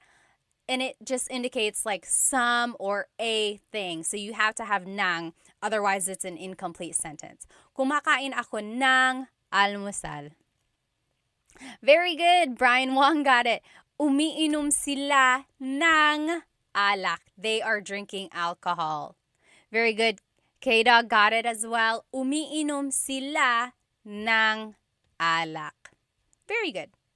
So now you know. Now you know if you go to the Philippines and you hear the word alak, it's like, oh, gusto mo ng alak? Be sure you know what they're asking. Do you want alcohol? Yes or no? Oh, yes. Very good. BK Park said, umiinom ako ng tubig. I am drinking water. All right. This is the last type of verb we will practice tonight in verbs. Again, remember there are 5 types of verbs. Mag, ma, in, and e. We learned mag verbs. We learned verbs. Now, this is the in verbs. These are usually object-focused. Tikman is to taste, and this was the only in verb we learned tonight. Tikman. Now, this is the pattern for tikman in the present tense. In goes between the first and second letter, and then it's the root. So, tikman becomes tinitikman. Tinitikman. So, In goes between the first and second letter, and then it's the root. Tinitikman. Rico said, is alcohol? I thought it was wine. It's alcohol, just like in general. Very good, very good. Jack said, umiinom sila ng Red Horse. Red Horse is a very strong beer made in the Philippines. Yes. Yes, K-Doc said, does gusto mean to want and to like? Yep, it can mean both depending on the context. All right, let's keep going. Okay. Based Pedro said, the dog ears are too funny. I don't know how to turn it off. This is what happened last time too. I'm sorry. Okay, so here's an example of using in a sentence. I'm sorry, tikman in a sentence. Tinitikman ko yung sopas. I am tasting the soup. Tinitikman ko yung sopas. So there is the pattern. In goes between the first and second letter, and then it's the root. Tinitikman ko yung sopas. Does anyone notice a difference here? There is something different here. All right. Tinitikman ko yung sopas. I am tasting the soup. Does anyone notice something different? Anyone? Let's see. Oh, Bonnie, I'll answer your question in just a minute, okay? So, this time, we are saying, tinitikman ko yung sopas. Ko means I in this phrase. So far, we have been using ako, right? Nagluluto ako, I am cooking. But now we are saying, tinitikman ko, I am tasting. So instead of ako, we are using ko. And ko is a possessive pronoun. You'll see down here in this like pink box. And in this green box, it says in and e verbs must be used with a possessive pronoun since the object is the focus of the sentence. So remember, Coco JJ said, is ko short for ako? I guess technically, but they're different. They are different types of pronouns. And again, this green box says anytime we are using an in or e verb, we have to use a possessive pronoun. I think of it as the person in the sentence is in possession of that object that is in focus. So we have to use a possessive pronoun. Okay, so here are some possessive pronouns. Ko is my or I.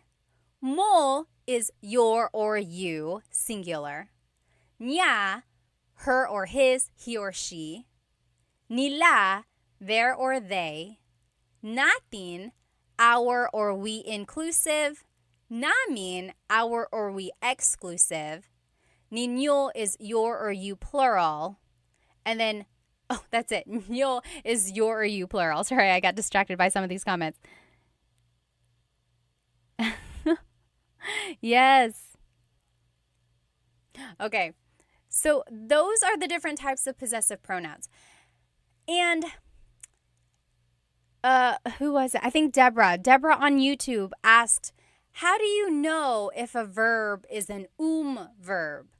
Or how do you know if it's an e verb? So for some verbs, it's obvious what type they are, like magluto, magsaing. They are mag verbs because they have mag in them. However, for verbs like inom, kain, tikman, they don't have the infix in their root, right? Or in their infinitive form. Infinitive means like not conjugated. So you have to, it's just a matter of gaining more vocabulary. Unfortunately, there is no rhyme or reason that I have discovered. I've tried looking it up, and there's no clear explanation as to why some verbs fall into the category, why some verbs are ma verbs, or why some verbs are e verbs. I think it's just from the linguistic gods back in the day. Someone in Tagalog was like, this is going to be an in verb. This is going to be an verb. Something like that. There is no clear explanation. If I discover one, I will share it. Or if anyone knows of an explanation why they are that way, please let me know.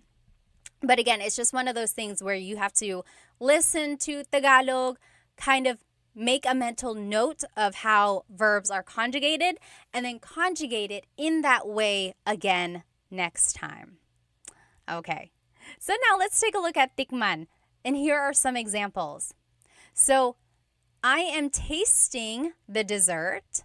I am tasting the dessert. Panghimagas means dessert. How would you say that? I am tasting the dessert. Dutchman said, I know there's a difference between ako and ko, but people don't understand you? They'll understand you. It's just not technically correct. You know, someone might correct you and say, oh, it should be ako, it should be ko. But technically they mean the same thing. Cassidy said, wow, Tagalog takes a lot of memorization. I know that it can be kind of tricky. I would suggest maybe watching some Tagalog movies. Netflix has some. Prime Video has some as well. Sometimes YouTube just has some free Tagalog videos or Tagalog movies. They might be a little bit older. But it's a good way to listen and catch patterns, a good way to listen for root words or things like that. Or if you know a native Tagalog speaker, ask them to speak to you only in Tagalog. Try that. All right. Very good. Sure and Brian, you got it. Tinitikman ko ang panghimagas or yung. Very good. Yes, so both of you said yung or it could be ang. Again, they are interchangeable, but yung is a little bit more specific. It's like, oh, I'm tasting the desserts or I'm tasting the dessert. Very good, very good. Now, how would you say taste this? Taste this.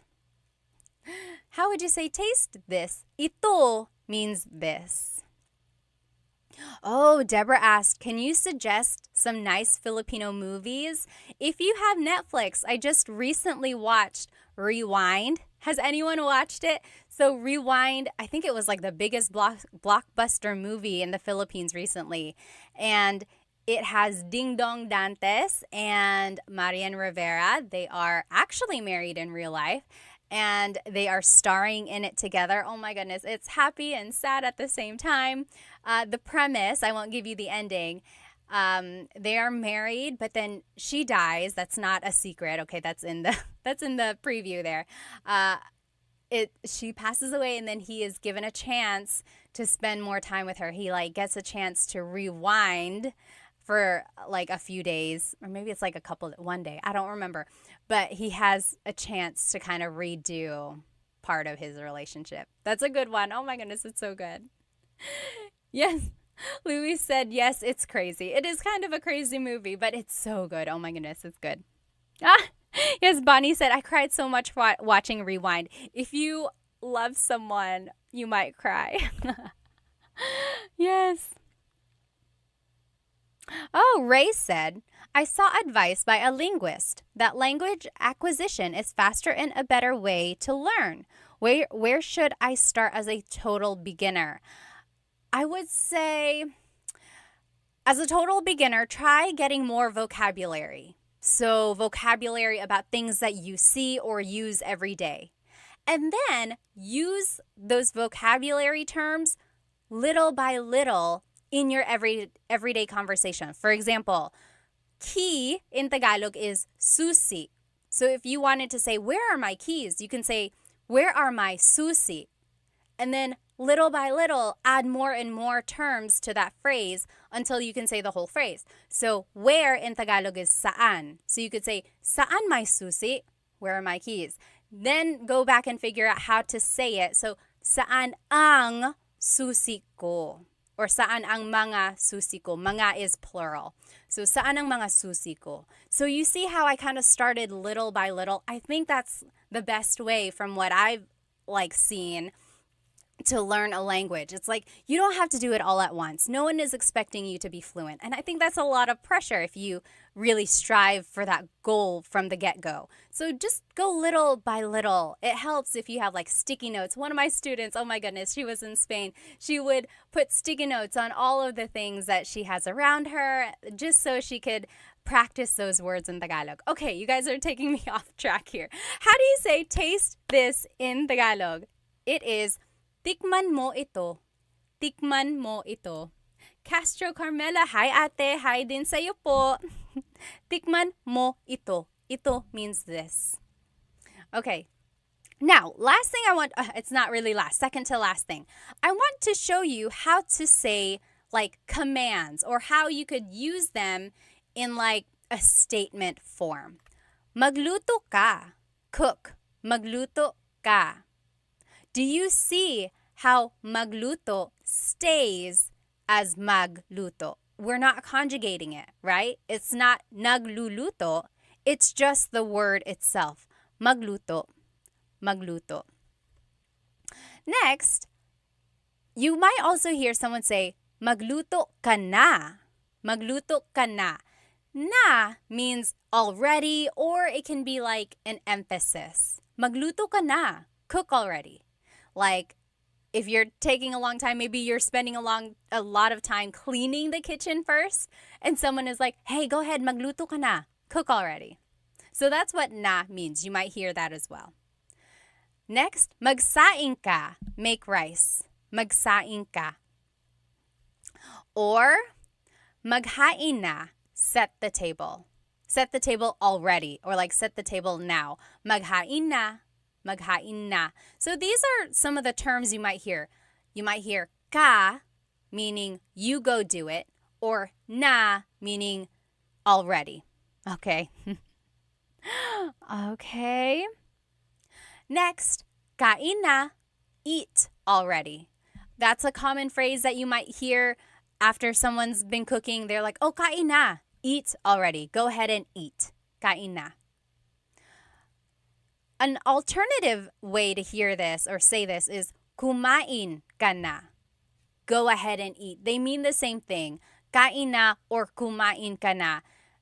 Kumain ka na is like the longer form. The shortcut would just be kain na. But same idea there. Uminom ka. Drink. Go ahead and drink. Uminom ka. This is interesting because so far we've seen all these verbs unconjugated, right? Unconjugated. It's not like nag and then a repeated first syllable and then the root. Same with kain. It's the unconjugated form. However, if you want to tell someone to go ahead and drink, you do have to conjugate it. Uminom ka. It's the present tense conjugation there. Again, inom is very different from all the other verbs in the category there. Next, tikman mo, taste it. Tikman mo. So those are just some quick and short phrases. Maybe keep in your pocket and say it the next time it's time to eat. Okay? So just practice those with me one more time. Magluto ka. Cook. Magluto ka. Go ahead and cook. Or magluto ka na. Magluto ka na. Magsaing ka. Make rice. Magsaing ka. Maghain na. Set the table. Maghain na.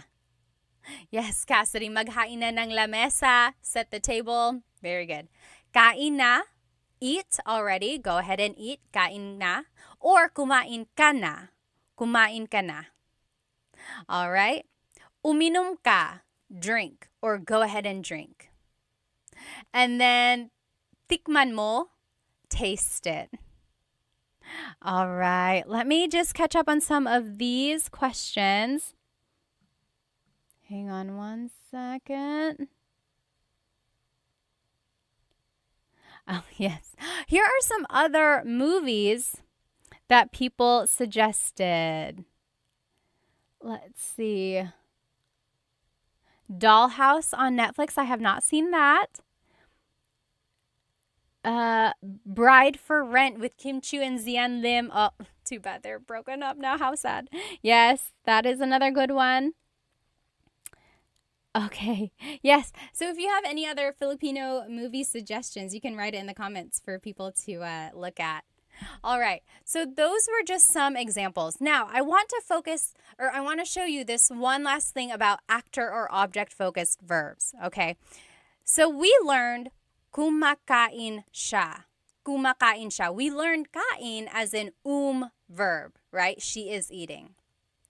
Or kumakain siya ng kanin. She is eating some rice. That's just showing you how to add an object. Ng blank. She is eating some rice. Kumakain siya ng kanin. Lastly, kumakain siya ng saging. She is eating a banana.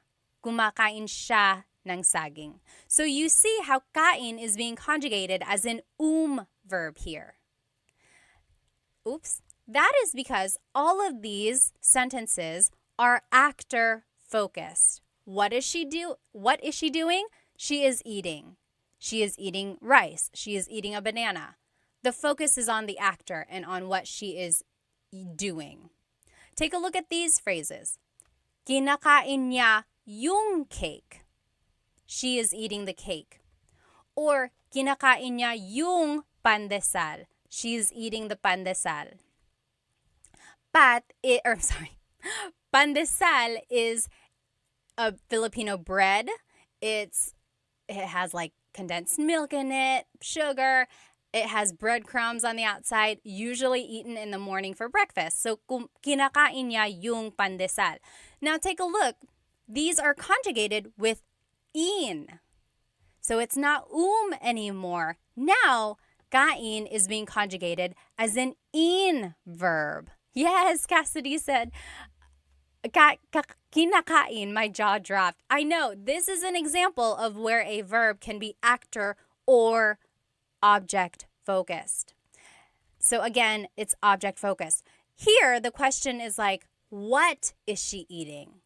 What is she eating? She's eating the cake. The focus is on the cake, right? The focus is on the object. What is she eating?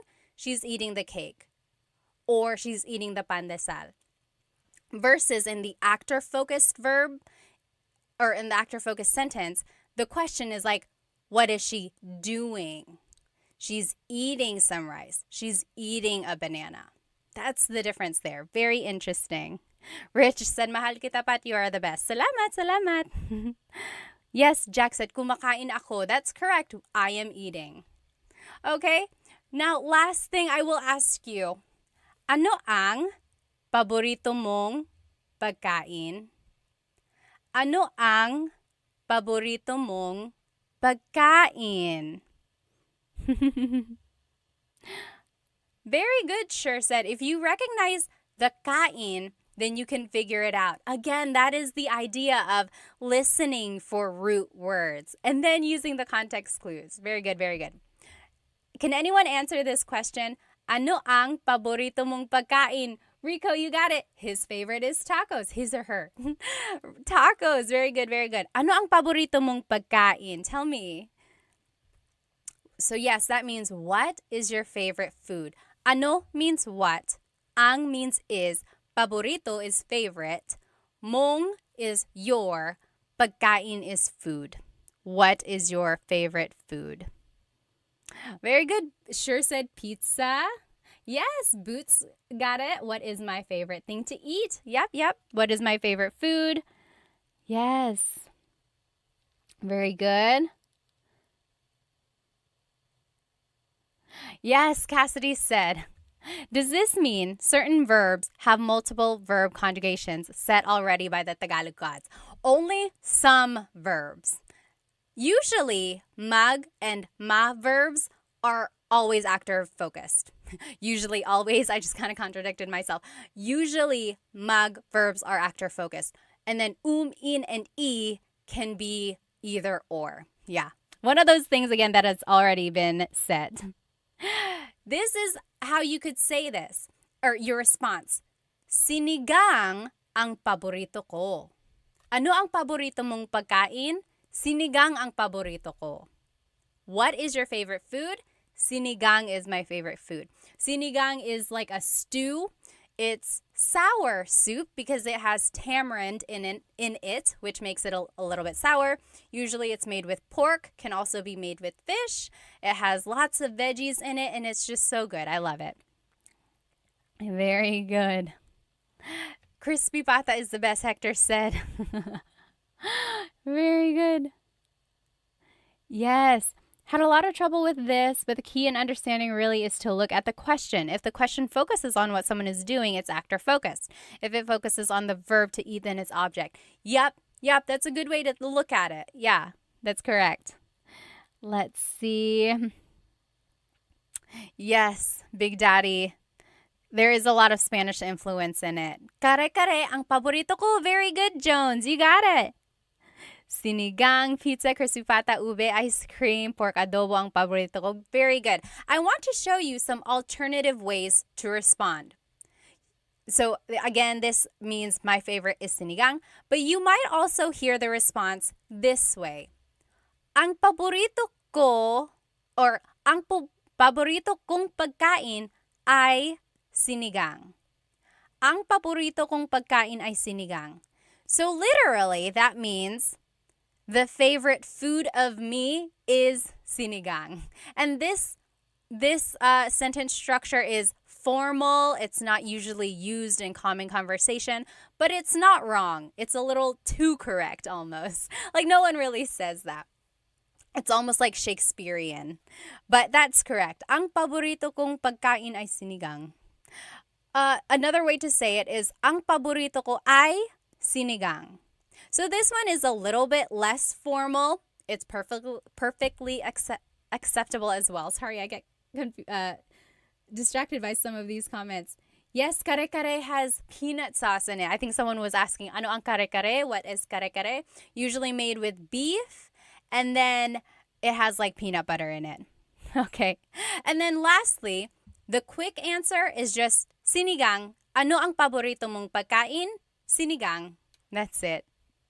Okay, now just to review, this is everything we did tonight. We learned different verbs about eating and about food, and then we learned how to conjugate these verbs while we're using them in different phrases. And then we learned some food vocabulary during our practice questions as well. Does anyone have any questions before I let you go tonight? Oh, Rich said, why is food eliminated there? So in my answer, I said, sinigang ang paborito ko. I didn't say food, right?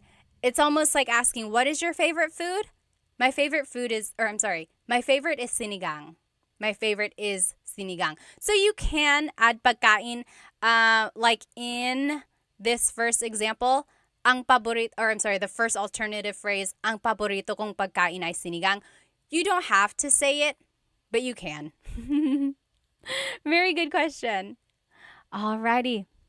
Brian said, do I have homework for us to do at home? No, I didn't make any homework. Maybe next time I'll have some homework and then post the answer at a later time. But I hope you have a good rest of your day or evening, wherever you are. I'm going to go to bed, you guys. It's so late.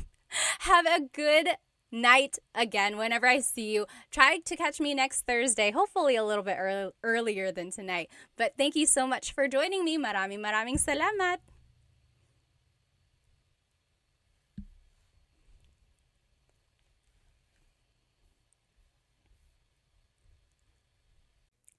Hello everybody. Welcome to Tagalog Thursday.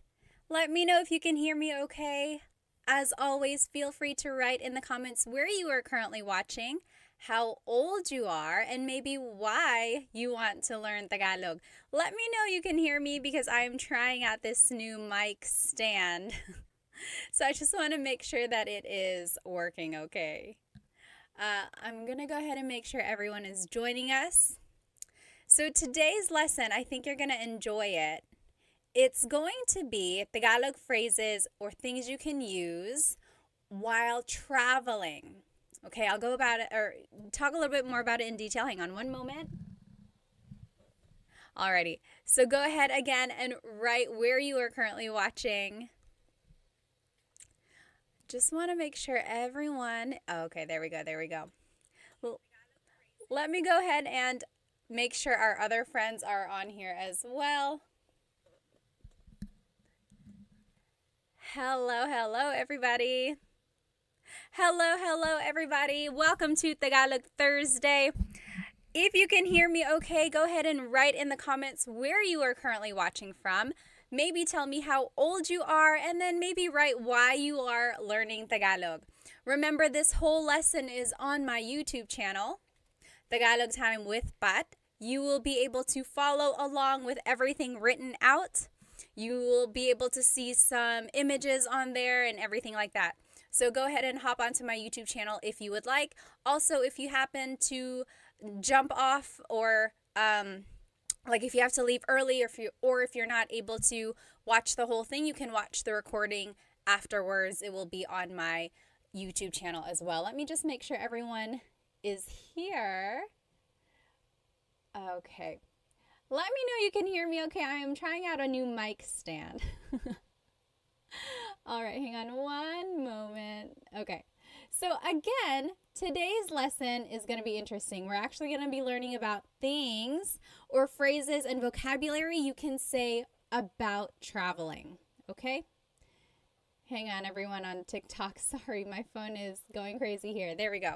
So we are live on Instagram, we are live on TikTok, and we are live on YouTube. We got a full crowd here today. Okay, awesome. Loud and clear on Instagram. Let's go ahead and get started. So today's lesson is going to be about phrases and vocabulary you can say about traveling. If you watched last month, I had a live Tagalog lesson about phrases you can say while driving specifically. So today it's going to be about traveling, different forms of transportation, also things you can say while traveling in the Philippines specifically. So I think you will find it kind of useful. Let's see. Poblito is from Roseville, California. Hello. Kumusta? Said H. Matdot. I'm watching from home. I'm at least 1 year old and I want to learn to teach my future children, Bonvic said. Well, that's good. Hello there, Jim said. Oh, my fiance is Filipina. We are big fans, Carson said. Salamat. Oh, Jinjo Cruz from Lipa, Batangas. Is it Lipa or Lipa? Musta Turner said. Hi, Ate. JGV said. Austin is from New Jersey. Hello. Scott Five Man said they're from Edinburgh, and Oberder is from Honolulu. Hello, welcome. Alrighty, someone asked, what are your thoughts on balot? I personally like balot if it's cooked correctly. If it's made by like the true balot vendors in the Philippines, they know how to make it just right. But I tried making balot at home once. It was not very good because I don't know how to make it very well. Hello. Oh, Sultan said, thank you. I learned a lot of Tagalog because of you po. Maraming salamat. I'm from Madera, California, Jeremy said on TikTok. Hello. Very good. Okay, let's go ahead and get started. Again, this whole lesson is on my YouTube channel. You'll be able to follow along. So let's jump right in there. Here are some vocabulary words and some phrases about traveling. So the very first word you'll see here, again, it's all on my YouTube channel, it's bakasyon. Bakasyon. What do you think that means? Bakasyon sounds like the English word vacation, right? Except for the letter B.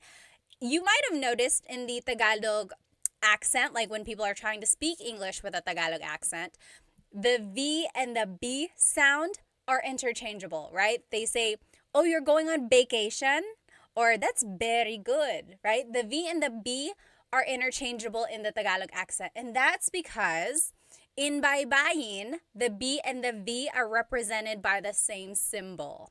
So very interesting. Kind of like the F and the P, that sound is interchangeable as well. For example, my name is Fatima, but it's very common for people to say Fatima. That's also why I got the nickname Pat. Okay, so there you go. Bakasyon is vacation. I do want to point out the spelling here. You will see the S-Y combination, bakasyon. It looks like it should be spelled bakasyon, but in the central Luzon area, that S-Y combination is a sh sound. Bakasyon. So that means vacation. Here's a phrase that you might hear or say with the word vacation or bakasyon. Magbabakasyon ako. Magbabakasyon ako. I am going on vacation. Magbabakasyon ako. Okay? So, you'll see here that bakasyon is a noun and we turned it into a verb. You'll see that a lot in these vocabulary words. Magbabakasyon ako. That mag prefix means to do something, basically. Okay, there are some exceptions there, but usually when you add the mag prefix, you're turning it into a verb. So I am going on vacation. Magbabakasyon ako. Okay, let me just catch up on some of these comments. I don't want to miss any. Hello, hello.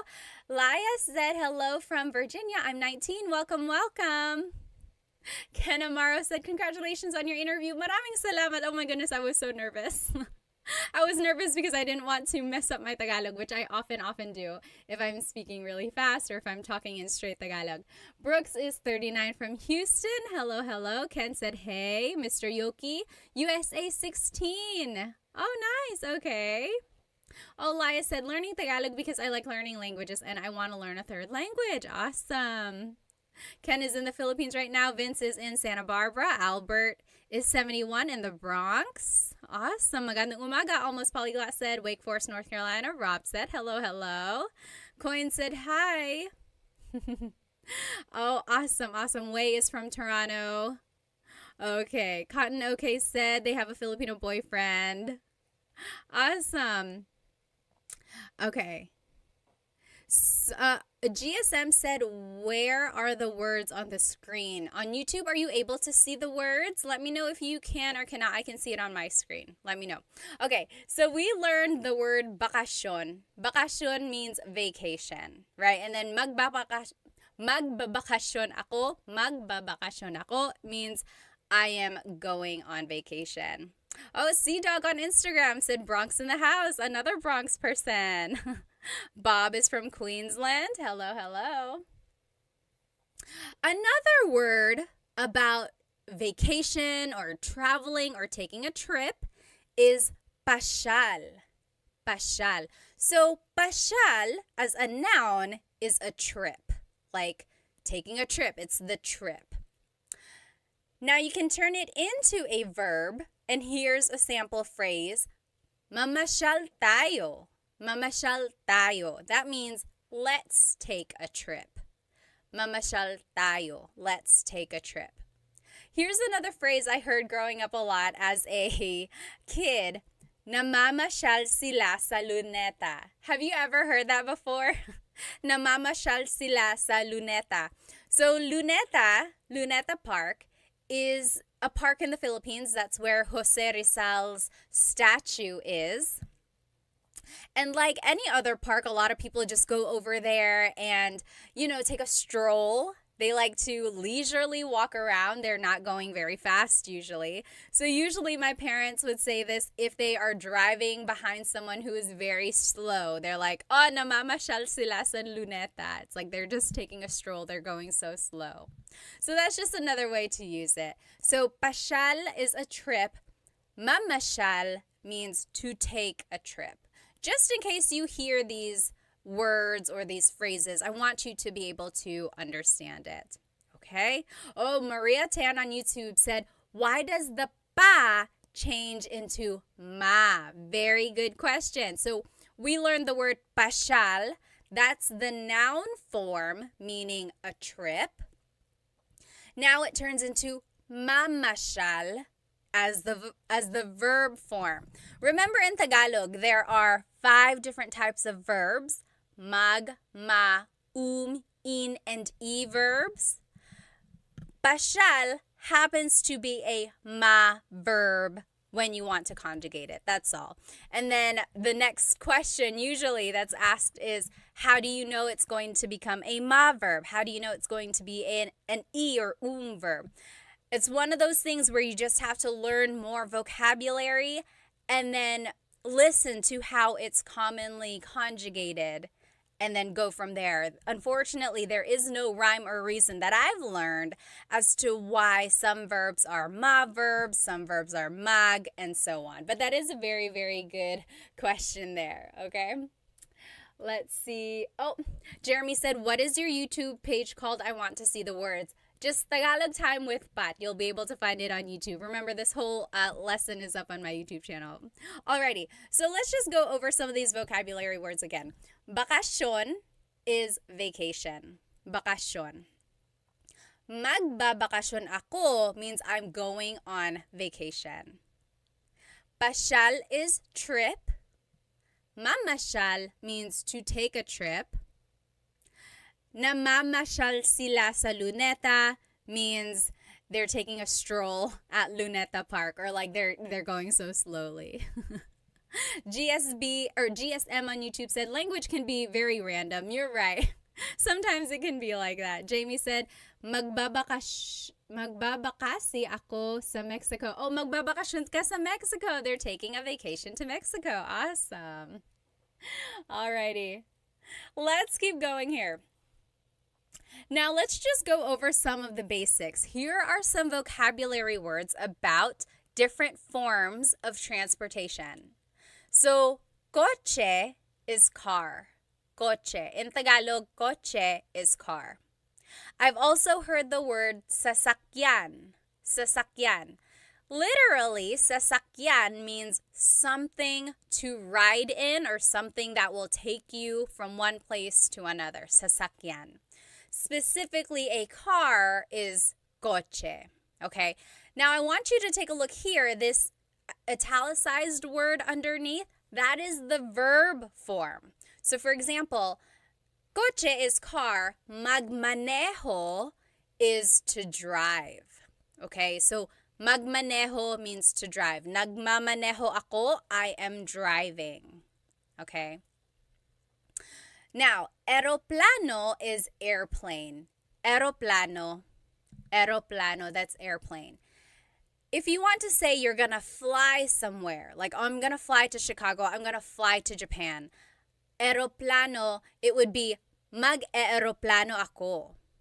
Mag-aeroplano ako. I'm going to take an airplane there. So it's interesting how in English we would say, oh, we're going to fly. But in Tagalog, it's I am airplaning there, right? Technically, in Tagalog, the verb to fly is lipad. So you could say, lilipad ako. But that literally means I am going to fly. Like me, my body, I am going to fly. So not a lot of people say lipad. Like if they want to say, oh, I'm flying there, we are going to fly there, they would just say mag-aeroplano ako. I will take an airplane. I will airplane there.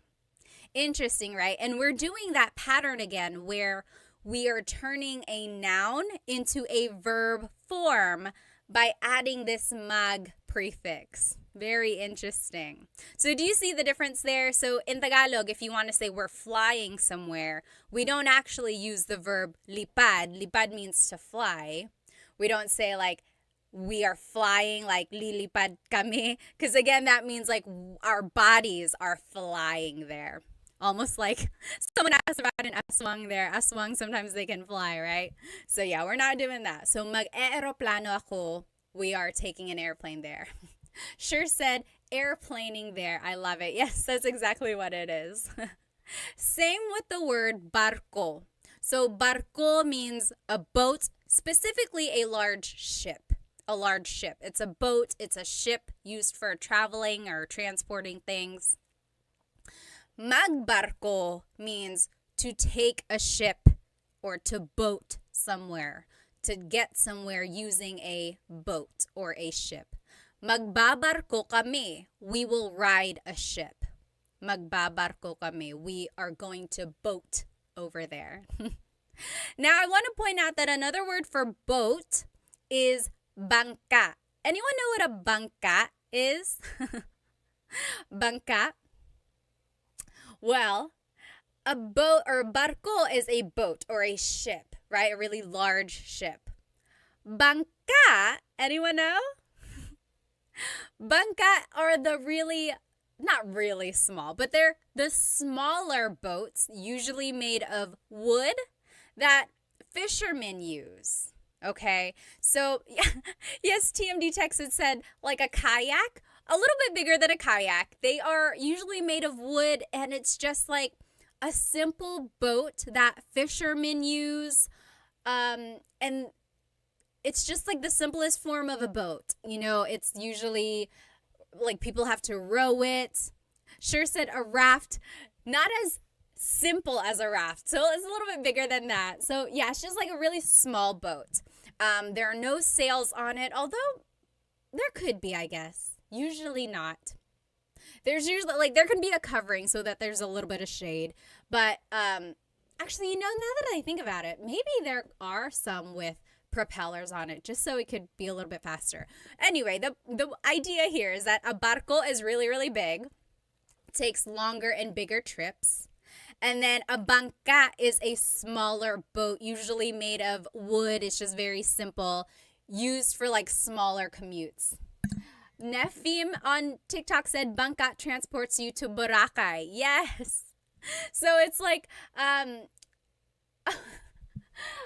Games for Tubes said canoeing. So yes, it's not quite like that. It is kind of like a canoe, I guess. There are like support beams on a bangka to keep it steady. Look it up. You'll know what I mean. You've probably seen it before.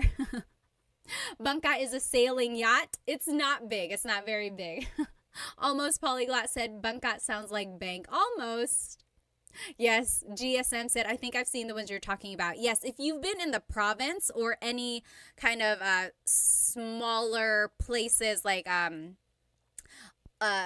just like areas where you don't have to go very far, you'll probably see a bangka. Van Vic said that's really cool. You can go to Boracay on that. It depends on where you're coming from. If you're coming from Manila, you're probably not going to ride a bangka because it's really far. You're going to need to take a barco or an aeroplano. But you can ride on a bangka while you're at at an island like that. Jeremy said bangka is a small trimaran. Trimaran? I don't know my boats. That must be a type of boat. Local Cry said, how do you pronounce kalapati? Kalapati. Kalapati is like a little dove. Alrighty. Oh, Zell said, I just landed in the Philippines. How awesome. How awesome. Yes, Milan said, aren't they the ones you get on tours a lot in the Philippines? Yes, you're probably going to ride a bangka to take a tour of an island. We went to Cebu and we went island hopping and we rode a bangka there. Yes, exactly right. Okay, GSM on YouTube said, yes, a trimaran. Trimaran? 3 hulls. So anyone who knows their boats, you probably know what that means. Oh, Waymore said, I'll be visiting the Philippines, La Union for the 4th time. Oh my goodness, awesome. Jeremy said, I have a catamaran. Wow, awesome. Okay, so again, just to review, here are the different forms of transportation that you can talk about. So, coche is car. And if you're driving somewhere, you could say, oh, magmamaneho ako. I'm going to drive. Magmamaneho ako. Aeroplano is airplane. And if you're going to fly somewhere, it's mag-e-aeroplano ako. Mag-e-aeroplano ako. Again, remember, for flying, you don't actually use the word lipad. Lipad in Tagalog means to fly. If you say lilipad ako, that means your body is going to fly somewhere. So you would say mag-e-aeroplano ako means I'm airplaning somewhere. I'm going to ride an airplane somewhere. And then lastly, barko is a ship. Magbabarko kami. We are going to take a ship somewhere. Okay? So let's keep going. Now, here are some phrases putting together some of the vocabulary words we just learned. So, magbabakasyon ako. Pupunta ako sa Boracay. Magbabakasyon ako. Pupunta ako sa Boracay. I'm going on vacation. I'm going to Boracay. So do you see how easy it is to kind of just put all of these phrases together? You're just stacking it up, use the phrases you know, and then make a conversation with it. Next, paano kayo pupunta doon? Paano kayo pupunta doon? How will you get there? Paano means how. Kayo means you all. Pupunta means we'll go somewhere. Doon means there. So, paano kayo pupunta doon? How will you get there? For example, maybe if you're in Manila and you're going to Cebu, someone might ask you, oh, paano kayo pupunta doon? How will you get there? Are you going to take a bus? Are you going to take a plane? Are you going to drive and then take a ship? So that's just asking what form of transportation will you be taking? Oh, Choki, thank you so much for the badge on TikTok. And anyone else who I missed. Oh, Choki also sent a heart. Maraming salamat. Thank you so much. Any support that you give is so amazing. I'm really thankful, and I always give back to the Filipino businesses that I know of. These earrings are from Senkis Pinay, by the way. Alrighty. So, again, the question was, paano kayo pupunta doon? How will you get there? Your response would just be any of the phrases that we learned about the transportation, the forms of transportation. So you could say, mag-eeroplano kami. We're flying. Mag-eeroplano kami. Or, magbubus kami, tapos sasakay kami sa barko. Magbubus kami, we're gonna take a bus. Magbubus kami. The word there is magbus, to take a bus. Now, to conjugate it into the present tense, it's magbubus kami, tapos sasakay kami ng barko. Sakay means to ride. So, sasakay kami ng barko means we will take a ship. Or you could say, tapos magbabarko kami. Then we will ship there or take a ship. Okay? Oh, someone asked a good question over here on YouTube. Let me just follow up. Okay, Jeremy said, how much of the Tagalog words are the same in Bisaya? So my husband's family is Bisaya, or they speak Bisaya. And I will say most of the words are the same. Like vocabulary-wise, there are a lot of words that cross over. Now, grammar can be a little bit different. Sometimes their verbs come before the pronoun, so that's just a little bit different. But for the most part, I would say maybe even like 50-50 actually. So maybe not most of the words, but a lot of the words are the same in Bisaya and Tagalog. Okay, let's see. Oh, GSM said, pupunta ako sa Siargao. Oh, Siargao is the surfing capital of the Philippines right now. I hope you have a lot of fun. Sure said, what is the difference between doon and dyan? So, doon is there, dyan is here. Well, okay, no, that's wrong. Dito is here. So, dyan and doon. Think about it like, made me scratch my head there. They both mean there. So it's like, dyan is there, doon is over there. Does that make sense? Doon is a little bit farther.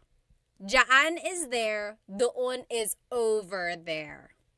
Does that make sense? Alrighty, I have a bunch of friends who are Bisaya, GSM said.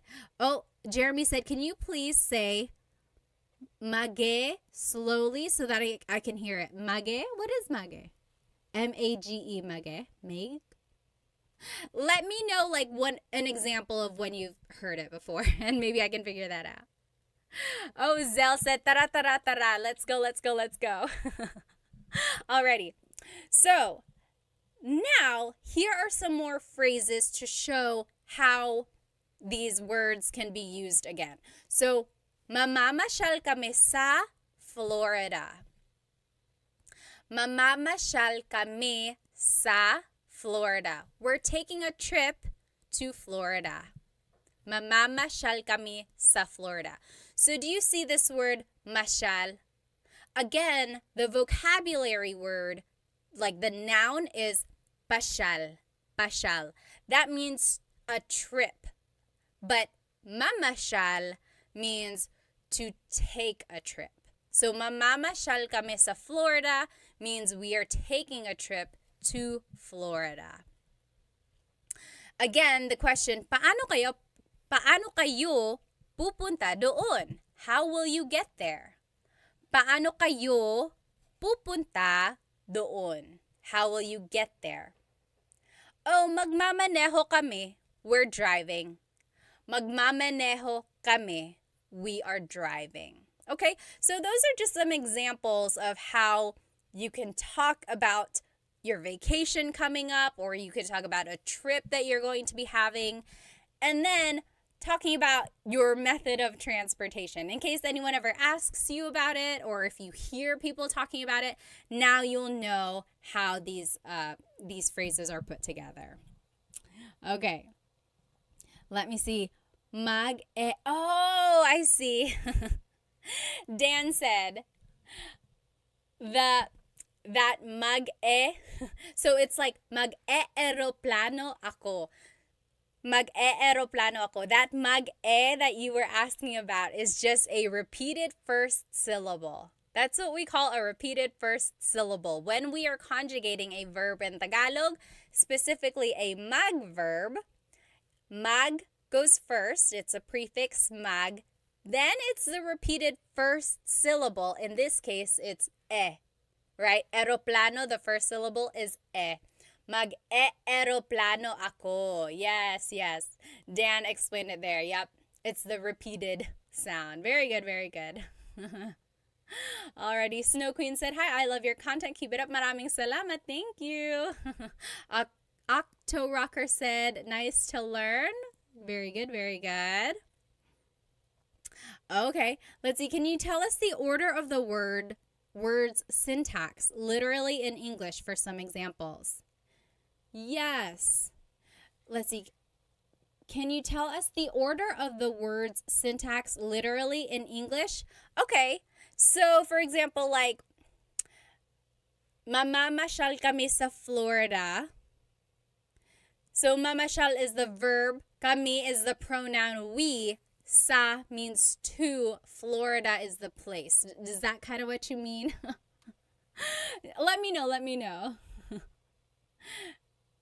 Oh, yes. Dan said, so are we using future tense because it's actually in the future versus the direct translation, we're driving, nagmamaneho ako?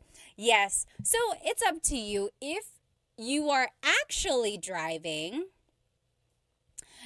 then yes, you could say, nagmamaneho kami. Very good, very good. That's a good catch there. So if you were talking about it in the future, or like about it happening in the future, then it would be magmamaneho ako. But if you are currently driving while you are telling the story, it would be nagmamaneho ako. Very good, very good. Okay, now, one more thing. You might hear someone say this is actually based on true events. Ha? Magbabarko tayo? Eroplano na lang. What? We're taking a boat? Let's just fly. So, ha, magbabarko tayo? Eroplano na lang. So, that just means what? We're taking a boat, let's just fly. And that has happened to me. I think we were somewhere in the Philippines and our plan was to fly.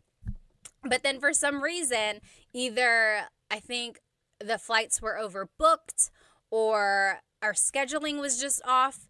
We had to take a boat instead and then go by land the rest of the way. So I literally said, why do we have to take a boat? Or we're taking a boat, can't we just fly? And then I was informed that flight was not an option there.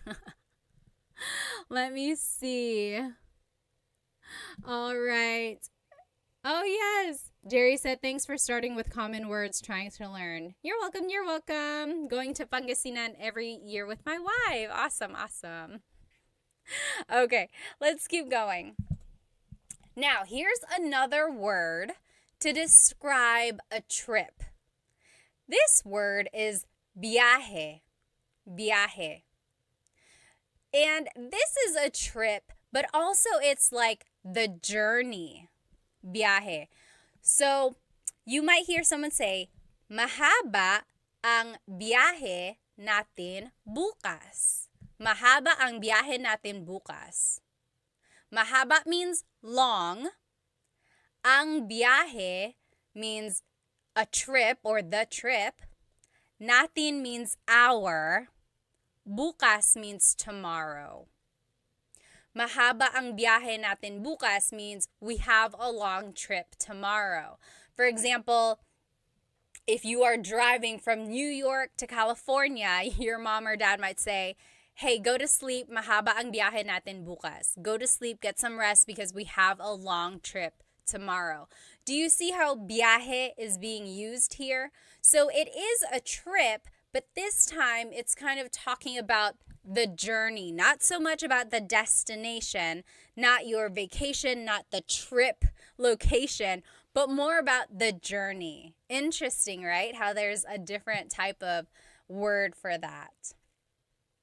And a different use or description of biyahe, you could say, madali lang yung biyahe. It's an easy trip, or it was an easy trip. So for example, if you get to your destination and someone was like, oh, how was your trip? How was the drive over here? It could be, madali lang yung biyahe. Madali lang. It was easy. Not so bad. Okay? Very interesting. Jeremy said, how is the occupation truck driver said in Tagalog? I always have to explain my job to people. You know, a lot of people just say driver. Driver ako. Driver ako ng truck. I am a driver of a truck. You could also just say truck driver ako. Truck driver ako. But yeah, you could also just say driver ako ng truck. A driver is a very common job, right? A lot of people drive other people. They might drive a bus. They might drive a jeepney. So people are like, oh, driver ako, driver. So people might expand on that and just say, oh, driver ako ng truck. Okay. GSM said, but the boat ride will be more relaxing. Maybe if you don't have motion sickness. Luckily, I'm not that bad. Like, I don't get too motion sick, but I get kind of impatient. I'd rather just go. But I do like the scenery that you'll see while out there on the ocean. Sometimes I remember seeing like flying fish. My goodness, I have really fond memories of my childhood just taking a boat from, let's see, where were we coming from? We were going to Catanduanes, which is an island in Bicol. So there's mainland Bicol, and then there are islands around it. So we were going from mainland Bicol to Catanduanes, and we always had to take a boat there. And yes, oh, so many memories. Now I miss it. You just made me go back through memory lane. I remember one more memory. As a kid, like, have you ever ridden a boat in the Philippines or taken a ship somewhere? They have kids, sometimes kids, usually kids. They are swimming around the boat, waiting for people to throw change at them, right? And that is a way for them to, like, get some money. And so you can throw coins. It makes me feel bad because sometimes the coins go all the way down, or like they go really deep, but somehow they catch it, or they're able to dive down deep and they get it, so they get their money. But I didn't know that you were supposed to just do one by one, and my parents gave me like a handful of coins, and I just chucked it. I threw them all in the water. My parents were like, why did you throw them all? I was like, I don't know. I didn't know you were supposed to do that. But yes, so they were all kind of scrambling, diving down deep. I felt kind of bad. Yes, let me catch up on some of these comments here. Sure said, makes me think of people learning English. Don't trip on your trip can be confusing. Exactly. So there are lots of homonyms or words that are spelled the same and can have different meanings. In this case, it's like different words, but they have the same meaning. I don't know what kind of word that is in English. But you're right. Sometimes it can be a little tricky. Yes. Oh, hi, Dita. Said hi, Ate Pat. Hello, good to see you. Yes, very good. O2 Nawal said, isn't truck troca? Yes, although I've heard more often just truck, truck. Dahan-dahan may truck dyan. Be careful, there's a truck there. So Gabriel said, so lang here works as was differently from lang in okay lang. Let me see. Oh, okay. So in the phrase, madali lang yung biyahe. Madali lang yung biyahe. In this case, lang doesn't mean was. Was is kind of in the context here.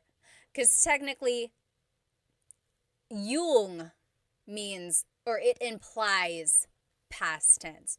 Anyway, the word lang means technically like only, like, oh, it was easy only, not so bad. It's almost an inflection meaning lesser than. Or it's like implying, oh, it was easy, not so bad. It's like a shrug. I don't know. I'm not explaining it very well, but it just kind of, it's an emphasis word meaning it was easy. Because you could say, madali yung biyahe. The trip was easy. Madali lang yung biyahe. Oh, it was easy. It wasn't so bad. So technically, you don't have to have it. It's just kind of one of those words that you can add there to emphasize it, and also it helps you sound a little bit more natural. That's what a lot of people would just say. Yes, Anthony said it was just an easy trip. Thank you, Anthony. So it's like adding just. It was just easy. Even though just doesn't really translate like in English, it's just that implication. Like, oh, it wasn't so bad. Very good, very good. Awesome. Okay. So now, here are some other things you can say about your trip. Okay? So, pupunta ako sa, that means I am going to somewhere. Pupunta ako sa Florida, I'm going to Florida. Pupunta ako sa Pilipinas, I'm going to the Philippines. So, pupunta ako sa blank. I am going somewhere. Next, aalis ako sa, and then a date. So this is talking about a time when you are leaving, or like a day, a time. So, aalis ako sa Sabado. I am leaving on Saturday. Aalis ako sa susunod na buwan. I am leaving next month. Pupunta ako sa Pilipinas. Aalis ako sa susunod na buwan. I'm going to the Philippines. I'm leaving next month. Okay? You could also add a time. Aalis ako sa alas 5. Aalis ako sa alas 5. Or alas 5 ako aalis is what's a little bit more natural. When you're adding a time, it's like alas 5 ako aalis. Okay? Next, the opposite of aalis means return or is returning. That would be babalik ako sa blank. Babalik ako sa Lunes. I'll be back on Monday. Babalik ako sa Lunes. Or babalik ako sa December. Oh, Dan said specifically, what if it's a specific date like December 2nd? Do you use English or Spanish or Tagalog, or what's more common? So yes, aalis ako sa December 2. I am leaving on December 2. If you want to be formal, or you could say it in Tagalog, it would be like, aalis ako sa ikalawang araw ng Desyembre. I am leaving on the second day of December. But you could just say December 2. December 2. They don't say first, second, third. They just say the number. Aalis ako sa December 2. And so on. Yeah. Nefim said, pupunta ako sa Jollibee. Any tips to learn Tagalog for my girlfriend? Eli said, oh, first of all, how sweet. Very good. And then also, I would say learn vocabulary words first, and then insert vocabulary words in your everyday conversations. For example, where are my susi? Where are my keys? So susi is keys. Try inserting Tagalog little by little, and then you'll be able to say the full phrase. Let's see. Oh, Local said, do you have any written sources on the grammatical structure? Nothing written out unless you want to print out my slides to my full-length Tagalog lessons. So on my YouTube channel, there are full-length Tagalog lessons, and I go through the grammatical structures of present tense, past and future tense conjugation, and sentences. And there are grammatical structures in there. And I have the slides up on my Stand Store, which you can print off and follow along to while you're watching. Yes, okay, so, Rayleigh said, is pupunta, does that have the same meaning as will or only means going to? Pupunta ako, I will go to. It's the same. You can say, pupunta ako sa Florida, I am going to Florida, or I will go to Florida. Does that kind of make sense? Okay. Let's see. Let me catch up on some of these comments here. Okay. Oh, Ryu Jing said, this is too advanced for me. I'm sorry. Yes, I do have some easier classes. Some people ask for a little bit more difficult, so this might be one of those. Jeremy said, do you have a vocabulary list? No, but maybe I should make one. Love you po, Dev said. Susie is my cousin's name, Nawal said. Okay. Oh, Ryu Jing said, I just want to experience the class even if I can't catch up. Alrighty. Oh, sure said, I have Ate Pat's slides for conjugation and they're very helpful. Thank you. I'm glad you found them helpful. Okay, where were we? Here. So, traveling phrases so far, we learned pupunta ako sa, I am going to blank. Ejam said, pupunta ako sa Vegas. So, I am going to Vegas. Very good. Then, aalis ako sa, I am leaving on a date. Aalis ako sa Sabado. I am leaving on Saturday. Babalik ako sa Lunes. I am coming back, or I will be back on Monday. This last one talks about who you are going to be with. So, names of people. Kasama ko si blank. Kasama ko si nanay. I will be with my mom, or I am with my mom. So, kasama ko si, that can be present tense or future tense. So, there's no real indication of tense here. So, you could just use it in the future or present. So, kasama ko si Kuya Art. I will be with Kuya Art, or something like that. Take a look at this next slide. It has some examples written in. Oops. So, pupunta ako sa Maynila. I am going to Manila. Pupunta ako sa Maynila. Do you see the spelling of Manila here? This is the Tagalog spelling of Manila.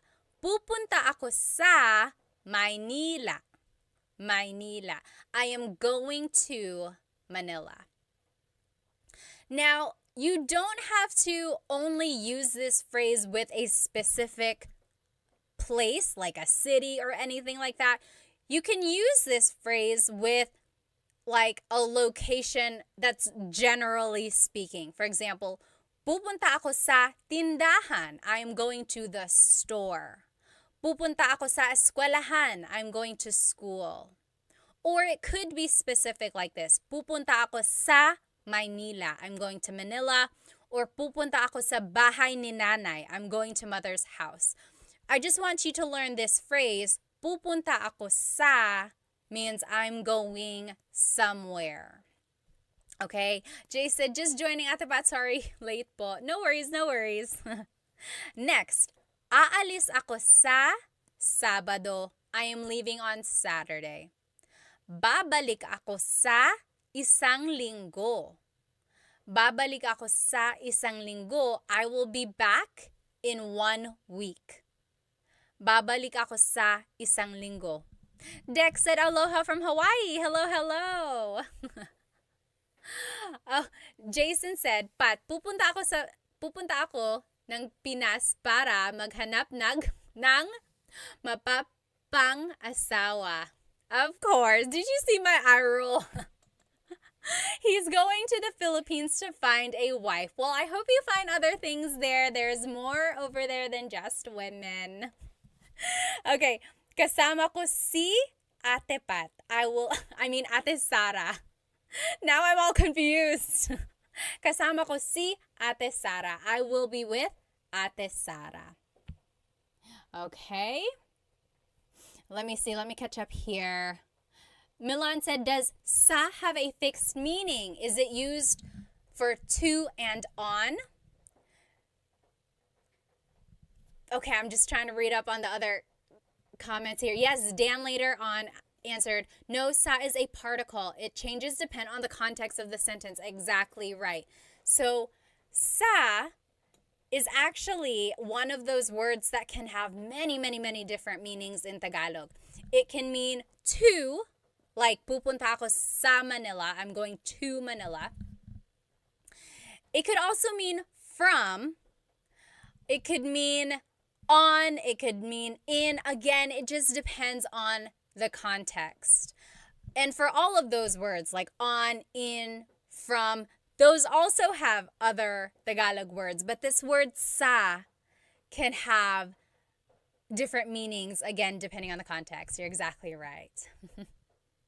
Yes, Dan said, but oftentimes it can mean it's connected to a location. Yes, yes, yes. Okay, someone else had another question up here. Oh, the Rhino said, came from Instagram Live. I didn't know there are slides. This is cool. Yes, yes. Again, if you're on TikTok or Instagram, on YouTube, all of the slides are up here. You can follow along. Jeremy said, are all of your live classes on Thursdays? Most of the time, that's why they are called Tagalog Thursdays. But over the summer, I've been a little bit busy. Some of the Thursdays, we didn't have class. There was July 4th, and then I was in Chicago 1 week. But usually on Thursdays, I try to have a live Tagalog lesson. I call them Tagalog Thursdays. Any questions about these phrases? Hopefully, you can use these phrases now, and not only talking about your vacation or not only talking about like a trip that you're going on. You can use them when you're even just talking about going to the store, right? Pupunta ako sa tindahan, aalis ako ng 3:00. I'm going to the store, I'm leaving at 3 o'clock, whether you are here or not, right? Maybe say that to someone tomorrow or something like that. Or if you need to go shopping, you could say, aalis ako, babalik ako sa 1 oras. I'm leaving, I will be back in 1 hour. Babalik ako sa 1 oras. Okay? JB said, sa is a preposition, diba? Again, it's one of those things, depending on its context, it can be a preposition. You're right. Puck said, I learned that by listening to my wife mess up all the English translation from sa. Yes, exactly right. So he said, his wife never gets the prepositions right, like on, in, to, because sa takes the place of a lot of those words. Exactly right, Puck. Unfortunately, for some Filipino like people who get that confused. You're right. Maria said, what about the word si? Like in the word kasama ko si. Is that referring to a person? Yes. Yes, that is the linking word that comes before a person's name in a phrase like this and for a lot of cases. So if a person's name is coming after something, usually it's si. Sometimes it's ni. Ni is possessive.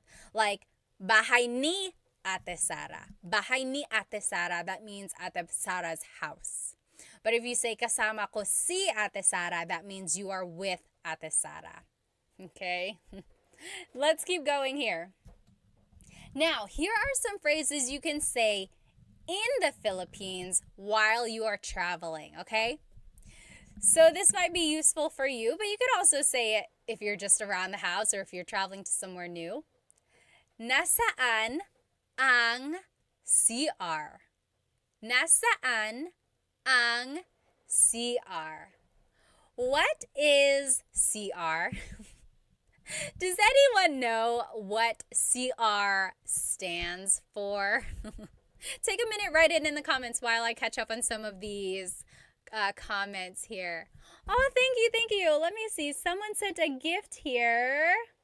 Lito sent a rose on TikTok. Maraming salamat. Thank you so much. Oh, yes, Piglet said, I made your live. Yes, I made it. Hello, welcome. Dan said, Ate Pat, ang mga live class mo, ang pinaka-paborito kong serye. Salamat naman. He said, your lives are my favorite series. Yes, exactly right. Anthony and Puck and JB, you guys all got a snow. Yes, Piglet, Laia, sure, all of you. Mike, Ejam, and Jeremy, you guys all got it. Yes, and B, Habegger, you guys all got it. Roselou, BPA, very good. Oh, so girl with no said crying room. So it's not right, not quite crying room. Yay, JF got it on TikTok. So CR is comfort room. Comfort room. And from my understanding, that word came about from or that phrase came about from when the Americans were in the Philippines during World War II, and it was just considered like, oh, the comfort room. So for some reason, that stuck around. So they always say like, nasaan ang CR? Or CR ba ito? Is this a bathroom? So CR means comfort room. In case you ever go to the Philippines and you hear that or someone asks you about it, that is what that means, and it's the bathroom. Oh, the Rhino, thank you so much. The Rhino sent a gift through YouTube and it said, Maraming salamat ate, go buy some Chicken Joy. You know the way to my heart. Thank you. Unfortunately, the closest Chicken Joy to me is 3 hours away. But thank you so much. Yes, I am over here in North Carolina and the nearest Jollibee is in Virginia Beach and it's so far away. Okay. Yes, let's keep going here. Oh, Jason said, how long does it take to understand people who talk fast? Nagbabasa ako, okay. So, in order to understand Tagalog really fast, like people who are speaking, sometimes I even have to close my eyes and just pick out the words you know, and then from there, use the context clues, right? But I would say, depending on how fast someone is talking and how much vocabulary words you know, it can take a little while. Alrighty, let's keep going. So nasaan ang CR means where is the bathroom. Keep that in your pocket for the next time you need to ask where is the bathroom. Now, if you want to buy something, this is what you can say. Pabili po ng. Pabili means can I buy? Can I buy? Po is a sign of respect. Nang means some or a thing. Pabili po ng blank. For example, pabili po ng tubig. Can I please buy some water? Pabili po ng tubig. Or pabili po ng tinapay. Can I please buy some bread?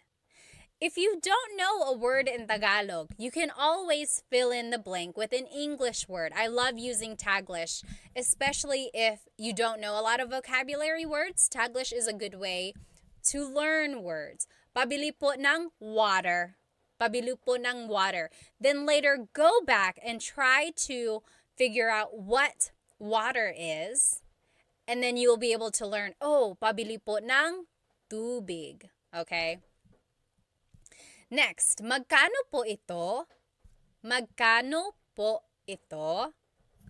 Magkano is how much. Po is a sign of respect. Ito means this. Magkano po is ito? How much is this? Oh, Hitch in the Philippines, maraming salamat for purchasing a gift on TikTok. Maraming salamat. And then, of course, I always like to add this.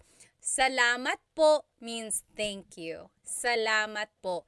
In the Philippines, it really pays off to be respectful and to be thankful. So if you can always say salamat po, that will get you very far. Okay, let me just catch up on some of these comments here. Yes, O2 Nawal said banyo is more proper than CR. You're right. Jeremy said, I'm 25 minutes from a Jollibee in Bakersfield, California. Yes, I'm sure you guys have a lot. There are a lot of Filipinos over there. I really want to have my own Jollibee. So if we can make that happen, let's do it. Next, Milan said, I feel your pain, ate. I'm in Birmingham, UK, and the closest Jollibee is 3 hours away, and it still doesn't hit the same. You're right. Like, a Jollibee outside of the Philippines is exciting, and it's fun, and it's super yummy, but it's nothing like the Jollibees in the Philippines, right? Maybe it's like the heat, and then you walk into the Jollibee, and it's so, like, nice and refreshing, and you get to eat your favorite foods. It's just so nice. Alrighty.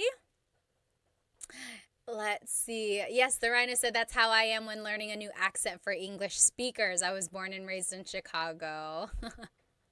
Robert is still talking about the bangka. So the bangka is a double outrigger canoe, 1 hull and 2 outrigger floats.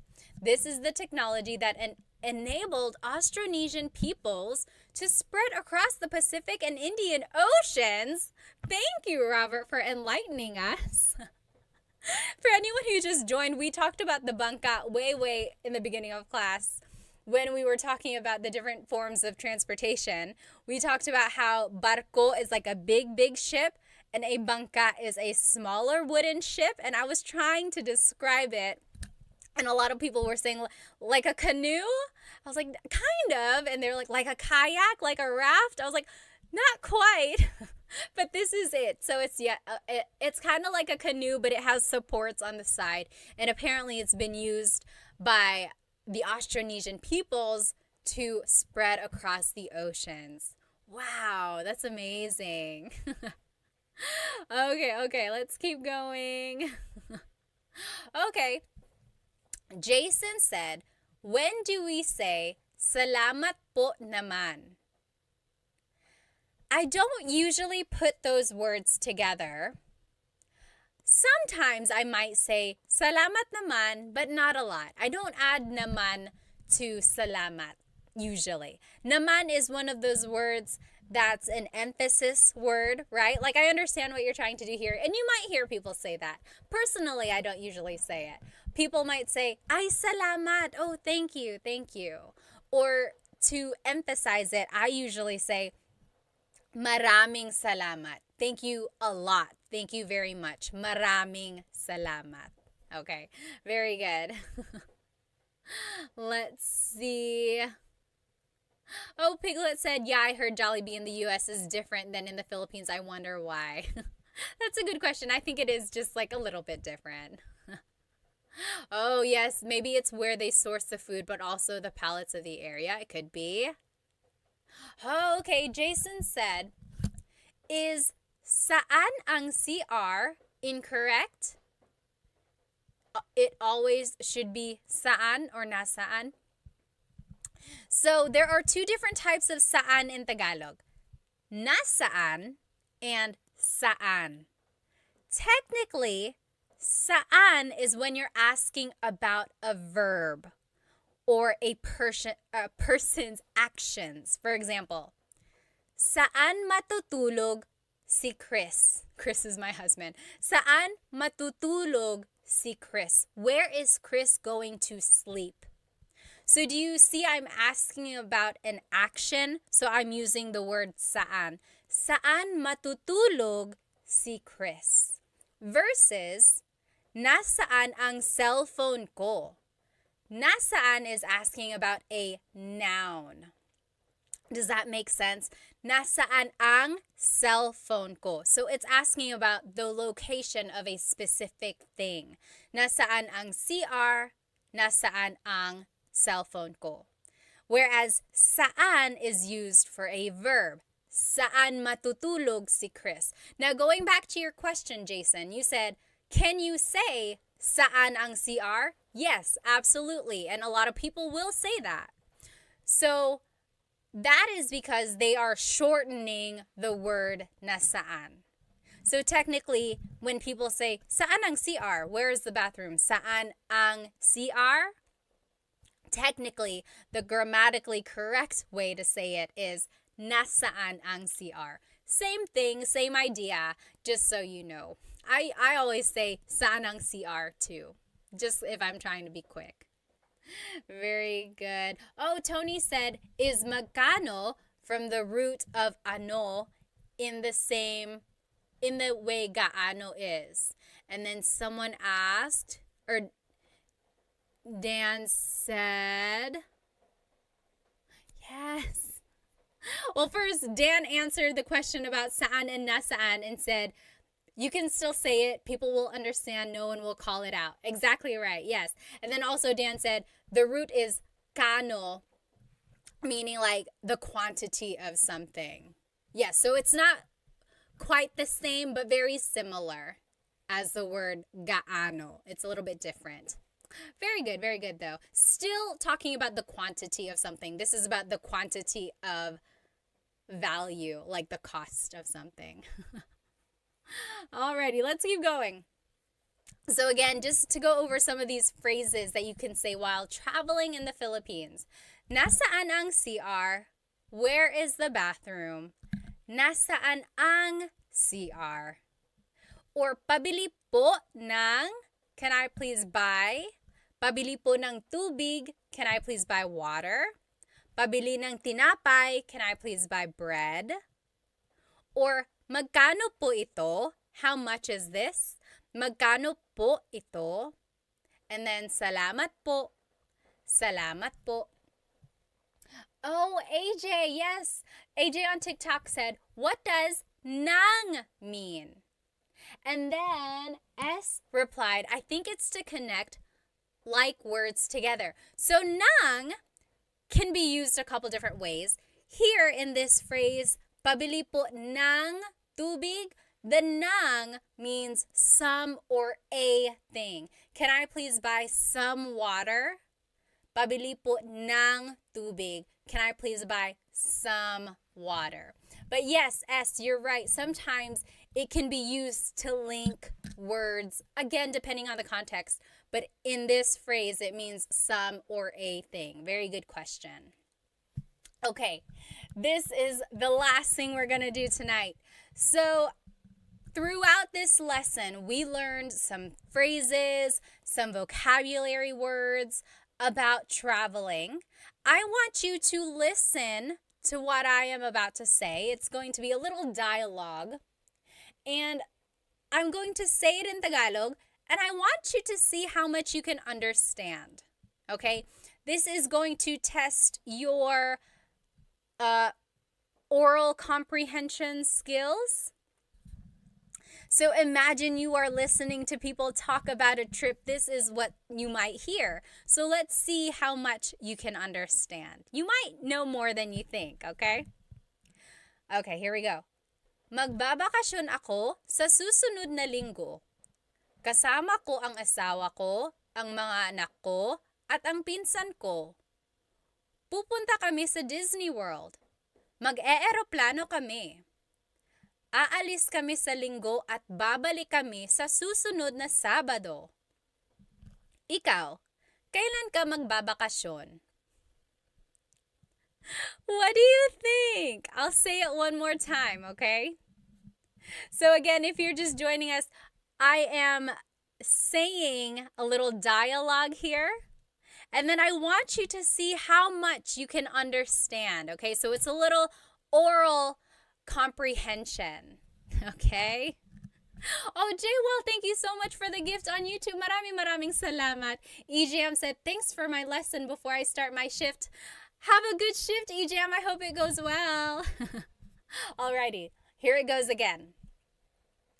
Magbabakasyon ako sa susunod na linggo.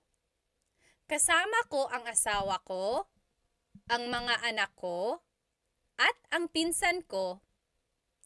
Pupunta kami sa Disney World. Mag-eeroplano kami. Aalis kami sa linggo at babalik kami sa susunod na Sabado. Ikaw, kailan ka magbabakasyon? Anyone have an idea of the translation of any of this? Feel free to write it in the comments. Let's see how much you can understand. Alrighty. Let's see. Alrighty, let me just see here.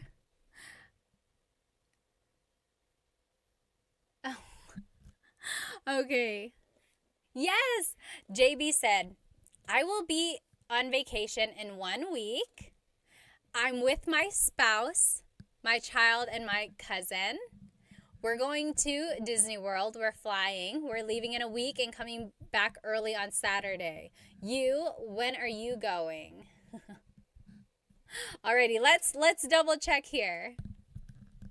Okay. Yes. Blake Kayer on Instagram. Yes, you're getting it. Yes, okay, let's see. So, magbabakasyon ako sa susunod na linggo. That means I'm going on vacation next week. Yes. So, susunod na linggo means next week. Susunod na linggo means next week. So, magbabakasyon ako sa susunod na linggo. I'm going on vacation next week. Next, kasama ko ang asawa ko, ang mga anak ko, at ang pinsan ko. That means, I'm going with my husband, my kids, and my cousin. So, this word, kasama ko, again, is one of those phrases where it can mean the present tense or the future tense. I will be with my husband. Ang mga anak ko, that's plural, children. When you add the word mga, it makes something plural. So I will be with my children and my cousin. Ang pinsan ko, my cousin. Then the next phrase was, pupunta kami sa Disney World. We're going to Disney World. Mag-eeroplano kami. We're flying or we will fly. Aalis kami sa linggo. We are leaving on Sunday.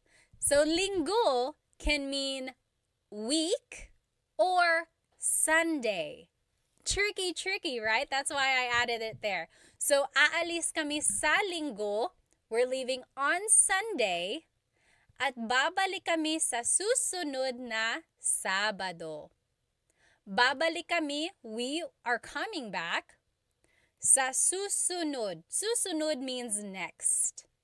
So, sa susunod na Sabado means we will be back next Saturday or the following Saturday. And lastly, ikaw, kailan ka magbabakasyon?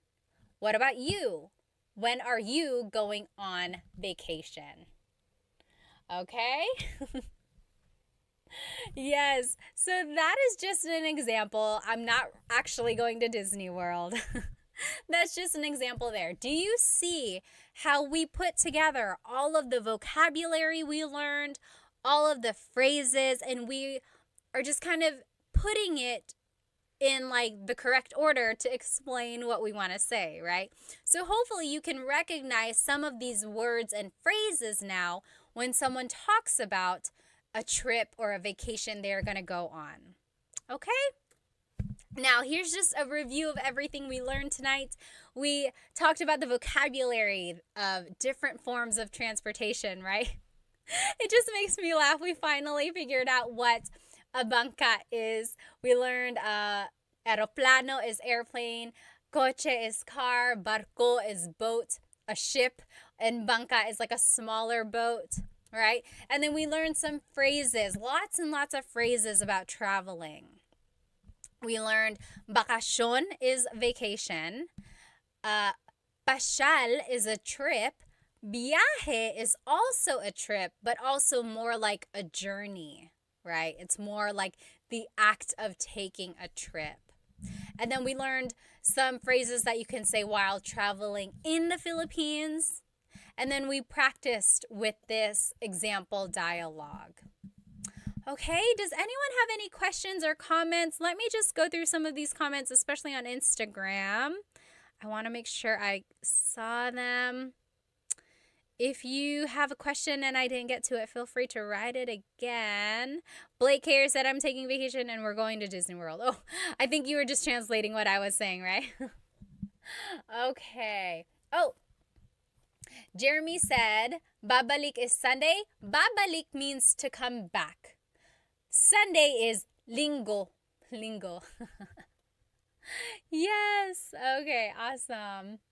Well, thank you, everyone. Oh, Meep, thank you so much for the gift. I think you sent a gift. Yes, you sent me a heart. Maraming salamat on TikTok. Thank you so much. I will see you again next, actually, I think I will see you more or a lot earlier than next Thursday. Okay, so I plan to go live a few more times next week, not just on Thursday, because I have a lot of lessons that I want to do again. I like to do these lessons more than once, just in case people weren't able to join the first time. I like people to be able to join and ask their own questions and things like that. So hopefully I can be on again some other time next week. But I will definitely be on here on Instagram and YouTube and TikTok live next Thursday for Tagalog Thursday. Oh, Surf, thank you so much for the gift on TikTok. Someone on here, let's see, S asked, what is your Instagram? It's just Tagalog Time with Pat on all of the platforms. YouTube, TikTok, Facebook, and Instagram. Tagalog Time with Pat. Okay. Have a good rest of your day or evening. And I will see you next time. Maraming salamat. Paalam.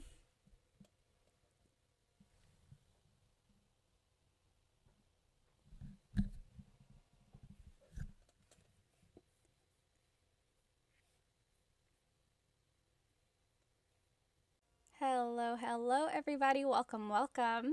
Welcome to Tagalog Thursday. I'm so happy you're here with me on YouTube. Let me go ahead and just make sure our other friends are joining us as well. We have a really fun class tonight. Hello, everybody. Welcome to Tagalog Thursday. I have missed you. I've missed you a lot. Tonight is going to be a very fun night because I actually have something that we're going to use, and I think it's going to be very, very helpful.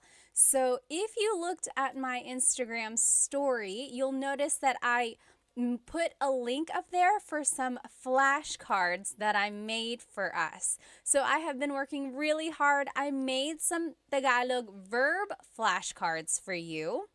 And not only are they vocabulary words about the different verbs in Tagalog, but on the back of the flashcards are conjugations of the verbs as well. Oh, TikTok, let me see if I can flip the screen so that you can see it. Is that better? Yeah, there we go. Okay. So these flashcards are so great because they have the word on them, and then on the back is how you conjugate the verb. Okay, a lot of you have said, oh, verbs and conjugation are like some of the most challenging things about Tagalog, and it's true.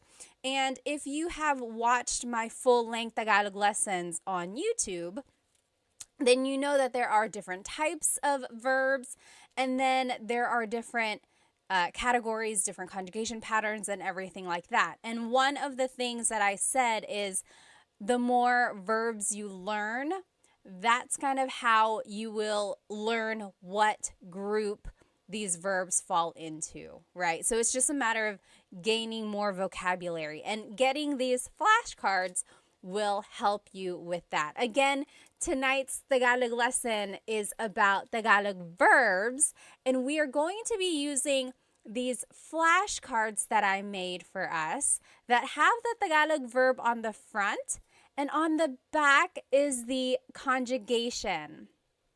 Conjugation means changing something into a different form. So these are the conjugations in the present tense, the past tense, the future tense, and then there's one more conjugation in there, or one more type of phrase. It's the command. You'll see how they are used when we go through them. Again, if you want to get your own copy of these flashcards that I made, the digital download is on my Stan store.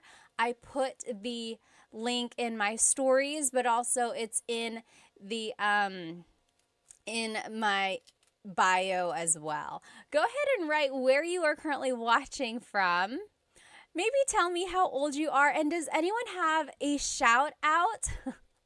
One time someone said, "Oh, it's my girlfriend's birthday. Can you say hi?" If anyone has a special event, please let me know.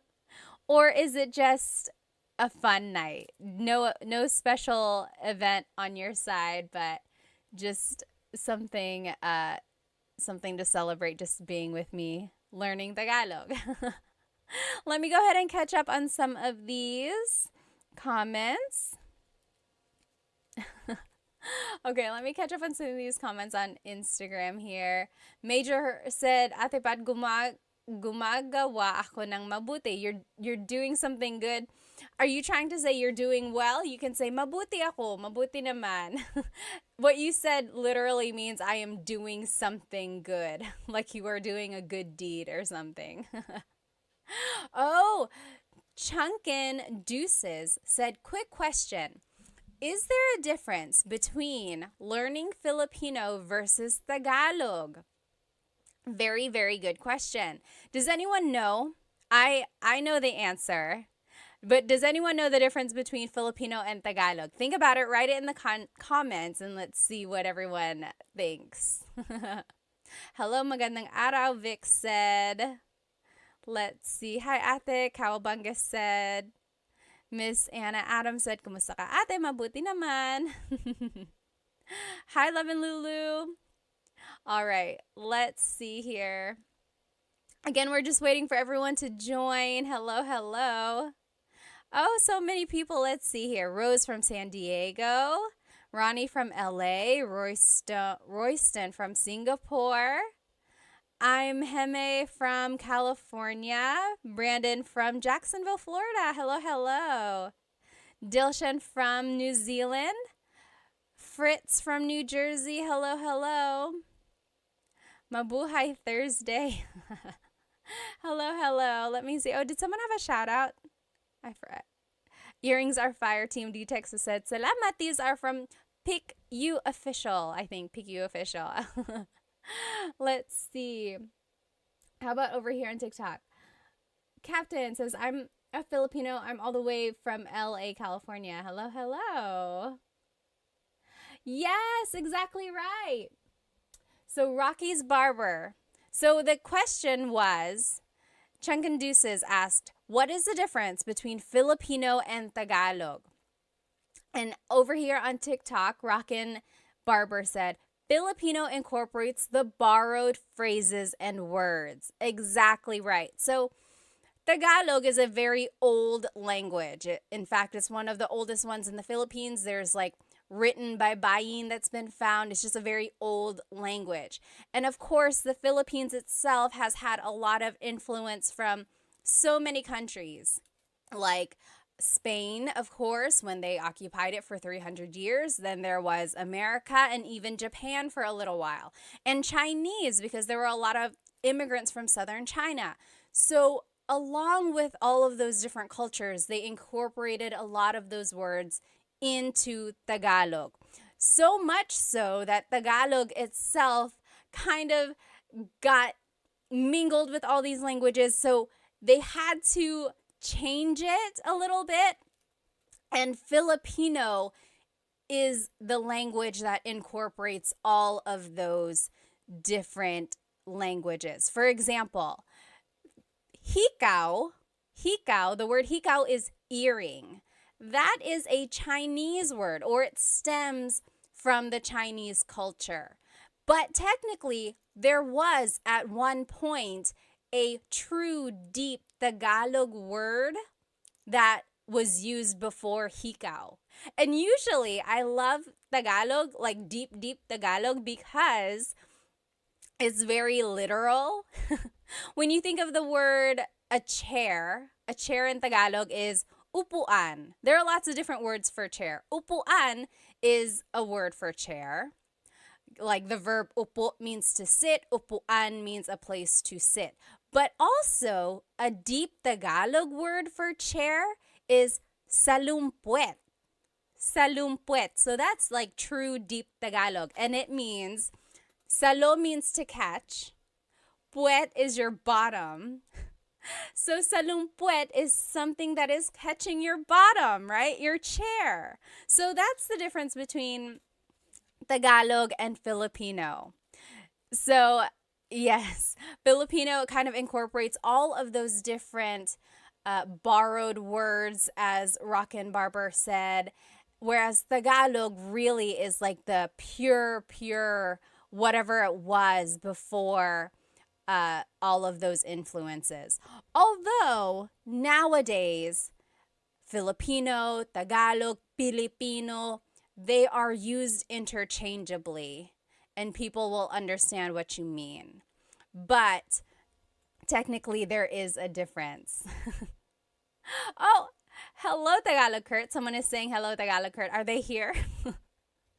Anyway, again, thank you. Let's go ahead and get started.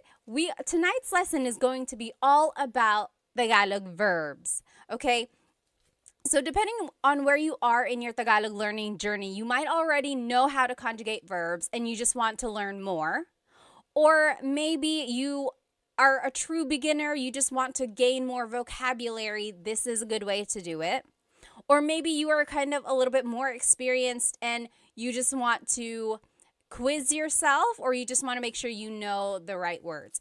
We are going to be using these flashcards that I made for us. I'm so happy that I made these flashcards, you guys, because not only do they have the Tagalog word on the front, so this is a picture of a shower.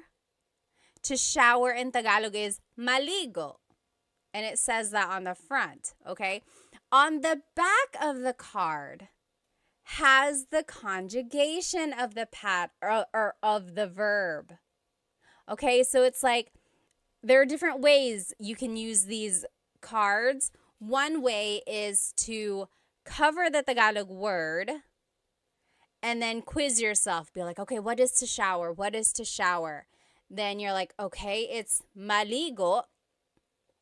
Now, what if I want to say, I am taking a shower? What is it again? What is it again? Then you look on the back. You're like, oh, naliligo ako. Naliligo ako.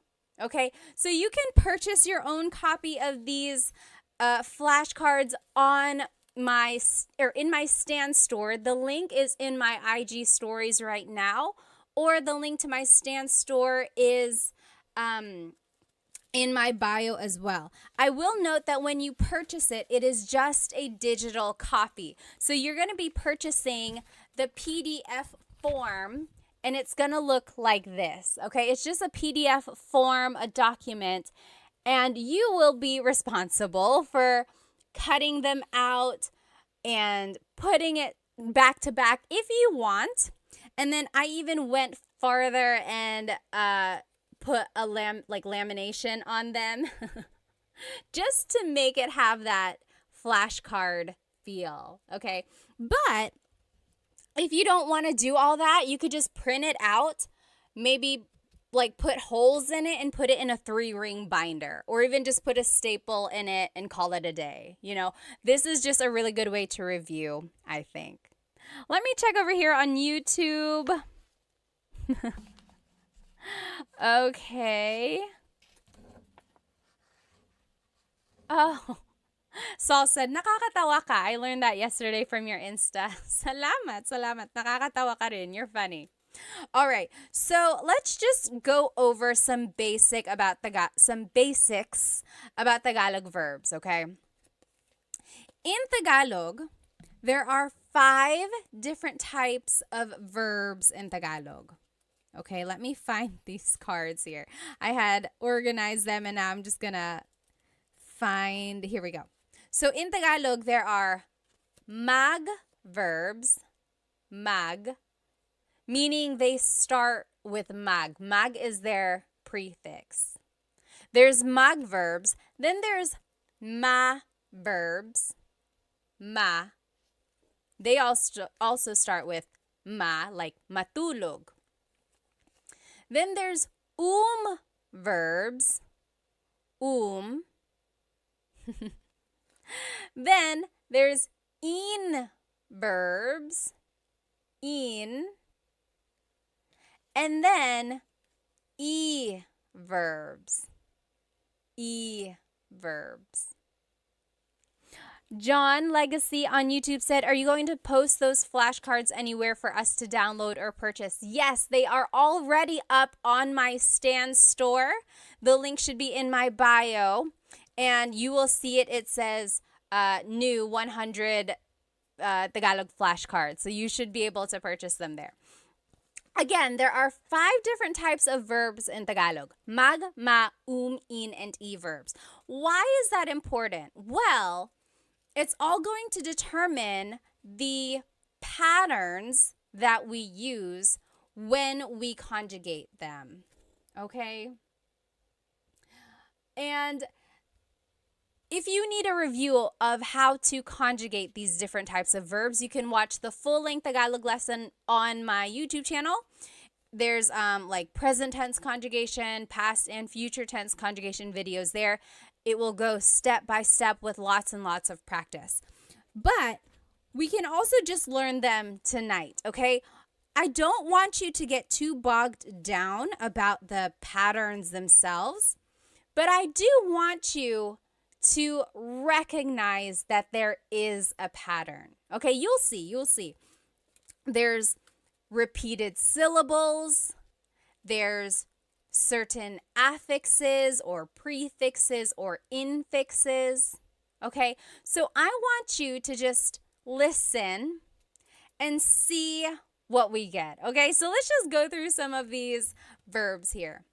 If you know the answer, write it in the comments. What is to clap in Tagalog? What is to clap in Tagalog? Do you know? What is to clap? Oh, thank you so much for all the gifts on TikTok. They are going so fast.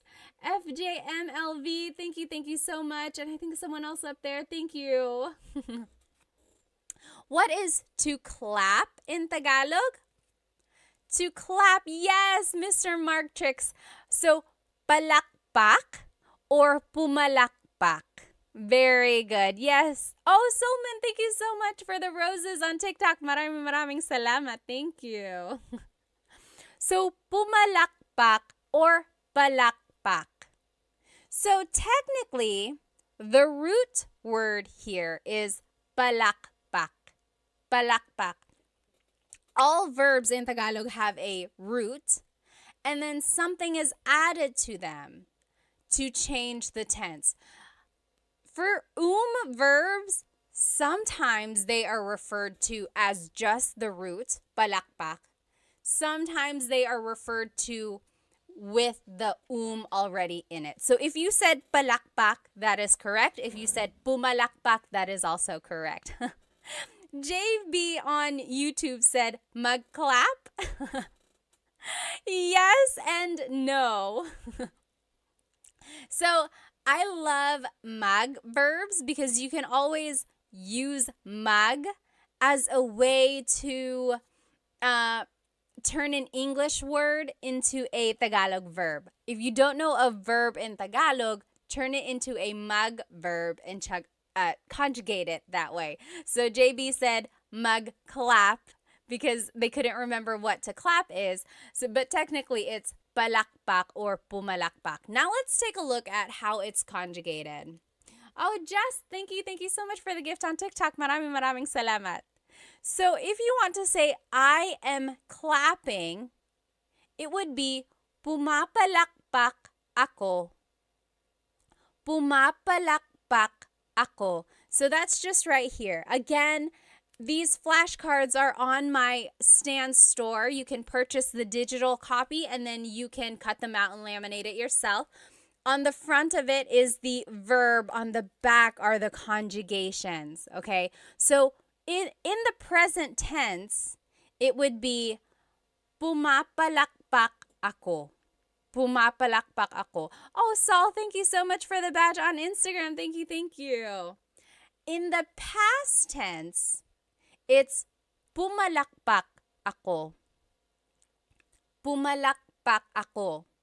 Future tense, it's papalakpak ako. So, it's very interesting.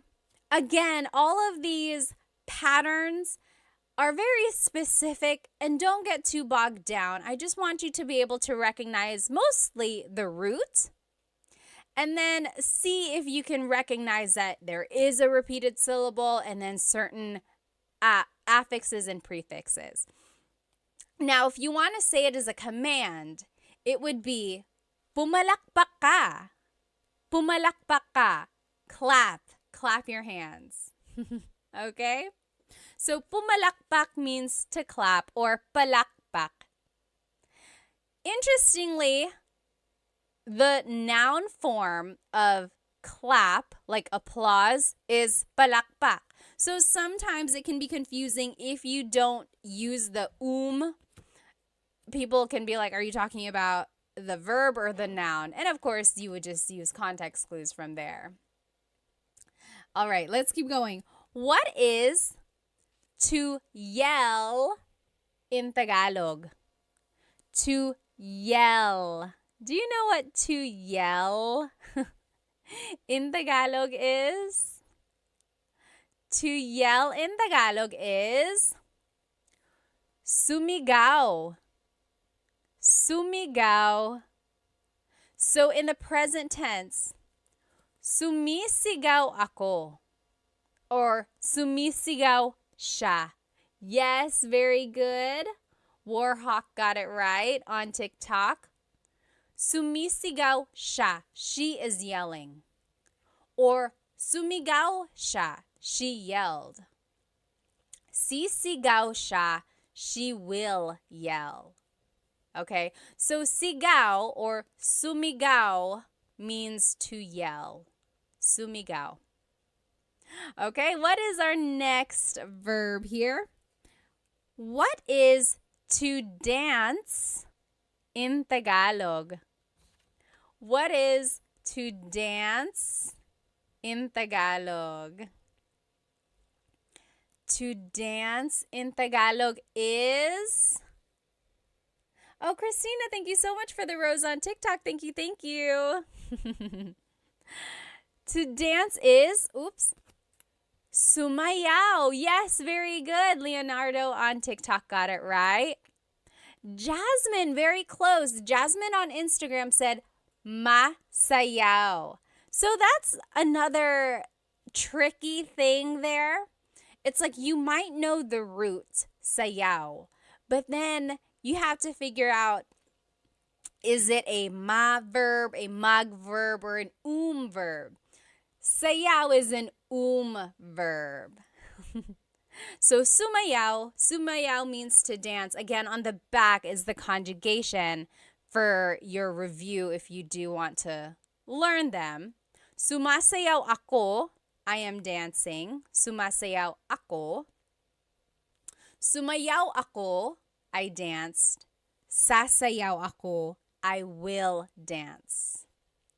And then as a command, it would be sumayaw ka. Dance. Sumayaw ka. Dilshan said, isn't masaya happy? Yes, masaya means happy. Sumayaw is a little different from masaya. Okay? I guess we're in this stack of verbs. What is to cry in Tagalog? What is to cry in Tagalog? Oh, Cam said, where can I get the flashcards? You can download the flashcards from my Stan store. You can, when you download them, they will come as a PDF and you just print them out yourself. And you can cut them, laminate them like I did, front and back, or just print them, maybe put a staple or put holes in it and put it in a 3-ring binder. So however you want to use them, you're going to download it. It'll come like this. What is, yes, JB, you got it on YouTube.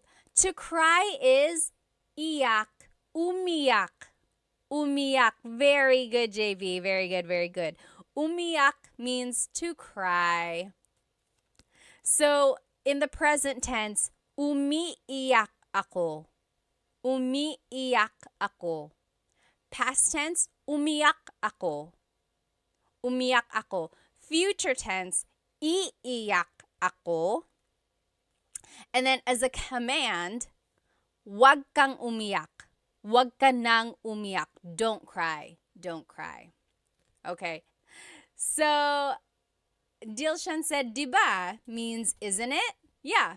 Means like right, correct? Or is it not? Yep, that's exactly right. Okay, next verb here on our list. What is to laugh in Tagalog? What is to laugh in Tagalog? To laugh. Yes, very good, Cam. Tumawa. Very good. So to laugh in Tagalog is tumawa. Tumawa. Very good. So tumatawa ako. I am laughing. Tumatawa ako. Or tumawa ako. I laughed. Tumawa ako. That's past tense. Tatawa ako. I will laugh. Tatawa ako. Or as a command, tumawa ka. Laugh. Tumawa ka. Okay? Here's another verb. What is to sing in Tagalog? To sing in Tagalog. You might have heard this if your family is into karaoke. People will always make you try to sing. Yes, Cam is exactly right. And Warhawk. Yes. Very good. Kumanta. Kumanta. Yes.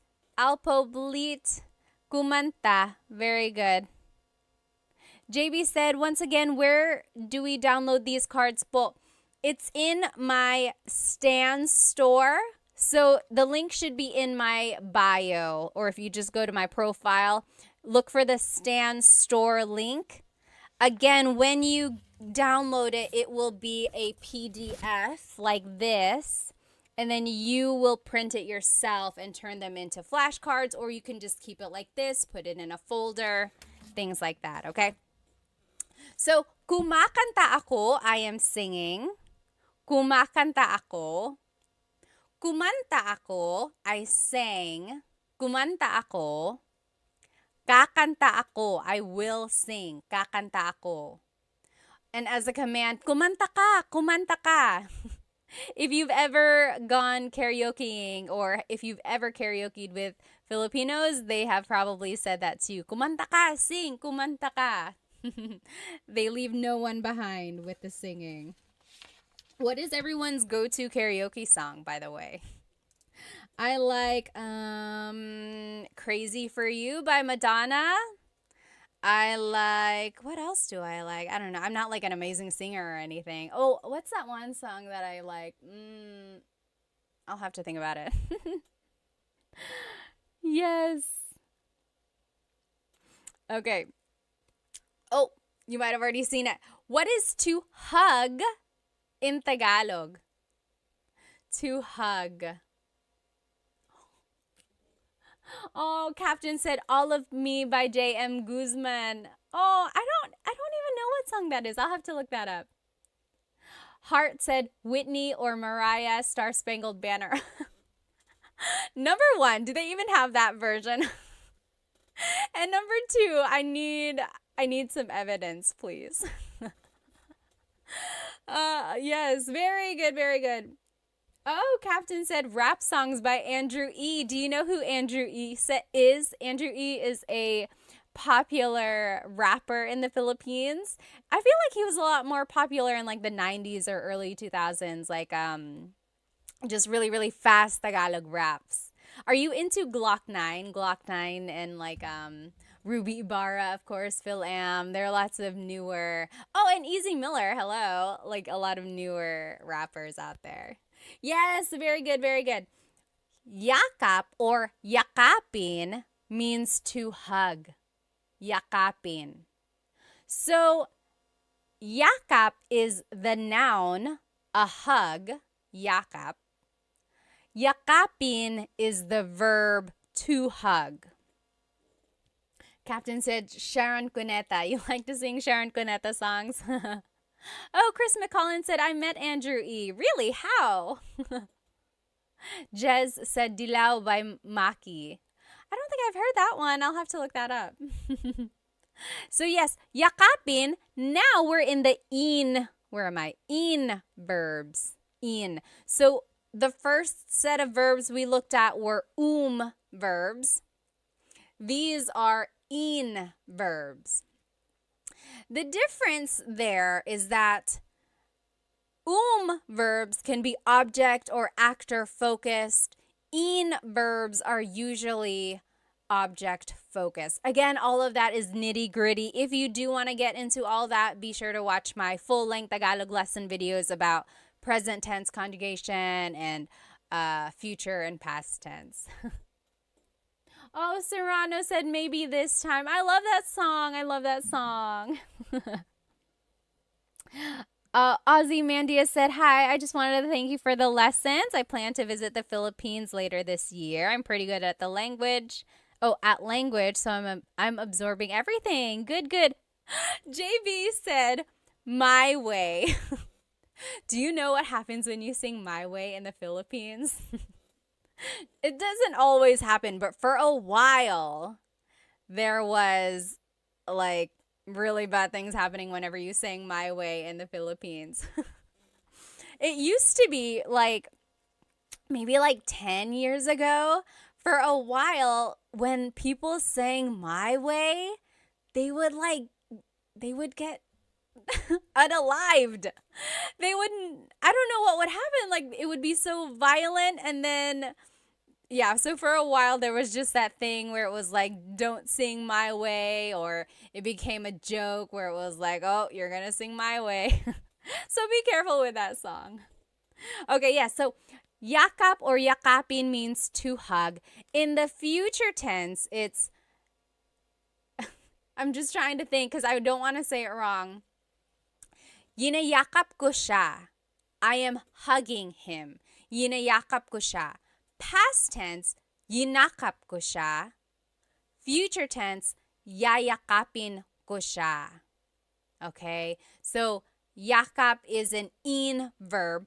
As a command, maybe you can use this on your sweet, lovey-lovey loved one.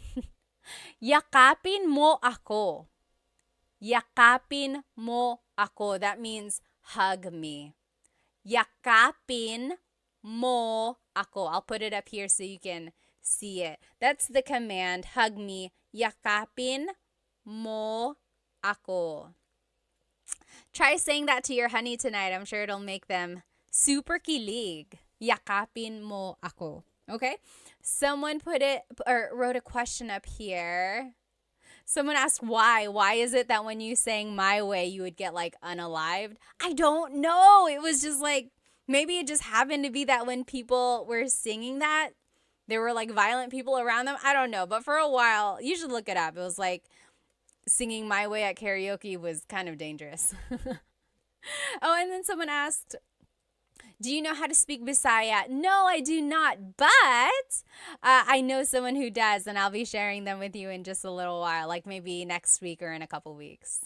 Oh, someone up here asked, Ladorabi said, is Filipino Sign Language the same as American Sign Language? So I feel like either last year or the year before, I posted a video of Filipino Sign Language. And then people commented, oh, it's the same as American Sign Language because American Sign Language actually is universal. So people said it's the same, but I'm sure there might be some nuances. But that is a great question. If anyone knows, like, is there a difference between Filipino Sign Language and American Sign Language? Let us know. Jasmine said, I heard of you sing it badly. So maybe if you sing My Way badly, then that's why it was so violent. Patch said, your tutorials really helped me in my tutoring sesh with my US students. Thank you, thank you, thank you. Maraming salamat. Thank you, din. Oh, interesting. Okay, so PJ said Japanese Sign Language is a little different. Interesting. Okay, so yeah, there might be some similarities between Filipino Sign Language and then like American Sign Language, but also there might be some differences as well. Warhawk said, I'll never sing that song in the Philippines. Yeah, don't sing My Way. You might not want to. Okay, and then someone asked, do I speak Waray? No, I do not, but I'm looking for someone who can teach it. If you know anyone who can teach Waray, send them my way. Okay. What is to pull in Tagalog? What is to pull in Tagalog? Yes, JB, yakapin was an in verb. We're actually in the in verbs now. Tots asked, can you speak Kapampangan? No, I cannot. I wish I knew people who could, though. Yes, Serrano. Hilahin. Very good, Warhawk. Hilahin. Hilahin. Very good. Hilahin means to pull. Hila means to pull. That's the root. Hila. Hilahin is like the conjugated version, or it's just incorporating that in affix there. So hila means to pull. Hilahin is conjugating it as an in verb. In the present tense, it's hinihila ko ang lubid. I am pulling the rope. Hinihila ko ang lubid. In the past tense, hinila ko ang lubid. In the future tense, hihilahin ko ang lubid. As a command, it would be hilahin mo ang lubid. Okay, so again, I just want you to notice the root word. I want you to notice that there is a pattern. You don't have to like get into the nitty-gritty of all the exact patterns if you don't know them yet. But see if you can recognize like, oh, that sounds like it's present tense. That sounds like it's past, or that sounds like it's future. Okay. But more than anything, I do just want you to get the root word to be able to recognize that, oh, hila means to pull. Again, these cards, these flashcards are on my Stan store. You can purchase them. When you buy them, though, remember that it's going to be the digital download, and it will come as a PDF When you print them out, you can cut them, you can laminate them like I did, or you can just keep it like this in a folder and use it to study, okay? You said, can you send me that card? Someone said on TikTok. Just go ahead and get it from my Stan store. There are 100 verbs. 100! I found 100 verbs for you. But tonight we're only going to do maybe like 25 or 30. I went through and got some of the more common ones for us to learn. But there are 100 verbs. You gotta go get it. Oh my goodness, you gotta go get it. Okay. Now, what is to sweep in Tagalog? What is to sweep in Tagalog? Samurai said there are many Filipino shops and restaurants in our region in Oman. Oh, that's nice.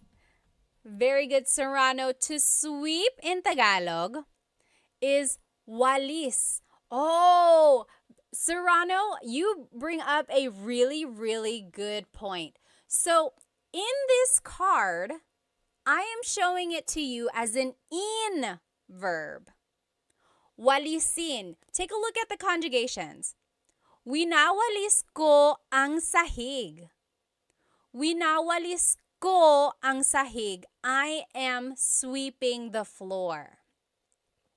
Now, Serrano on TikTok said, magwalis. Oh, I love this, you guys. Walis is one of those verbs which can be either object-focused or actor-focused, okay?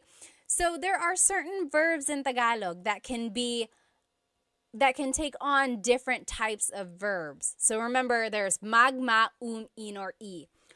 Walis can be an in verb or it could be a mag verb.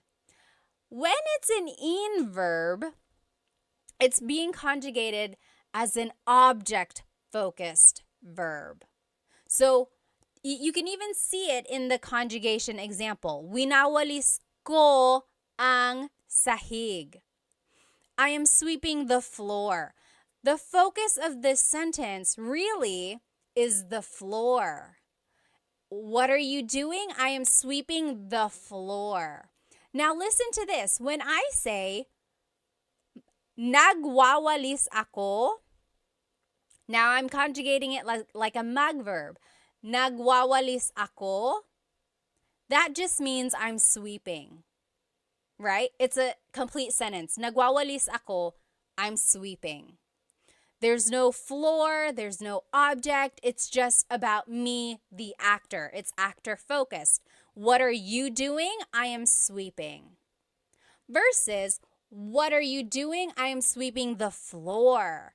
Do you see the difference there? That is a prime example of a verb that can be object or actor focused. Very good observation there, okay? Tim said, I love those cards. Thank you. Again, these cards you can get on my Stan store as a digital download. When you purchase them, it's going to come as a PDF form, and you can cut them out and laminate them like I did, like front and back.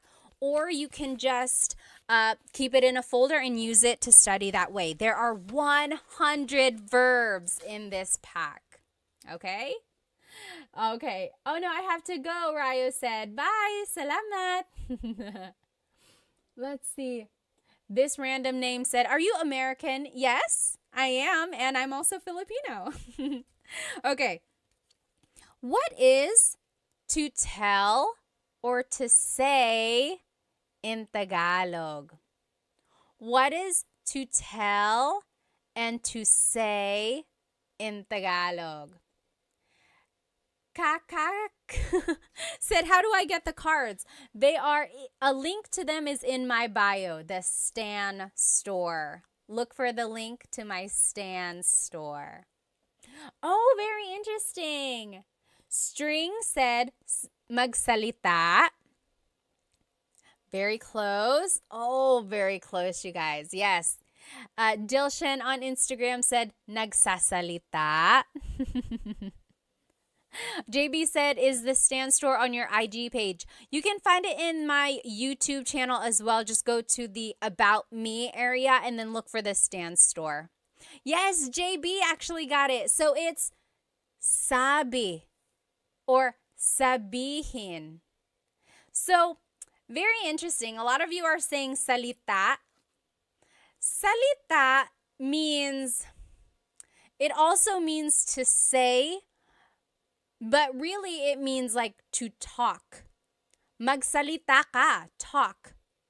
But also it can mean like say something. So salita and sabi are very similar. It's kind of like saying say, tell, talk, right? They're all kind of similar.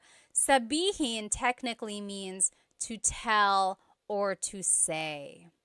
Very interesting. Oh, Yahia said, what is the best free app to learn Tagalog? Anyone know what is the best free app? I know of like this one app I made a video for. What is it? Turong Wika. Turong Wika. That means teaching a language. They teach Tagalog. I know other languages or other apps teach Tagalog as well. I just don't think they're free. Oh, Diego said, how do you say I don't know? How do you say I don't know in Tagalog? What do you think? Write it in the comments. That one is easy. There are a couple ways to say it actually. Oh, Mr. Crank said, is there an app that you would recommend to help learn Tagalog? Let's see. So the one I recommended earlier, Turong Wika, that one is a good one. Does Rosetta Stone have an app?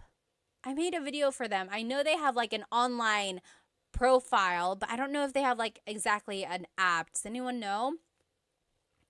And then Ling is an app. I think they have Tagalog as well. Does Duolingo have Tagalog? Does anyone know? Oh, yes, very good. To answer Diego's question, how do you say I don't know?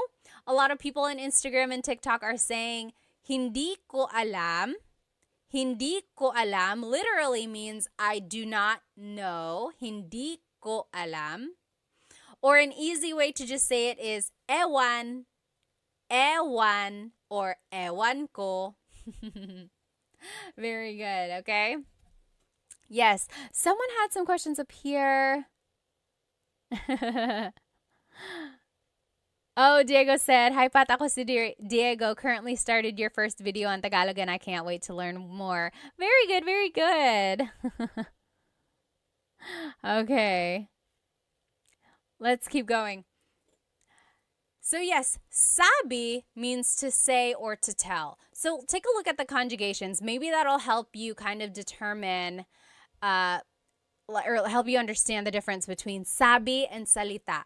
So, sinasabi ko sa kanya. Sinasabi ko sa kanya. I am telling him. I am saying it to him. You see the difference there? Sinabi ko sa kanya. I told him. Sasabihin ko sa kanya. I will tell him. Okay? And then, as a command, sabihin mo sa kanya. Tell him. Sabihin mo. Okay. Diego said Duolingo does not have Tagalog. Interesting, interesting. What is to find in Tagalog?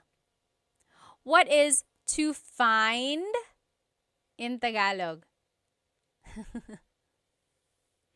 Oh, Warhawk said Bluebird app is decent. Bluebird app. To find in Tagalog is, yes. So, hanap is the root word. Hanapin is the verb. Hanapin, to find something. Hanapin. Like, oh, hanapin mo. Find it. Hanapin. So, here's the conjugation. Hinahanap ko ang susi. Hinahanap ko ang susi. I am looking for the key. Hinahanap. That's the present tense. Past tense, hinanap ko ang susi. Hinanap. I looked for the key. Hahanapin ko ang susi. Hahanapin ko. I will find the key.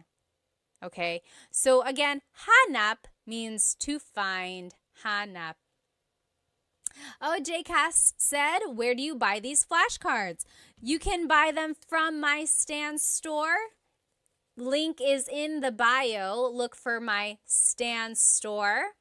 You will get the digital download. You will get the PDF form, and it looks like this. And then you can cut it, laminate it like I did, or you can just keep it like this, maybe put it in a folder or in a binder, and then use it to study like that. But I have 100 verbs for you. 100. Oh my goodness. I'm so happy for you guys that you have this resource. But we're only going over like 25 tonight. Oh, thank you so much. John said, I bought them. Salamat. Maraming salamat. Okay. What is to run in Tagalog? What is to run in Tagalog? Oh, Major said, Ate Pat, can you give me a Tagalog tongue twister? Ooh.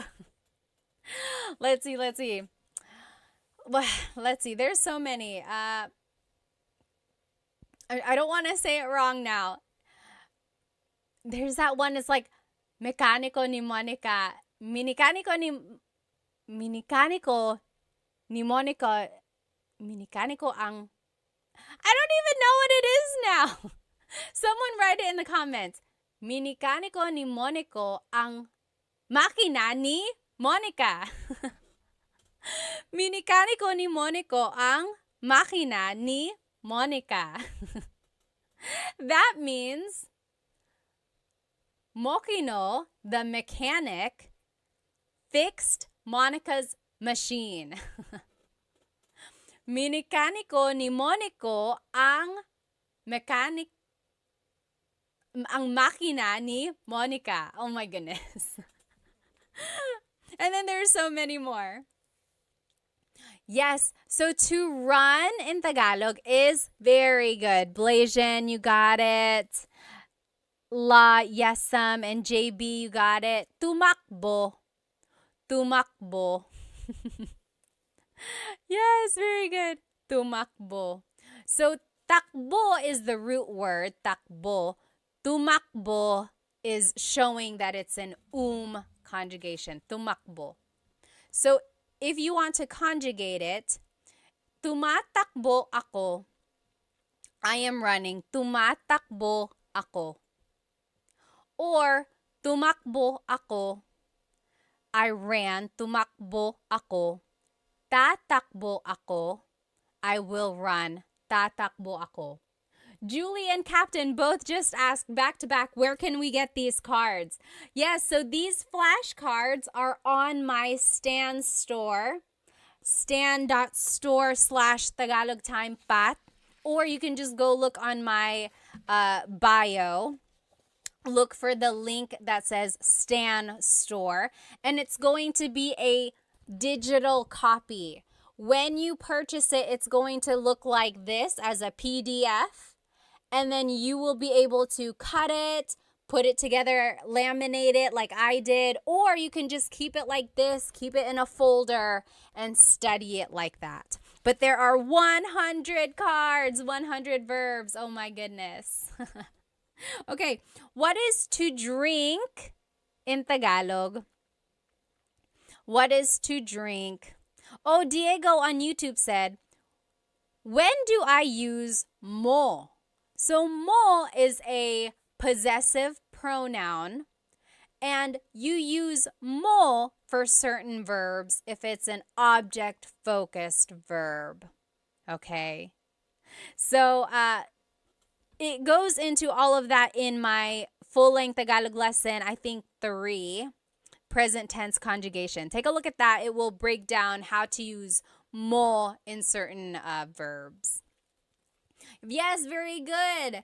Serrano said, Umiinom or uminom. Uminom means to drink. Very good. Blasian, JB, you got it. Yes, Delician. Uminom, to drink. Uminom. Very good. Now, as a conjugation or to conjugate it, umiinom ako, I am drinking. Umiinom ako. Or, uminom ako, I drank. Uminom ako. Iinom ako, I will drink. Iinom ako. Or, uminom ka, drink. Uminom ka. That's a command. Remember how I told you that some verbs can be object or actor focused. Inom is one of those verbs that can be both. So, uminom means, or it's focusing on the actor. I am drinking. Umiinom ako, I am drinking. But if you want to focus on the drink itself, you actually have to conjugate it as an in verb. So, iniinom ko ang kape. I am drinking the coffee. Iniinom ko ang kape. So, as an in verb, it's focusing on the object. As an verb, it's focusing on the actor. Very interesting. Only a few more will do here, guys, because it's getting kind of late. So here, what is to eat in Tagalog? What is to eat in Tagalog?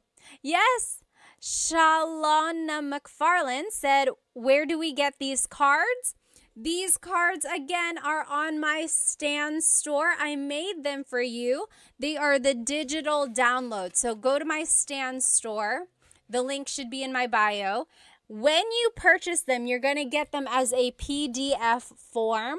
You're going to get it like this. And you can cut it and laminate it, or you can just keep it like this and study it like this. Keep it in a folder, put it in a 3-ring binder, whatever you want. Or you can cut it out and laminate it like I did. Very good. So, very good. Kain. Kain. Kumain means to eat. Kumain. Yes. Blasian said, pwede bang magtanong? Can I please ask? Why does it change to ininom? Like in the conjugation, iinom as the future tense, that's just the pattern that it is. You have to repeat the first syllable. Or, like, are you asking why does it become an in verb when it's an object-focused verb? It's just one of those things that it's like a thing in the Tagalog language. Some verbs can be actor or object focused, and that's how it would change. It would change by the affix or prefix. And not all verbs are like that, just certain ones. Very good. Oh, La Yesam said, can I get these cards in Canada? Yes, absolutely. When you purchase them, it's just a digital download. So it will go straight to your email, and then you can print it however you want, and then you can cut it out, or you can even just keep it like that. Very good. So kumain means to eat. Let's conjugate it. So kumakain ako, I am eating. Kumakain ako.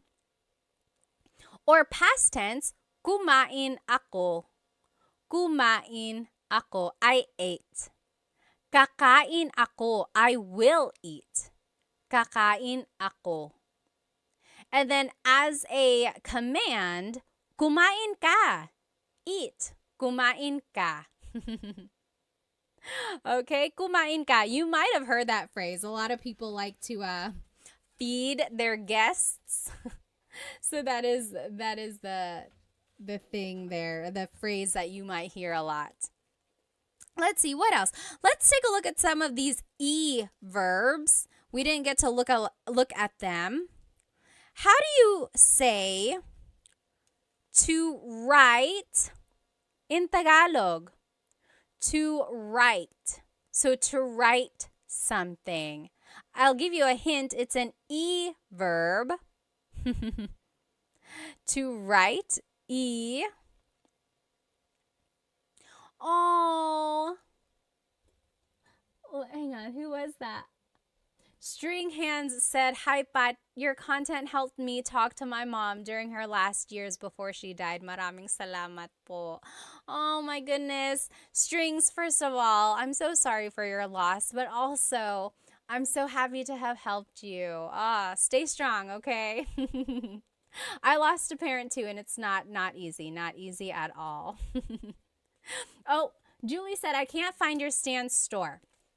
Let's see. Go to my link or go to my bio, and I think just click on whatever link is there, and then more links should pop up.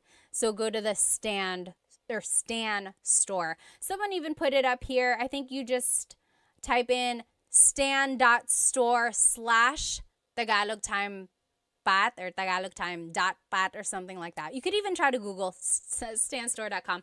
I'll definitely put a post or make a post about it afterwards so we can all find it. Oh, very interesting. Yes. So Serrano again said magsulat. I have it as an E verb, isulat. Yes, Blasian also said nagsulat. So yes, this is one of those things or these are one of those verbs. Again, isulat means to write, but that's focusing on the object. Like, isulat mo ang pangalan mo. Write your name. Isulat mo ang pangalan mo. Write your name. But magsulat just means writing. Like, nagsusulat ako, I am writing. Oh, someone on TikTok said it's only showing the coffee, buy me a coffee. Oh, yeah. So if you're on TikTok, maybe just go open a browser and do stan.store/Tagalog Time with Pat or tagalogtime.pat, or you can go to the links in my Instagram. It'll be there. Stan Store. So, isinusulat ko ang libro. I am writing the book.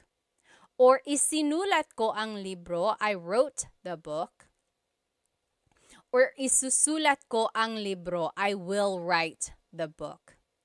But again, sulat can be a mag verb. Nagsusulat ako. I am writing. Or nagsulat ako. I wrote. Okay, let's do another E verb. Actually, we'll do two because they're opposites. What is to raise and to bring down?